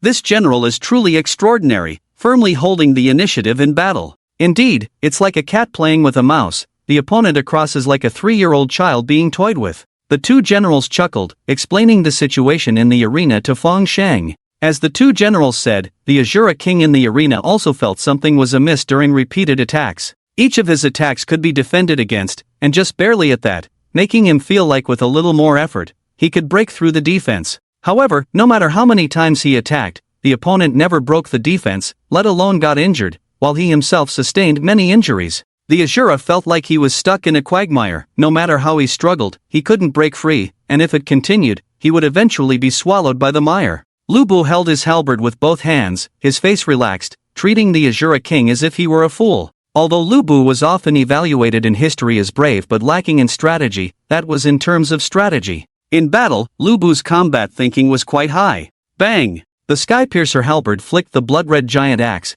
causing the Azura to stagger, almost falling to the ground. Brute courage, daring to be fierce in front of me? Lu Bu looked disdainfully at the disheveled Azura king, continuing to mock him. Fool, if that's all the strength you have, don't blame me for being merciless with my halberd. In terms of pure strength, Lu Bu might not match up to the berserk Azura king, but as long as he used skill, no matter how reckless the Azura king was, he was still no match for Lu Bu. Boy, you forced my hand. The Azura, ashamed and angry, swung his giant axe, opening up his chest. Boom! Clear yellow flame suddenly ignited from the open wound, accompanied by countless wails, tens of thousands of karma surging out, turning into wandering souls in the air. At this moment, the entire arena seemed to be engulfed in clear yellow flames, blocking many sights. And the wails that came with the flames stirred emotions, making people inevitably more violent. These were the souls that died under the Azura's axe. The Azura opened his mouth wide, scooping up nearly half of the souls and forcibly stuffing them into his mouth. Roar! The clear yellow flames burned fiercely along his body, turning into armor carved with countless ghost heads, firmly protecting his burly body. Even his head was adorned with a devil mask, looking even more ferocious. The Azura at this moment was fully armed. The karma he devoured multiplied his strength, but the backlash was extremely strong, almost enough to burst him. So he made armor out of flames, making his strength more solid, not weakening due to attacks. Die! The Azura roared, his body suddenly swelling, the giant axe almost reaching Lu Bu's head in an instant. Lu Bu was suddenly startled, but reacted extremely quickly, exerting his strength, wielding the Sky Piercer halberd to meet the attack. Bang! How could the Azura, whose strength had multiplied several times, be easily blocked? Lu Bu hadn't lasted a second before being sent flying by the giant axe, smashing several places on the ground before barely stopping. This was the first time he had been injured in this battle. Good. Before the Azura could attack again, Lu Bu had already climbed up, tearing off his damaged upper garment, roaring loudly. Bow, come! Roar! A pure black longbow flew into the arena from the sky, landing directly in Lu Bu's hands. Arrow, come! Clang! The long arrow was already on the bowstring. To be able to hurt me, you do have some skill. Lu Bu focused, aiming at the distant Azura. Die! Boom! A single arrow shot. Lu Bu, the unparalleled figure in the world. In the recent fight, he was only able to match Azura with his Sky Piercer halberd. But is this his true strength? Impossible. Lu Bu is not only skilled in wielding weapons, but also excels in archery. Legend has it that he once shot a small branch on a halberd from a distance of 150 paces. What does that mean? Keep in mind that the range of archery competitions in the Olympics is only 70 meters. 150 paces is nearly 200 meters. Shooting a bullseye from a distance of 200 meters is as incredible as our sniper hitting an enemy commander 10 kilometers away. Lu Bu's archery skills are rare even in the 5,000 years of Chinese history. Now that he has drawn his longbow, he is about to unleash his true power. Boom! The bloodthirst in the arena gathered around Lu Bu like a storm, forming a terrifying tornado. Some of the blood condensed directly on the arrow, turning it pure blood red. Moo! The arrow transformed into a blood-red bull in the air, charging straight towards Azura. At this moment, Azura had already reached a height of 10 meters, with his giant axe extending to the same length, yet he did not pay attention to the approaching bull, still charging towards Lu Bu. Boom! The blood-red bull hit Azura like a cannonball, exploding violently and pushing the charging Azura back a few steps. Remember, this was the peak state of a raging Azura, even Lord Shiva would have to avoid his edge. And now, standing at 10 meters tall, he was pushed back by an arrow less than a meter long, which is simply unreasonable. Azura stared blankly at Lu Bu, suppressing his inner shock, and lifted his giant axe to continue charging forward. Seeking death. Lu Bu waved his hand, another long arrow fell into the bow, shooting the halberd at the gate, shocking the world. Empty. The blood flow immediately entered the longbow and arrow, causing Lu Bu's aura to skyrocket, his muscles bulging with veins. Die. Boom. The arrow shot out explosively. Hum. The dragon's roar echoed, as the arrow, under the influence of the blood-red energy, transformed into a giant dragon, roaring ferociously and pouncing towards Azura. Seeing this, Azura shouted loudly, raising his giant axe above his head, the golden flames burning wildly, and he swung it towards the incoming dragon. Boom! The two energies gnawed at each other like mad dogs, exploding violently at the center of the battlefield. The fierce airflow overturned the entire arena, burying everything in countless rubble and dust like a haze. Wow, that's our Lu Bu shooting down Azura with just one arrow. Haven't you heard of the story of shooting the halberd at the gate? Our ancestors' strength was truly unparalleled. I have to say, except for his character and intelligence, General Lu Bu was top-notch in all aspects. Shoo, be careful, the ancestors might jump in and chop you. The audience in China watched in awe. They knew Lu Bu was strong, but they never expected him to be this strong. Azura is a notorious figure. How many divine races can emulate his warlike spirit? And Azura, relying on his achievements in battle, is definitely one of the best among the divine races. And now, in his peak state, besides the God King, which deity wouldn't avoid his edge?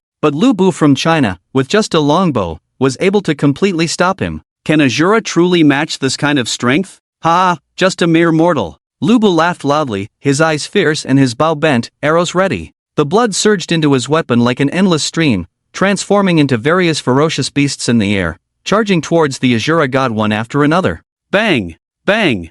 Bang! The Azura god could only continuously swing his giant axe to block the incoming arrows, his body constantly being pushed back by the reactive force. He knew that his current state was unsustainable, the karmic energy inside him had begun to backlash, and soon he would have to release the berserk power, or else be consumed by that karmic force. And once he lost his current state, there would be no chance of winning against Lu Bu in a direct confrontation. But Lu Bu's relentless shooting made it impossible for him to move, completely unable to attack. In this situation, he was bound to lose. Outside the arena, Shiva's face looked extremely grim. Having lost all 4 previous matches, Azura had become the village's last hope. If he failed again, the reputation of the gods would be greatly damaged. Shiva could not bear this insult, nor could the Azura lineage. Azura! Why wait any longer? Shiva roared, causing Azura to freeze. Did Azura still have any strength left? He had already summoned all the karmic energy in his body, and those wailing spirits were definitely not fake.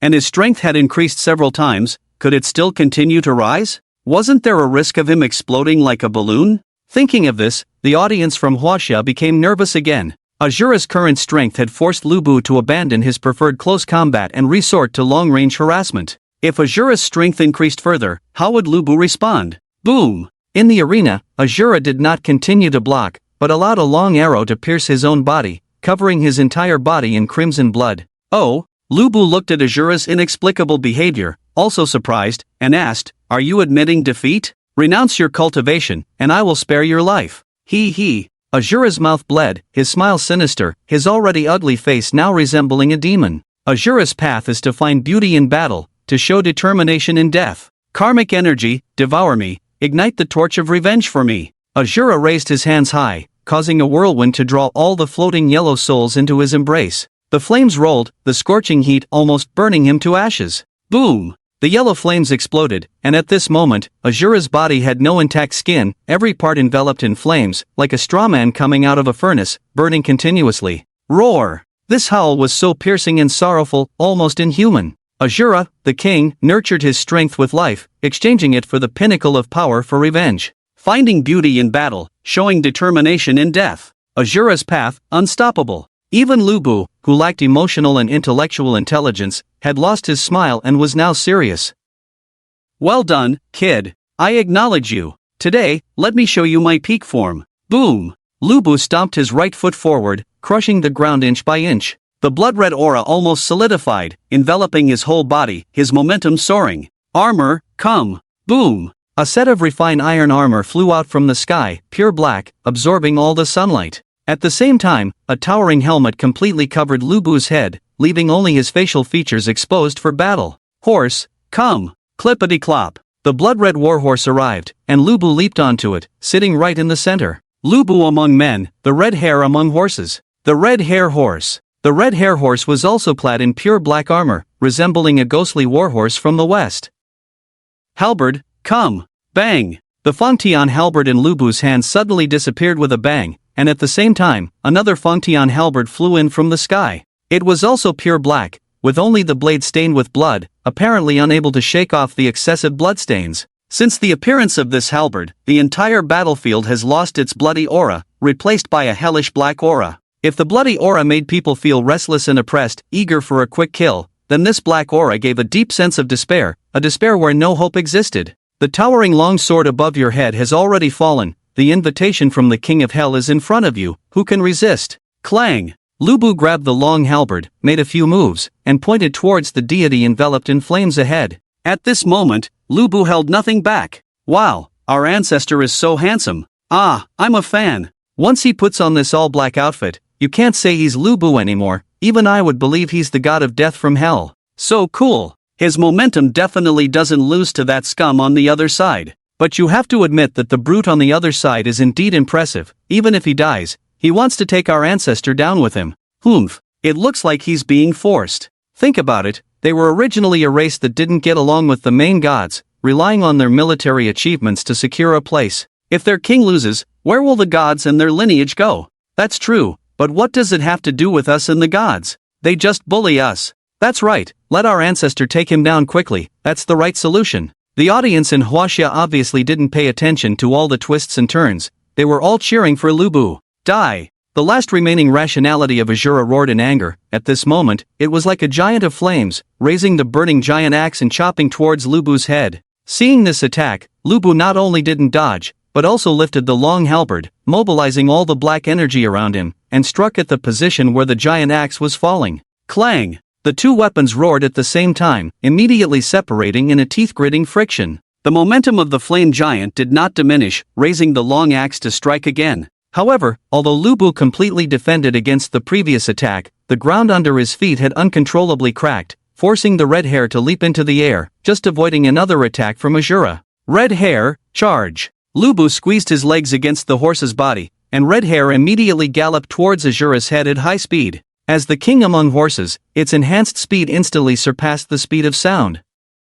Amidst the bursts of air explosions, Lu Bu had already reached Asura. I, Lu Bu, am invincible in the mortal world, the only ones who can be my match are you gods. Therefore, I have specially trained in the art of slaying gods. Today, I will use you as an example to test its sharpness. Boom! The black aura immediately gathered, covering Lu Bu and red hare's entire bodies, their figures instantly expanding several times, almost the same size as Asura. Open the heavens! Lu Bu swung the long halberd behind him, concentrating his breath, his muscles bulging, his heart beating violently, even the flowing blood burning hot like fire. At this moment, he had exhausted all his strength. Not only his strength, but even his spirit and breath were all invested. Thinking back to the past, he had practiced swinging the halberd tens of thousands of times on the mountaintop, with broken weapons piled up like a small mountain. Only this one remained in his hand. It was only on the 10,000th swing that the long halberd he wielded split the sky in two, its power reaching the sky. Therefore, even with a god in front of him, Lu Bu still had the confidence to crush him to pieces. Die! The long halberd fell. The black energy wrapped around the attack like a shadow, forming a fierce tiger descending the mountain, unstoppable. Asura roared unwillingly, his karma surged, the giant axe horizontally in front of his chest, using a force that could split mountains to block Lu Bu's full force strike. However, how could Lu Bu's full force attack be so easily blocked? He is the war god of the three kingdoms of Huaxia, a martial arts master who ranks at the top in the 5,000 years of history. Open! Lu Bu shouted, and his unstoppable long halberd, empowered by black energy, shattered the giant axe. This was the weapon of Asura King. Having gone through countless battles with him, even divine attacks could not harm it, so how did it shatter in Lu Bu's hands? In fact, Asura should thank his weapon. If the giant axe hadn't blocked Lu Bu's attack, under this terrifying strike, even Asura's body would have been split in two. After all, what could stop this technique honed thousands of times? Oh, Lu Bu was somewhat surprised that the first strike failed. He tightened his legs on the red hair, took a deep breath, and prepared for the next strike immediately. The red hair obediently chased after the retreating Asura, ready for Lu Bu to strike. Die! Boom! Another earth-shattering strike. Asura saw no way to avoid it, immediately roared in anger, his whole body surged with karma, and a clear yellow flame surged out of his body like it could burn through the sky, forming a barrier to block Lu Bu's pursuit. This was the manifestation of the souls he had killed. Their resentment and madness were unimaginable. If this strike couldn't cut through, the backlash would definitely drive a person insane. But who was Lu Bu, the general of the three kingdoms? Which famous general of the three kingdoms had not been on the battlefield, had not killed anyone? Those who died at the hands of Lu Bu numbered in the thousands. A bit of karma was nothing to him. Boom! The long halberd fell, directly striking the clear yellow shield, which immediately exploded. Even the blazing flames were extinguished. Puff! Lu Bu spat out a mouthful of blood. Even he found it difficult to use this all-out strike continuously. However, he still laughed heartily, poised for the final strike, aimed at the now defenseless Asura. Remember, Godslayer, Lu Bu. Boom! The dark flow surged without reservation, converging above Lu Bu's head into a pure black shadow. The shadow looked exactly like Lu Bu, formed from pure energy, just like the manifestation of heaven and earth in Chinese mythology. It also wielded the Sky Piercer halberd, even more majestic than Asura, truly towering. Bang! Lu Bu's hand and forearm cracked inch by inch. The wound was deep enough to see the bone, blood gushed out like a fountain. The technique of slaying gods already placed a huge burden on the body, and now, Lu Bu was at the end of his strength on the third strike. In order to completely kill Asura with the final blow, Lu Bu mobilized all his energy, increasing the burden on his body, almost breaking through the limit. Such a strike, not to mention the desperate Asura, even a god king here would be severely injured. You mere mortal, die! Lu Bu roared hoarsely. The Sky Piercer halberd swung a black sun in the air, almost absorbing all light. This strike was unparalleled. Asura had no way to defend. He could only support his arms above his head, trying to withstand the blow with his body. Although his divine body had been tempered in countless wars and was impervious to swords and spears, he was facing the full force strike of the war god Lu Bu of Huaxia. How could the power to slay gods be blocked by the body? Boom! The Sky Piercer halberd fell straight down, like a hot knife through butter, smoothly splitting Asura's body in half. Even if Asura was unwilling and angry, he could not change his fate of falling. Bang! The halberd hit the ground. Asura's body split with a bang, blood gushing out, soaking the entire ground. The third divine vein, Asura King, dead. Arena of Man and God, 5th round, Lu Bu vs. Asura King. The victor, Lu Bu. So far, in the first 5 matches of the human and god arena, Huaxia has won all. The gods all looked gloomy. Many of them have started to gather their strength. If it weren't for the God King suppressing them, chaos would have broken out by now. They never expected this situation. The 5 gods sent by the gods were not weak, but they all perished under the desperate fight of the people of Huaxia. Could it be that Huaxia really has such strength and heritage? Why did they not resist at the beginning of the gods, but let the divine veins occupy the land? And how did these humans manage to defeat the divine power bestowed by the heavens? However, even if the gods are puzzled, their conspiracy has completely failed at this moment. Losing 5 matches in a row in the global live broadcast, their power of faith has been severely lost. And the stakes of this match are the territory of Huaxia. If they lose, the gods will not only fail to capture prisoners but also lose the land they have seized. This is truly not worth it. The 6th match has obviously become the most crucial one. In the arena, Lvbu shook his arm, gathered energy to stop the bleeding, his sturdy body in tatters, feeling a bit shaky. Killing the Asura King who surpassed the peak with 3 strikes, he also paid a great price. Right now, he not only couldn't fight again, but even lacked the strength to dismount. The red hare also sensed its master's weakness, steadily took steps, and left the arena with Lvbu on its back. Ah, my fascinating ancestor, this is a real man. Besides Xiangyu, I can't think of any other general who can rival Lvbu. Woo woo woo, it's a pity that our General Xiang lost both arms in the battle to protect Jiandong, otherwise, which god would dare to challenge them together? Alas, I wonder where General Xiang is now. He is not even in this Huaxia delegation. Don't think too much, brothers, let's see who will come out in the 6th match. This is the most crucial one. Yes, I wonder who that old thief Sakura will send out. The people of Huaxia are still watching the live screen meticulously, waiting for the upcoming matches. In the arena, Izanagi also noticed the gazes of the surrounding gods and kept frowning. In the first 5 matches, his people were the first to appear, and now in the 6th match, it naturally required their participation. And this 6th match, which is crucial to victory, made it particularly difficult to decide who would participate.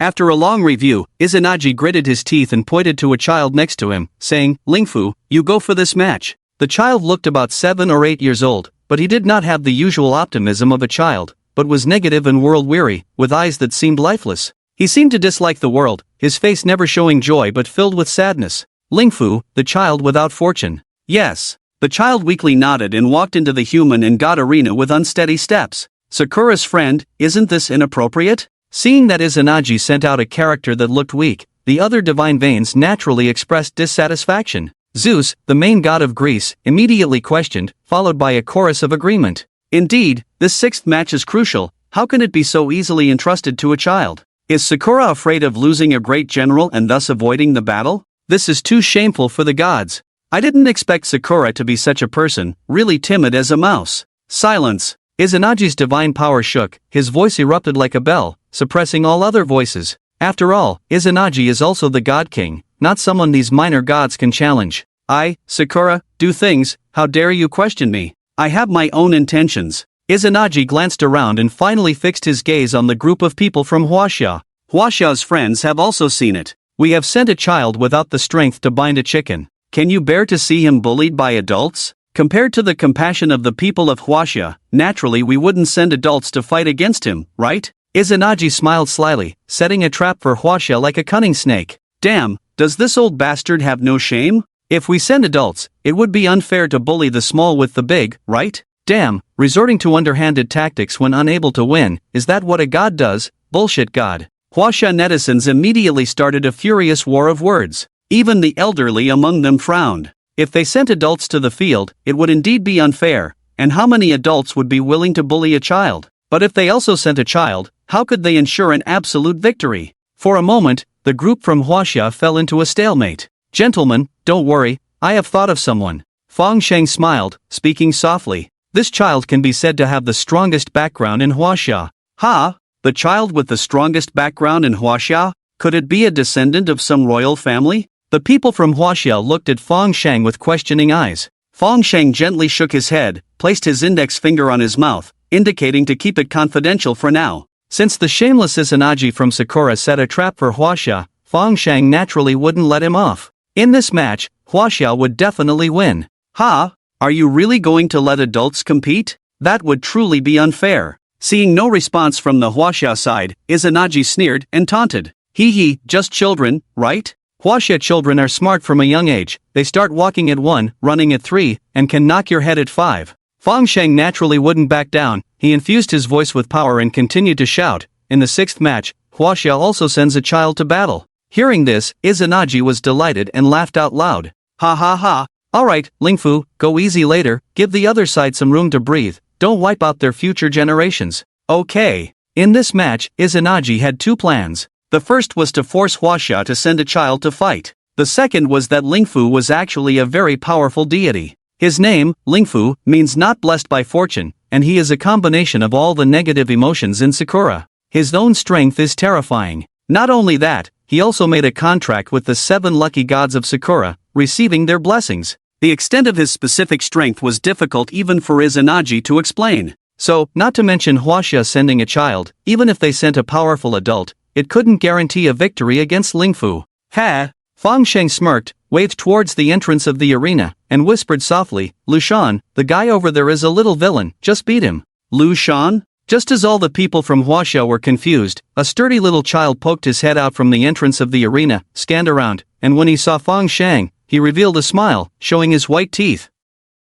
Uncle Fang Shang, after Lu Shan beats him, can you buy me some chocolate? They say it's super delicious. Fang Shang. Wait, you just recovered not long ago, where did you hear that from? Kid, eating everything will only harm you. Sure, eat a lot, 2 pieces enough? Enough. Upon hearing Fang Shang's words, Lu Shan immediately smiled happily, obediently walked to the center of the arena, facing the poker-faced Ling Fu. Lu Shan, the last emperor of Shu Han, his father was none other than Emperor Liu Bei of Han Zhaolai. This child, with no other talents, the greatest talent is obedience. In the past, before Zhuge Liang's northern expedition, he carefully read the memorial on behalf of the troops word by word, following Zhuge Liang's instructions completely. Even when Jiang Wei later wanted to revive the Han dynasty, he was rejected, as he was not mentioned in the memorial on behalf of the troops. After all, what if it was a plot against us? So, this child is truly obedient. Although he eventually lost Shu Han, he still managed to protect the people in the city and himself, living until the age of 65.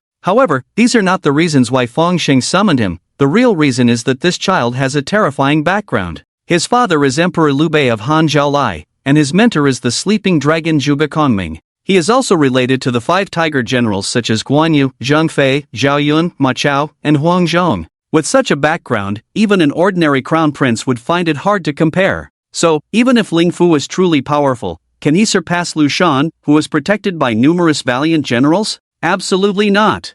Brother Fang, you're really cunning. Why did you summon this child? Don't say, really don't say. If you hit this child, Lord Guan will chop off your head. That's right, remember he was rescued by Zhao Zilong 7 times in and out. If anyone touches him, which of the 5 tiger generals won't come after you? That little brat over there is in for a tough time. Seeing Lu Shan's appearance, the audience also became excited. With such a terrifying background, who would fear Ling Fu on the opposite side? I don't want to fight you. If you surrender now, I won't harm you. Lu Shan stood in front of Ling Fu, looking at him as if he were a fool, full of pity. Upon hearing Lu Shan's words, Ling Fu's face darkened, his originally expressionless face turned fierce. With a swing of his right hand, a black energy surged towards Lu Shan. This was the manifestation of the resentment energy within him. If hit, one's mind would be torn apart by the resentment, leading to confusion or even madness. Ling Fu's strength was indeed not to be underestimated. His first move was a lethal one.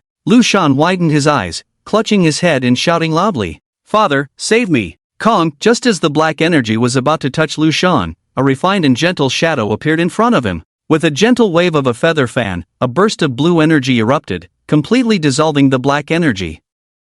It was the shadow of the sleeping dragon Zhuge Liang. Seeing himself unharmed, Lu Shan stood up immediately, one hand on his hip, pointing at Ling Fu's nose and scolding, "You little rascal, I won't spare you today." He. Before Lu Shan could finish speaking, Ling Fu sneered, his voice sending shivers down the spine. "Very well, I want to see what kind of sorcery you possess." Ling Fu finished speaking, clasped his hands together, softly chanting and calling out the names of some deities. Daitoku, Ebisu, Bishamonten, Benzaten, Fukurokuju, Jurajin, Hote, 7 lucky gods, following your covenant, come to aid this unfortunate person. Kong, as Ling Fu's voice fell, white mist emanated from his body, and the 7 variously colored old men descended into the arena on auspicious clouds, like immortals. The 7 lucky gods of cherry blossoms. They were the auspicious gods of cherry blossoms, overseeing many great powers of heaven, and their strength was not to be underestimated. However, the 7 gods at this moment were not their original selves but their avatars, able to enter the arena and assist Ling Fu in battle. Even as avatars, they possessed 70% of their original strength. With the 7 great lucky gods united, they were comparable to 4 or 5 deities. Now, Lu Shan was instantly in a 1-against-8 situation. "Oh my, little brother, you can't handle this, resorting to deities, huh?" Lu Shan looked at the group of gods in front of him, extremely displeased, hands on his hips as he shouted in anger. "Dad, godfather, second uncle, third uncle, Uncle Zhao, Uncle Ma, Grandpa Huang, someone is bullying us, come help out." Boom! Thunder roared in the sky, and faint figures began to appear around Lu Shan. "I want to see who dares to bully Shanner." With a mix of voices falling, several strong figures gradually solidified behind Lu Shan. "Shanner, what trouble have you caused for your father this time? Go apologize quickly." Just as the man in the yellow robe was about to knock Lu Shan's head, he was stopped by an old man holding a feather fan beside him, who whispered comfortingly, "Xuanda, the person over there is from Dongying, and they bullied Shaner first, how can he apologize? Prime Minister is right, Zhang Yida, will go take his dog's life."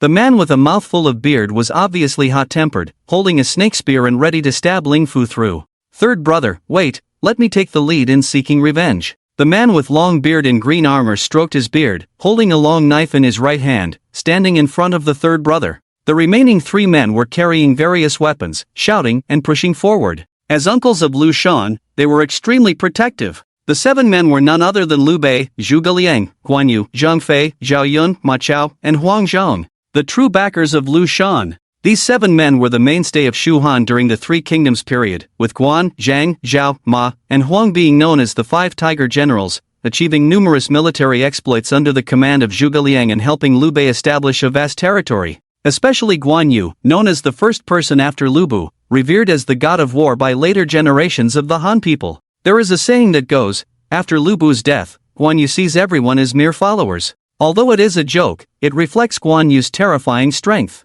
Wow, we agreed on 1-on-1, but they summoned 7 on the other side, so let's summon 7 too. Ha, the kid on the other side is dumbfounded, thinking he's tough but didn't expect Lu Shan on the other side to be even tougher. What a loss, Emperor Han Shaolai, Wulong, and the 5 Tiger Generals are all here. Even if the other side is the 7 lucky gods, they wouldn't stand a chance. During our 3 Kingdoms period, wars involved tens of thousands of people, but what about the Cherry Blossom side? Just a few villages fighting, far inferior to us. Seeing Lu Shan's swagger, the audience from Hanxia finally relaxed. If it were a 1-on-1 fight between Lu Shan and Ling Fu, we might worry about Lu Shan's safety. But as long as Lu Shan summons his people, we only need to worry about the safety of the other side. This kid, although not very capable, has a powerful background, is obedient, and all his uncles dote on him. Who would dare to harm him? Whoa, uncle, they bullied me, whoa, especially that brat on the other side, he just hit me. Seeing everyone's arrival, Lu Shan burst into tears, throwing himself on Zhuge Liang, tears and snot flowing. His father Liu Bei was very strict with him, so when he wanted to complain, he turned to his beloved uncle Zhuge Liang. I know, I just blocked his attack for you, this kid is really cunning. Zhuge Liang rubbed Lu Shan's head, comforting him carefully. Nephew, don't cry. Your third uncle will go stab his waist for you to have a drink. Zhang Fei said in a loud voice, like a black tower, holding his 8-foot spear and ready to charge. How dare you? The big black sky among the 7 lucky gods suddenly shouted, his black cloth on his head shook, turning into a thick snake-like creature in midair, opening its mouth wide and pouncing towards Zhang Fei. One bite would be half of his body. You beast, come and die. Zhang Fei didn't dodge but instead moved forward, laughing loudly, raising his 8-foot spear high, the black energy behind him surging, and stabbed at the oncoming snake. Hiss! The long snake's head was instantly pierced through, blood mixed with brain matter fell from the sky, and was violently thrown by Zhang Fei. The body flew out of the arena. Dare to kill my divine messenger? Seeking death. Tahitian saw his long snake being killed by Zhang Fei in one blow. Anger surged in his heart. As the god of fortune for the cherry blossoms, he had never been provoked like this before. Black Knight, cover. Evil god, release. Emptied countless black clouds suddenly appeared in the sky, completely blocking the sunlight, and then countless evil spirits fell from the clouds to the arena, snarling and roaring at the 7 people. Tahitian, the god of fortune for the cherry blossoms, who could drive away evil gods and keep people safe, so the heavens also endowed him with the ability to control evil spirits. How can the vast world tolerate the rampant filth, east wind? Seeing the looming ghostly figures on the opposite side, the 7 people on Lu Chan's side naturally did not sit idly by. Zhuge Liang angrily shouted, and the terrifying hurricane instantly swept up as he waved the feather fan in his hand towards the sky. The black clouds wanted to resist, but Huang Zhong had already bent his bow and set his arrow. The dark arrow transformed into a soaring eagle, directly smashing a large hole in the black clouds. Boom! Seeing the damaged black clouds, the east wind immediately rose up, like sharp blades, cutting the clouds into pieces. The sky lit up once again. As the sunlight poured down, the ghosts behind the 7 lucky gods immediately wailed and turned into ashes. After all, Tahitian was a god of fortune, and his ability to control ghosts was far inferior to those gods in the underworld, so he had to rely on the black clouds to make the ghosts fight. Now that the black clouds had been dispersed and the sunlight shone down, the ghosts naturally dissipated. Tahitian looked angrily at Zhuge Liang, preparing to strike again. Gentlemen, if you do not submit, we will fight to the end. Zhuge Liang's face was stern, blue energy rising behind him, his aura suddenly increasing. "Generals, lend me your strength." Yes. As firm as a mountain, the 5 tiger generals in the Han dynasty's valiant emperor Liu Bei each extended an arm, transferring some of their energy into Zhuge Liang's body. The world, divide. Boom! The blue energy immediately soared into the sky, transforming into 14 beams of light that fell on the bodies of the 7 lucky gods and the others from Shuhan. Just as everyone was puzzled, 7 transparent cubes simultaneously appeared, immediately pulling everyone's bodies into them, forming a one-on-one situation. "Generals, in order to ensure Choner's safety, I hope you will eliminate all future enemies." Ha ha, well said. The strategist must also be cautious. "I am Zhang Yeta of Yen, a commoner, ready to die. Choner, don't embarrass your father, go and beat that brat." After each of the 7 people made a few remarks, they began to fight against the 7 lucky gods on the opposite side. This cube was an absolute barrier created by Zhuge Liang, which would only be lifted when one side was defeated. The reason they did not engage in a group battle was that Zhuge Liang was still worried about not being able to focus on Liu Chan during the fight. If something unexpected happened, they would surely regret it. Not. Liu Chan looked at the scene in front of him and suddenly became dumbfounded. "Father-in-law, my godfather, are you just going to abandon me like this? Do I look like I can beat the other side? No, I worked so hard to bring you here, and you do this to me? Child, you must believe in your own strength. As a descendant of my Lord Xuanda, you will be fine." While Liu Bei was fighting, he kindly encouraged Liu Chan. He. Ling Fu's indifferent face also showed a hint of a smile, coldly saying, "Kid, were you just being arrogant? Come on, give me a smile, I really liked your arrogant and unrestrained look just now." Ha ha. Liu Chan's smile froze on his face, and he ran off with his feet. He ran and he chased. Fortunately Ling Fu, this brat, was physically weak,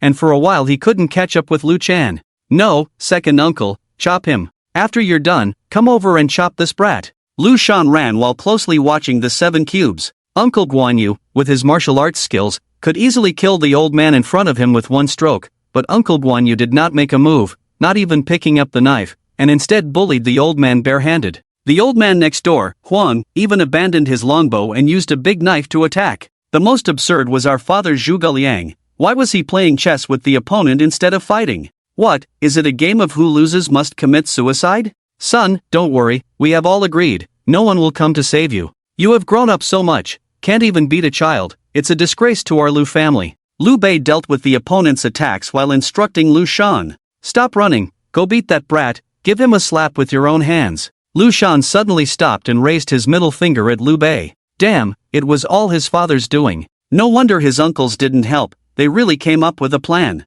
Damn it! Let's fight. Liu Shan suddenly turned around and ran into Ling Fu, who couldn't break in time, and punched him in the head. Bang! Ling Fu flew, and Liu Shan flew too. Both children were thrown to the ground, almost knocking out their front teeth. Damn, this brat's skin is really tough. Liu Shan looked at his swollen fist, grimacing in pain. The punch did send Ling Fu flying, but Ling Fu, even though he was weak, was a divine being, impervious to weapons. "Ah, how dare you hit me!" Ling Fu, holding his head, although the punch didn't hurt, felt greatly insulted. "Curse, go!" Boom! Ling Fu emitted a black gas that condensed into a huge skull in the air, like a small missile heading towards Liu Shan. This attack not only disturbed emotions but also unleashed Ling Fu's energy, with an explosive power comparable to an anti-tank bomb. The Shuhan group felt a sense of tension seeing Ling Fu using his move, but they suppressed the urge to intervene, following Zhuge Liang's verbal cues. "Shan, we have all bestowed some of our power upon you. Use it as you wish to defeat the enemy,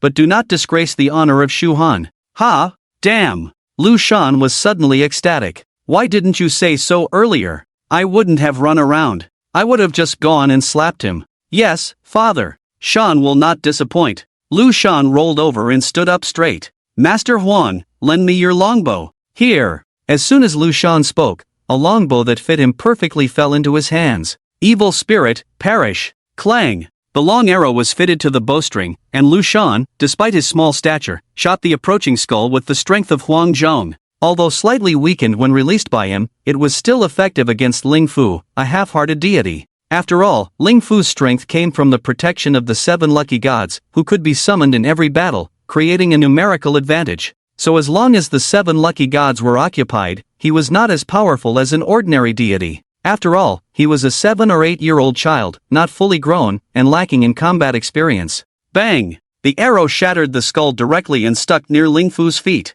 Ling Fu looked at Lu Shan, whose demeanor had changed. Even his dead fish eyes became serious. He had been too well protected. Even during divine battles, he was shielded by the 7 lucky gods and had never truly experienced a life and death struggle. Making him seriously engage in a battle of life and death was indeed a bit difficult for the child. Hee, brat, weren't you quite arrogant just now? Come on, give me a smile, I'll go easy on you. Lu Shan was relentless, exchanging his longbow for 2 long swords, which were Liu Bei's pair of swords. Seeing the situation reversed, Ling Fu's face turned red with anger, raising his hands as dark energy swirled behind him. Calamity, suffering, the world despises you, only I remain faithful in my belief. Now, as your people face a great enemy, grant me your power to help me defeat them. Empty. Ling Fu's prayer took effect, enveloping him in dark energy and dressing him in dark armor. At the same time, Ling Fu's power surged, filling him with energy beyond that of an ordinary god. As the only god abandoned by fortune among the 7 fortune gods, Ling Fu was the sole believer in calamity and suffering. Just as there is light, there is darkness, and what Ling Fu believed in could rival the existence of the 7 fortune gods. If Ling Fu were not a child but an adult god, his power would likely surpass that of any fortune god. Hee, you're the only one who can transform, right? Lu Shan chuckled, switching to the powers of other uncles while his dual swords were yet to be used. Armor, horse, come forth. Clang. A pure white aura rose in contrast to Ling Fu's dark energy, forming silver-white armor that enveloped Lu Shan. Accompanying this was a small horse, fiery red, like a miniature version of red hair. This was Zhao Yun's white helmet and Guan Yu's red hair. Spear, come forth. Clang. With a snow-white spear in hand, Lu Shan mounted the horse, exuding the aura of a young warrior in white robes against the backdrop of armor and steed. Mabwa, lend me your spear skills. Ma Chao. A spear expert from the 3 Kingdoms period. He had pushed Cao Cao to the brink several times, and his martial arts skills ranked among the best in the 3 Kingdoms. If you don't mind, use it as you wish.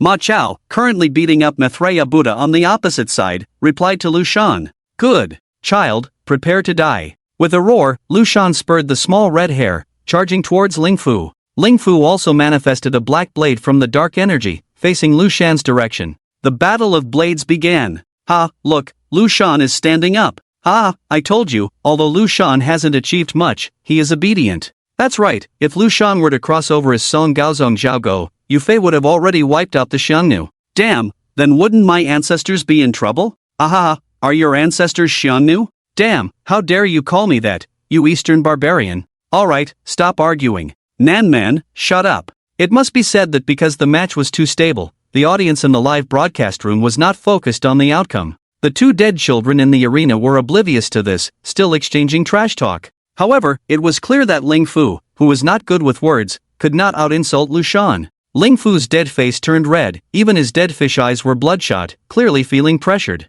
Oh, you've broken through? Come on, give me a smile. Lu Shan played with his spear, almost pressing the spearhead against Ling Fu's chin to force him to look up. I spit on you. Die. Ling Fu could no longer bear it, shouting as black energy emanated from his long blade, countless ghost claws extending towards Lu Shan's face. If these attacks landed, not only could the blade potentially decapitate Lu Shan, but the relentless ghost claws could also scratch him to death. Seeing the attack coming, Lu Shan stopped joking, flicking the spear tip to unleash numerous spear flowers imbued with a metallic killing intent, meeting the blade edge head-on. Bang! The spear tip and blade edge clashed like a needle against a wheat stalk, neither giving way. Seeing both sides deadlocked, the ghostly claws on the blade began to surge, like a swarm of ants charging towards the long spear. However, the metallic aura brought by the long spear was not idle either, transforming into sharp blades that shattered the surging ghostly claws. Boom! The 2 separated, little red hair snorted and stopped, then immediately charged forward again.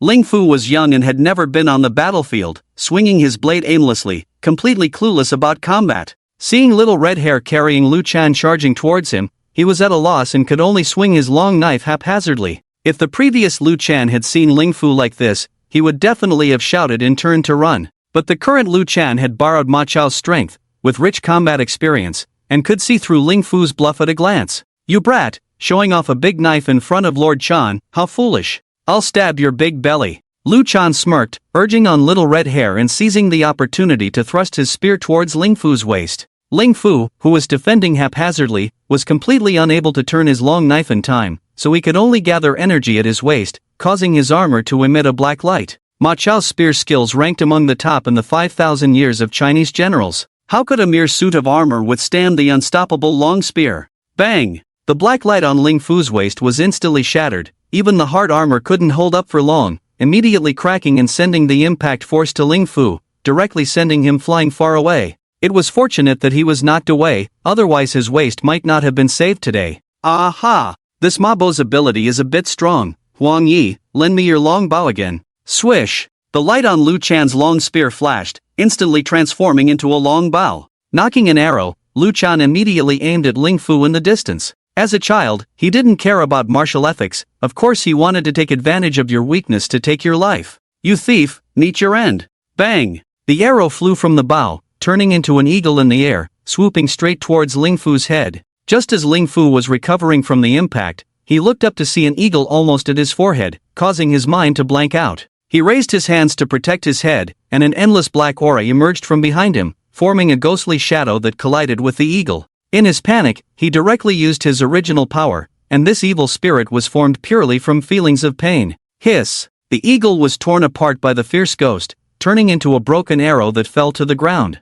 Damn, this brat is getting desperate. Seeing this, Lu Chan continued to bend his bow and knock an arrow, the arrow transforming into various birds in the air, blocking the ghost's advance. In theory, if it were Grandpa Huang Zhong here, not to mention whether he could shoot Ling Fu dead with one arrow, at least he could easily shoot down this evil spirit. But who made it Lu Chan shooting the arrows? If he had energy, he had none. If he had strength, he had none. If he had abilities, he could barely muster 1/10. Humph! Third uncle, save me! Seeing that Grandpa Huang couldn't defeat the ghost, Lu Chan immediately called for Zhang Fei. Bang! The longbow flickered a few times and disappeared. Then Zhang Fei's voice came out. Nephew, your Uncle Fei promised your father, this rescue is impossible, but I can lend you my strength, don't embarrass your Uncle Fei. Swish! Two black auras emerged from the ground and directly infused into Lu Chan's two arms, causing them to rapidly swell. Not only his arms, even his chest muscles, abdominal muscles, and other areas were expanding until Lu Chan was almost filled with muscles before stopping.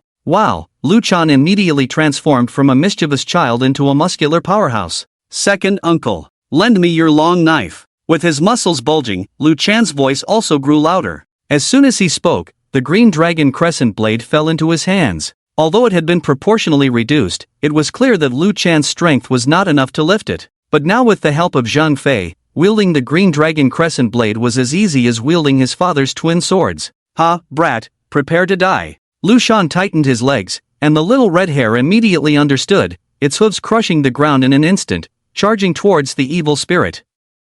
The little red hare was incredibly fast, even in its reduced size. Die! Lu Shan gripped Guangdong's blade tightly and struck at the agonizing evil spirit. The evil spirit, unable to react in time, could only raise its arms in defense. Swoosh! Guangdong's blade shimmered with golden light, completely ignoring the evil spirit's defense, cleaving it in half. It's worth noting that Guan Yu was hailed as a martial saint, revered by many families and considered a nemesis of evil spirits. Although Lu Shan only borrowed a portion of his power, it was still effortless to slay the evil spirit. Bang! Before the evil spirit's body hit the ground, it exploded into black mist, enveloping Lu Shan and the little red hare completely. Ho ho! Do you really think I'm easy to bully? Ling Fu, who was watching from the side, sneered as he stood up, forming hand seals and murmuring, "This is the product of me using the power of my origin, enough to make you die in agony. Suffer, let them devour everything in your arms." Void the black mist spewed out tens of thousands of insects, sharp-mouthed and wing-fluttering, aiming to devour the man and the horse in front of them.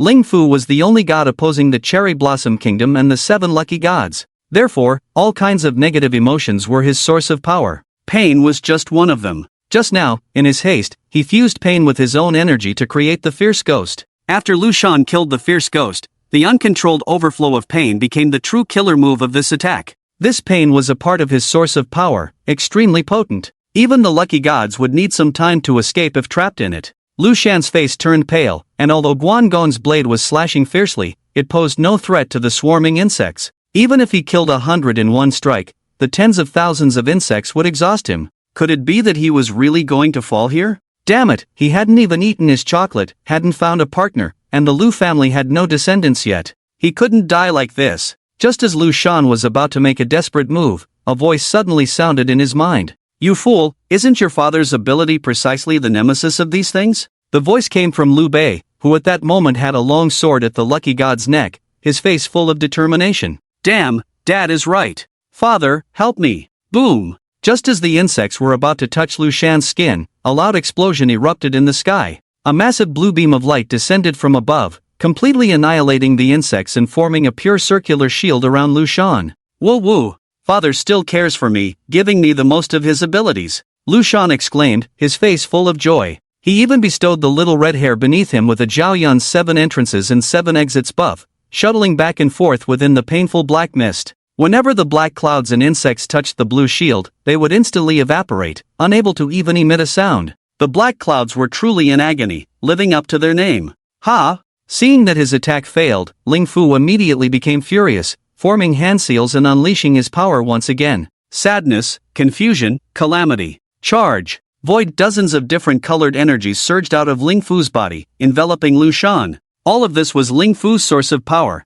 far more abundant than ordinary gods. After all, Zero Blessing is the only negative god, and if given the opportunity to grow, he can definitely surpass most gods. However, his path is destined to be disrupted by Lu Shan, this mischievous child. Ha! Coming again? Lu Shan, who was having fun, naturally wouldn't sit back and wait for death when he saw so much primal energy attacking. Although he was confident in the defense given by his father, in case he played himself out, it would be a loss. Hey, little thief, where do you think you're going? Your grandpa Shan is coming to chop off your dog head. Lu Shan immediately urged the red hair horse to charge forward. With the buff of 7 in and 7 out, the red hair horse's speed was even faster, almost instantly rushing into the energy. Bang! The energy hit the protective shield, causing it to shake. Although it was a bit strained, it still held up. And in the next second, the red hair horse carried Lu Shan out of the energy zone, heading straight for Zero Blessing. Although Zero Blessing is easy to bully, he is definitely not a fool. He knows that he is actually a mage, not a warrior, and facing Lu Shan head-on would be seeking death.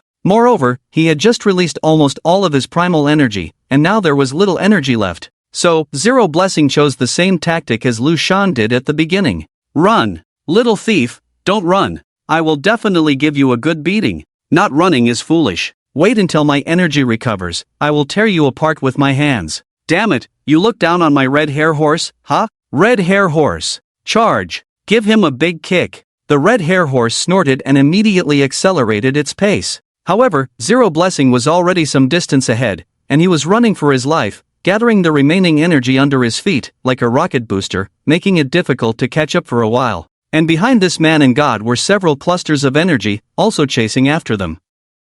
Well, the chaotic battlefield became even more chaotic. In the spectator stands, all the gods looked at Izanagi with dumbfounded eyes. It was him who insisted on sending children to fight against the Huaxia. And not only did they fight, but their god was being chased all over the field. This was not only unsportsmanlike, but even winning would be a stretch. And look at the 7 cubes summoned by Zhuge Liang. It was truly impressive at first glance. The 7 gods of fortune were all beaten up, accusing the others of bullying the elderly while cowering in fear of being attacked. The 7 gods of fortune, not a single one of them won. After all, on the side of Huaxia was the Shuhan faction. Not to mention the 5 tiger generals, the other 2 were Emperor Han Shaolai and the military strategist Wulong. Let alone the avatars of the gods of fortune, even if their real bodies went up, it probably wouldn't end well. In this chaotic battle, Zero Blessing of the Cherry Blossoms was truly defeated. If it weren't for those few people deliberately training Lu Shan, the current Zero Blessing would have been chopped to death by random swords long ago.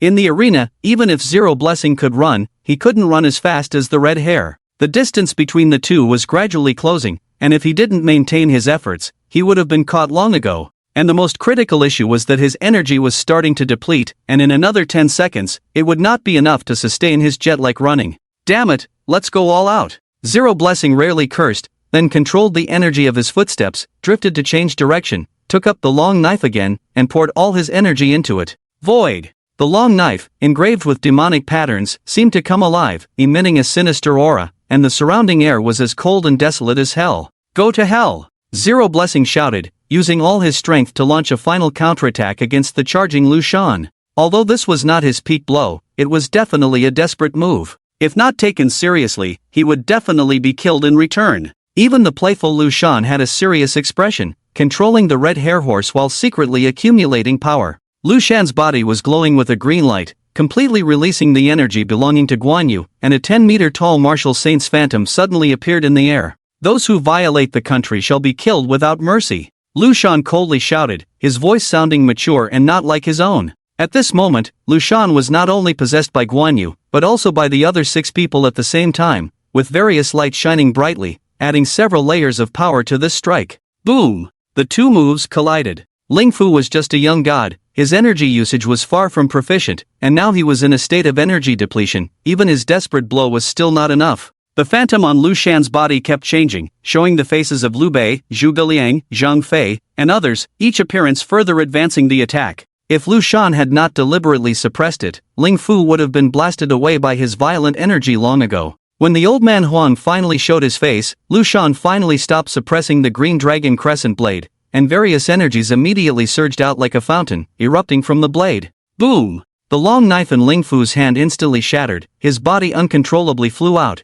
and even the residual force of this blow shattered half of his body. With one blow, Lu Shan restrained the little red hair horse, holding the Guangong blade and looking at Ling Fu, who had fallen to the ground. Ling Fu, at this moment, lost half of his body, blood gushing out, completely depleted of energy, not only lacking the strength to resist, but also unable to sustain his life. Lu Shan dismounted, returning to his original posture. Even the Guangong blade in his hand disappeared. He walked up to Ling Fu, who was barely breathing, squatted down and sighed as he looked at him. "Alas, poor child, I do feel a bit guilty about attacking you. But, in a battle between two armies, there will be casualties. I won't take advantage of you. I promised to slap you once, so here it comes." Lu Shan chuckled, completely ignoring Ling Fu's murderous gaze. Mustering his strength, he raised his hand and slapped Ling Fu's head. Smack! Ling Fu felt a fiery pain on his face, and in a daze, he saw his grandmother. "You little thief, you!" Ling Fu shouted hoarsely. Even if he used up his last bit of strength, he still wanted to curse Lu Shan. However, before he could curse, everything went black before him, and a fiery red horseshoe stomped on his face. Bang! Ling Fu's head was directly stomped to the ground by the horseshoe, and he couldn't even utter a word. "You see, I keep my word. One slap means one slap, even the red hair counts." Lu Shan grinned as he rubbed the red hair's head, completely shattering the last bit of hope of the divine Ling Fu. Meanwhile, in the distance, Liu Bei and his group had already killed all 7 lucky gods, escaped from the absolute barrier, and looked at Lu Shan with smiles on their faces. Ling Fu, lying underground, had completely lost his breath at this moment. In the arena of gods and humans, the 6th match, Lu Shan vs. Ling Fu. The winner, Lu Shan. Ha ha ha, isn't this cherry blossom shooting itself in the foot? They are all children, all puppets, how come there's such a big gap? Laughing to death, the previous battles between the major gods were evenly matched, but Ling Fu was always being beaten down. I really suspect that the cherry blossom did this on purpose, afraid of their core strength being compromised, right? Ha, that Izanagi is such a coward, it's really possible. At this moment, the laughter in Huaxia was particularly loud. This was already the 6th round, and Huaxia had won 6 rounds in a row.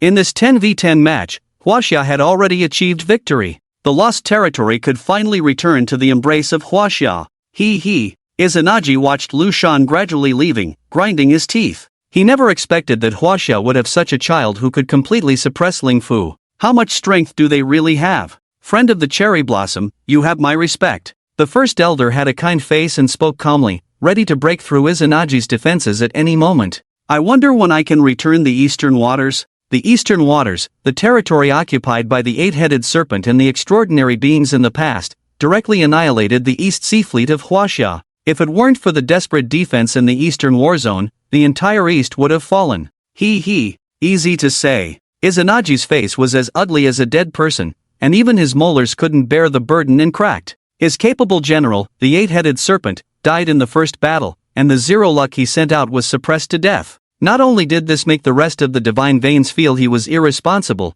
even the deity of the cherry blossom divine vein began to question his leadership abilities. Although he was a god king, he was the weakest among the 5. If he couldn't explain clearly, it would probably be difficult to return safely today. Fellow gods, our friends from Huaxia have a rich heritage. My cherry blossom lineage has only been passed down for 1,000 years and cannot compare. I hope everyone will take action, but be extremely careful and not follow in the footsteps of others. Izanagi said these words amidst protests from his subordinates, with a stern expression. On the surface, he praised the rich heritage of Huaxia and belittled himself, but in reality, he wanted to arouse the competitive spirit of the other divine veins, shifting all blame onto Huaxia to get himself out of this predicament. Obviously, his words were effective. The Greek lineage soon became restless. They were the first to suffer losses in the hands of Huaxia, and now seeing the cherry blossom praise Huaxia made them furious. Humph! A land without gods, what can a few outstanding individuals do? How many waves can they make in the face of this surging tide?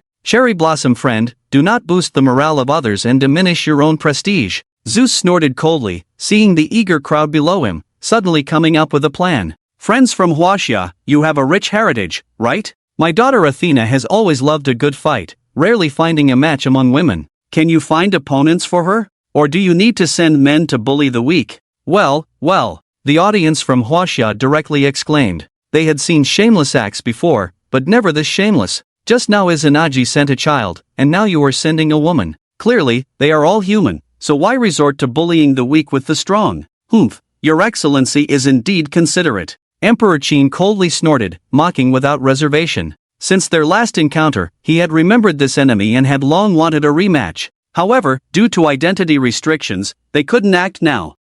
With 5,000 years of history in Huaxia, how can we not have a few outstanding women? Fang Shang also sneered at Zeus's words. With 5,000 years of history, there were no shortage of women who left their mark in history. Empress Wu Zetian, the warrior Hua Mulan, the delicate poet Li Qingzhao. Which one of them was not extraordinary? But who should they choose in the end? Choosing anyone would be bullying them. Athena, the goddess of wisdom and war. The daughter of the Greek god King Zeus, one of the 12 main gods of Mount Olympus. According to legend, Athena was once the guardian goddess of ancient Athens, participating in numerous wars. Every time she appeared, she would inspire morale and lead to victory in war. In addition, she was also the goddess of arts and crafts, teaching human skills such as weaving, cooking, gardening, pottery, arts such as painting, music, poetry, dance, etc. She was called the goddess of creative arts in esoteric prayers. She was also the protector of military, agriculture, medicine, navigation, and animal husbandry, the goddess of justice and order, establishing the first court in Athens. Therefore, the people's faith in Athena was devout, and the power of belief she received was no less than that of the god king. When this character appeared, even if she was not good at combat, the energy she contained was difficult to deal with. But Athena is the goddess of wisdom and war, not only highly intelligent, but also extremely experienced in battle, no less than the god of war, Ares. In the divine war, Athena indeed had no match among the goddesses and achieved great military feats. Athena is truly a hexagonal warrior. Even if Zeus insists on sending a woman from China to the field, it would be very difficult to defeat her, even without restrictions. It is worth noting that although China has achieved total victory in clashes with Greece, it was not an easy win. Ares was killed instantly by Bai Qi without serious combat, setting that aside for now. As for Poseidon, he encountered the great Yu the Great, who represented the will of the entire human race. With the strength of Yu the Great, not even a god king could fare well. Then there is Hades, who faced the son of China's destiny, our great sorcerer Lu Xiu. But even someone as strong as Lu Xiu found it difficult to kill Hades and had to sacrifice half of his own destiny to defeat him. Therefore, although the Greek divine lineage was completely wiped out when facing China, China's victory was definitely not easy. In this 7th round, Greece sent the hexagonal warrior Athena, even going as far as sacrificing their pride by insisting that only women could participate. This clearly indicates their desire to regain face against China. And if China truly wants to stand tall and not be oppressed, then they absolutely cannot lose this match. The 7th round may no longer be about winning or losing, but it concerns the future and destiny of the entire nation, and cannot be ignored. Damn, this Zeus is shameless, willing to do anything to win. And Athena on the other side is not weak at all, invincible among all the goddesses, her power of faith comparable to that of a god king. Oh no, are we in danger? I'm thinking of calling on our ancestor Wu Zetian to go and fight her. Don't worry, brother Fang Shang hasn't spoken yet, we must trust our ancestor. Yes, we have won so many rounds, the destiny of this world is with China, we will definitely not lose. The Chinese audience has recovered from their excitement and is now nervously watching the screen, waiting for both sides to enter. Athena, clad in golden armor, leaped from the group of gods and flew to the center of the arena. She wore a helmet, a skirt covered with snake scales, held a spear in her right hand, and carried the Aegis shield with golden tassels in her left hand, fully prepared for battle. Friends from China, have you not made up your mind yet? I have been waiting for a long time. Zeus asked coldly, his eyes full of malice towards China. In this battle, he sent his capable warrior Athena and even went so far as to demand that China send a woman to fight. This time, there will be no surprises, the first victory of the gods will be claimed by Greece. Of course, our general is also about to arrive. Fang Sheng stared at the entrance, responding, "General?" Zeus was taken aback. "China also has a female general?" Clang! A broadsword was smashed into the arena, firmly standing in place. Thud, thud. The light footsteps approached, almost matching the heartbeat of everyone present. The person had long hair tied in a ponytail, wore silver armor, and carried two short swords at the waist, exuding a heroic aura.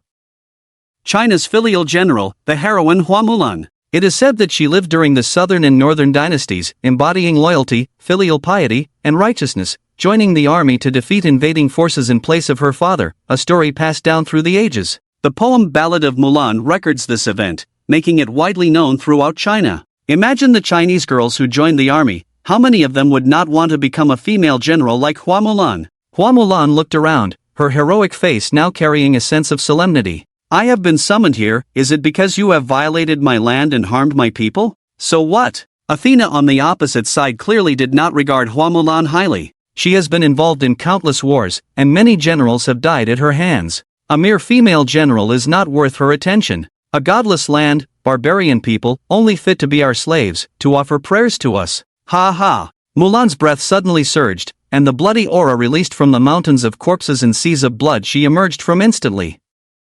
When foreign tribes invade our borders, we have no God to protect us. When my father, over 60 years old, still goes to war, we have no God to protect us. When I went to war for my father, and my comrades fell one by one, we still had no God to protect us. God? Rubbish! Mulan's words were sharp, piercing into Athena's heart. Although Athena was the goddess of wisdom, she was used to being praised and had never been subjected to such mockery. "You! How dare you speak such blasphemy? You shall die." "Die?" Mulan raised her eyebrows lightly, walked forward to draw her broadsword and placed it on her back. The moment Mulan stepped into the border, life and death were already set aside. "Brothers, tell her, are we afraid of death?" "No!" Charged countless phantoms suddenly appeared behind Mulan, not the war spirits of the generals of Huaxia, but all the soldiers under Mulan. They had followed this female general all their lives, achieving countless victories, naturally remembered by Mulan. So when Fang Sheng summoned Mulan, the meticulous Mulan naturally brought the souls of these soldiers with her, so they could see this world. Each soldier's soul was strong and held various weapons, clearly not ordinary people. But even with soldiers of this caliber, they still did not have independent thoughts, and they had followed Mulan all their lives. Mulan's strength was absolutely capable of crushing them. "Brothers, today I will charge into battle alone, no retreat until death." Mulan drew her twin swords at her waist, already in a fighting stance. "We respectfully send off the general. General Mulan, be careful. We'll have a feast when the general returns." The soldiers' souls shouted a few words and then disappeared from the battlefield. Their presence would only waste Mulan's energy. "Humph, barbarians. Face death." Athena pointed her spear, her figure flashed, and she launched an attack instantly. Mulan's weapons are inspired by the character Hua Mulan in the game King of Glory. If you don't like it, please don't mind. Clang! Mulan reacted quickly, her twin swords interweaving in front of her chest, deflecting the spear that Athena thrust, then twisting her right wrist and chopping straight towards Athena's neck. As a seasoned female general with extensive combat experience, even Athena did not anticipate that Mulan could defend against the attack and counterattack instantly. Bang! Athena's left-hand shield timely extended to the right, blocking Mulan's strike at the moment it came. With sparks flying from the clash of sword and shield, the two separated at the same time. "Humph, barbarians, mere martial skills, what can they do?" Athena sneered unreservedly, raising her holy spear high in the sky, countless golden lights blooming from the horizon and pouring into her body. This was her power of faith, able to strengthen her entire body, multiplying her original strength several times over. Athena's body was shining with golden light, dazzling like a meteor in the battlefield. Seeing the opponent strengthening herself, Mulan naturally would not sit idly by, immediately mobilizing her energy and shouting loudly. As immovable as a mountain, as swift as fire. Hu flames surged, Mulan's twin swords were immediately enveloped in bright red flames, even her armor was dyed in fiery colors, flowing like lava. "Barbarians, come to your death!" Athena roared, her spear pointing straight. The holy light behind her exploded, rushing towards Mulan like a missile. This attack, although no different from the last one, Athena's speed and strength have both increased by a level at this moment. If Mulan continues to defend as before, she will definitely be stabbed through. With my long sword, I sweep through the 9 fields. Mulan shouted explosively, her twin swords already back at her waist. The flaming broadsword was directly swung up by her, slashing straight towards the charging Athena. Boom! The flames and holy light exploded, the terrifying impact directly splitting the arena in half. Mulan took a step back with the broadsword, neutralizing the impact. Athena, on the other hand, took 3 steps back before barely stopping. She gritted her teeth, her beautiful face covered in gloom. She underestimated Mulan. This clash made her tiger's mouth ache. Even the hands holding the spear and shield were trembling. A god? Is that all? Mulan smirked, bent her legs suddenly, stomped the ground, jumped into the sky, raised the broadsword high above, aiming directly at Athena's head. Foreigner, meet your end. Athena reacted a beat too slow, unable to dodge. She raised the Aegis shield above her head, golden light shining, ready to withstand this blow. In the air, Mulan was enveloped in flames, like a leaping fire phoenix, stunning the onlookers. Boom! The broadsword heavily struck Athena's divine shield, the immense impact directly causing the ground beneath Athena to explode, forcibly smashing her into the ground more than 10 meters deep. In midair, Mulan flipped over with the help of the recoil force, landing with the broadsword. Oh my, General Hua's combat power is too terrifying. Yes, not only is she good-looking, but she is also incredibly strong in combat. The opponent is the top goddess of war, Athena. Oh my, I finally understand what it means to have lips as red as a rose and yet no one to kiss, to punch a young man to death. Ah, the violent goddess, I love it. Seeing Mulan gaining the upper hand, the Chinese audience naturally joined in with praises, dominating the barrage screen. Even the 2 generals watching the battle nodded repeatedly. There were many military commanders from China in this appearance, including the wolf slayer Hua Tsubing, the top general of the 3 kingdoms, LV Fengxian, and the heroine Hua Mulan. Although these 3 had different roles, their combat strength was top-notch, causing the 2 veteran generals of the Qin dynasty to joke that the new generation was surpassing the old. Actually, Athena is not weak. She is a hexagonal warrior, always victorious in battle, so it's natural for her to underestimate Mulan, a newcomer. So when Mulan picked up the broadsword and attacked with all her might, even the strengthened Athena was caught off guard. But who is Athena? The daughter of Zeus, the goddess of wisdom and war in Greece, her power of belief rivals that of the king of gods, making it impossible for such a powerful attack to truly harm her. Besides, Athena hadn't even used a strengthening skill yet. Bang! The ground shook as Athena burst out of the rubble, the holy light completely enveloping her like a shield, showing no signs of distress. "O light, go and annihilate the rebels." Athena murmured softly, pointing her spear towards the sky, a golden light shooting straight into the clouds, turning the entire sky golden. Mulan's expression turned serious at the sight, all the flames on her body poured into the broadsword, then she adjusted her posture, took a deep breath to gather strength. Boom! The sky exploded, hundreds of pure golden light pillars descended from the sky, like raindrops crashing into the ground,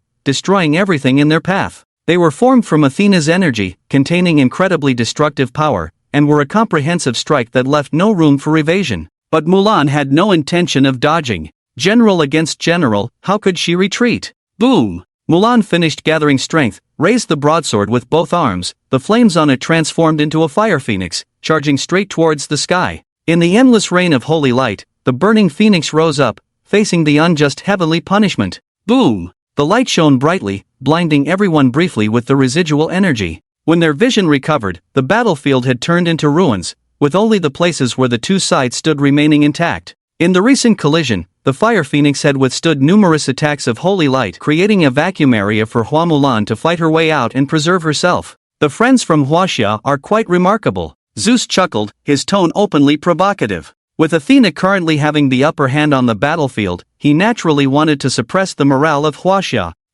With a heritage of 5,000 years, there are no shortage of female generals in Huaxia. We have already been merciful by not sending out our female ancestors. Feng Shang would not allow himself to be mocked, interjecting directly at Zeus. Fu Hao, the first recorded female military commander in the history of Huaxia, had participated in multiple wars and helped Wu Ding conquer vast territories.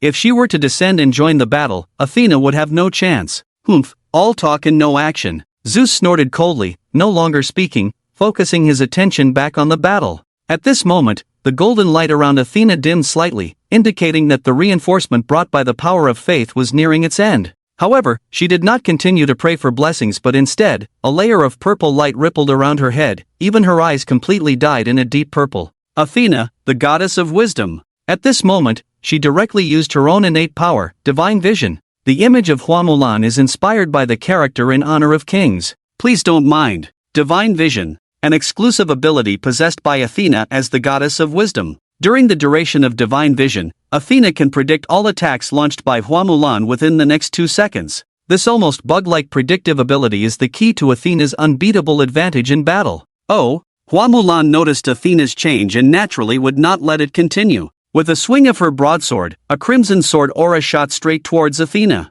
She acted swiftly, and in an instant, the sword aura reached Athena. According to common sense, with Athena's speed, she would not be able to dodge the sword aura and could only block it with her shield. However, Athena's body twisted ghostly, completely avoiding the sword aura before it could touch her. Boom! The sword aura hit the wall of the arena, creating a deep pit. Interesting. Hua Mulan chuckled, her expression turning cold as she sheathed her broadsword behind her back and wielded the 2 short swords again. Still as calm as a shadow, swift as the wind. Hua Mulan murmured, the ink blue aura gathering in front of her, boosting her speed to the point where not only could people not pinpoint her location, but even her figure was hard to capture. Bang! The 2 short swords struck directly against the divine shield. Athena smiled lightly, and the long spear stabbed towards the attacking Hua Mulan without hesitation. But as her long sword descended, Hua Mulan's body had already turned into a blur, disappearing from the spot. Bang! Bang! Bang! The sound of blade collisions continuously echoed from the battlefield.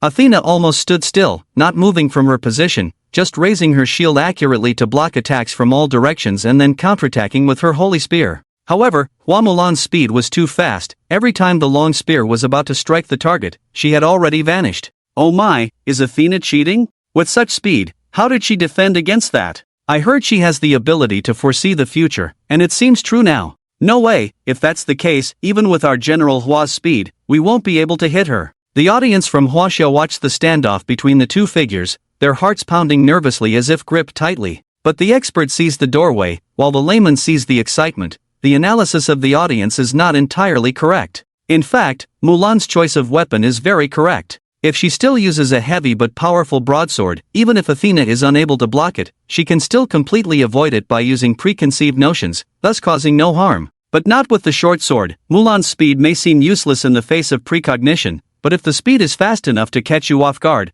what can you do even if you have precognition? So, Mulan is gambling, betting that her speed can surpass Athena's reaction. Only in this way can she break through her divine illusion. Hold the long reins, this life is the same, vying for imperial power and sealing the marquee. Mulan's voice drifted with the wind, countless streams of air immediately rushed into her body. That was the morale of every soldier in Huaxia, especially coming to assist this female hero. Boom! Mulan's momentum surged, her speed sharply soared, bursts of sonic booms resounded in the air, even the airflow formed a huge tornado, firmly controlling Athena in the eye of the storm. Clang! The twin swords were once again blocked by the holy shield, but Athena did not thrust out the holy spear, instead immediately gripping the holy spear horizontally, pointing it at the right end. Clang! Before the remnants on the holy shield had even disappeared, the holy spear dropped 2 more long swords. Athena was sweating profusely. In her divine illusion, she saw Mulan's lightning-fast attacks, but she was completely unable to counter them, and could only barely block them.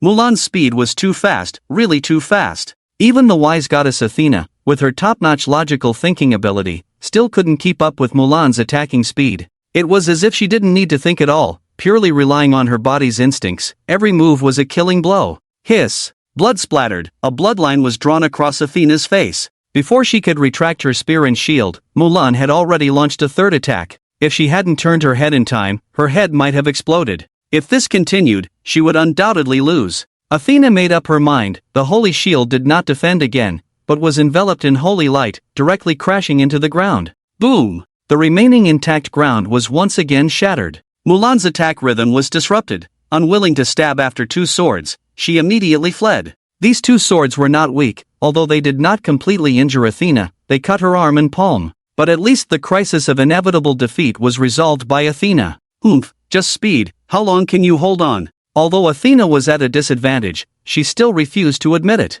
But what she said was indeed true. Mulan's rhythm was broken, and it was difficult for her speed to return to the peak level it was just at, and she wouldn't give her a chance to regain her rhythm. Moreover, high-speed movement absolutely consumes physical strength, and if you can't kill the opponent, not many people like to use it. Words are useless, come and accept your death. Mulan's face was cold, indifferent like a war machine. Fully immersed in the battle, she would not be disturbed by anything. The short sword was retracted, the broadsword was drawn, and the violent female general returned to the stage. For the country, draw the sword and raise the sand, blood cutting down the barbarians. Boom! The blood surged. Which general who emerged from the sea of corpses and blood did not carry the aura of slaughter? Although Mulan was a female general, she naturally couldn't compare to the god of slaughter, Bai Qi, but she was enough to deal with Athena. Athena had participated in wars, even fierce divine wars. But with so many gods, how many can die in divine wars? How many ordinary wars like Huaxia's can there be?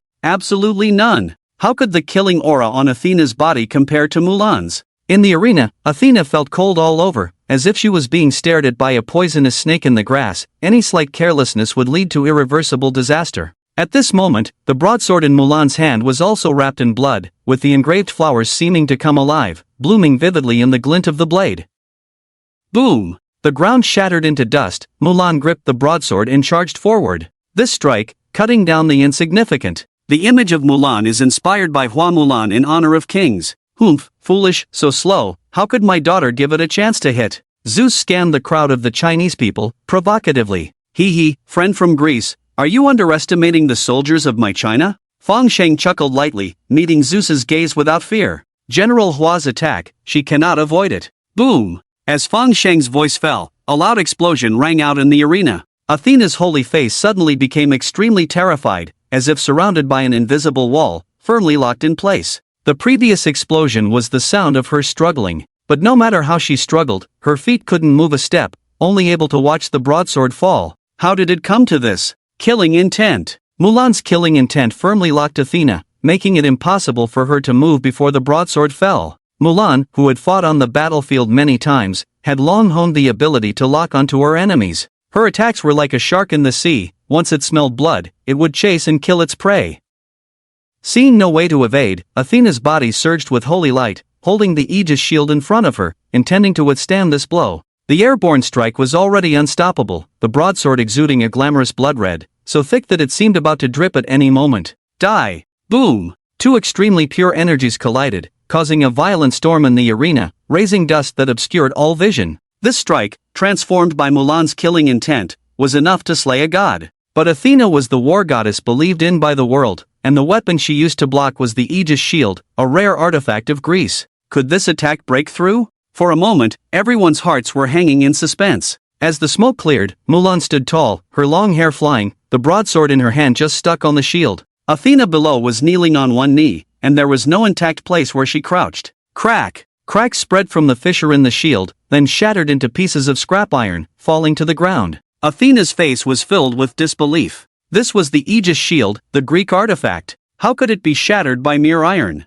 Mulan gracefully sheathed her sword, flashed to a safe distance, and readjusted her state. The previous strike not only transformed her killing intent but also poured in most of her energy. It was regrettable that she did not slay Athena. But fortunately, the shield was broken, and Athena was like losing an arm. Her combat power would definitely be greatly reduced. You! Damn it! Athena's eyes were bloodshot, shouting fiercely, no longer the calm demeanor from before. Her weapon had been with her since childhood, always infused with divine power, inseparable from her. Now that Mulan had shattered the Aegis shield, it was as if she had killed her siblings, naturally enraging Athena. Ha ha ha, this is still a goddess. What's the difference now from a madwoman? Seriously, getting so agitated just because a shield broke? What about if the spear broke, would she be furious? Laughable, thought she was so strong. Still not as good as my ancestors. Ha, of course, General Hua is here. Even if it's Ares on the other side, it won't work. The situation in the arena excited the Chinese audience, crazily flooding the barrage. Even the few ancestors watching in the arena showed smiles. Who says women are inferior to men? Our Chinese heroines still shine. Hee, death is nothing to fear. Mulan held a knife in her right hand and drew a short sword with her left hand. Protect our land, uphold our prestige, what joy is there in life? What regret in death? Will you all join me in battle? Boom! As Mulan's voice fell, thousands of soldier shadows immediately appeared behind her. Kill! Kill! Kill! Battle cries echoed as Mulan, accompanied by the myriad shadows, surged towards Athena like a tide. My believers, lend me your strength. Athena sang softly, and endless golden light flew from the sky, converging around her. Hundreds of soldiers, forgive! Bang! Some of the golden light began to transform, morphing into various weapons in the air and shooting towards Mulan, blocking the footsteps of the soldiers. More of the golden light was infused into Athena's body, boosting her waning power. This was the energy drawn from the extraordinary believers of Athena, swiftly converting into her own strength. Those who are about to fight, advance in formation. Mulan shouted loudly, smashing the weapons in front of her with a single blow. Yes, sir. The shadows of the soldiers instantly gathered, forming army formations and slowly advancing forward. Each formation cooperated with each other, rendering the illusory weapons unable to harm them. However, in this short time, Athena had already gathered her strength. Boom! Athena's body shot out like a missile, hitting the center of one formation with tremendous force, sending the soldiers flying from within. But the soldiers quickly adjusted their positions, facing the goddess without fear and charging straight at Athena with their swords and long knives aimed at her head. Foreigners, meet your end. Bang! Athena sent several people flying with a spear, like a tiger among sheep, unstoppable. Even if suppressed by Mulan, she was still the war goddess of Greece, and ordinary soldiers alone could not defeat her. However, these soldiers were transformed by Mulan's energy, containing a trace of consciousness from before, allowing them to resurrect infinitely as long as they did not seek death in their hearts. Bang! While Athena was entangled with the soldiers, Mulan's fiery figure leaped high into the air, her broadsword slashing straight towards Athena. Clang! Athena wielded her spear, holy light shining, clashing with the broadsword, the powerful force even pushing the soldiers back several steps. This strike was charged by Mulan, yet Athena effortlessly blocked it. Meet your end. Athena sneered, swiftly retracting her spear to thrust forward, not giving Mulan a chance to react. At that moment, Mulan was still in the air and unable to retract her broadsword for defense, so she could only block Athena's terrifying thrust with the short sword in her left hand in front of her chest. Bang! Mulan's body was sent flying by the tremendous force, only coming to a stop after shattering the walls of the arena. General! Tens of thousands of soldiers shouted simultaneously, but instead of checking Mulan's injuries, they charged towards Athena with even greater ferocity. Brothers, I'll go first. Have a drink for General Hua for me. A soldier's shadow wielding a large knife began to solidify. As the vanguard, he had already reached Athena's front and swung down his blade.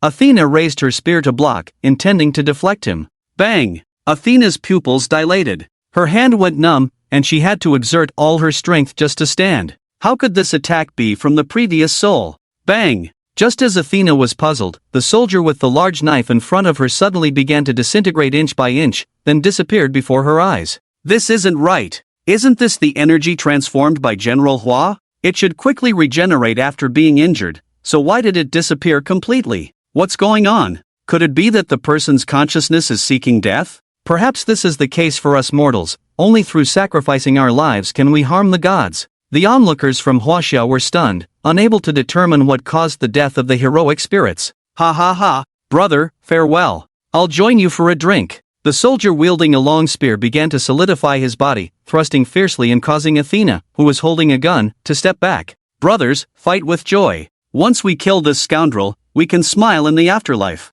Farewell. I'll accompany you on the road to the underworld, brother. General Hua, thank you for your kindness. We'll leave first. General, hope we didn't embarrass you? Voices echoed as the illusions surrounding Athena began to materialize. They were not summoned by Feng Shang, but awakened by Hua Mulan to witness this prosperous era. Although they existed under Hua Mulan's influence, they still retained their self-awareness. As explained earlier, each heroic spirit's illusion contained a trace of consciousness for battle. As long as they did not seek death wholeheartedly, they would not truly die. But now, the soldiers under Hua Mulan sought death. They were well aware of the immense power of the gods ahead, and in their illusory forms, they could not assist their general. They had to summon their physical bodies, forsaking all life, to exchange for attacks that could shake the gods. One strike, one life. But that was enough. From ancient times to the present, the soldiers of Huaxia have never feared death. With resolute military spirits, they bravely faced death. Bang! Athena was blasted out of place by a huge hammer,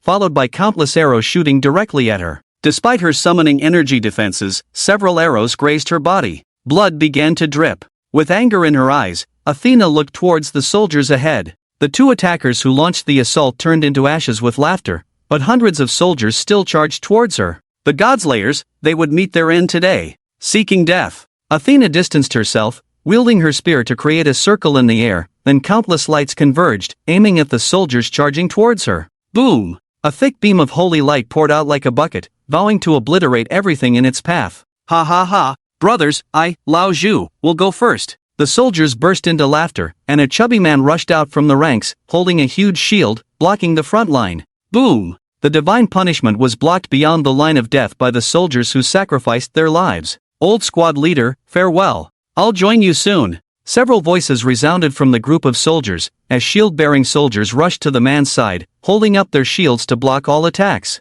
With a single strike dispersed, shields shattered, and several soldiers laughed as they turned to dust. Athena, seeing her attack fail, gritted her teeth in preparation to curse. But before she could speak, a cold killing intent instantly invaded her body, making her feel as if she were in an icy abyss. Even her heart began to race. The blood-red aura filled the entire arena, even the sky underwent a transformation, turning into a blood-red crescent moon hanging high.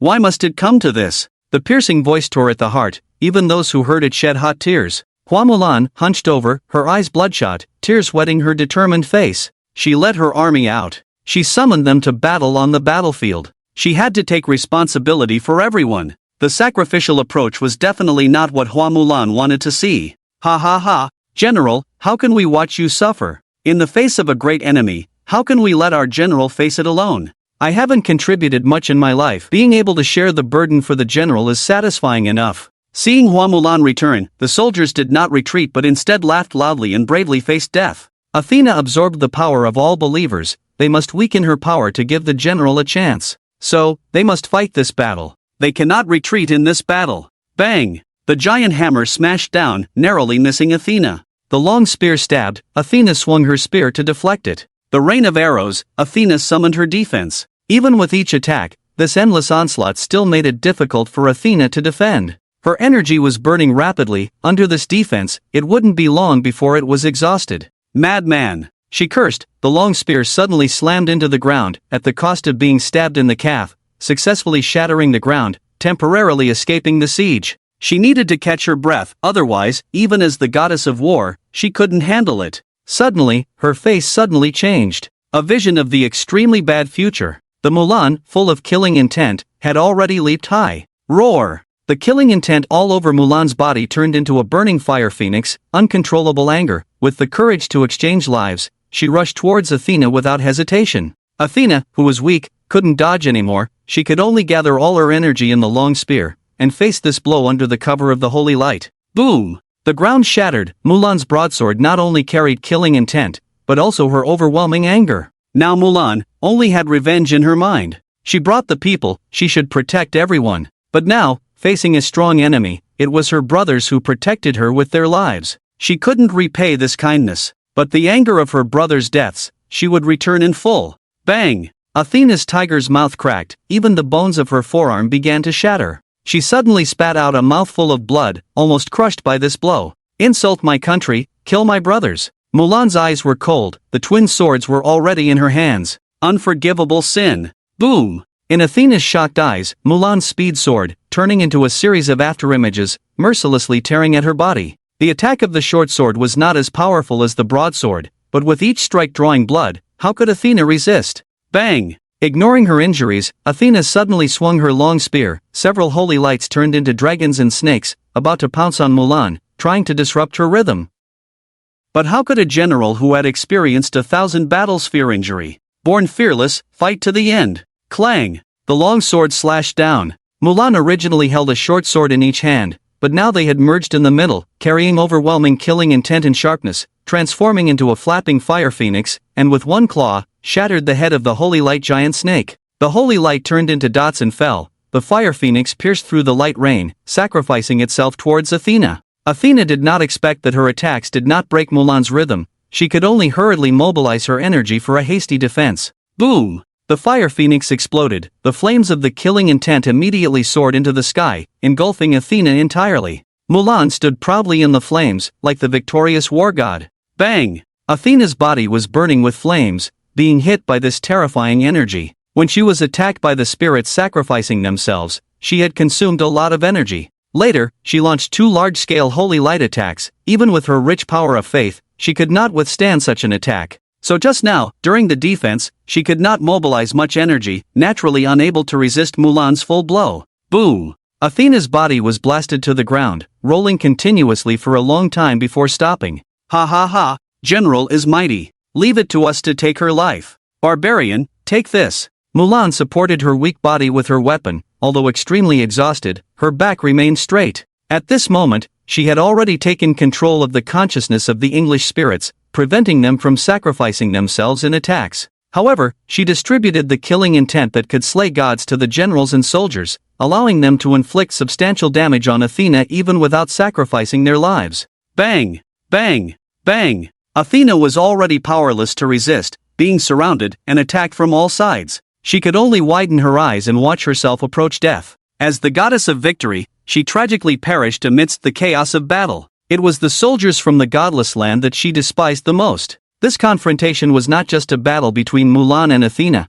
but also a battle of Chinese soldiers sacrificing themselves to slay gods. Bang! With a giant hammer striking down, Athena's body could no longer resist, and the killing intent of slaying gods instantly surged in, shattering all her energy pathways, turning her into strands of golden light that dissipated into the air. Athena, dead. In the arena of gods and humans, the seventh match, Mulan vs. Athena. Winner, Mulan. I apologize, General Hua, for being heavy-handed. I hope the God King can forgive. The chief elder sighed, expressing deep regret in his tone. Fang Shang looked at Zeus, whose face had turned liver-colored, and suppressed a smile. It had to be said that our chief elder could render the opposition speechless with just a few words. Mulan sighed and called back the remaining soldiers into her body. Although Daiyu could defy the laws of nature to revive people, the price he bore was immense. Moreover, these soldiers had willingly sacrificed their lives and spirits, making it difficult even for Daiyu to resurrect them. The spirits of the heroes from 1,000 years ago still protected China.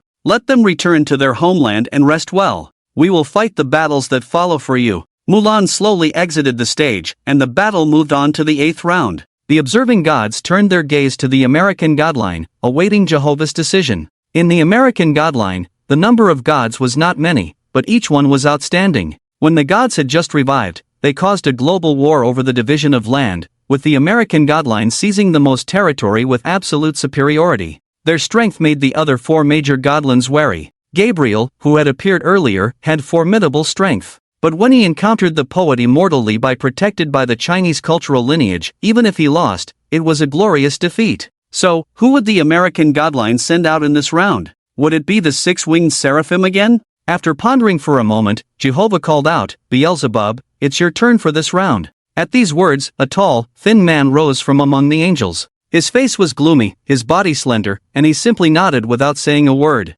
Beelzebub, the Lord of Flies, also known as the God of Plague. Compared to the 7 mighty seraphim who fought on all fronts, his reputation was much lower. But does a lower reputation mean lower combat power? No, that's absolutely impossible. Beelzebub, it is said, was the prime minister of hell. At that time, the demon king Satan was just a rebel leader in hell, hoping to seek Beelzebub's cooperation to fight against heaven. If he didn't have real strength, why would Satan lower himself to invite him? And they were up against the entire heaven, including the 7 6-winged seraphim. Although they had the help of the fallen angel Lucifer, the battle was by no means easy. Therefore, Beelzebub's strength would only be stronger than the 6-winged seraphim. So it's him. America really went all out. What's wrong? I didn't see him during the God War. Of course not, he guarded the rear of America. When I was sent to raid American territory, the legion I brought was directly intercepted by him. If I hadn't run fast, I would have died long ago. Wow, he's that strong? Seeing Beelzebub take the stage, the gods immediately began discussing his achievements. After all, Bishibo is quite low-key. His appearance is no different from humans, without any divine aura. When will the friends from Huaxia appear? The voice of Jehovah urged Huaxia to send someone down quickly. The faces of the people from Huaxia looked a bit ugly. With Bishibo, who is stronger than the archangels, how many people from Huaxia can completely defeat him? Now, Ing Zhang, Daiyu, and others need to hold the field to prevent the gods from rising up. There are not many who can suppress Bishibo, the god of plague. Fang Sheng sighed and spoke slowly. The old man is about to arrive. I hope everyone can bear with it. The old man? The expressions of the gods were all stunned, then they looked at Confucius with a strange expression. As the only old man summoned, his terrifying power made all the gods wary. Could it be that Huaxia still has such a formidable old man? Suddenly, a scent of medicine wafted from the field, calming the hearts of those who smelled it. Even their tense nerves began to relax.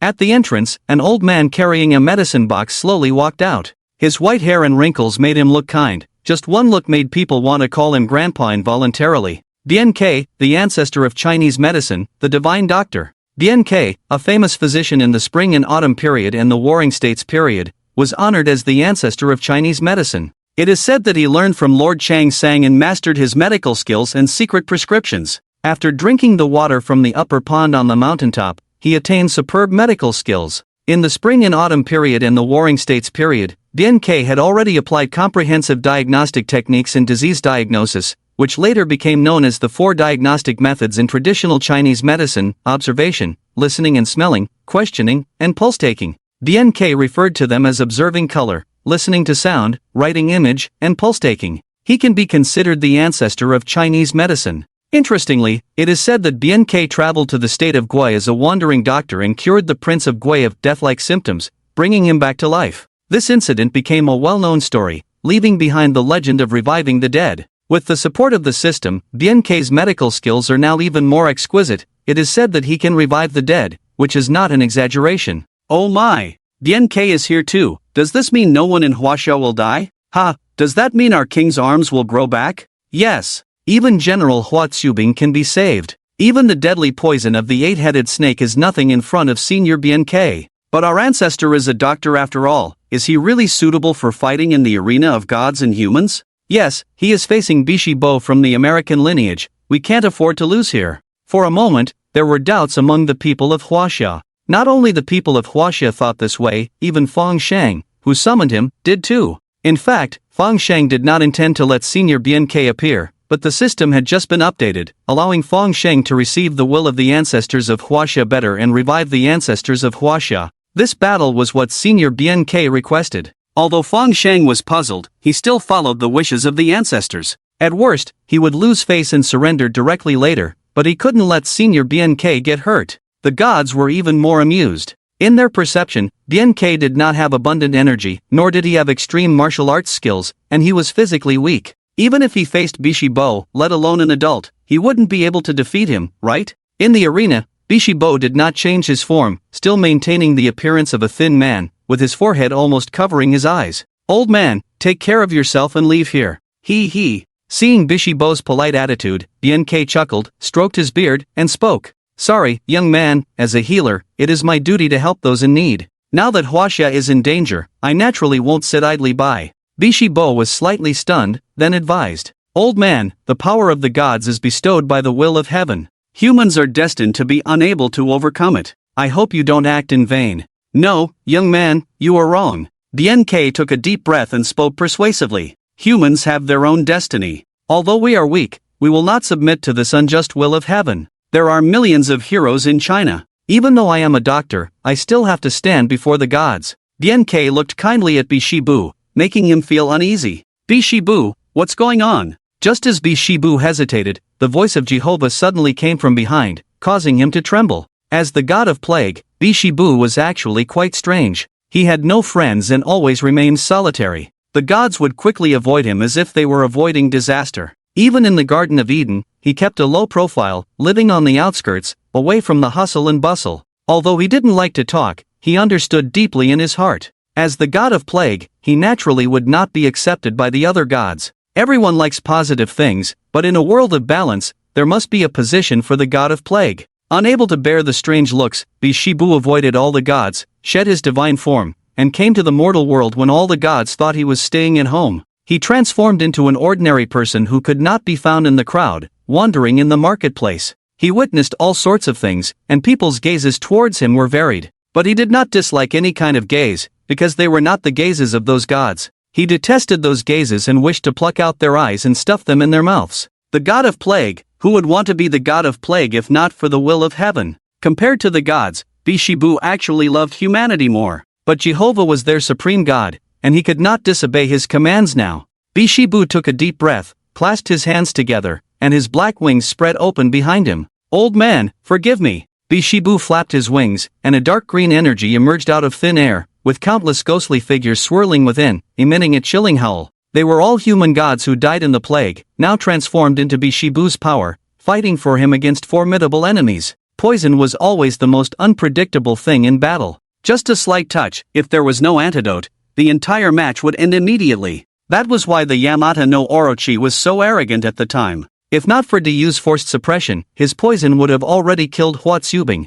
Child, let me show you what a true healer is. DNK shouted coldly, and milky white energy gathered, turning into auspicious clouds that lifted him up, his aura skyrocketing. Watch! 2 beams of energy shot out from BNK's eyes, forming a whirlwind that directly swept up the dark green energy. Bishibu was stunned, looking incredulously at the toxins he had summoned. The whirlwind was no longer dark green, completely consumed by BNK's energy and turned milky white. Even the eerie ghostly figures turned into skeletons, dissipating into ashes in the air. This was a plague that could decimate a city. Even a god king could only defend against it or forcefully disperse it, not consume it. It was like trying to kill a highly poisonous tree frog. Would you choose to eat it? How could that be possible? Unless you could neutralize its poison. Yes, BNK's energy could detoxify. As the founder of traditional Chinese medicine, mere toxins were easily dealt with by BNK. Old man, with such ability, you must not waste your life here. Bishibu fluttered his black wings in the air,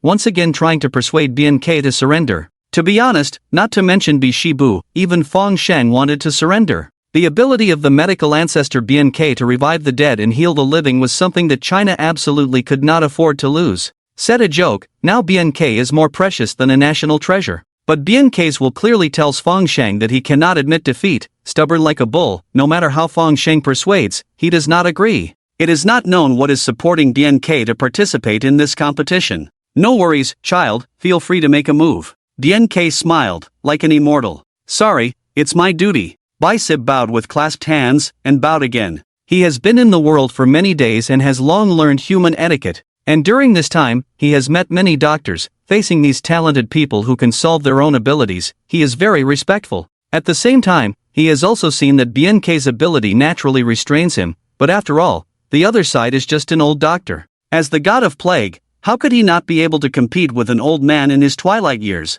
Plague, the great harm, the monster parasitic on it, let the world see your power. With Bisib raising his magic wand high and chanting softly, the dark green energy directly swept the entire stage, leaving only this pure land around BNK. Boom! All the dark green energy gathered and turned into a giant monster as tall as a mountain, covered in slime. It looks similar to a slime, but the green airflow between its mouth and nose is mixed with countless flies and stinky bugs. Once contaminated, it will immediately be parasitized by it, causing a great epidemic. BNK stared blankly at this creature. A distant sigh came. In the past, I faced the great epidemic head-on, unable to resist. But today, heaven gives me a chance. I will help the world and bring peace to the world. Then BNK's face turned resolute, and his old face was full of determination. Pulse check. His right hand was like a knife, slashing fiercely at the monster in front of him. Boom! The earth shook, and a milky white energy soared into the sky, turning into a giant sword, slashing straight towards the center of the monster.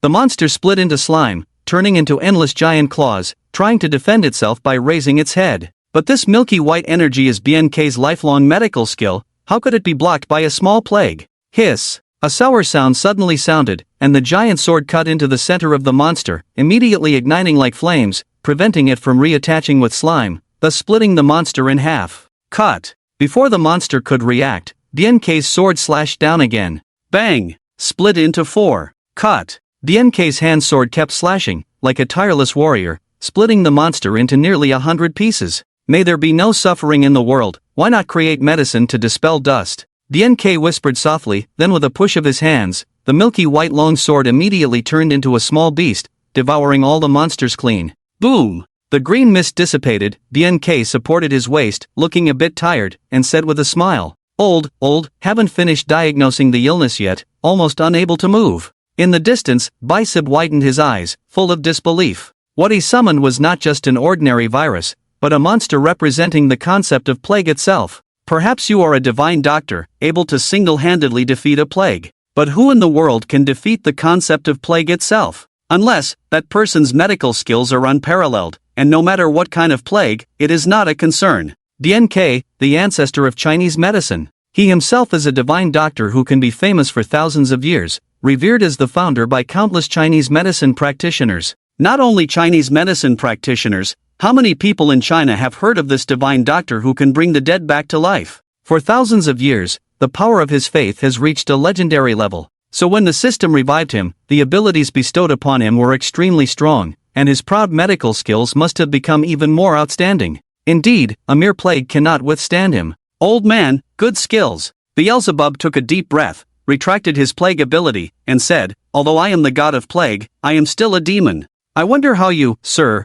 will break through my demon guards. As soon as Beelzebub finished speaking, the space around him suddenly shook, and 5 different colored demons emerged from 5 openings, surrounding Beelzebub. All 5 demons were clad in armor and wielded various weapons, far from ordinary soldiers. As the Prime Minister of Hell, Beelzebub naturally had his own legion, and these 5 demons were the most powerful demons in the legion, selected as Beelzebub's guards. In terms of strength, these 5 demons were enough to resist a weak deity. Offended, Beelzebub pointed his staff directly at BNK. The 5 demons sprang into action, attacking BNK from 5 different directions, leaving him no room to escape. Hee, I have been a healer all my life, never thought I would have to resort to killing now? BNK rubbed his waist, raised his right index finger in front of him, and lightly sketched in the air. Well, now that you have fallen into demons, you are no longer human. Shadow writing. BNK exerted force with his index finger, causing a large area of ink to appear in the air, transforming into countless shadowy threads that fell to the ground,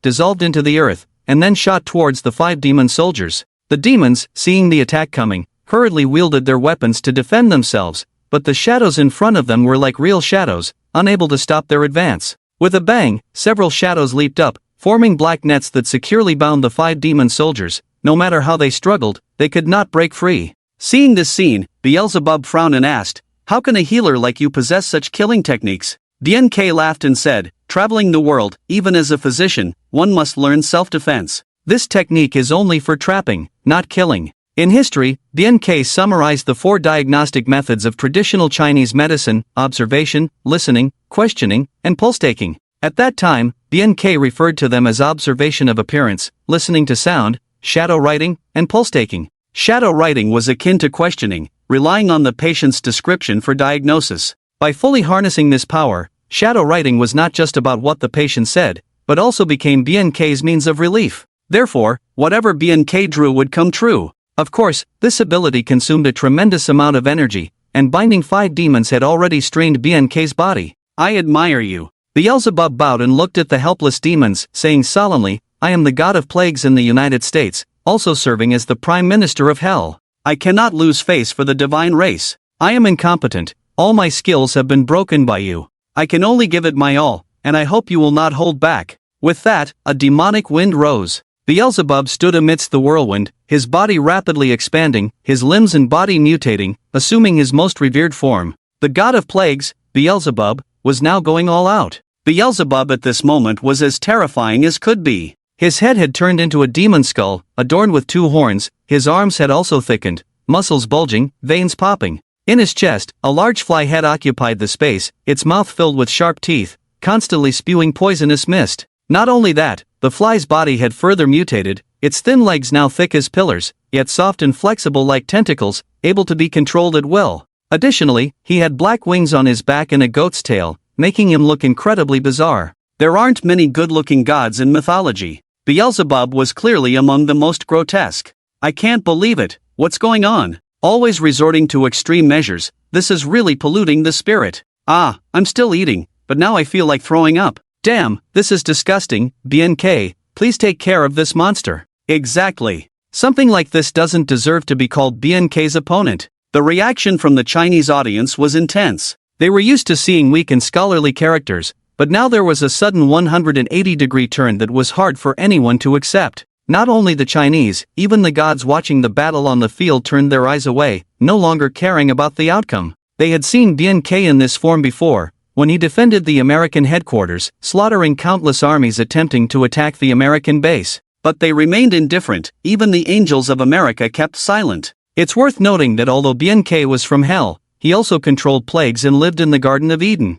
They all lived together, and now, not only did they stop cheering, they even stopped caring about winning or losing. The only ones closely watching the match now were the gods from hell and a few from China. They didn't want to see BNK in this state, but BNK was still on the field, and they couldn't afford any accidents. He was definitely a national treasure of China. In the arena, BNK's eyes were fixed on BNK's body, his expression becoming more serious. He seemed to have exerted all his strength as he shouted sternly, "Young man, do you know how we doctors face our patients?" "I don't know," BNK replied in a hoarse voice. "We come to cure the illness, and only when the patient is completely cured do we have the right to leave. Today, let me diagnose you again and cure your stubborn illness." Boom! A milky white energy burst forth. BNK's momentum suddenly surged. He drew a surgical knife and aimed it at BNK. The diagnostic techniques he had just used were not just to counter BNK's attacks, but to diagnose BNK's entire body. He now understood BNK better than BNK understood himself. "Sir, you're talking nonsense." BNK didn't take BNK's words to heart. His ability was bestowed by the heavens. Controlling plagues was both a power and a curse. How could it be eradicated? And precisely because his plague was ineffective against BNK, BNK transformed back to his original form, ready to rely on physical attacks to defeat BNK. Even if BNK had defensive skills, could he withstand a demon's full force attack? With this in mind, BNK shook the 6 tentacles in front of him, like giant pillars falling towards BNK. "Shatter!" BNK muttered, waving the surgical knife towards the sky, countless milky white energy carrying sharpness, directly hitting the falling tentacles. Boom! With a loud noise, the 6 tentacles evaporated as if into thin air, disappearing from the arena. Even the God Kings couldn't understand. The only one who could feel it was BNK, who had lost his tentacles. He was momentarily stunned, then surged energy towards the broken part, but received no feedback. Normally, the tentacles would immediately regenerate, or at least he would know what was suppressing their regeneration. But now, BNK felt as if a part of his body had been abruptly stripped away. Furrowing his brow, he clenched his fists and struck at BNK. The force of this blow was immense. Even BNK, let alone an old man like BNK, would find it hard to resist. Severed arm. BNK's hair turned even whiter, his wrinkles deepened, but he had already exerted all his strength to swing the knife. Boom! The long arm disappeared. BNK didn't stop. The fly on his chest with sharp teeth directly bit towards BNK. This is probably going to be a hit, and it's doubtful that even BNK's bones can be found. Ahem! BNK coughed twice, his eyes becoming somewhat cloudy but still firm, holding the surgical knife against his chest and thrusting it towards the giant fly. Skinning! Boom! This time everyone heard it clearly, as the fly on BNK's chest shattered inch by inch, directly blasting a large hole in its body. This! Both humans and gods stared in disbelief. They never thought the match would unfold like this. BNK, a mere doctor, couldn't possibly defeat the plague god Beelzebub. But at this moment, Beelzebub was like a patient in bed, his hands and feet bound by BNK, completely unable to resist. Is this still the renowned plague god? Kill! Beelzebub's eyes turned red. His monstrous body, even with his chest crushed, still had the strength to fight. He suddenly swung his body, and his ram's tail swept towards BNK, accompanied by those black wings. BNK chuckled sadly and said softly, "It's really hard to cure. Well, I've taken a lot of health-preserving medicine, and my luck is strong." BNK coughed up blood, wiped it on the surgical knife, held it upright, and made a gentle cut. Cleanse. Hiss. Tail, wings, all stripped away. Beelzebub staggered, brushing past BNK directly. He had lost his hands and feet, only able to fly with his wings, but now that his wings were gone, he had no place to stand and could only fall. Now, he not only lost the face of the gods, but could only wriggle on the ground like a maggot. I, the god of the me country. Fight to the death. Beelzebub gritted his teeth, using all his strength, leaping up and using the horns on his head to stab at BNK. This was his final attack. BNK looked at the increasingly large head in front of him, closed his eyes, drew a circle with the surgical knife, and softly said, "Pardon." Boom! The bull's head was directly blown away by the overflowing energy of the surgical knife, completely shattered and disappeared. Beelzebub's body now only had half of a human torso left. The plague god, Beelzebub, was dead. The plague god, Beelzebub, a deity stronger than a 6-winged seraph only in weakness, died like this? Killed by an aging doctor on the brink of death? Is this reasonable? It doesn't seem reasonable no matter how you think about it, right? Jehovah of the me country's divine lineage frowned, his eyes full of confusion. He was well aware of Beelzebub's combat power, and losing so miserably was obviously beyond his expectations. But upon closer inspection, Beelzebub's performance in this battle was quite good. He initially used the power of his own plague source, but was firmly restrained by BNK. When one attack failed, he changed tactics, summoning several powerful demons as the Hell Prime Minister, only to be completely trapped by BNK's defensive skills. In the end, he even abandoned his dignity, revealing his true form in front of everyone, just to kill BNK.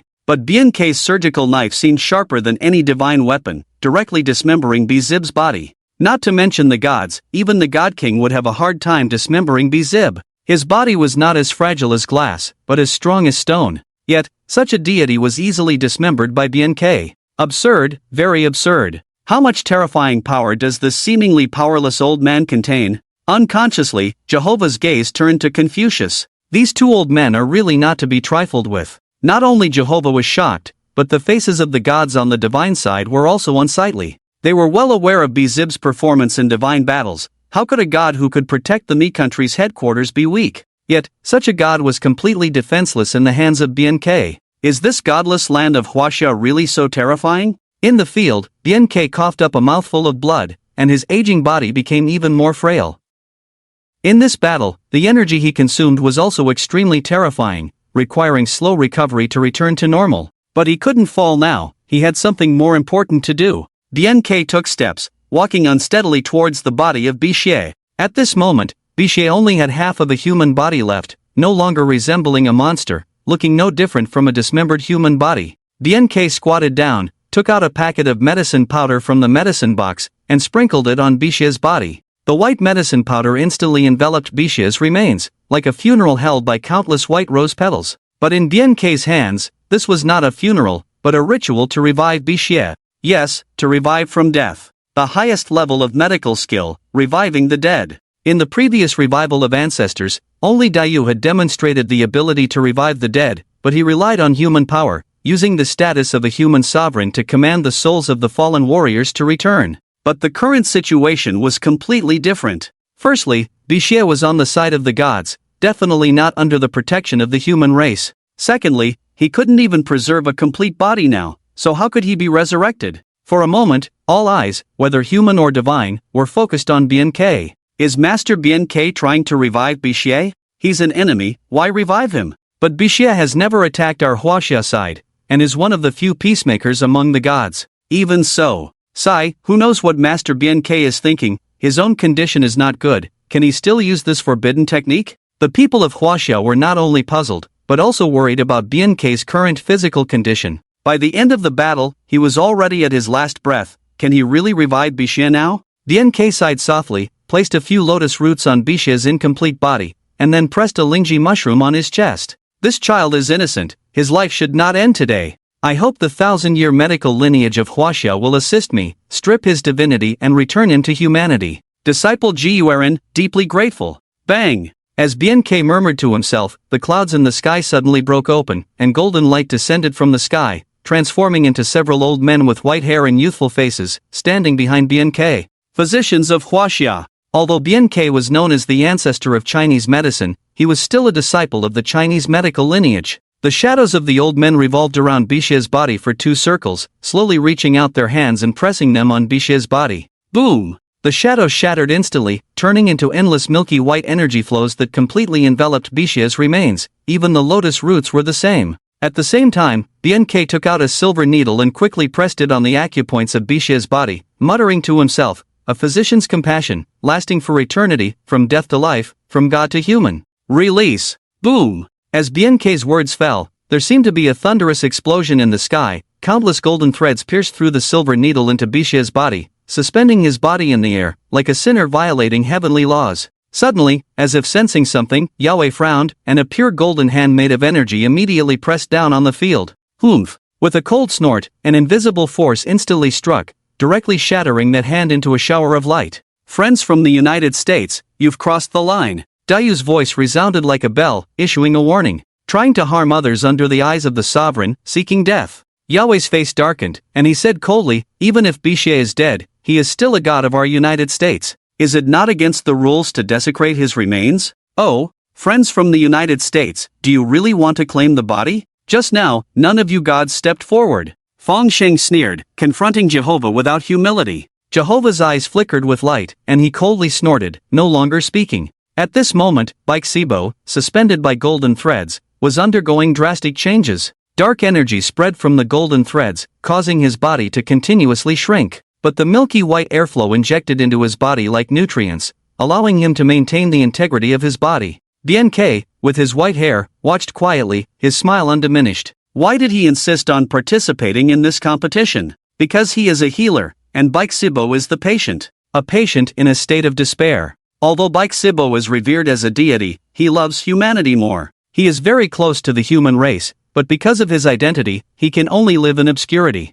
The abilities bestowed upon him by the heavens are both a blessing and a curse. He cannot be close to the deities, nor can he coexist with humans. Lonely, isolated, and suffering, he is enveloped in all negative emotions. When he saw BNK, he had already prepared himself for death. He could not harm a healer, one who saves lives and possesses miraculous healing skills. But the deities of the United States were watching him, all the deities were watching him. He had to make a move, and each move seemed like a fatal blow, but BNK intercepted them one by one. BNK, even though he is the ancestor of Chinese medicine, is just a doctor. How could Bikesibo, who is stronger than the archangels, be stopped by him? Bikesibo deceived all the deities, but he could not deceive BNK standing opposite him. The Chinese medical ancestor had long seen through his intentions. In BNK's eyes, Bikesibo was just a terminally ill patient seeking death. He was in pain and numb, eager to find relief through death. However, BNK could not let Bikesibo die. He had done nothing wrong, he was just an innocent victim. During the battle, Bikesibo also sensed BNK's thoughts, so he transformed into his original form, allowing BNK to understand the source of his suffering. Fortunately, BNK was the ancestor of Chinese medicine, and even though Bikesibo had undergone a complete transformation, he still had the ability to save him. BNK took out a knife, the surgical knife that had once cured countless people. With one stroke, he not only severed Bikesibo's divine body but also shattered his divine power. Bikesibo was very surprised. He had never thought that someone could strip him of his divine power. But he quickly reacted and infused all his divine power into his body. At the moment when BNK struck, he also triggered an explosion of energy, making it easier for his body to detach. Otherwise, the exhausted BNK would not have been able to dismember him easily. Overall, this battle was a deception jointly created by Bikesibo and BNK, one god and one person. Although they did not communicate, the tacit understanding between patient and doctor made them intuitively connected. Therefore, Bikesibo's death, rather than being killed by BNK, could be said to be his own suicide. This is also why BNK wanted to resurrect Bikesibo. At this moment, Bikesibo's divine body was shattered, his divine power collapsed, only the power of the heavens remained. But the golden threads drawn out by BNK's silver needles were stripping away that power of the heavens. When it dissipates completely, Bikesibo will completely shed his divine body and become a true human. Most of the deities outside the arena have already sensed BNK's intentions, but in front of the whole world, no deity dared to intervene. Even if they were willing to lose face and intervene, the people on the side of China would not give them the opportunity. Jehovah is a prime example. Inside the arena, the golden threads are no longer emitting energy. The milky white mist beside them crazily poured into Bikesibo's body, causing the missing parts of his body to sprout and rapidly grow. BNK watched everything in front of him with joy, his old body standing tall and firm. Bang! The white mist dissipated, and Bishibu's body slowly fell, returning to the appearance of a melancholic man. At this moment, he no longer exuded any divine aura, just like a living person. Wake up! BNK pointed his index finger, and a gentle energy immediately spread throughout Bishibu's body. His eyes suddenly opened, looking at the whole world. When Bishibu finally realized what had happened, he immediately flipped over like a kite, knelt on one knee, and clasped his fists towards BNK, saying, "Junior, thanks Senior for not killing me. And thanks for your mercy." BNK stroked his white beard and smiled, "It's nothing, it's the duty of a healer. I hope Senior will always prioritize humanity and not stray into the wrong path. I will heed Senior's teachings." With that, the 8th battle came to an end. The faces of the divine side were extremely ugly. They lost, completely lost. In this round, Bishibu was not only killed by BNK but also stripped of his divine body, resurrected as a human. This was an insult to any deity. Even if Bishibu was willing, the divine realm would never allow it. In the 9th round, they must reclaim their honor. For a moment, all the divine beings' eyes fell on the Norse divine lineage. Odin, with a cold expression, surveyed the gods below him. Although he had been boasting before, it didn't mean he was foolish. Given the dominance shown by the Chinese, winning in the future would be extremely difficult. And although there was enmity between the Norse and the Chinese, it was not to the extent of irreconcilable hatred, and enduring for a while was also possible. Instead of letting his direct divine lineage go to battle, it was better to let their former enemies go to their deaths. Odin smiled slightly and said to a divine being in front of him, "Surtur, how about a battle for the honor of the Norse?" Boom! The red-haired strongman stood up suddenly, clasping his fists and shouting, "I will not fail the mission." Surtur, the fire giant of the Norse. According to Norse mythology, he always wielded the Sword of Flames, guarding the realm of Muspelheim on the border. Until the twilight of the gods arrived, he would invade Asgard and wage war against the gods, ultimately destroying the world at the end of the gods' twilight. Legend has it that during the twilight of the gods, he fought against the god of fertility, Freyr, and killed Freyr. In the final battle, he sent the Sword of Flames into the sky, giving birth to a fire that would burn everything, ultimately leading to the destruction of the entire world. Therefore, Surtur's strength far surpassed that of ordinary deities. Even though Odin didn't care about the outcome of this battle, there were things that needed to be done in front of other divine lineages. Boom! Surtur stomped the ground fiercely, took off directly from the spot, and landed in the newly completed arena. Surtur? I haven't heard much about this guy. Is he strong? Of course, a deity in Norse mythology who destroys the world, how could he not be powerful?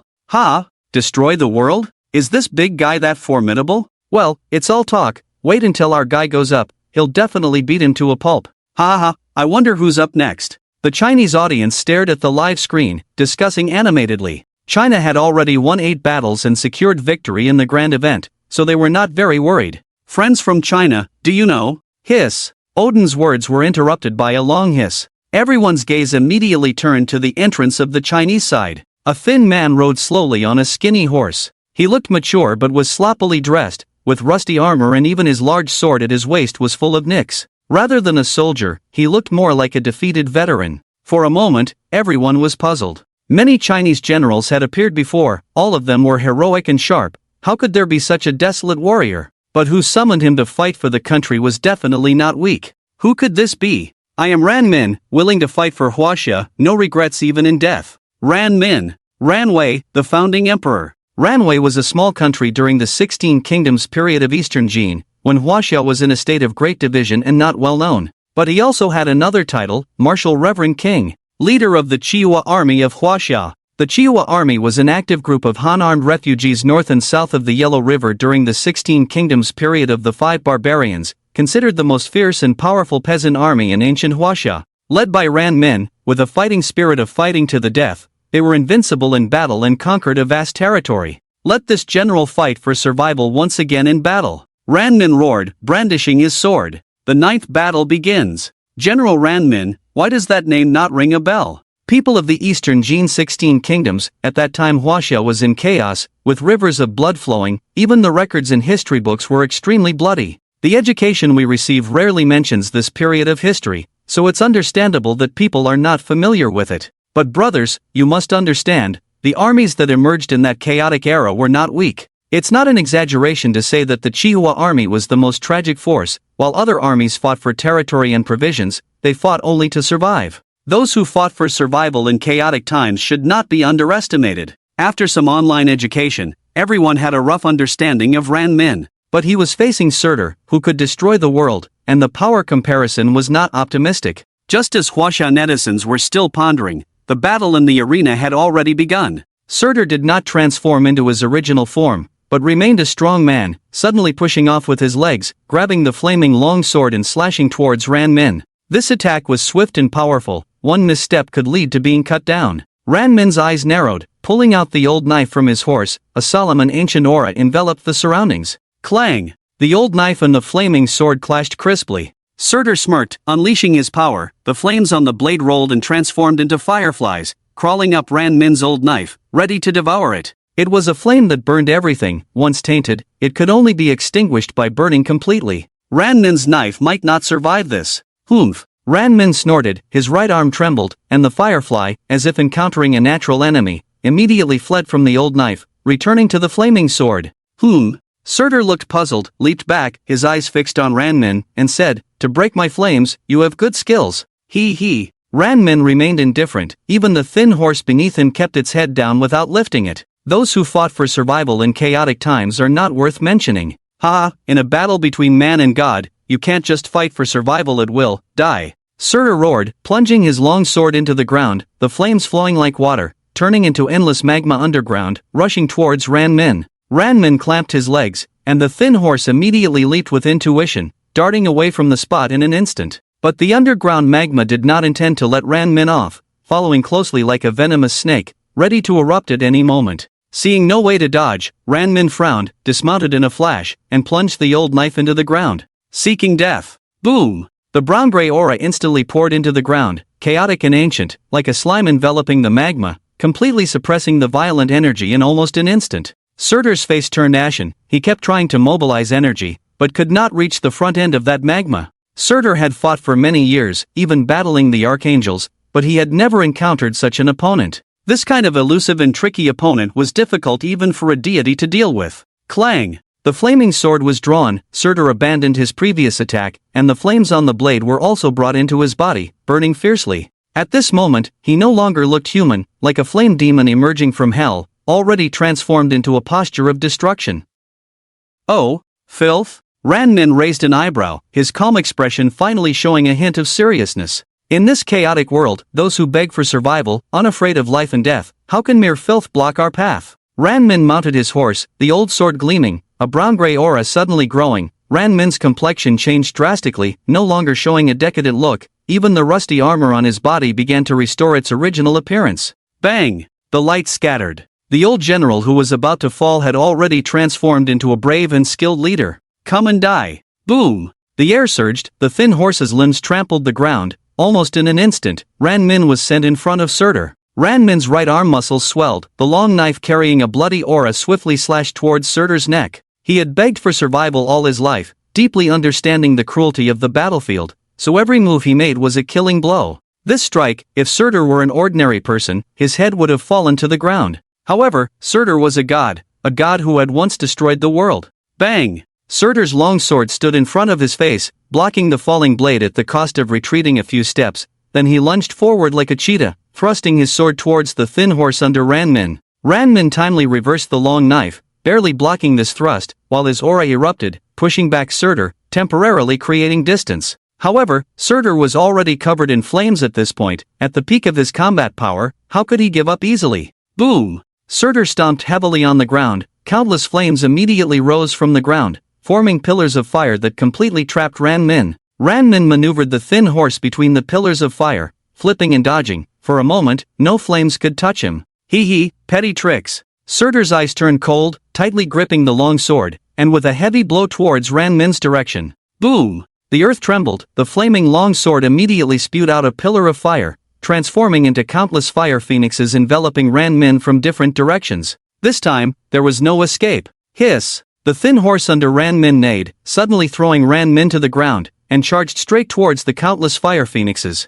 Bang! The fire phoenixes pierced through the thin horse like sharp arrows, leaving burning blood holes on its body, with no chance of survival. Oh no! The horse is gone! Damn! Killing the horse before the fight, this guy has no martial ethics. Tisk, Ran Min is in trouble in this battle. Without the horse, his combat power is reduced by 30%. Careless! This Surtur is not a simple character. Chinese netizens discussed one after another, some even dared not to watch anymore. Technically, this was the first casualty in the 10 duels of the Chinese. Although it was just a horse that died, it still made the Chinese people anxious. Outside the arena, countless deities laughed heartily. This was the first time they had taken the upper hand. Although they had not won yet, it greatly boosted morale. Humans? Just a bunch of ants. However, the Chinese side remained calm. This battle was far from over. Boom! The brown-gray aura suddenly surged, almost enveloping the entire arena. Even the sun seemed to be afraid, hiding behind the clouds. Ran Min stood up. For survival, fight for life, death is nothing. My horse, wait for me, I will send him on his way. Ran Min's face was cold, the long knife raised high, the sound of the blade ringing incessantly. The armor on his body turned black, like a devil in the shadows. Boom! The ground cracked, the air roared, and Ran Min's body shot out like a missile. The long knives formed an airtight shadow of knives, which was already on a different level from the previous attacks. Surtur's face was panicked, quickly inserting his long sword into the ground, spewing out a wall of fire, trying to block Ran Min's advance. However, the heavy shadows of the knives seemed unreasonable, piercing through the wall of fire and directly slashing towards Surtur. Boom! Surtur was immediately blasted away by a tremendous force, only stopping when he smashed a large hole in the ground. However, Ran Min's body was also covered and burned by flames. If not extinguished promptly, it would be difficult to resist. Extinguish! Ran Min sheathed his knife, the brown-gray power covering his armor, completely devouring and extinguishing the flames. At this moment, Odin, who was watching, had an ugly expression. He couldn't understand why Surtl's flames were ineffective against Ran Min. This kind of flame, even he found it hard to extinguish, only barely able to control it. How did Ran Min, a leader of the wandering army, manage to do it alone? Remember, this is the flame of the end of the world, much more difficult to deal with than ordinary flames. Why? Because of Ran Min's identity. Who is he? The leader of the wandering army. Leading the wandering army of refugees without a fixed place, he emerged from nowhere and killed 30,000 Xiongnu with 3,000 cavalry in a night raid. When the Huns gathered 300,000 for revenge, 40,000 wandering army soldiers did not retreat but advanced, facing them head-on, fighting bravely, and winning that war. They were all people who struggled to survive in troubled times, often able to burst out astonishing combat power in desperate situations. As the saying goes, those with nothing to lose are more ruthless than wild dogs. Ran Min is the leader of these people. In his reincarnated life, the system endowed him with the ability to face adversity without fear. Not to mention flames, even if it's poisonous mist, floods, or earthquakes, he can still survive unscathed. At the same time, his vitality has greatly increased. As long as there is a survival instinct, he will not die. This is the ability of the martial Tao Heavenly King. In my era, when the dynasty thrives, the people suffer. When the dynasty falls, the people suffer. We have no choice but to rebel, living by begging in troubled times. Anyone who stands in our way, dies. Ran Min roared, and an endless array of figures appeared behind him. Among them were farmers from the fields, nobles who had lost their power, and refugees fleeing and wandering. The wandering army was complex, but everyone was a wanderer fighting to survive. Kill! Kill! Kill! The roaring voice soared into the sky, and the atmosphere of killing instantly filled the battlefield, making the entire battle tense and deadly. Boom! The ground under Ran Min shattered as he leaped high into the air, charging towards Surtel. This strike carried the will of the entire wandering army and was not easy to defend against. By this time, Surtel had already climbed out from underground, his legs firmly planted like pillars on the ground, and the long sword in his hand had transformed into a huge broadsword, burning with raging flames. Boom! The flames evolved from orange-red to deep blue, indicating that Surtel had used the power of the origin. You see, the power granted to Surtel by the heavens is not just flames but the power of destruction that destroys everything. Surtel roared, the giant sword slashed straight down, directly towards Ran Min's attack. Death comes. Boom! The collision made the heavens and earth lose their color. The deep blue flames splattered everywhere, blending with the brown-gray energy, each refusing to yield, devouring each other. Their masters, Surtel and Ran Min, were the same, neither retreating. Even if their faces were turning purple, they would fight to the end. Wanderers! How can you fear a mere spark? Break! Ran Min shouted loudly, and countless figures suddenly emerged behind him, their arms pressing on his shoulders, empowering him, instantly increasing his strength. Boom! Surtl's burly body was completely blasted away, smashing another large pit into the ground. Ran Min put away his sword, clasped his hands together, and spoke loudly to the sky. I, Ran Min, thank my brothers for their help. If there is a next life, I will definitely invite you all to feast and drink heartily. Food and wine are what beggars seek, so Ran Min promised to let them eat and drink heartily. Thank you, General. The voices of the beggars echoed faintly, as if they were not in this world. In fact, they were not, they were just a trace of will brought out by Ran Min. Now that Ran Min is in trouble, this will has been activated, incarnating into countless shadowy beggars to help their general. Boom! The ground shook, and dust filled the air. Surt crawled out from underground, his eyes bloodshot. Although he blocked most of the two attacks, he still ended up looking disheveled, even his sword-holding right arm began to tremble. Since his birth, he had not experienced such a tough battle for a long time. The power of fire and destruction within him had always made him invincible in attacks and battles, so how could he be defeated? Ah, kid, you're dead. I didn't want to use this power, but you forced me. Today, let you all witness the power of world destruction. Surt sang loudly, a crown erupted from his chest, held in his hands, and placed high on his head. Oh no! Odin was greatly shocked. The flame crown, a divine artifact of the Norse, could greatly enhance Surt's strength, even causing his body to expand to the size of a mountain.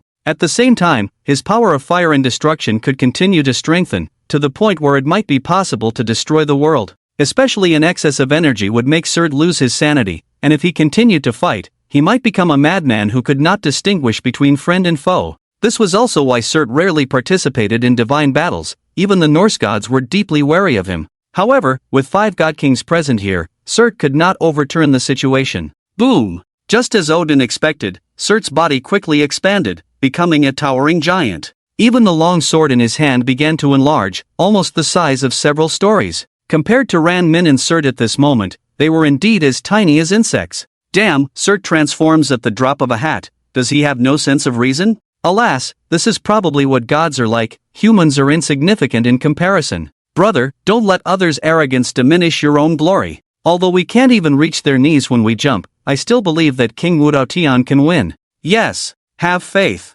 Chinese netizens watching this scene couldn't help but feel despair, but some still held on to that elusive hope. Yes, the land of China without gods has survived until now by clinging to this elusive hope, right? The beggar army from the year before last also defeated one enemy after another relying on that elusive hope, didn't they? Ran Min, how could he admit defeat?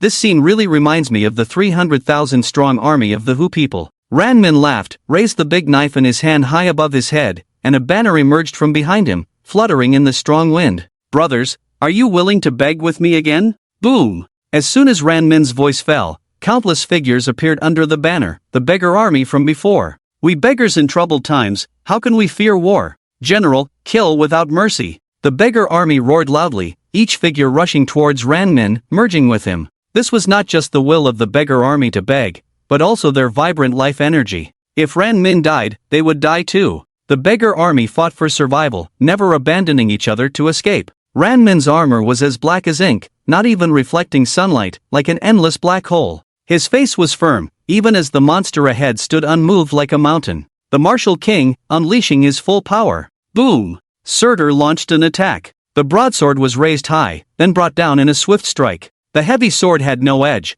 but the destructive force within was enough to destroy everything. This strike was not easy to block, but Ran Min remained motionless. He didn't dodge or evade, just stared straight at Surtur. With the support of the beggar army, Ran Min wanted to see how strong Surtur's strike really was. As the long sword fell, Ran Min raised his great sword, a brown-gray aura carrying countless energies, like a soaring eagle, heading straight towards the arrogant long sword. Boom! The intense roar shook the entire world. Fortunately, the 5 god kings acted in time to stabilize the residual energy waves. Ha! Odin sneered, full of disdain. He was well aware of Surtur's strength. In his giant form, not even a god king could stop his sword, let alone a mere mortal. Could a single person withstand it? Tisk, is our martial king overestimating himself? This strike looks like it could level a mountain. Indeed, as the saying goes, avoid the sharp edge and attack when unprepared. Why doesn't General Ran Min use it? Brothers, you may not know, when the beggar army of 40,000 charged against 300,000 barbarians back then,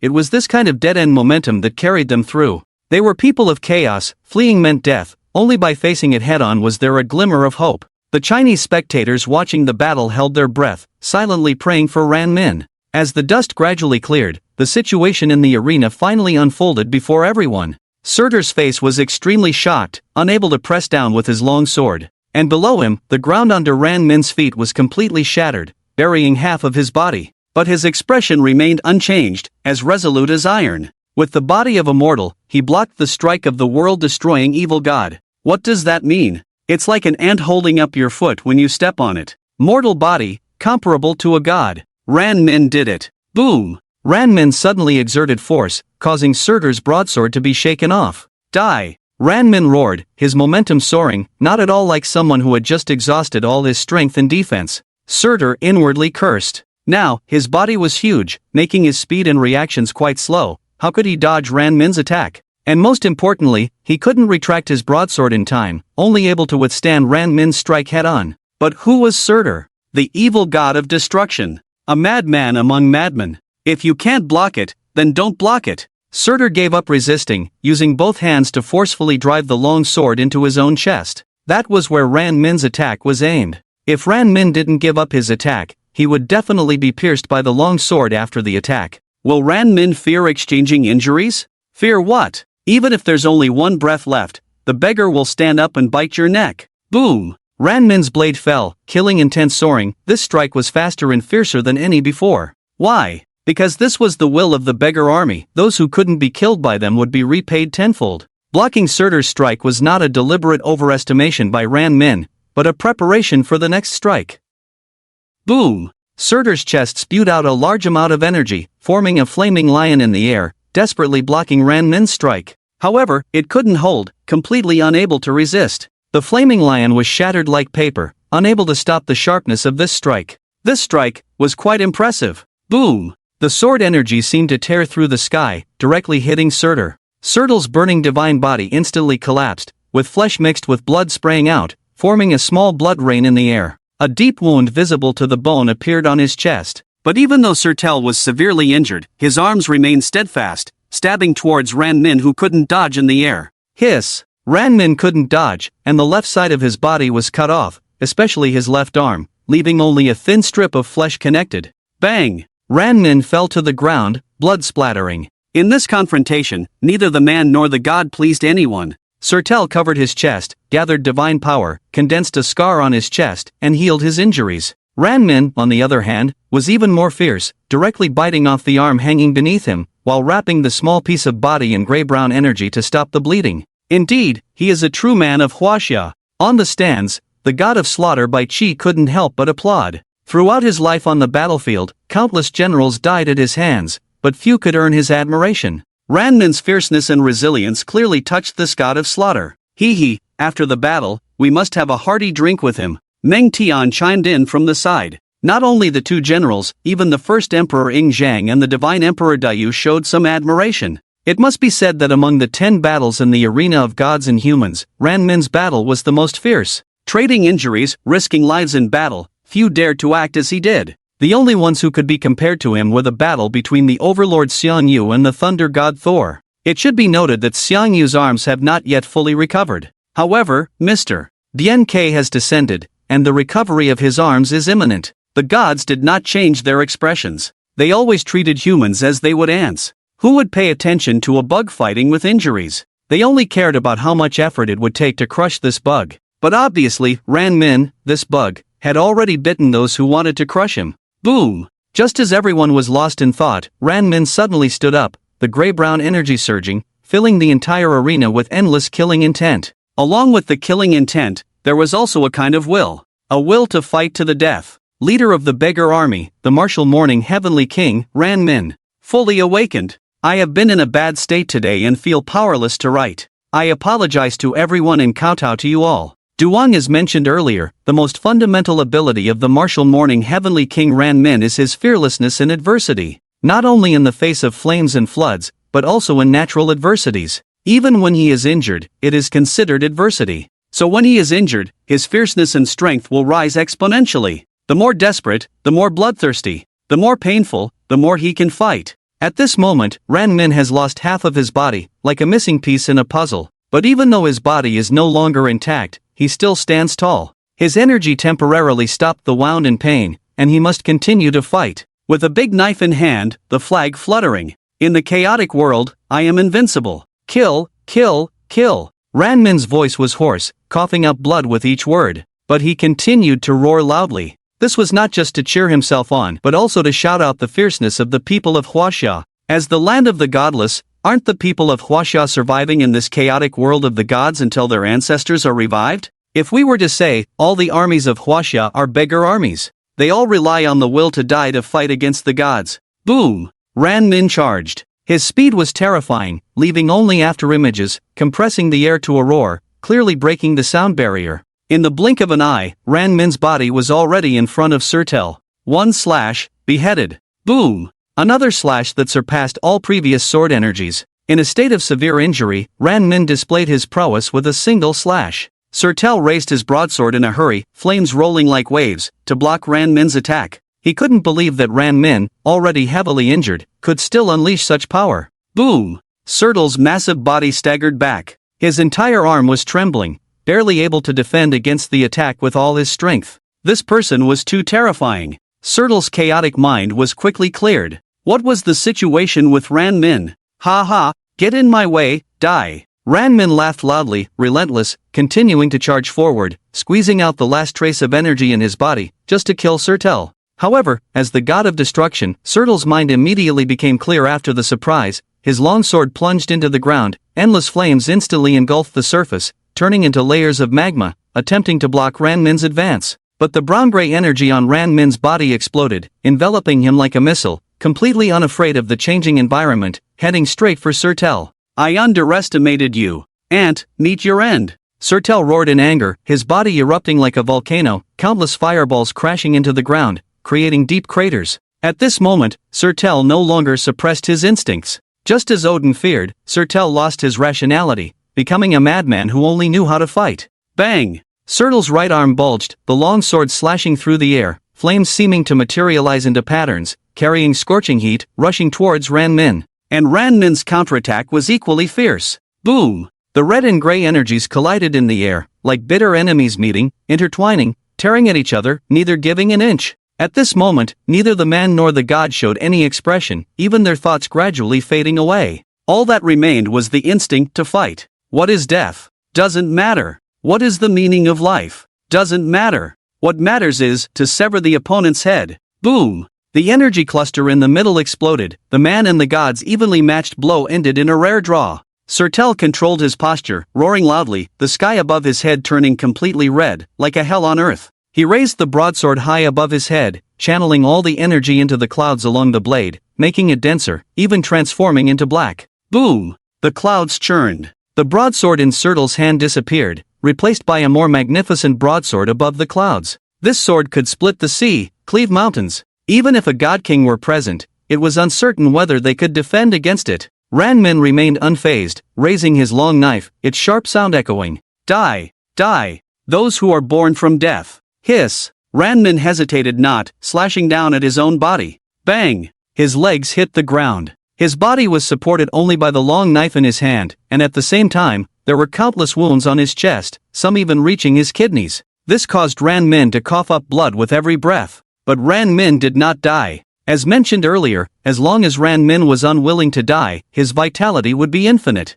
So even with such severe injuries, he could still hold on. And this resilience was to further enhance his abilities. Boom! His breath almost solidified into substance. Now, he was more than 100 times stronger in his normal form. This was the leader of the die-hard army. This was the martial morning heavenly king. This was Ran Min of Huaxia. Even in death, he would not lose his courage. Even if his limbs were severed, he would jump up and bite your neck. Come on! Ran Min spat out a mouthful of blood and shouted loudly. Boom boom boom! The sound of hooves rang out. The previously dead warhorse struggled to stand up, despite being covered in blood, still hanging on to its last breath. Yes, how could Ran Min's warhorse not have Ran Min's will to survive? Bang! Ran Min mounted his horse, raising his sword high with his remaining right hand. In a heavily injured state, he faced off against the evil god of destruction. Boom! The hooves trampled the ground, the black figure moving like a ghost. The horses that came from hell also feared neither life nor death. The sword above their heads continued to fall, the destructive energy almost causing everyone to hold their breath. Die! Surtur roared angrily, pouring all his energy into this sword strike, knowing that if it failed, he would struggle to fight again. Die! Ran Min also roared in anger. The great sword in his hand had been compressed into several points of light, ready to explode completely with just a trigger. This strike would surely shake the world. Boom! The great sword and the long sword finally collided. For a moment, the dazzling light blinded everyone. Woo woo woo, General Ran Min is so moving, this self-destructive style of fighting, who wouldn't feel heartache? Exactly, even facing a strong enemy like Surtur, our war god Wu Dao Tian Wang did not take a step back. That's right. This is the spirit of us Chinese people. We must win. My General Ran Min. All Chinese netizens began to pray. In this battle, Ran Min conquered everyone. Boom! The ground shook again, even the last remnants of energy still destroyed a large area of the ground. Surtur's world-ending strike and Ran Min's sacrifice strike were both attacks no less powerful than those of a god king, overwhelming even ordinary deities. So in this battle of needle against wheat, it was really hard to say who the winner would be. Both the Chinese and the deities were tense, with no one relaxing. The smoke cleared. The thin horse hunched its body, its front legs already disappeared, leaving it half-crouching to stand. And Ran Min, sitting on it, had half of his face shaved off, a large hole burned in his right shoulder, but fortunately not touching the bones, still able to tightly grip the long sword. Yes, Ran Min did not die. He stood straight, gripping the long sword, his remaining eye flashing with a bloody beastly light. In fact, undying is not so much a talent desired by everyone as it is the most vicious curse. Undying only means that life does not die, not that the injuries are painless. Ran Min's injuries were extremely severe, the pain it brought almost devouring everyone. But it did not devour Ran Min, as his will to survive always supported him. The enemy in front of him was not dead yet, so how could he fall? Survivor, kill kill kill. Ran Min's final loud shout. Hiss. The thin horse sitting down spewed out a mouthful of blood foam, joining its master in the loud shout. Surtur was not in a much better state, his flame-formed armor shattered, and under Ran Min's strike, a wound deep enough to see bone appeared on his chest. What's more, the flame sword in his hand broke under this strike. Ant, die. Surtur looked at the falling Ran Min and roared angrily. At this moment, all his energy began to gather in his head, more precisely, in his mouth. In this energy, there was no longer the power of flames, but pure destructive power. This strike, Ran Min would definitely not be able to block. Bang! The hind hooves of the thin horse suddenly bent, and its whole body shot out like a slingshot, instantly reaching 100 meters high. Ran Min's last remaining arm muscle swelled, his one eye fixed firmly on Surtur's head. This strike would be his final one. He was going to chop off Surtur's head. Boom! Surtur completed his charge, spewing out a crimson energy wave from his mouth towards Ran Min. He unleashed the power of the source, and this destructive beam will disintegrate everything it hits. Yes, disintegrate. The power of destruction bestowed by the heavens is literally meant to disintegrate everything, and Ran Min in the sky cannot escape. His face was solemn, looking at the beam that was close at hand, clearly understanding the current situation. Before his sword fell, he would definitely be hit by the destructive beam. In that case, not to mention perishing together, he wouldn't even be able to swing his sword. Is it a dead end? Even the two generals, Bai Qi and Meng Tian, outside the arena closed their eyes. But, a beggar, what does death matter? Boom! Ran Min's momentum in the air was overwhelming, even the entire sky changed color. Surtur looked astonished. Where did he get the energy from? Isn't he already on the brink of death in this state? How could he still increase his power by consuming himself? Yes, Ran Min is already on the brink of death and cannot enhance his abilities through self-harm. So it's not his destroyed body, but his spirit, his vitality. He exhausted his life. At the final moment when life was coming to an end, his energy would retreat even if he were a god king. A beggar, even in death, must have a scapegoat. Madman. A proper madman. But as mentioned earlier, how can the Chinese people who survive as beggars in the godless land not be madmen? Woo woo woo. Someone said this is General Ran Min burning his life to deliver a blow. Is it true? Well, it looks like it. Otherwise General Ran Min wouldn't have such a powerful energy. We, the Chinese in the godless land, haven't we fought every battle by stacking our lives? Don't cry, the general died for us, we must show him that we are well protected by him. The strike of the Morning King is really cool. Chinese netizens were tearful, looking at each other in silence. General Ran Min, farewell. Boom! The destructive beam hit Ran Min, but Ran Min held his long sword horizontally in front of him, forcibly blocking the beam's devouring. Yes, he blocked it. The conceptually destructive power was blocked. Moreover, Ran Min did not stop. The beam was cut open by Ran Min's long sword like a long piece of cheese, moving forward all the way to Surtur's head. Ran Min gave it his all in that strike. How could it be weak? Even the power of destruction that could disintegrate everything could not stop the will of a beggar. Surtur looked terrified. He couldn't dodge the strike, let alone block it. Ran Min, this human, what kind of monster is he after all? Boom! The long sword fell. Bang! The head of the 10-meter-tall bull-headed Surtur rolled from the sky, and his body, as massive as a small mountain, collapsed with a bang. The god of destruction, Surtur, died. Human and God Arena, 9th round, Ran Min vs Surtur. Winner, Ran Min. Bang! The thin horse gently carried Ran Min to the ground. At this moment, Ran Min's one eye had turned gray, lifeless. He burned every bit of energy of his life to exchange for this blow that killed a god. However, the general on the thin horse stood tall, holding his long sword high above his head. Even in death, he still maintained his fighting stance. In the name of the human king, I declare to the heavens and the earth, those who fight for the country, their souls will not die. Du promptly bit his index finger, his right hand rose in the air, and golden words shimmered in the air. The momentum he carried, even the heavens had to yield 3 points. The gray energy circulated, and Ran Min's body's shadow gradually solidified in the arena. He had exhausted all the gods, so his body could no longer be used again, only his soul could exist. However, Tianshi Zhang Daoling and the medical ancestor Bian Ke were summoned out. Whether it was to become a ghost immortal or to reconstitute their bodies, it was not difficult. The leader of the beggar army still begged for survival in dire straits. Odin's face darkened, and he snorted coldly. To be honest, although he sent Surt to his death, he did not expect Surt's strength to be so outstanding, constantly suppressing Ran Min. And in his complete state, he is no less than himself, should be the main force of the Nordic divine vein. But now he died in battle, although it is beneficial to himself to some extent, it is definitely not enough to make up for the loss. Other gods also looked at each other. If they were to face Surt, not to mention winning, even surviving would be a struggle. Although Ran Min relied on his life to kill Surt, the quality is still comparable to the God King. Is the heritage of China really so rich? Fang Sheng took a deep breath, straightened his clothes, and stood up straight. It's the 10th match.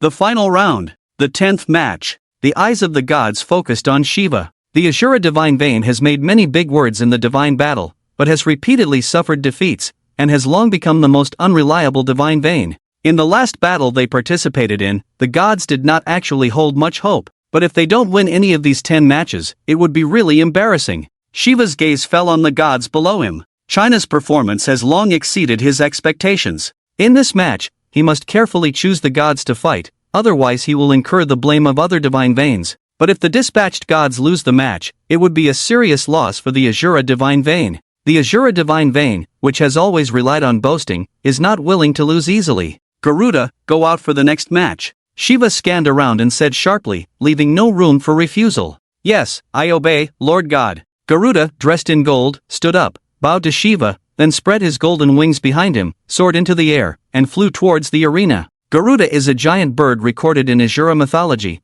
and also the mount of one of the three main gods, Vishnu. In Chinese traditional mythology, the so-called golden-winged great pine refers to it. It is said to have a violent temperament, extremely high combat power, and feeds on dragons daily. Even as a mount, it can still tear apart gods. Sending it into the field is indeed a better way to handle it. After all, Garuda's combat power is there, and it will not be gossiped by other divine veins. And even if Garuda loses, the Asura divine vein will only lose a mount, which will not have a greater impact on the divine vein. I wonder who China's friends would like to send out for the battle. Shiva looked towards the Chinese side with an inscrutable smile. May I? Fang Sheng looked up, meeting Shiva's gaze. Yes, in the 10th match, he will fight for China's victory. Damn! Brother Fang is going to fight. Can he do it? The word on the street is that Fang Sheng has the ability to surpass everyone, so he is definitely the best in the world. Oh my, that means Fang Sheng's strength is still terrifying. Hard to say, but I think defeating Garuda shouldn't be difficult. Go for it. There aren't many chances to show off the family tree like this, haha. Chinese netizens were shocked to hear Fang Sheng's words, and the barrage on the live screen was going crazy. As a land without gods, China has already dealt a heavy blow to the lineage of the gods with the revival of their ancestors. But if the people of today can defeat the gods as well, China's morale will soar to unprecedented heights. Therefore, in this battle, Fang Sheng's participation is extremely appropriate. Moreover, 9 ancestors have already fought before, and Fang Sheng needs to fully integrate the abilities they brought, and Garuda is obviously a good experimental subject. Fang, just do your best. Dayu patted Fang Sheng's shoulder, his eyes like a master admiring his disciple. Cut him down and come back to drink with us. Bai Qi also cheered for Fang Sheng. Fang Sheng did not speak, only nodded heavily, with a serious and resolute expression, releasing a sudden pressure that lifted his body into the air. In the next moment, he landed in the arena. The ancestors had fought for the country here, and as a person of that time, he could not fall behind. Please instruct. Please. The arena of gods and humans, the final battle, begins. Boom! Garuda did not dare to be careless. As the match began, golden light emanated from his body, and his figure slowly transformed, clearly preparing to unleash his peak state. Fang Sheng just looked on calmly, various auras swirling around him, gathering energy for his attacks. He did not take advantage of the situation to attack without honor. After all, defeating the peak enemy would truly showcase his strength. Bang! The golden light exploded. Garuda's body had grown to 10 meters tall, with wings spanning 30 meters, almost covering the entire sky. At this moment, he had a human head and a bird body, but 2 arms had also grown from his shoulders, looking somewhat strange, but this was a common and suitable state for battle. Hee, kid, underestimating me comes with a heavy price. Garuda seemed to have seen through Fang Sheng's thoughts, as light flowed in his hands, and a double-edged sword fell into his grasp. Boom! The golden wings trembled, even the sunlight flickered, and the air was rapidly compressed to a blur, starting to rumble. As a divine bird, his speed easily broke the sound barrier. At this moment, Fang Sheng was like a rabbit under the eyes of an eagle. However, this rabbit was fully armed. The child does not speak, strange strength and chaos. An ancient book slowly opened, emitting a green light that formed a semicircular shield, firmly protecting Fang Sheng within it. This was the ability of the sage Confucius of the Confucianism and Taoism. Clang! Garuda's great sword struck the green shield, only causing ripples. With the strength of his blow, breaking through Confucius' ability would take another 100 years. Royal power, release. Boom! Golden energy surged, and a terrifying pressure instantly pressed down on Garuda, pulling him directly from the air to the ground. This was the royal power of the first emperor Qin Shi Huang. Garuda felt as if there was a weight of 10,000 caddies on his back, making it difficult to even move, let alone fly. However, as a divine bird, Garuda would not sit idly by. Golden energy gathered at his head, shooting out from his eyes and mouth simultaneously. Scorching flames. 3 streaks of golden flames shot straight towards Fangsheng. Although Garuda was not the god of fire, this was one of his few exclusive techniques as a divine bird, and its destructive power was no less than that of the flames of Surtur. At this moment, Fangsheng had already dispelled Confucius' ability, not being protected by the green energy, leaving him vulnerable. But did Fangsheng, who possessed dozens of abilities, really have a vulnerable moment? Have you not seen the waters of the Yellow River flowing into the sky? At some point, he had already raised a dark sword in his hand, making intricate sword movements in the sky. Boom! The sky exploded. The surging Yellow River water rushed from the sky, colliding with the scorching flames created by Garuda. Hiss! Water and fire have always been incompatible. The boiling steam filled the entire space, adding a layer of mist, making it difficult for even the combatants to see each other clearly. Garuda felt his body lighten, the terrifying pressure disappearing. Flapping his wings, he was about to soar into the sky. As long as he distanced himself from Fangsheng, his strange techniques would be greatly diminished, allowing him to regain the advantage. Garuda's strategy was not wrong. However, his luck was not good. He was facing the now deeply unfathomable Fangsheng. In the sky at this moment, thunderclouds rolled. Heavenly fire thunder god, thunder descends from the 5 directions. Earth fire thunder god, dispel evil spirits. Evil spirits, depart quickly, obey my imperial decree. Hurry as if it were a decree. Fang raised both hands, summoned the heavenly thunder. This is the ability of the Taoist ancestor Zhang Daoling. Garuda's face was filled with fear. He deeply understood the terrifying energy contained in the thunderclouds. But how could he easily stop while continuously vibrating his wings to accelerate? Boom! The thunder as thick as a bucket struck down. This thunder was not the same as Zeus's bright white, but crimson. It was the fire thunder that destroys all evil spirits. With this strike,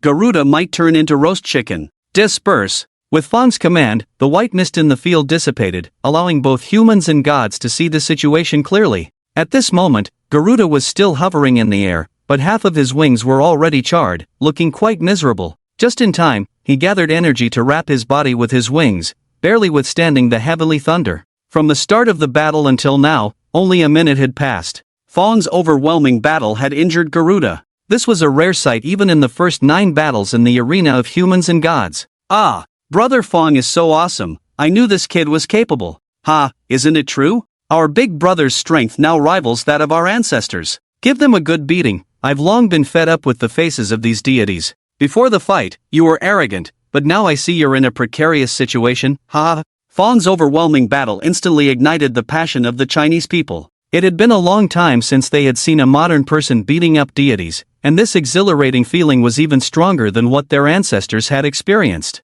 The elder also watched Fang's battle with a smile. He held this young man in high regard, not only for his ability to resurrect ancestors but also for his patriotic heart. He was neither arrogant nor impatient, treating others without any ulterior motives. Such a sincere young man, even with extraordinary abilities, would not stray onto the wrong path. Garuda grinned, relying on energy to continuously repair his wings. Fang's attacks were too fierce, and if he didn't go all out, he might not survive the next minute. Kid, you forced me to do this. Garuda's face turned cold. He shouted loudly into the air. Countless golden streams of air emanated from his body, enveloping his entire body, further expanding his figure. Fang just smiled faintly. A blood-red long bow suddenly appeared in his hand. Clang! Bending the bow and knocking the arrow pointed directly at Garuda's head. This arrow not only had the power to seal the wolf and eliminate Hua Tsubing but also the power of the flying general Lu Bu. The blessings that the 2 generals bestowed upon Fang were terrifying. Even if it was Garuda above, Fang was confident he could shoot it down, even if it were the sun.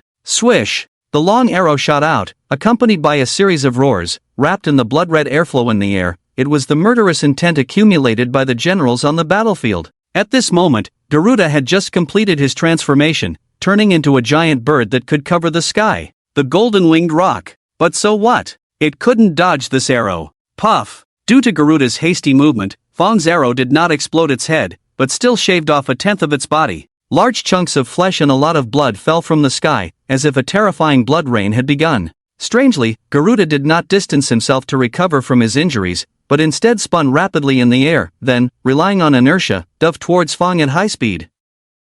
Even with injuries, he still launched an attack towards Fang. Fang furrowed his brows slightly, his muscles swelled all over his body, instantly increasing his physical strength by several levels. This was the physique of the overlord Xian Yu. Not only Xian Yu, but Fang also borrowed some of Lu Bu's energy. In this state, Fang could easily tear apart a bear with his hands. Bring it on! The big knife was in his hand. The younger generation is here, hoping that the generals can lend a helping hand. As Fang Sheng's voice fell, the shadow of soldiers and horses immediately appeared behind him. The burly generals emerged, their faces resolute as they shouted in unison. Kill! Kill! Kill! This is the ability of Hua Tsubing, the wolf cub. Not only that, at this moment Fang Sheng was surrounded by killing intent, and the blood-red aura changed the color of the entire blade. The killing intent of Hua Mulan. This strike almost used the abilities of all the generals. At the same time, Garuda's body had already swooped down, and Fang Sheng's big blade fell.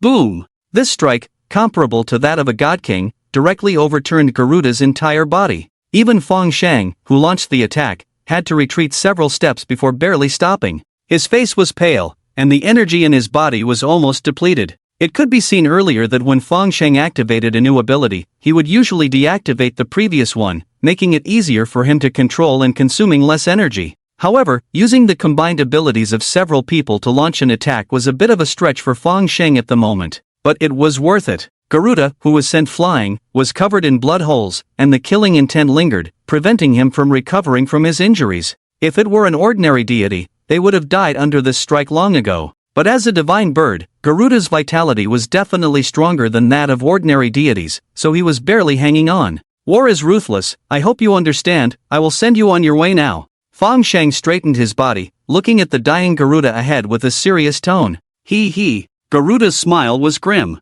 Blood foam oozed from his mouth, and his body was almost like a small river of blood. Do you know what an animal is? Suddenly, Fang Sheng felt as if he had fallen into an ice cellar, his blood almost freezing. Royal power. Immortals touch my head, grant me longevity. Heavenly fire thunder god, thunder descends from all directions. Earthly fire thunder god, vanquish demons and evil spirits. Evil spirits, depart quickly, obey my imperial command. Urgent as a decree. The child does not speak, strange power confuses the gods. Even with his depleted body, Fang Sheng instantly activated 4 abilities. Just now, as Garuda's voice fell, his body disappeared at the same time. It disappeared because of its excessive speed. Yes, the dying Garuda released a power far beyond its usual level. Animals struggle desperately before death. Divine beasts are no exception. One of Garuda's abilities is to increase its power when in a dying state. It's somewhat similar to the ability of King Wu of Wei, Ran Min. Boom! The giant bird instantly entered the realm of royal power, the terrifying pressure feeling like carrying a mountain, but its footsteps did not stop. Bang! The ink-colored shield shattered, and the ability of the poet Li Bai could not stop Garuda's desperate blow. Thunder rolled, roaring incessantly. The fire and thunder struck Garuda's maimed body like a heavenly punishment, causing high damage, but it still hung on. The last barrier, the ability of Confucius. Boom! The green shield shattered. Even the shield that had been helpless just now was still unable to withstand its dying struggle. Sizzle! The bird's beak pierced through the chest. Oh my! How can Garuda, who is almost dead, still have such power? A cornered beast will fight back, and a wild beast is strongest at the moment before it is forced to die. Oh no! Our brother Fang Sheng is in great danger. With such injuries, perhaps only the ancestor Bien Ke can heal him. Tisk, should we surrender, otherwise brother Fang Sheng might really die. The sudden turn of events threw everyone into chaos. The hearts of the people of Huaxia felt as if they were being squeezed, and they dared not even breathe. The few people on the stands also had solemn expressions, with the head elder about to raise his hand to surrender. But Ing Zhang stood beside him, gently pressing his shoulder and shaking his head slightly. He was the first ancestor summoned by Fang Sheng, and he knew him the best. Dying on the battlefield is a warrior's glory. Surrendering and seeking survival is a warrior's shame. Even if you die, you must die on the arena of the match. Puff! Garuda pulled out his bird beak and pecked at Fang Sheng's body like lightning until his body turned into minced meat before stopping. This time, even the gods would find it difficult to resurrect. Garuda transformed into human form, channeling energy to heal his wounds. Although he was severely injured by Fang Shang, he was not dead yet, just needing some time to recover. The body of a god is indeed much stronger than that of an ordinary person. Outside the arena, the gods of the Asura clan were excited, laughing together. Especially Shiva, his mouth almost reaching his heels. He had planned to treat Garuda as a pawn, but he never expected him to turn the tables, which was a big surprise. In these 10 battles, Garuda was the only one who won, and he defeated Fang Shang, who possessed various abilities, enough to boast for a lifetime.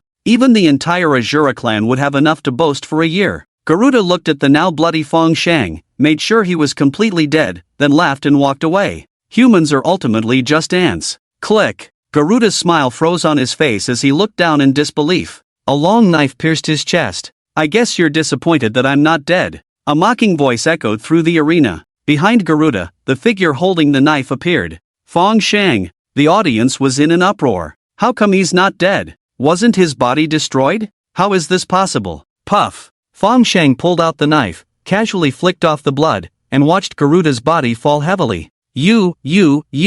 Garuda spat blood, fell to the ground, and died unwillingly. He was already at the end of his strength, and now being pierced through the chest by a long knife, there was no chance of survival. Ah, I told you, our big brother Fang Shang is lucky. How could he possibly lose to a nobody? That's right, our brother Fang Shang is amazing, just being not stewed is already good enough. But how did the big brother survive? His body was clearly destroyed just now, even BNK couldn't resurrect so quickly, right? Yeah, but Fang Shang has the ability of his ancestor BNK, could it be that he revived with that ability? No way, whose partial ability is more powerful than the whole ability? Chinese netizens were delighted to see Fang Shang resurrected, but they were puzzled about how he did it. In fact, it's simple, everyone just overlooked the ability of that ancestor. The son of the dimension, Lu Xiu's Qi Luck power. This power is quite a bug. It can be said that as long as Fang Shang activates this ability, unless the energy is exhausted, the enemy can never kill him. Just now, Fang Shang relied on this Qi Luck power to create a fake body out of thin air, deceive all the gods, and finally kill Garuda.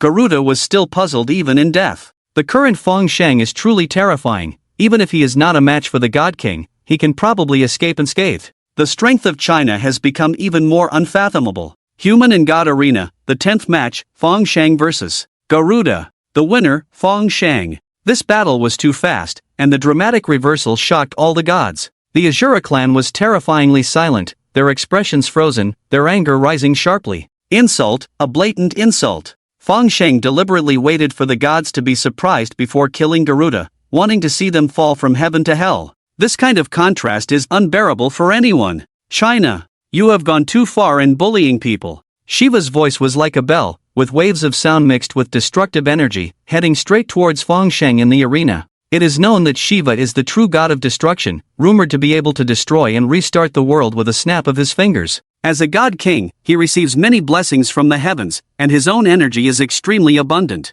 Therefore, his casual strike is comparable to a full-force blow from a deity. Fang Shang is currently exhausted and weak, making it very difficult to defend against this strike, risking his life with one wrong move. However, Fang Shang has never been alone in battle. How dare you! Confucius waved his sleeve, a green light burst out instantly, turning into a long scroll and blocking in front of Fang Shang. Boom! Two energies exploded instantly, and the arena cracked open like paper, revealing a deep bottomless hole. But Fang Shang was surrounded by the green pages and was unharmed. Confucius, the sage of the Confucianism, once fought against 5 gods alone, capturing 4 deities alive, so blocking a strike from a deity was well within his capabilities. Are you tearing your face? With Ying Zhang's questioning, Bai Qi and Meng Tian leaped up simultaneously, rushing to Fang Shang from different directions, holding their swords upright, guarding against any potential crisis. So what? How dare you be so arrogant in the land without gods? Insignificant ants, today you will be buried here. The gods of the Asura lineage shouted loudly, and many people activated their abilities, various energy fluctuations rushing towards the side of Huaxia.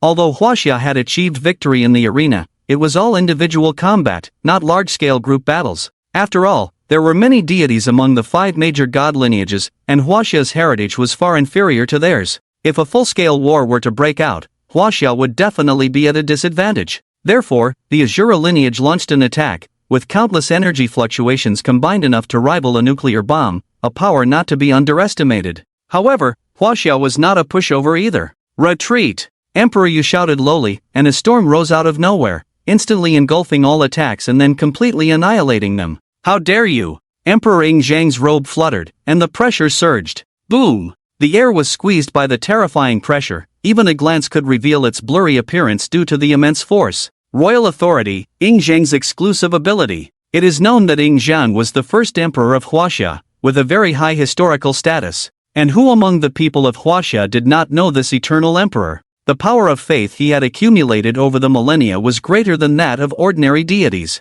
Previously, with just a slight move, he had already injured the Greek god King Zeus. Now, with his full-fledged angry attack, how many deities could resist? Bang! Several deities were about to take off, but were immediately pressed back by the mountain-like gravity, crashing heavily back into their seats.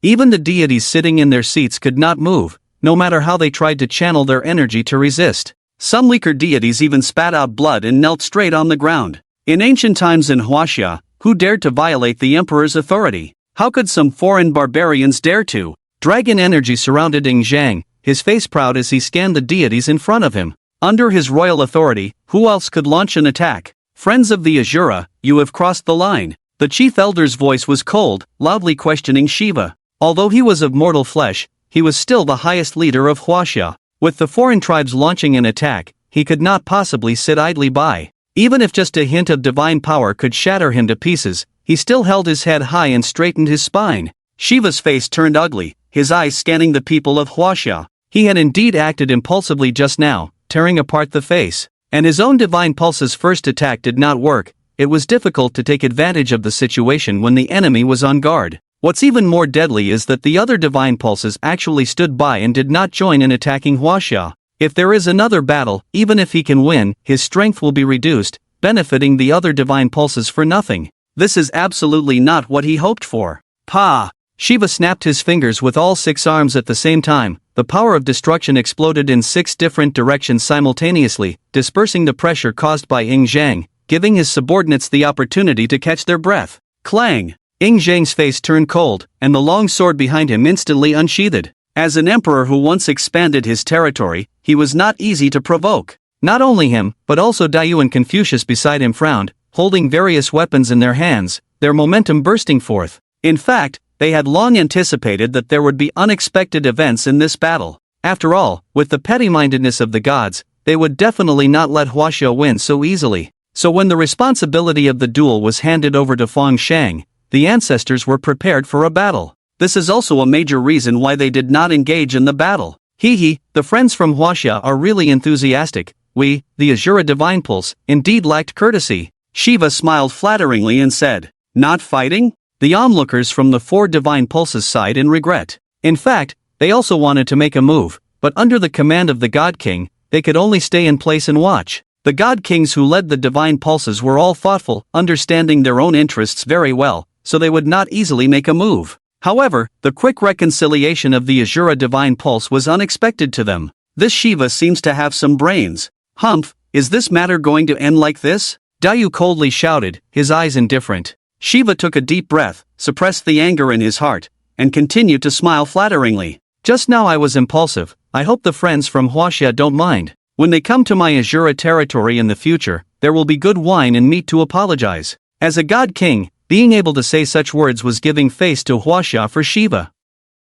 However, Huaxia was not willing. Damn! Shiva speaks lightly. If we weren't prepared earlier, Brother Fang Shang would have been killed just now. This is not just Brother Fang Shang. If we were careless, the ancestors just now would have to explain there. And our eldest elder is still sitting there. If he suddenly dies, Huaxia will definitely be in chaos. Damn, these gods are really shameless. They can speak so grandiosely. Disgusting, really damn disgusting. The screens in the live broadcast room were instantly flooded with comments from Huaxia netizens. If this matter were to end like this, wouldn't the backbone of Huaxia be completely bent? Not to mention whether they can stand up again. Even the unity of the people is not guaranteed. The people present understood this deeply. I am not talented, but I understand a little bit of reason. Confucius spoke up loudly. The friends from Asura openly attacked this time, almost killing our people. I'm afraid we can't just let it go. Oh, Shiva's face immediately darkened. He, who was proud and arrogant, did not expect that Huaxia would take advantage of the situation.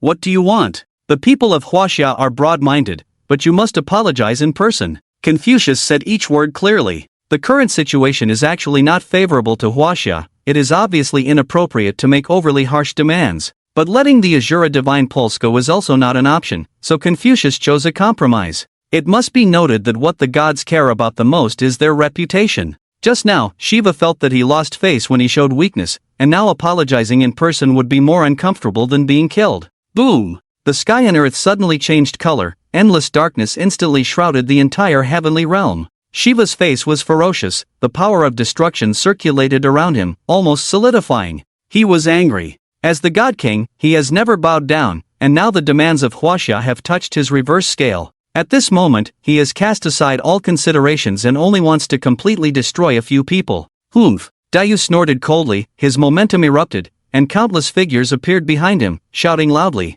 As the current highest combat power of Huaxia, he carries the momentum of righteousness and vows to challenge the lofty God King.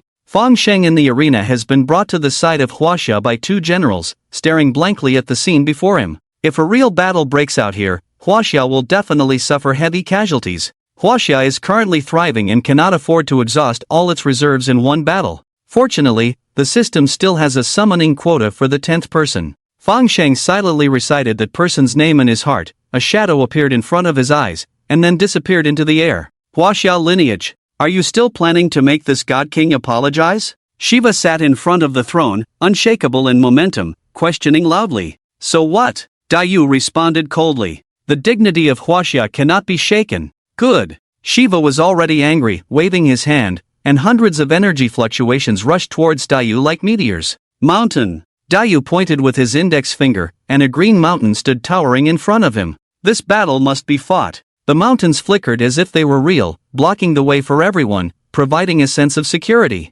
Boom! Hundreds of destruction meteors struck the green mountain, directly flattening the entire peak, with countless rocks rolling down. But in any case, Dayu still defended against this attack. Open! Dayu's index finger slid, the green mountain split in two, a sharp axe energy pierced through, directly slashing towards the God King Shiva in front. Shiva's face turned cold, his right hand stretched out, purple light circulating, actually catching the axe barehanded and crushing it. The power of the God King is truly terrifying. Seeing that one attack failed, Dayu's expression remained unchanged as he gathered energy again, ready to attack at any moment. Even if you win the match in the godless land, so what? Shiva's tone was contemptuous, full of disdain. Even if the Azura and Garuda bloodlines of the Asan lineage were lost, as long as the foundation of the lineage remained unshaken, Huaxia would still be within their grasp. He. Dayu was about to retort but was interrupted by a cold laugh. Swoosh! A blade of air rose out of thin air, piercing through the back of Shiva's head, shaving off the rectangular section behind him. Fast. Too fast. Not to mention others, even the witnessing God King Shiva did not notice. It was only at the moment when the hair fell to the ground that Shiva suddenly woke up, cold sweat instantly soaking his back. Just now, he had no defense at all. If this blow had landed on his neck, it would have been a beheading. Undoubtedly, Shiva had a close brush with death. God King, sir. Assassin. Protect the king. What a monster. Why don't you show yourself and accept death? Shiva's sudden attack made the entire Asan lineage restless. This was their leader, the God King. If he were to fall here, the Asan lineage would immediately be devoured by the other four major lineages. Sit down. Shiva roared angrily. At the same time, energy circulated, and all the deities were forced back to their seats. Acting rashly without knowing the whereabouts of the assassin was tantamount to seeking death. Shiva dared not, he was terrified of death. I wonder if Lord Shiva still plans to apologize? Fang Sheng's tone was humorous, as if he was just joking. Our people are ruthless, next time it might not just be a haircut. Shiva's face suddenly changed drastically. This assassin really came from Huaxia, but the intelligence they obtained only pointed to the few people in front of them. How could there be someone who could harm him? In fact, if Shiva were to face the assassin alone, he would have no fear at all. As a God King, his energy was so abundant that simply focusing on defense could exhaust the assassin. But not now. Standing before him was the Emperor Yu, and to defeat him, he had to go all out. Being ambushed while going all out, even Shiva would find it hard to defend. Damn it! Shiva cursed inwardly, releasing all his divine consciousness but unable to find a trace of the assassin. If his head wasn't feeling cold, he wouldn't believe there was an assassin by his side. The four major divine veins watching on the side were also shocked. They were well aware of Shiva's strength. Even though the Azura divine vein liked to boast, no one questioned Shiva's true strength. To push the God King to such a state, how mysterious must this assassin be? Friends, let's get along peacefully, no need for conflict. Jehovah, as the peacemaker, spoke first, his voice gentle like a kind grandfather. Yes, let's not ruin the peace, Odin added. The world is already in turmoil, sparking another war will only bring suffering to all living beings, Zeus echoed. They couldn't sit still. Oh, after the match, harming my Chinese people, isn't that disturbing the peace? The elder's eyes were sharp, his voice forceful. Today, China only seeks fairness. Shiva, apologize in China will stop immediately. As the current leader of China, the elder voiced the thoughts of everyone. Harming our people, insulting China, how could you be let off so easily? Even though China couldn't engage in a major war now, you still have to apologize in person. Shiva's expression turned cold, showing no signs of backing down. But the occasional murderous intent around him made him uneasy. Should he apologize? Could that murderous intent really kill him? Shiva gritted his teeth, his energy circulating in his body, a chilling murderous intent piercing through the air. Clang! The blade was unsheathed. Shiva dared not move. Not at all. He couldn't pinpoint the enemy's location, but the enemy had clearly locked onto him. The icy murderous intent spread from the air, giving Shiva goosebumps. Unlike the battlefield's long-standing killing intent, this was a kind of relentless, death-defying intent, like a mad dog relentlessly chasing its prey. This intent, even if the assassin died, the weapon in their hand would still strike at the enemy's heart. Shiva was completely panicked. His energy extinguished, no longer circulating, not daring to show any hostility. Shiva's eyes darkened, speaking in a low voice. I, representing the Azura divine vein, apologize for our previous recklessness. I hope China can be magnanimous and let bygones be bygones. Ha ha, just a mere God King, and you're still softening in front of us? Ha ha ha, it's our ancestors who demanded it so firmly. If not, we Chinese would have to swallow our pride again. Isn't that right? We've endured enough, and if we endure any longer, I'll vomit. Ha ha ha, may our ancestors bless us. Even though China is a godless land, we can still make the 5 major divine veins yield. China will not die. China will not perish. The passion of Chinese netizens was ignited, not only flooding the screens but also erupting into hysterical shouts. China had been oppressed for too long, far too long. Even when you went to the Greek divine veins to vent their anger, it only provided temporary relief. China lacked a genuine apology on a global scale. China needed to show the world that even in a godless land, they could still make the gods yield. Humans don't always lose to the heavens. Seeing Shiva apologize, the elder laughed heartily, and the Chinese ancestors also relaxed, laughing alone. The worst outcome they had anticipated did not happen, and this time, China emerged victorious once again. Except for the Huaxia side, the faces of the other 4 major divine veins did not look good. Although it was not them who apologized, Shiva was still on the side of the gods, and his apology also made the gods lose face. However, this battle has already made them lose their dignity. Losing a little more is not surprising. Humph. Let's go. Izanagi snorted coldly and was about to leave with the gods. Friend of the cherry blossoms, don't forget the original intention of this match. When will my Huaxia territory be returned? The voice of the first elder came out in time, causing Izanagi to stagger and stop in place. Do you jest? Will we gods break our promise? Izanagi's face darkened, and he said coldly. He. The first elder chuckled a few times and continued. I hope the friend of the cherry blossoms remembers what you said, and when the great army of Huaxia arrives, make way. Humph. After listening, Izanagi did not speak anymore, turned around, and left with the gods. During the years of the gods' revival, Huaxia, as a godless land, has been fighting desperately. However, due to the huge gap in strength, close to half of the territory has been taken away, and the cherry blossoms occupy the most territory in Huaxia. It is closest to Huaxia, so naturally, it launched the most attacks. Previously, the Yamata no Orochi occupied the East Sea and had a deadly battle with the Eastern Front when it landed. The Eastern Front fought to the end, with all 100,000 soldiers sacrificing themselves. Although they temporarily stopped the advance of the Yamata no Orochi, they were completely defeated a few days later, losing a large area of territory. Not only that, any high-quality ports near the sea were forcibly plundered by the cherry blossoms. In order to preserve their strength, Huaxia recalled most of its forces from the coastline and handed them over to the cherry blossoms. Therefore, the territory occupied by the cherry blossoms in Huaxia is the most important and abundant. If it can be fully returned, Huaxia's economy and military strength will improve more quickly. However, with the quality of the cherry blossoms, it would be harder than reaching the sky to make them return reasonably, so it needs careful consideration. Friends of the gods, the words just now were also directed at all of you. Do not break your promise. The people of Huaxia will not suffer losses. The first elder glanced at the other four major divine veins.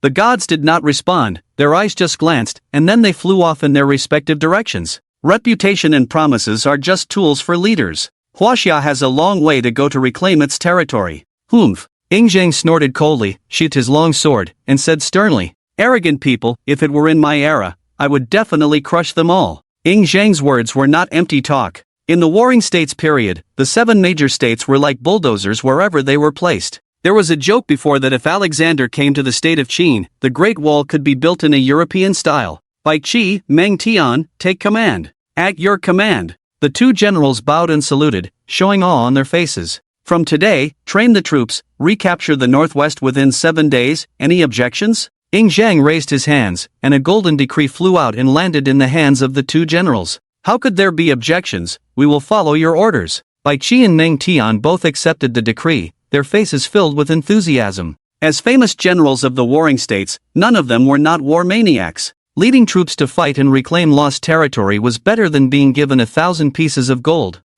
Although I do not wish to see war, if my Huaxia territory is occupied by foreign races, causing the people to be displaced and suffer, I am willing to dedicate everything for the people. Confucius stroked his beard, full of compassion. As the founding ancestor of Confucianism and Taoism, he always put the common people first in his heart and could not bear to see Huaxia's territory being seized. Good, ancestors, this matter is of great importance, we are not in a hurry, we can take our time to consider it. Please rest assured that what belongs to Huaxia will always be Huaxia. The elder bowed to the crowd, expressing gratitude. The revival of the ancestors indeed gave him the confidence to challenge the gods, and now Huaxia would no longer be a crawling dragon. By the way, Fang Xiaoyu, the warrior who fought alongside me, shall we not meet him? Dayu smiled and changed the subject. Just now, he confronted Shiva and naturally knew that there was a strand of killing intent surrounding Shiva, which made Shiva not dare to act rashly and ultimately apologize.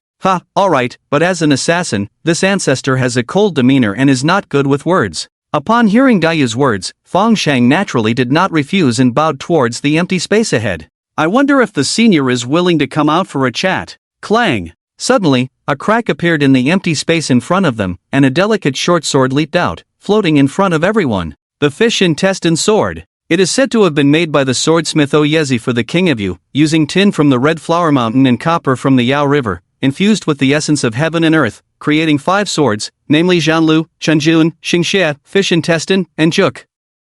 And the fish intestine sword is praised as, contrary to reason, cannot be tamed, ministers kill kings, sons kill fathers. It is a sword born to rebel. This weapon truly has a notorious reputation. The fish intestine sword had not appeared for long before a burst of black energy emerged, and a figure stood in front of everyone. I am Zhuanzhu, pleased to meet you all. Zhuanzhu, one of the 4 great assassins of Huaxia. He once hid a dagger in a fish's belly and assassinated King Liao of Wu on the spot, clearing obstacles for his master. It is worth noting that this assassination took place under the watch of many guards, making it extremely difficult, as one wrong move could lead to being caught in a trap. But Zhuanzhu, relying on his fearless spirit, remained calm and unchanged, piercing King Liao of Wu's heart with a single sword. Such a person, bluntly speaking, is a cold-blooded monster, a pure killing machine. But this is not to belittle Zhuanzhu. As long as Zhuanzhu is upright in heart, discerning right from wrong, he is the sharp blade for the country of Huaxia. Obviously, Zhuanzhu is.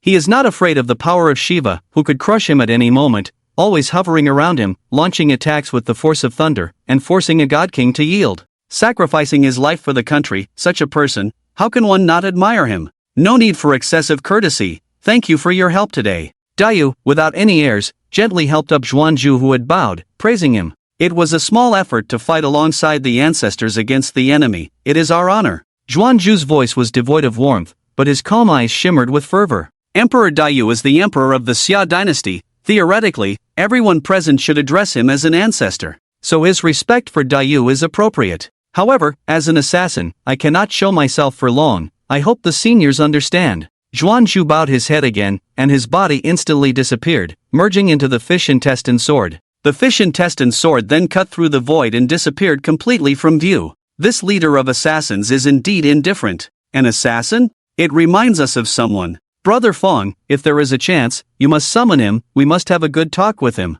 Ying Zhang's words came, making Fong Sheng momentarily stunned. Ah, this. Could it be Jing Ko? Ying Zhang smiled at the corner of his mouth, glanced at Fong Sheng, and said nothing. Fong Sheng suddenly found it interesting to be mentioned by the famous Emperor Qin Shi Huang in history, but wisely remained silent in front of this eternal emperor. How extraordinary was Emperor Qin Shi Huang! He could see the hidden smile in Fong Sheng's eyes at a glance. However, Ying Zhang did not rebuke, he just snorted lightly, with a hint of arrogance, saying, Jing Ke's assassination of me is a thing of the past. Now that we are facing external difficulties, if we can really bring him in, such trivial matters need not be considered. Brother Zhang is magnanimous. Fong Sheng said after bowing, then changed the subject and suggested, the matter here is settled. There is news from Long Yuan that we need to go there to discuss the matter of reclaiming territory. What are we waiting for? Let's go. Mentioning reclaiming territory, this ancestor who had an inexplicable attachment to land immediately brightened up, leading everyone to go with him. After some commotion, Ying Zhang and Fong Sheng, along with a few others, set foot on the land and saw several soldiers with dirty faces running towards them, holding battle reports in their hands. With a glance from Ying Zhang, the guards beside him quickly stepped forward, helped the soldiers in front of him, took the battle report, and presented it respectfully. The battle report was written in special ink on a white cloth that was not easily damaged. Ying Zhang's expression gradually became serious as he scanned through it. The first half of the white cloth was already soaked with blood, only a few words could be sporadically seen. Eastern War Zone. Casualties. Severe injuries. Urgent need. At the last line of the battle report, a bloody word peril served as the conclusion. Ying Zhang's expression turned solemn, he handed the battle report to Fong Sheng, and when Fong Sheng finished reading it, he immediately asked, the situation in the Eastern War Zone is critical, do you have any ideas? Fong Sheng's expression was inscrutable as he tightly held the white cloth in his hand, which was stained red, soaked with the blood of many messengers. Fong Sheng's eyes flickered with understanding, and he coldly exclaimed, it must be the Sakura clan's deities who lost in the duel. Feeling humiliated, they launched a sudden attack on our defensive forces. It's just a pity that the ancestors in the arena are already seriously injured and cannot go to battle in the short term. There were quite a few ancestors who were generals in the arena, but most of them were seriously injured. If they were forced onto the battlefield, it would only increase casualties. If it weren't for the lack of available personnel, the situation in the Eastern War Zone wouldn't be so critical. Everyone present had a solemn expression, concerned about the Eastern War Zone but currently had no countermeasures. Ying Zhang had previously appointed by Qi and Meng Tian as two great generals, and it was impossible to call them back now. In war, not only the generals but also the quality of the soldiers was crucial. Ding, the host has completed the task, would you like to claim the reward now? The system's voice was like a timely rain, extinguishing the anger in Fong Sheng's heart. Thinking of the reward from the previous task, he eagerly urged himself internally. Quick, claim it now. The everyone is like a dragon reward has been issued, enhancing the overall combat power. Please check it, host. Fong Sheng ignored the system's customer service-like words, and in the moment after the voice fell, he felt something amiss in the air around him, as if some kind of energy was emanating from him, spreading instantly into the air. This energy penetrated buildings, trees, and reached into the bodies of everyone in the country. Everyone, regardless of what they were doing, they all stopped their actions simultaneously, as if they had seen something, and looked up together. The air shimmered with a warm golden light, falling on each person. Faintly, streaks of colorful clouds flew across the sky, as if there were dragons and cranes traversing through the clouds.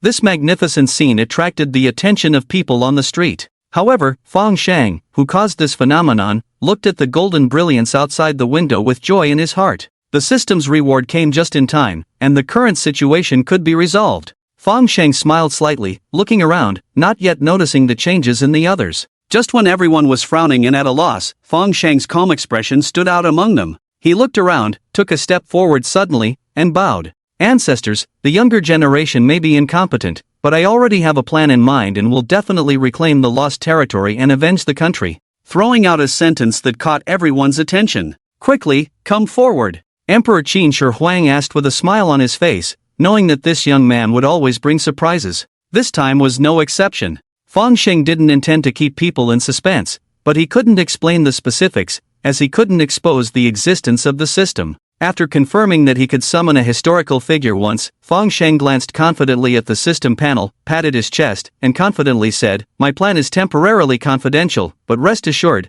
the task of reclaiming the Eastern War Zone is entrusted to me, and I will make sure those guys have no way back." Although Fang Sheng did not explain what his plan was, looking at his determined gaze and spirited performance, no one would doubt that he was lying. At this point, lies were useless, and no one would be so foolish. After accepting the task, Fang Sheng went to probe the system in his mind. Upon hearing about the identity of the enemies in the Eastern War Zone, he vaguely formulated a plan. He immediately thought of a famous historical figure. Looking at the system panel, a new task appeared: reclaim lost territory. Thinking of the people in that land, thinking of the suffering caused by the bandits, Fang Sheng's heart burned with the desire to go and take revenge immediately.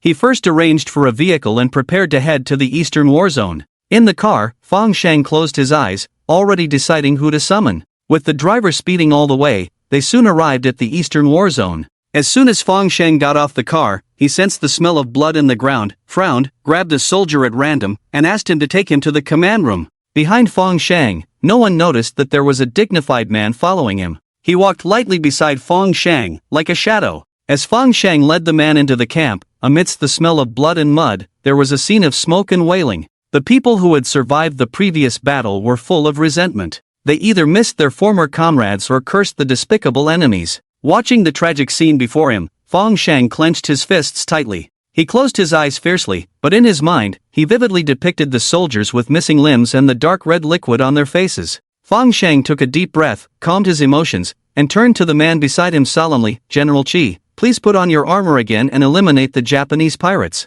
The future of the people here is in your hands." After saying this, out of respect, Fang Sheng slightly bowed. Thinking of the despicable acts of the Japanese pirates, Fang Sheng's face still carried a hint of sorrow. The general he mentioned was the famous anti-Japanese General Qi Jiguang, who reached out his hand and solemnly grasped Fang Sheng's arm. "Rest assured." Qi Jiguang didn't say much, just two simple words, but they carried great weight. Fang Sheng nodded, leading Qi Jiguang into the command room, where a war sand table and a detailed map were laid out in front of them. Fang Sheng used a red marker to mark the enemy bases that had been identified on the map, as well as a large area occupied by the Japanese pirates. Pointing to that area, Fang Sheng said with a heavy voice, "The people in this area have been evacuated by the military as much as possible. The Japanese pirates had a night raid before, but fortunately, we were prepared, and the damage was not significant. However, many people were evacuated after that incident." Fang Sheng carefully explained the situation in the Eastern War Zone to Qi Jiguang. He did not ask about Qi Jiguang's plans, but entrusted him with trust and hope. Qi Jiguang did not disappoint Fang Sheng's expectations. He recorded the situation of the battle while formulating a battle plan in his mind. After a brief exchange, the two left the command room. They learned from the soldiers that the surviving wounded from the previous battle, as well as the soldiers with combat capability, were now gathered in the medical area. The two arrived at the location of the soldiers. Watching them deeply immersed in hatred and anger, yet constantly encouraging their comrades with words, Fang Sheng felt moved. Humans, at least the humans in this land, may have frail bodies, and their abilities may be lacking, but their will, their hearts that protect all beings and loved ones, shine like gold. Fang Sheng watched as a soldier with a broken leg not only did not give up but also bandaged the wounded while casually chatting and encouraging others. Qi Jiguang looked at the familiar scene before him, as if he had traveled back hundreds of years. Despite leading his subordinates to victory after victory in the past, Qi Jiguang still could not wipe out the enemy completely. This failure weighed heavily on him, especially when the Chinese people suffered a catastrophic disaster a mere 100 years later, which deeply saddened him. With these thoughts, Qi Jiguang straightened his back a bit more, and before Fang Sheng could speak, he took the initiative to stand in front of the group of soldiers. As a former commander of thousands of troops, Qi Jiguang's eyes were resolute and his aura majestic. When he spoke, he struck a chord with the soldiers. "Soldiers, do you want revenge?" Without national righteousness, without lengthy lectures, Qi Jiguang asked them a simple question. "Do you want revenge? Do you want to avenge your fallen comrades? Do you want to stand up for the oppressed people?" The soldiers looked at each other. Was there even a need to think about this question? No. Yes. They almost blurted out in unison, the weight of that word hitting everyone present. Qi Jiguang surveyed these people who had experienced the fires of war, endured suffering, yet remained resilient. He smiled with a fierce determination. "Good. This is the spirit of our Chinese men. Well done. Hearing this, Fang Shang saw a glimmer of hope in the eyes of some young soldiers. The spark, though small, was undeniable. The experienced veterans silently stared at this imposing general, their eyes almost ablaze with the desire for revenge. Qi Jiguang, in the simplest way, ignited the fighting spirit of these people, but it was not enough, far from enough. At this moment, Fang Shang, who had been observing the situation, stepped forward. "Everyone, the person I bring today has a very famous name." Fang Shang deliberately paused before speaking. Qi Jiguang. With a swish, Fang Shang watched as several young people in their 20s became excited. They stood up from stretchers, from chairs, those with injured legs supported by companions, those with internal injuries leaning against the wall. Is it that anti-Japanese general, Qi Jiguang? We're saved.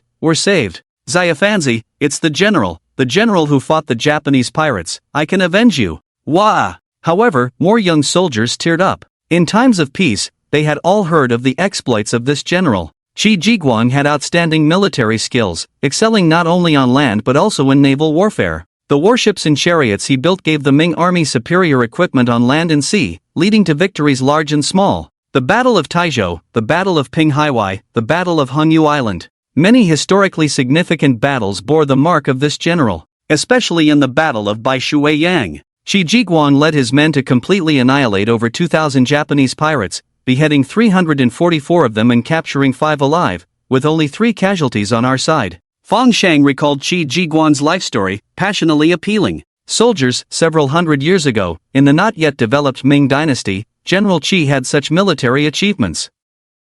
It is conceivable that under his leadership, we can soon reclaim lost territories from the Japanese pirates. Qi Jiguang's heroic deeds were recounted bit by bit through Fang Shang's words. In the Wangkangping battle, we defeated nearly 10,000 Japanese pirates, beheading 177 of them, with no casualties on our side. In the Nyotian battle, we defeated tens of thousands of Japanese pirates, beheading 688 of them, with no casualties on our side. The soldiers present became increasingly excited, almost wishing to follow Qi Jiguang to the battlefield right away. Fang Shang recounted so many glorious historical events in one breath, and Qi Jiguang, who was listening beside him, felt deeply moved. He never expected that even after several hundred years, his past deeds could be remembered so clearly by future generations. Thinking about the Japanese pirates ravaging the land of Huaxia today, Qi Jiguang snorted coldly. He shouted loudly, "Defeat the Japanese pirates! Protect our Huaxia!" The soldiers were inspired. Defeat the Japanese pirates! Protect our Huaxia! After this speech, morale reached an unprecedented high. Coupled with the system's reward of everyone as fierce as a dragon, there was a significant boost against enemies with deep-seated grudges. Seizing the moment, Qi Jiguang directly led the soldiers who could still fight to the eastern battlefield. Meanwhile, Fang Shang took the opportunity to livestream. Qi Jiguang negotiated with the people sent by the Japanese pirates in front of the formation. Fang Shang kept an eye on the comments from netizens, while continuous taunts from the Japanese pirates could be heard from the front. "You Chinese pigs, working for the emperor, I spare your lives if you submit to the great emperor." The negotiators looked down on the Huaxia civilization, not even bothering to learn Chinese. Their awkward Chinese language at this moment was somewhat laughable. "What's this? A dog licking the emperor's boots, enjoying a good life. Ha, such animal-like speech, must have been poorly fed as a child. Hit them hard. Today, we'll teach them a lesson." Fang Shang furrowed his brows slightly, realizing that the cherry blossoms were deliberately provoking them, trying to make them underestimate the enemy and start a war. However, Qi Jiguang was not angered by these words. He just looked at them calmly, making the provocateurs seem insignificant under his serene gaze. The person was frightened by this look. Qi Jiguang coldly averted his gaze and said, "This is the territory of Huaxia. In a battle between humans and gods, we, the people of Huaxia, will emerge victorious. You Japanese pirates, leave quickly." His voice was not loud, but it clearly reached everyone's ears. The negotiators were momentarily scared, but quickly regained their arrogance. "So what? It may be your turn now, but it's not certain. Do you know who we have here? I'll tell you, Lord Jotaro. Do you think, with your mere mortal body, you can really resist?" He chuckled frequently, and in his words and actions, one word was expressed: contempt. He looked down on the 5,000-year-old Huaxia civilization. He looked down on the heroes who resisted the Japanese invaders hundreds of years ago. This is not the past. Your Huaxia glory has long gone, and just like 100 years ago, you can only be at the mercy of others. This time, they overlapped with history, becoming the ones coveting this piece of fat meat. The audience in the livestream was furious. and the comments were rolling madly. Is this person crazy? Where does he get the courage to be so arrogant? I'm so angry. Sakura has become so arrogant after a few years? Great Hirochi, help me kill him. Who is this Lord Jotaro? Never heard of him, not famous, don't know. Shi Jiguang can handle him with one hand. The viewers were filled with hatred. Fang Shang also clenched his fists. Accompanied by the verbal counterattack of comments, the long-admired Shuten Doji from the Cherry Blossom side also appeared. The person who came to negotiate quickly took 2 steps back, only to see an extremely handsome young man behind him. Fang Shang's eyes narrowed. Being extremely knowledgeable about myths, how could he not know? Shuten Doji is a famous ancient demon in the Cherry Blossom, not only powerful, but also extremely cruel in his methods of killing, causing chaos in the Cherry Blossom for a period of time. And now in front of him is the handsome face of Shuten Doji, but when he fights, he will return to his ugly demon form, greatly increasing his combat power. Moreover, this person has already made great contributions to the Cherry Blossom during the divine battle at the time of the revival of the gods. Cherry Blossoms are revered by everyone. Who doesn't know Shuten Doji? Fang Shang clenched his lips, only to see our side's Qi Jiguan unmoved, calmly glanced at the people in front of him and turned away. Even seasoned warriors who have been through many battles felt a bit lacking in confidence when the opponent's great demon appeared. With so much praise from the Cherry Blossom side, who knows how powerful that person is? Qi Jiguang had a sense of meaningless determination that instantly reassured them. Soldiers! He shouted loudly. Yes! Qi Jiguang's gaze swept over everyone present and said loudly, you all have loved ones, you all have family. In this battle I believe many of you are also fighting for someone important in your hearts. As for me, Qi Jiguang, I have already died once. There are few things in this world that I care about, so I am not afraid. But what I care about the most is my motherland, and the thousands of brothers who have fought to the death on the battlefield. We are about to experience a fierce battle. Do you have a way out behind you? No. Qi Jiguang lowered his head and smiled lightly, shaking his head. There is always a way out. I will count to 5, those who want to run, hurry up, those who stay. If you retreat later, I, Qi Jiguang, have never lost a battle in my life. If there is a stain on my record because of you, even if I become a wandering ghost, I will never let you rest in peace. His words were like a sentence of death, like thorns piercing into the hearts of every soldier. As Qi Jiguang's countdown began, everyone's eyes showed determination. A flame ignited in their hearts. At this moment, life and death were no longer so important. In the face of the national righteousness, the national crisis, amidst the fire and water, their faith as the people of the nation. How could they retreat? What reason is there to retreat? As the countdown ended, not a single person left. Damn, I'm in tears. Clearly many people know that this journey may be uncertain, but they still choose to persevere. The Cherry Blossoms are really extraordinary. These words make my blood boil. I regret not joining the army back then out of fear of death. Now compared to them, I really am nothing. Whose sons are here? Whose fathers? For us, for these strangers who have never met them, they have done so much. Why is there a revival of the gods? If it weren't for this, our Huaxia would not have fallen like this. Back in the day, weren't the people under the Hirochi also resisting the Japanese like this? Huaxia has been stable for these years, pressing down the Cherry Blossoms so they can't lift their heads, but they had to do this, making us lose face in front of our ancestors. Countless Huaxia live stream viewers shed tears on the spot. They deeply admire these heroes who resist foreign enemies with their lives. Fang Shang clenched his hands, his expression moved. But the battlefield is extremely cruel. He will not show mercy because of your determination to die. The extraordinary beings of Shuten Doji were all immensely powerful, well-built. Compared to them, the soldiers on the Huaxia side were somewhat inferior. The war was extremely brutal, blood congealed into purple. Fang Sheng frowned at our heavy losses, with swords and axes clashing, weapons compatible. Initially the Huaxia could still suppress with an absolute numerical advantage, but gradually more and more people were getting injured. Fang Sheng's hands clenched white. He truly couldn't bear to see the people's soldiers in such a state, but if he joined the battle, how could he let the soldiers hone their skills? The effect of everyone is a dragon is to enhance the ability to fight against extraordinary individuals. The momentum was so great at the beginning, it really made me a little scared, but that's all. Sakura Commander tapped his fingernails, with Juda Tengu standing beside him, his gaze as disdainful as ever. He thought that Huaxia could come up with some tricks. He was afraid for just a moment. No! He was just shouted at for that moment. How could the ambassador of the Sakura country, Tang Tang, be afraid of such a small country? Just as he expected. It turned out to be just a little louder than before. The strength was still as rubbish as ever. Those soldiers were like idiots, rushing to offer themselves as sacrifices. This is a war, a truly brainless victory. A weak dog is a weak dog. They are the weak dogs that Sakura can step on for a lifetime. What our ancestors failed to achieve 100 years ago should be realized by their generation now. Juda Tengu looked at the overwhelming war on his side with a dark look, his mouth slightly curved. Just like that. But soon, they couldn't laugh anymore. The effect of everyone is a dragon triggered. Juda Tengu's sake bottle was slightly raised, and he leisurely enjoyed watching the bloody scene in front of him. He extremely loved one-sided overwhelming slaughter, and the current scene aroused his strong desire for alcohol. Why did they let me take action against such enemies? It's simply boring. When the sake bottle was put down again, Juda Tengu's hand paused slightly, he squinted his eyes in disbelief, carefully staring at the battlefield. How could this be? Are they all not afraid of death? The negotiator of Sakura took 2 steps forward in disbelief, staring closely at the changes on the battlefield. They saw the wounded soldiers of Huaxia who had fallen to the ground, supporting each other to stand up, forcefully blocking in front of those superhumans, using their bodies to shield the uninjured ones behind them.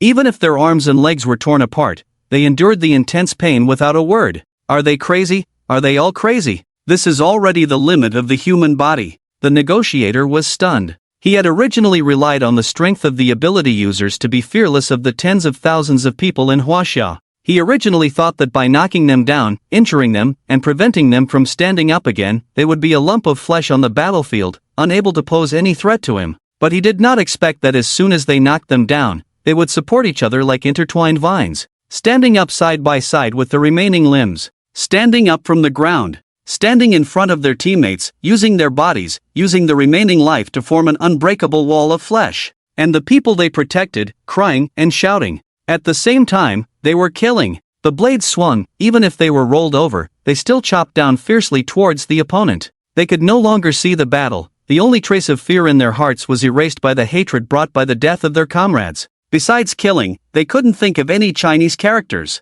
At this time, the ability of Qi Jiguang also came into play. He led the army for a lifetime, and the ability given by the system was to enhance all aspects of the army, including recovery ability. In an instant, morale soared again, everyone fought desperately, exerting their utmost physical limits, biting with their teeth if necessary. If they were still alive, they would contribute. As long as they were alive, they would tear a piece of skin off those who tried to invade Huaxia. Ants. Stubbornness doesn't matter. Seeing the situation turning around, Juda Tengu slightly turned the sake bottle, strengthening the extraordinary individuals. But the current Huaxia army is no longer the same as before. With the double buff, the determination of their comrades fighting alongside them, and the weight of history pressing down on them, they have no time to think about much else. Adrenaline surges rapidly, their bodies numb, unable to feel pain. Suddenly, it's like a song. The big sword strikes down on the heads of the devils. Initially, the extraordinary beings were proud of their overwhelming slaughter,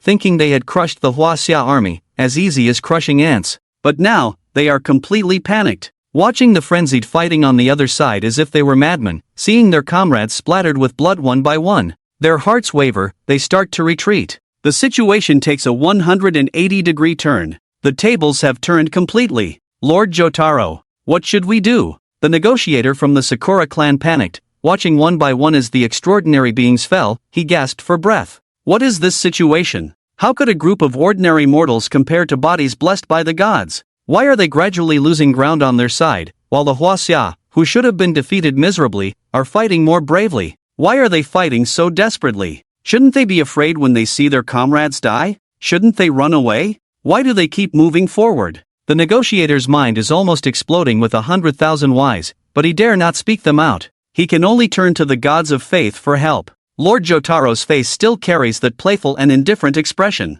He actually doesn't have much emotional fluctuation over the deaths of his own people. He is even curious about this battle and his opponents. He slightly flexes his muscles, picks up his jug. Alright, the warm-up is over, it's time for the main course. In an instant, his beautiful young appearance cracks open slightly, revealing the most essential demon inside. His hair turns as fiery red as blood, his face grotesque. Qi Jiguang also takes a step forward. The main forces that can influence the battle begin to engage. Lord Jotaro tilts his head slightly, and behind him appears a huge evil spirit. They are twisted and distorted, but without exception, they all have the faces of young girls. Most importantly, they are all covered in blood, showing that they had suffered inhuman treatment before death. Qi Jiguang understands that these are evil spirits formed by those killed by Lord Jotaro. With just a slight movement from Lord Jotaro, the evil spirits behind him blanket the entire battlefield. You are strong, but not as strong as me. He is extremely arrogant, the smugness on his ugly face cannot be ignored.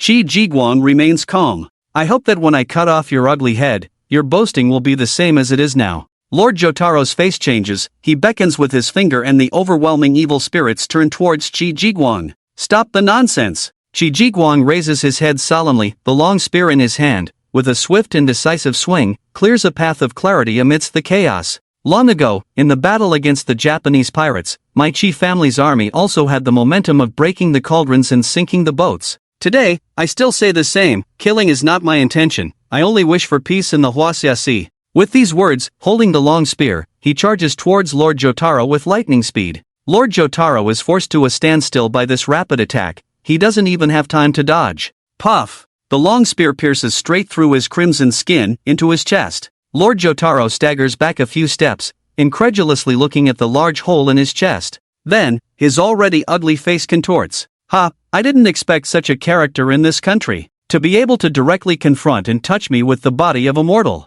Interesting. He kicks, forcing Qi Jiguang back with the back of the long spear. Lord Jotaro slightly nods, and the large hole on his chest miraculously closes up, eventually restored. You may have touched me, but you are just a mere mortal, you cannot kill me. With these words, he jumped in place, refilled the wine pot and gulped it down. As he moved, thousands of resentful spirits gathered again, entangling and rushing towards Qi Jiguang. This time, they were clearly more difficult to deal with. Qi Jiguang wielded his long spear skillfully, dealing with them effortlessly. Fang Shang watched tensely, knowing the grudges of these spirits were not to be underestimated, but these were not the trump cards of Jiu Tun Tongzi. To be able to withstand so many evil spirits, what is your name? Jiu Tun Tongzi looked at Qi Jiguang, who fought more bravely as the spirits surrounded him, and became somewhat interested. He squinted slightly, speaking with a condescending tone. Qi Jiguang chuckled, feeling a surge of energy in his bones, his whole being exuding a hint of hostility. He held his long spear horizontally, dispersing the evil spirits, standing in the only clear space amidst chaos, looking down from a high vantage point.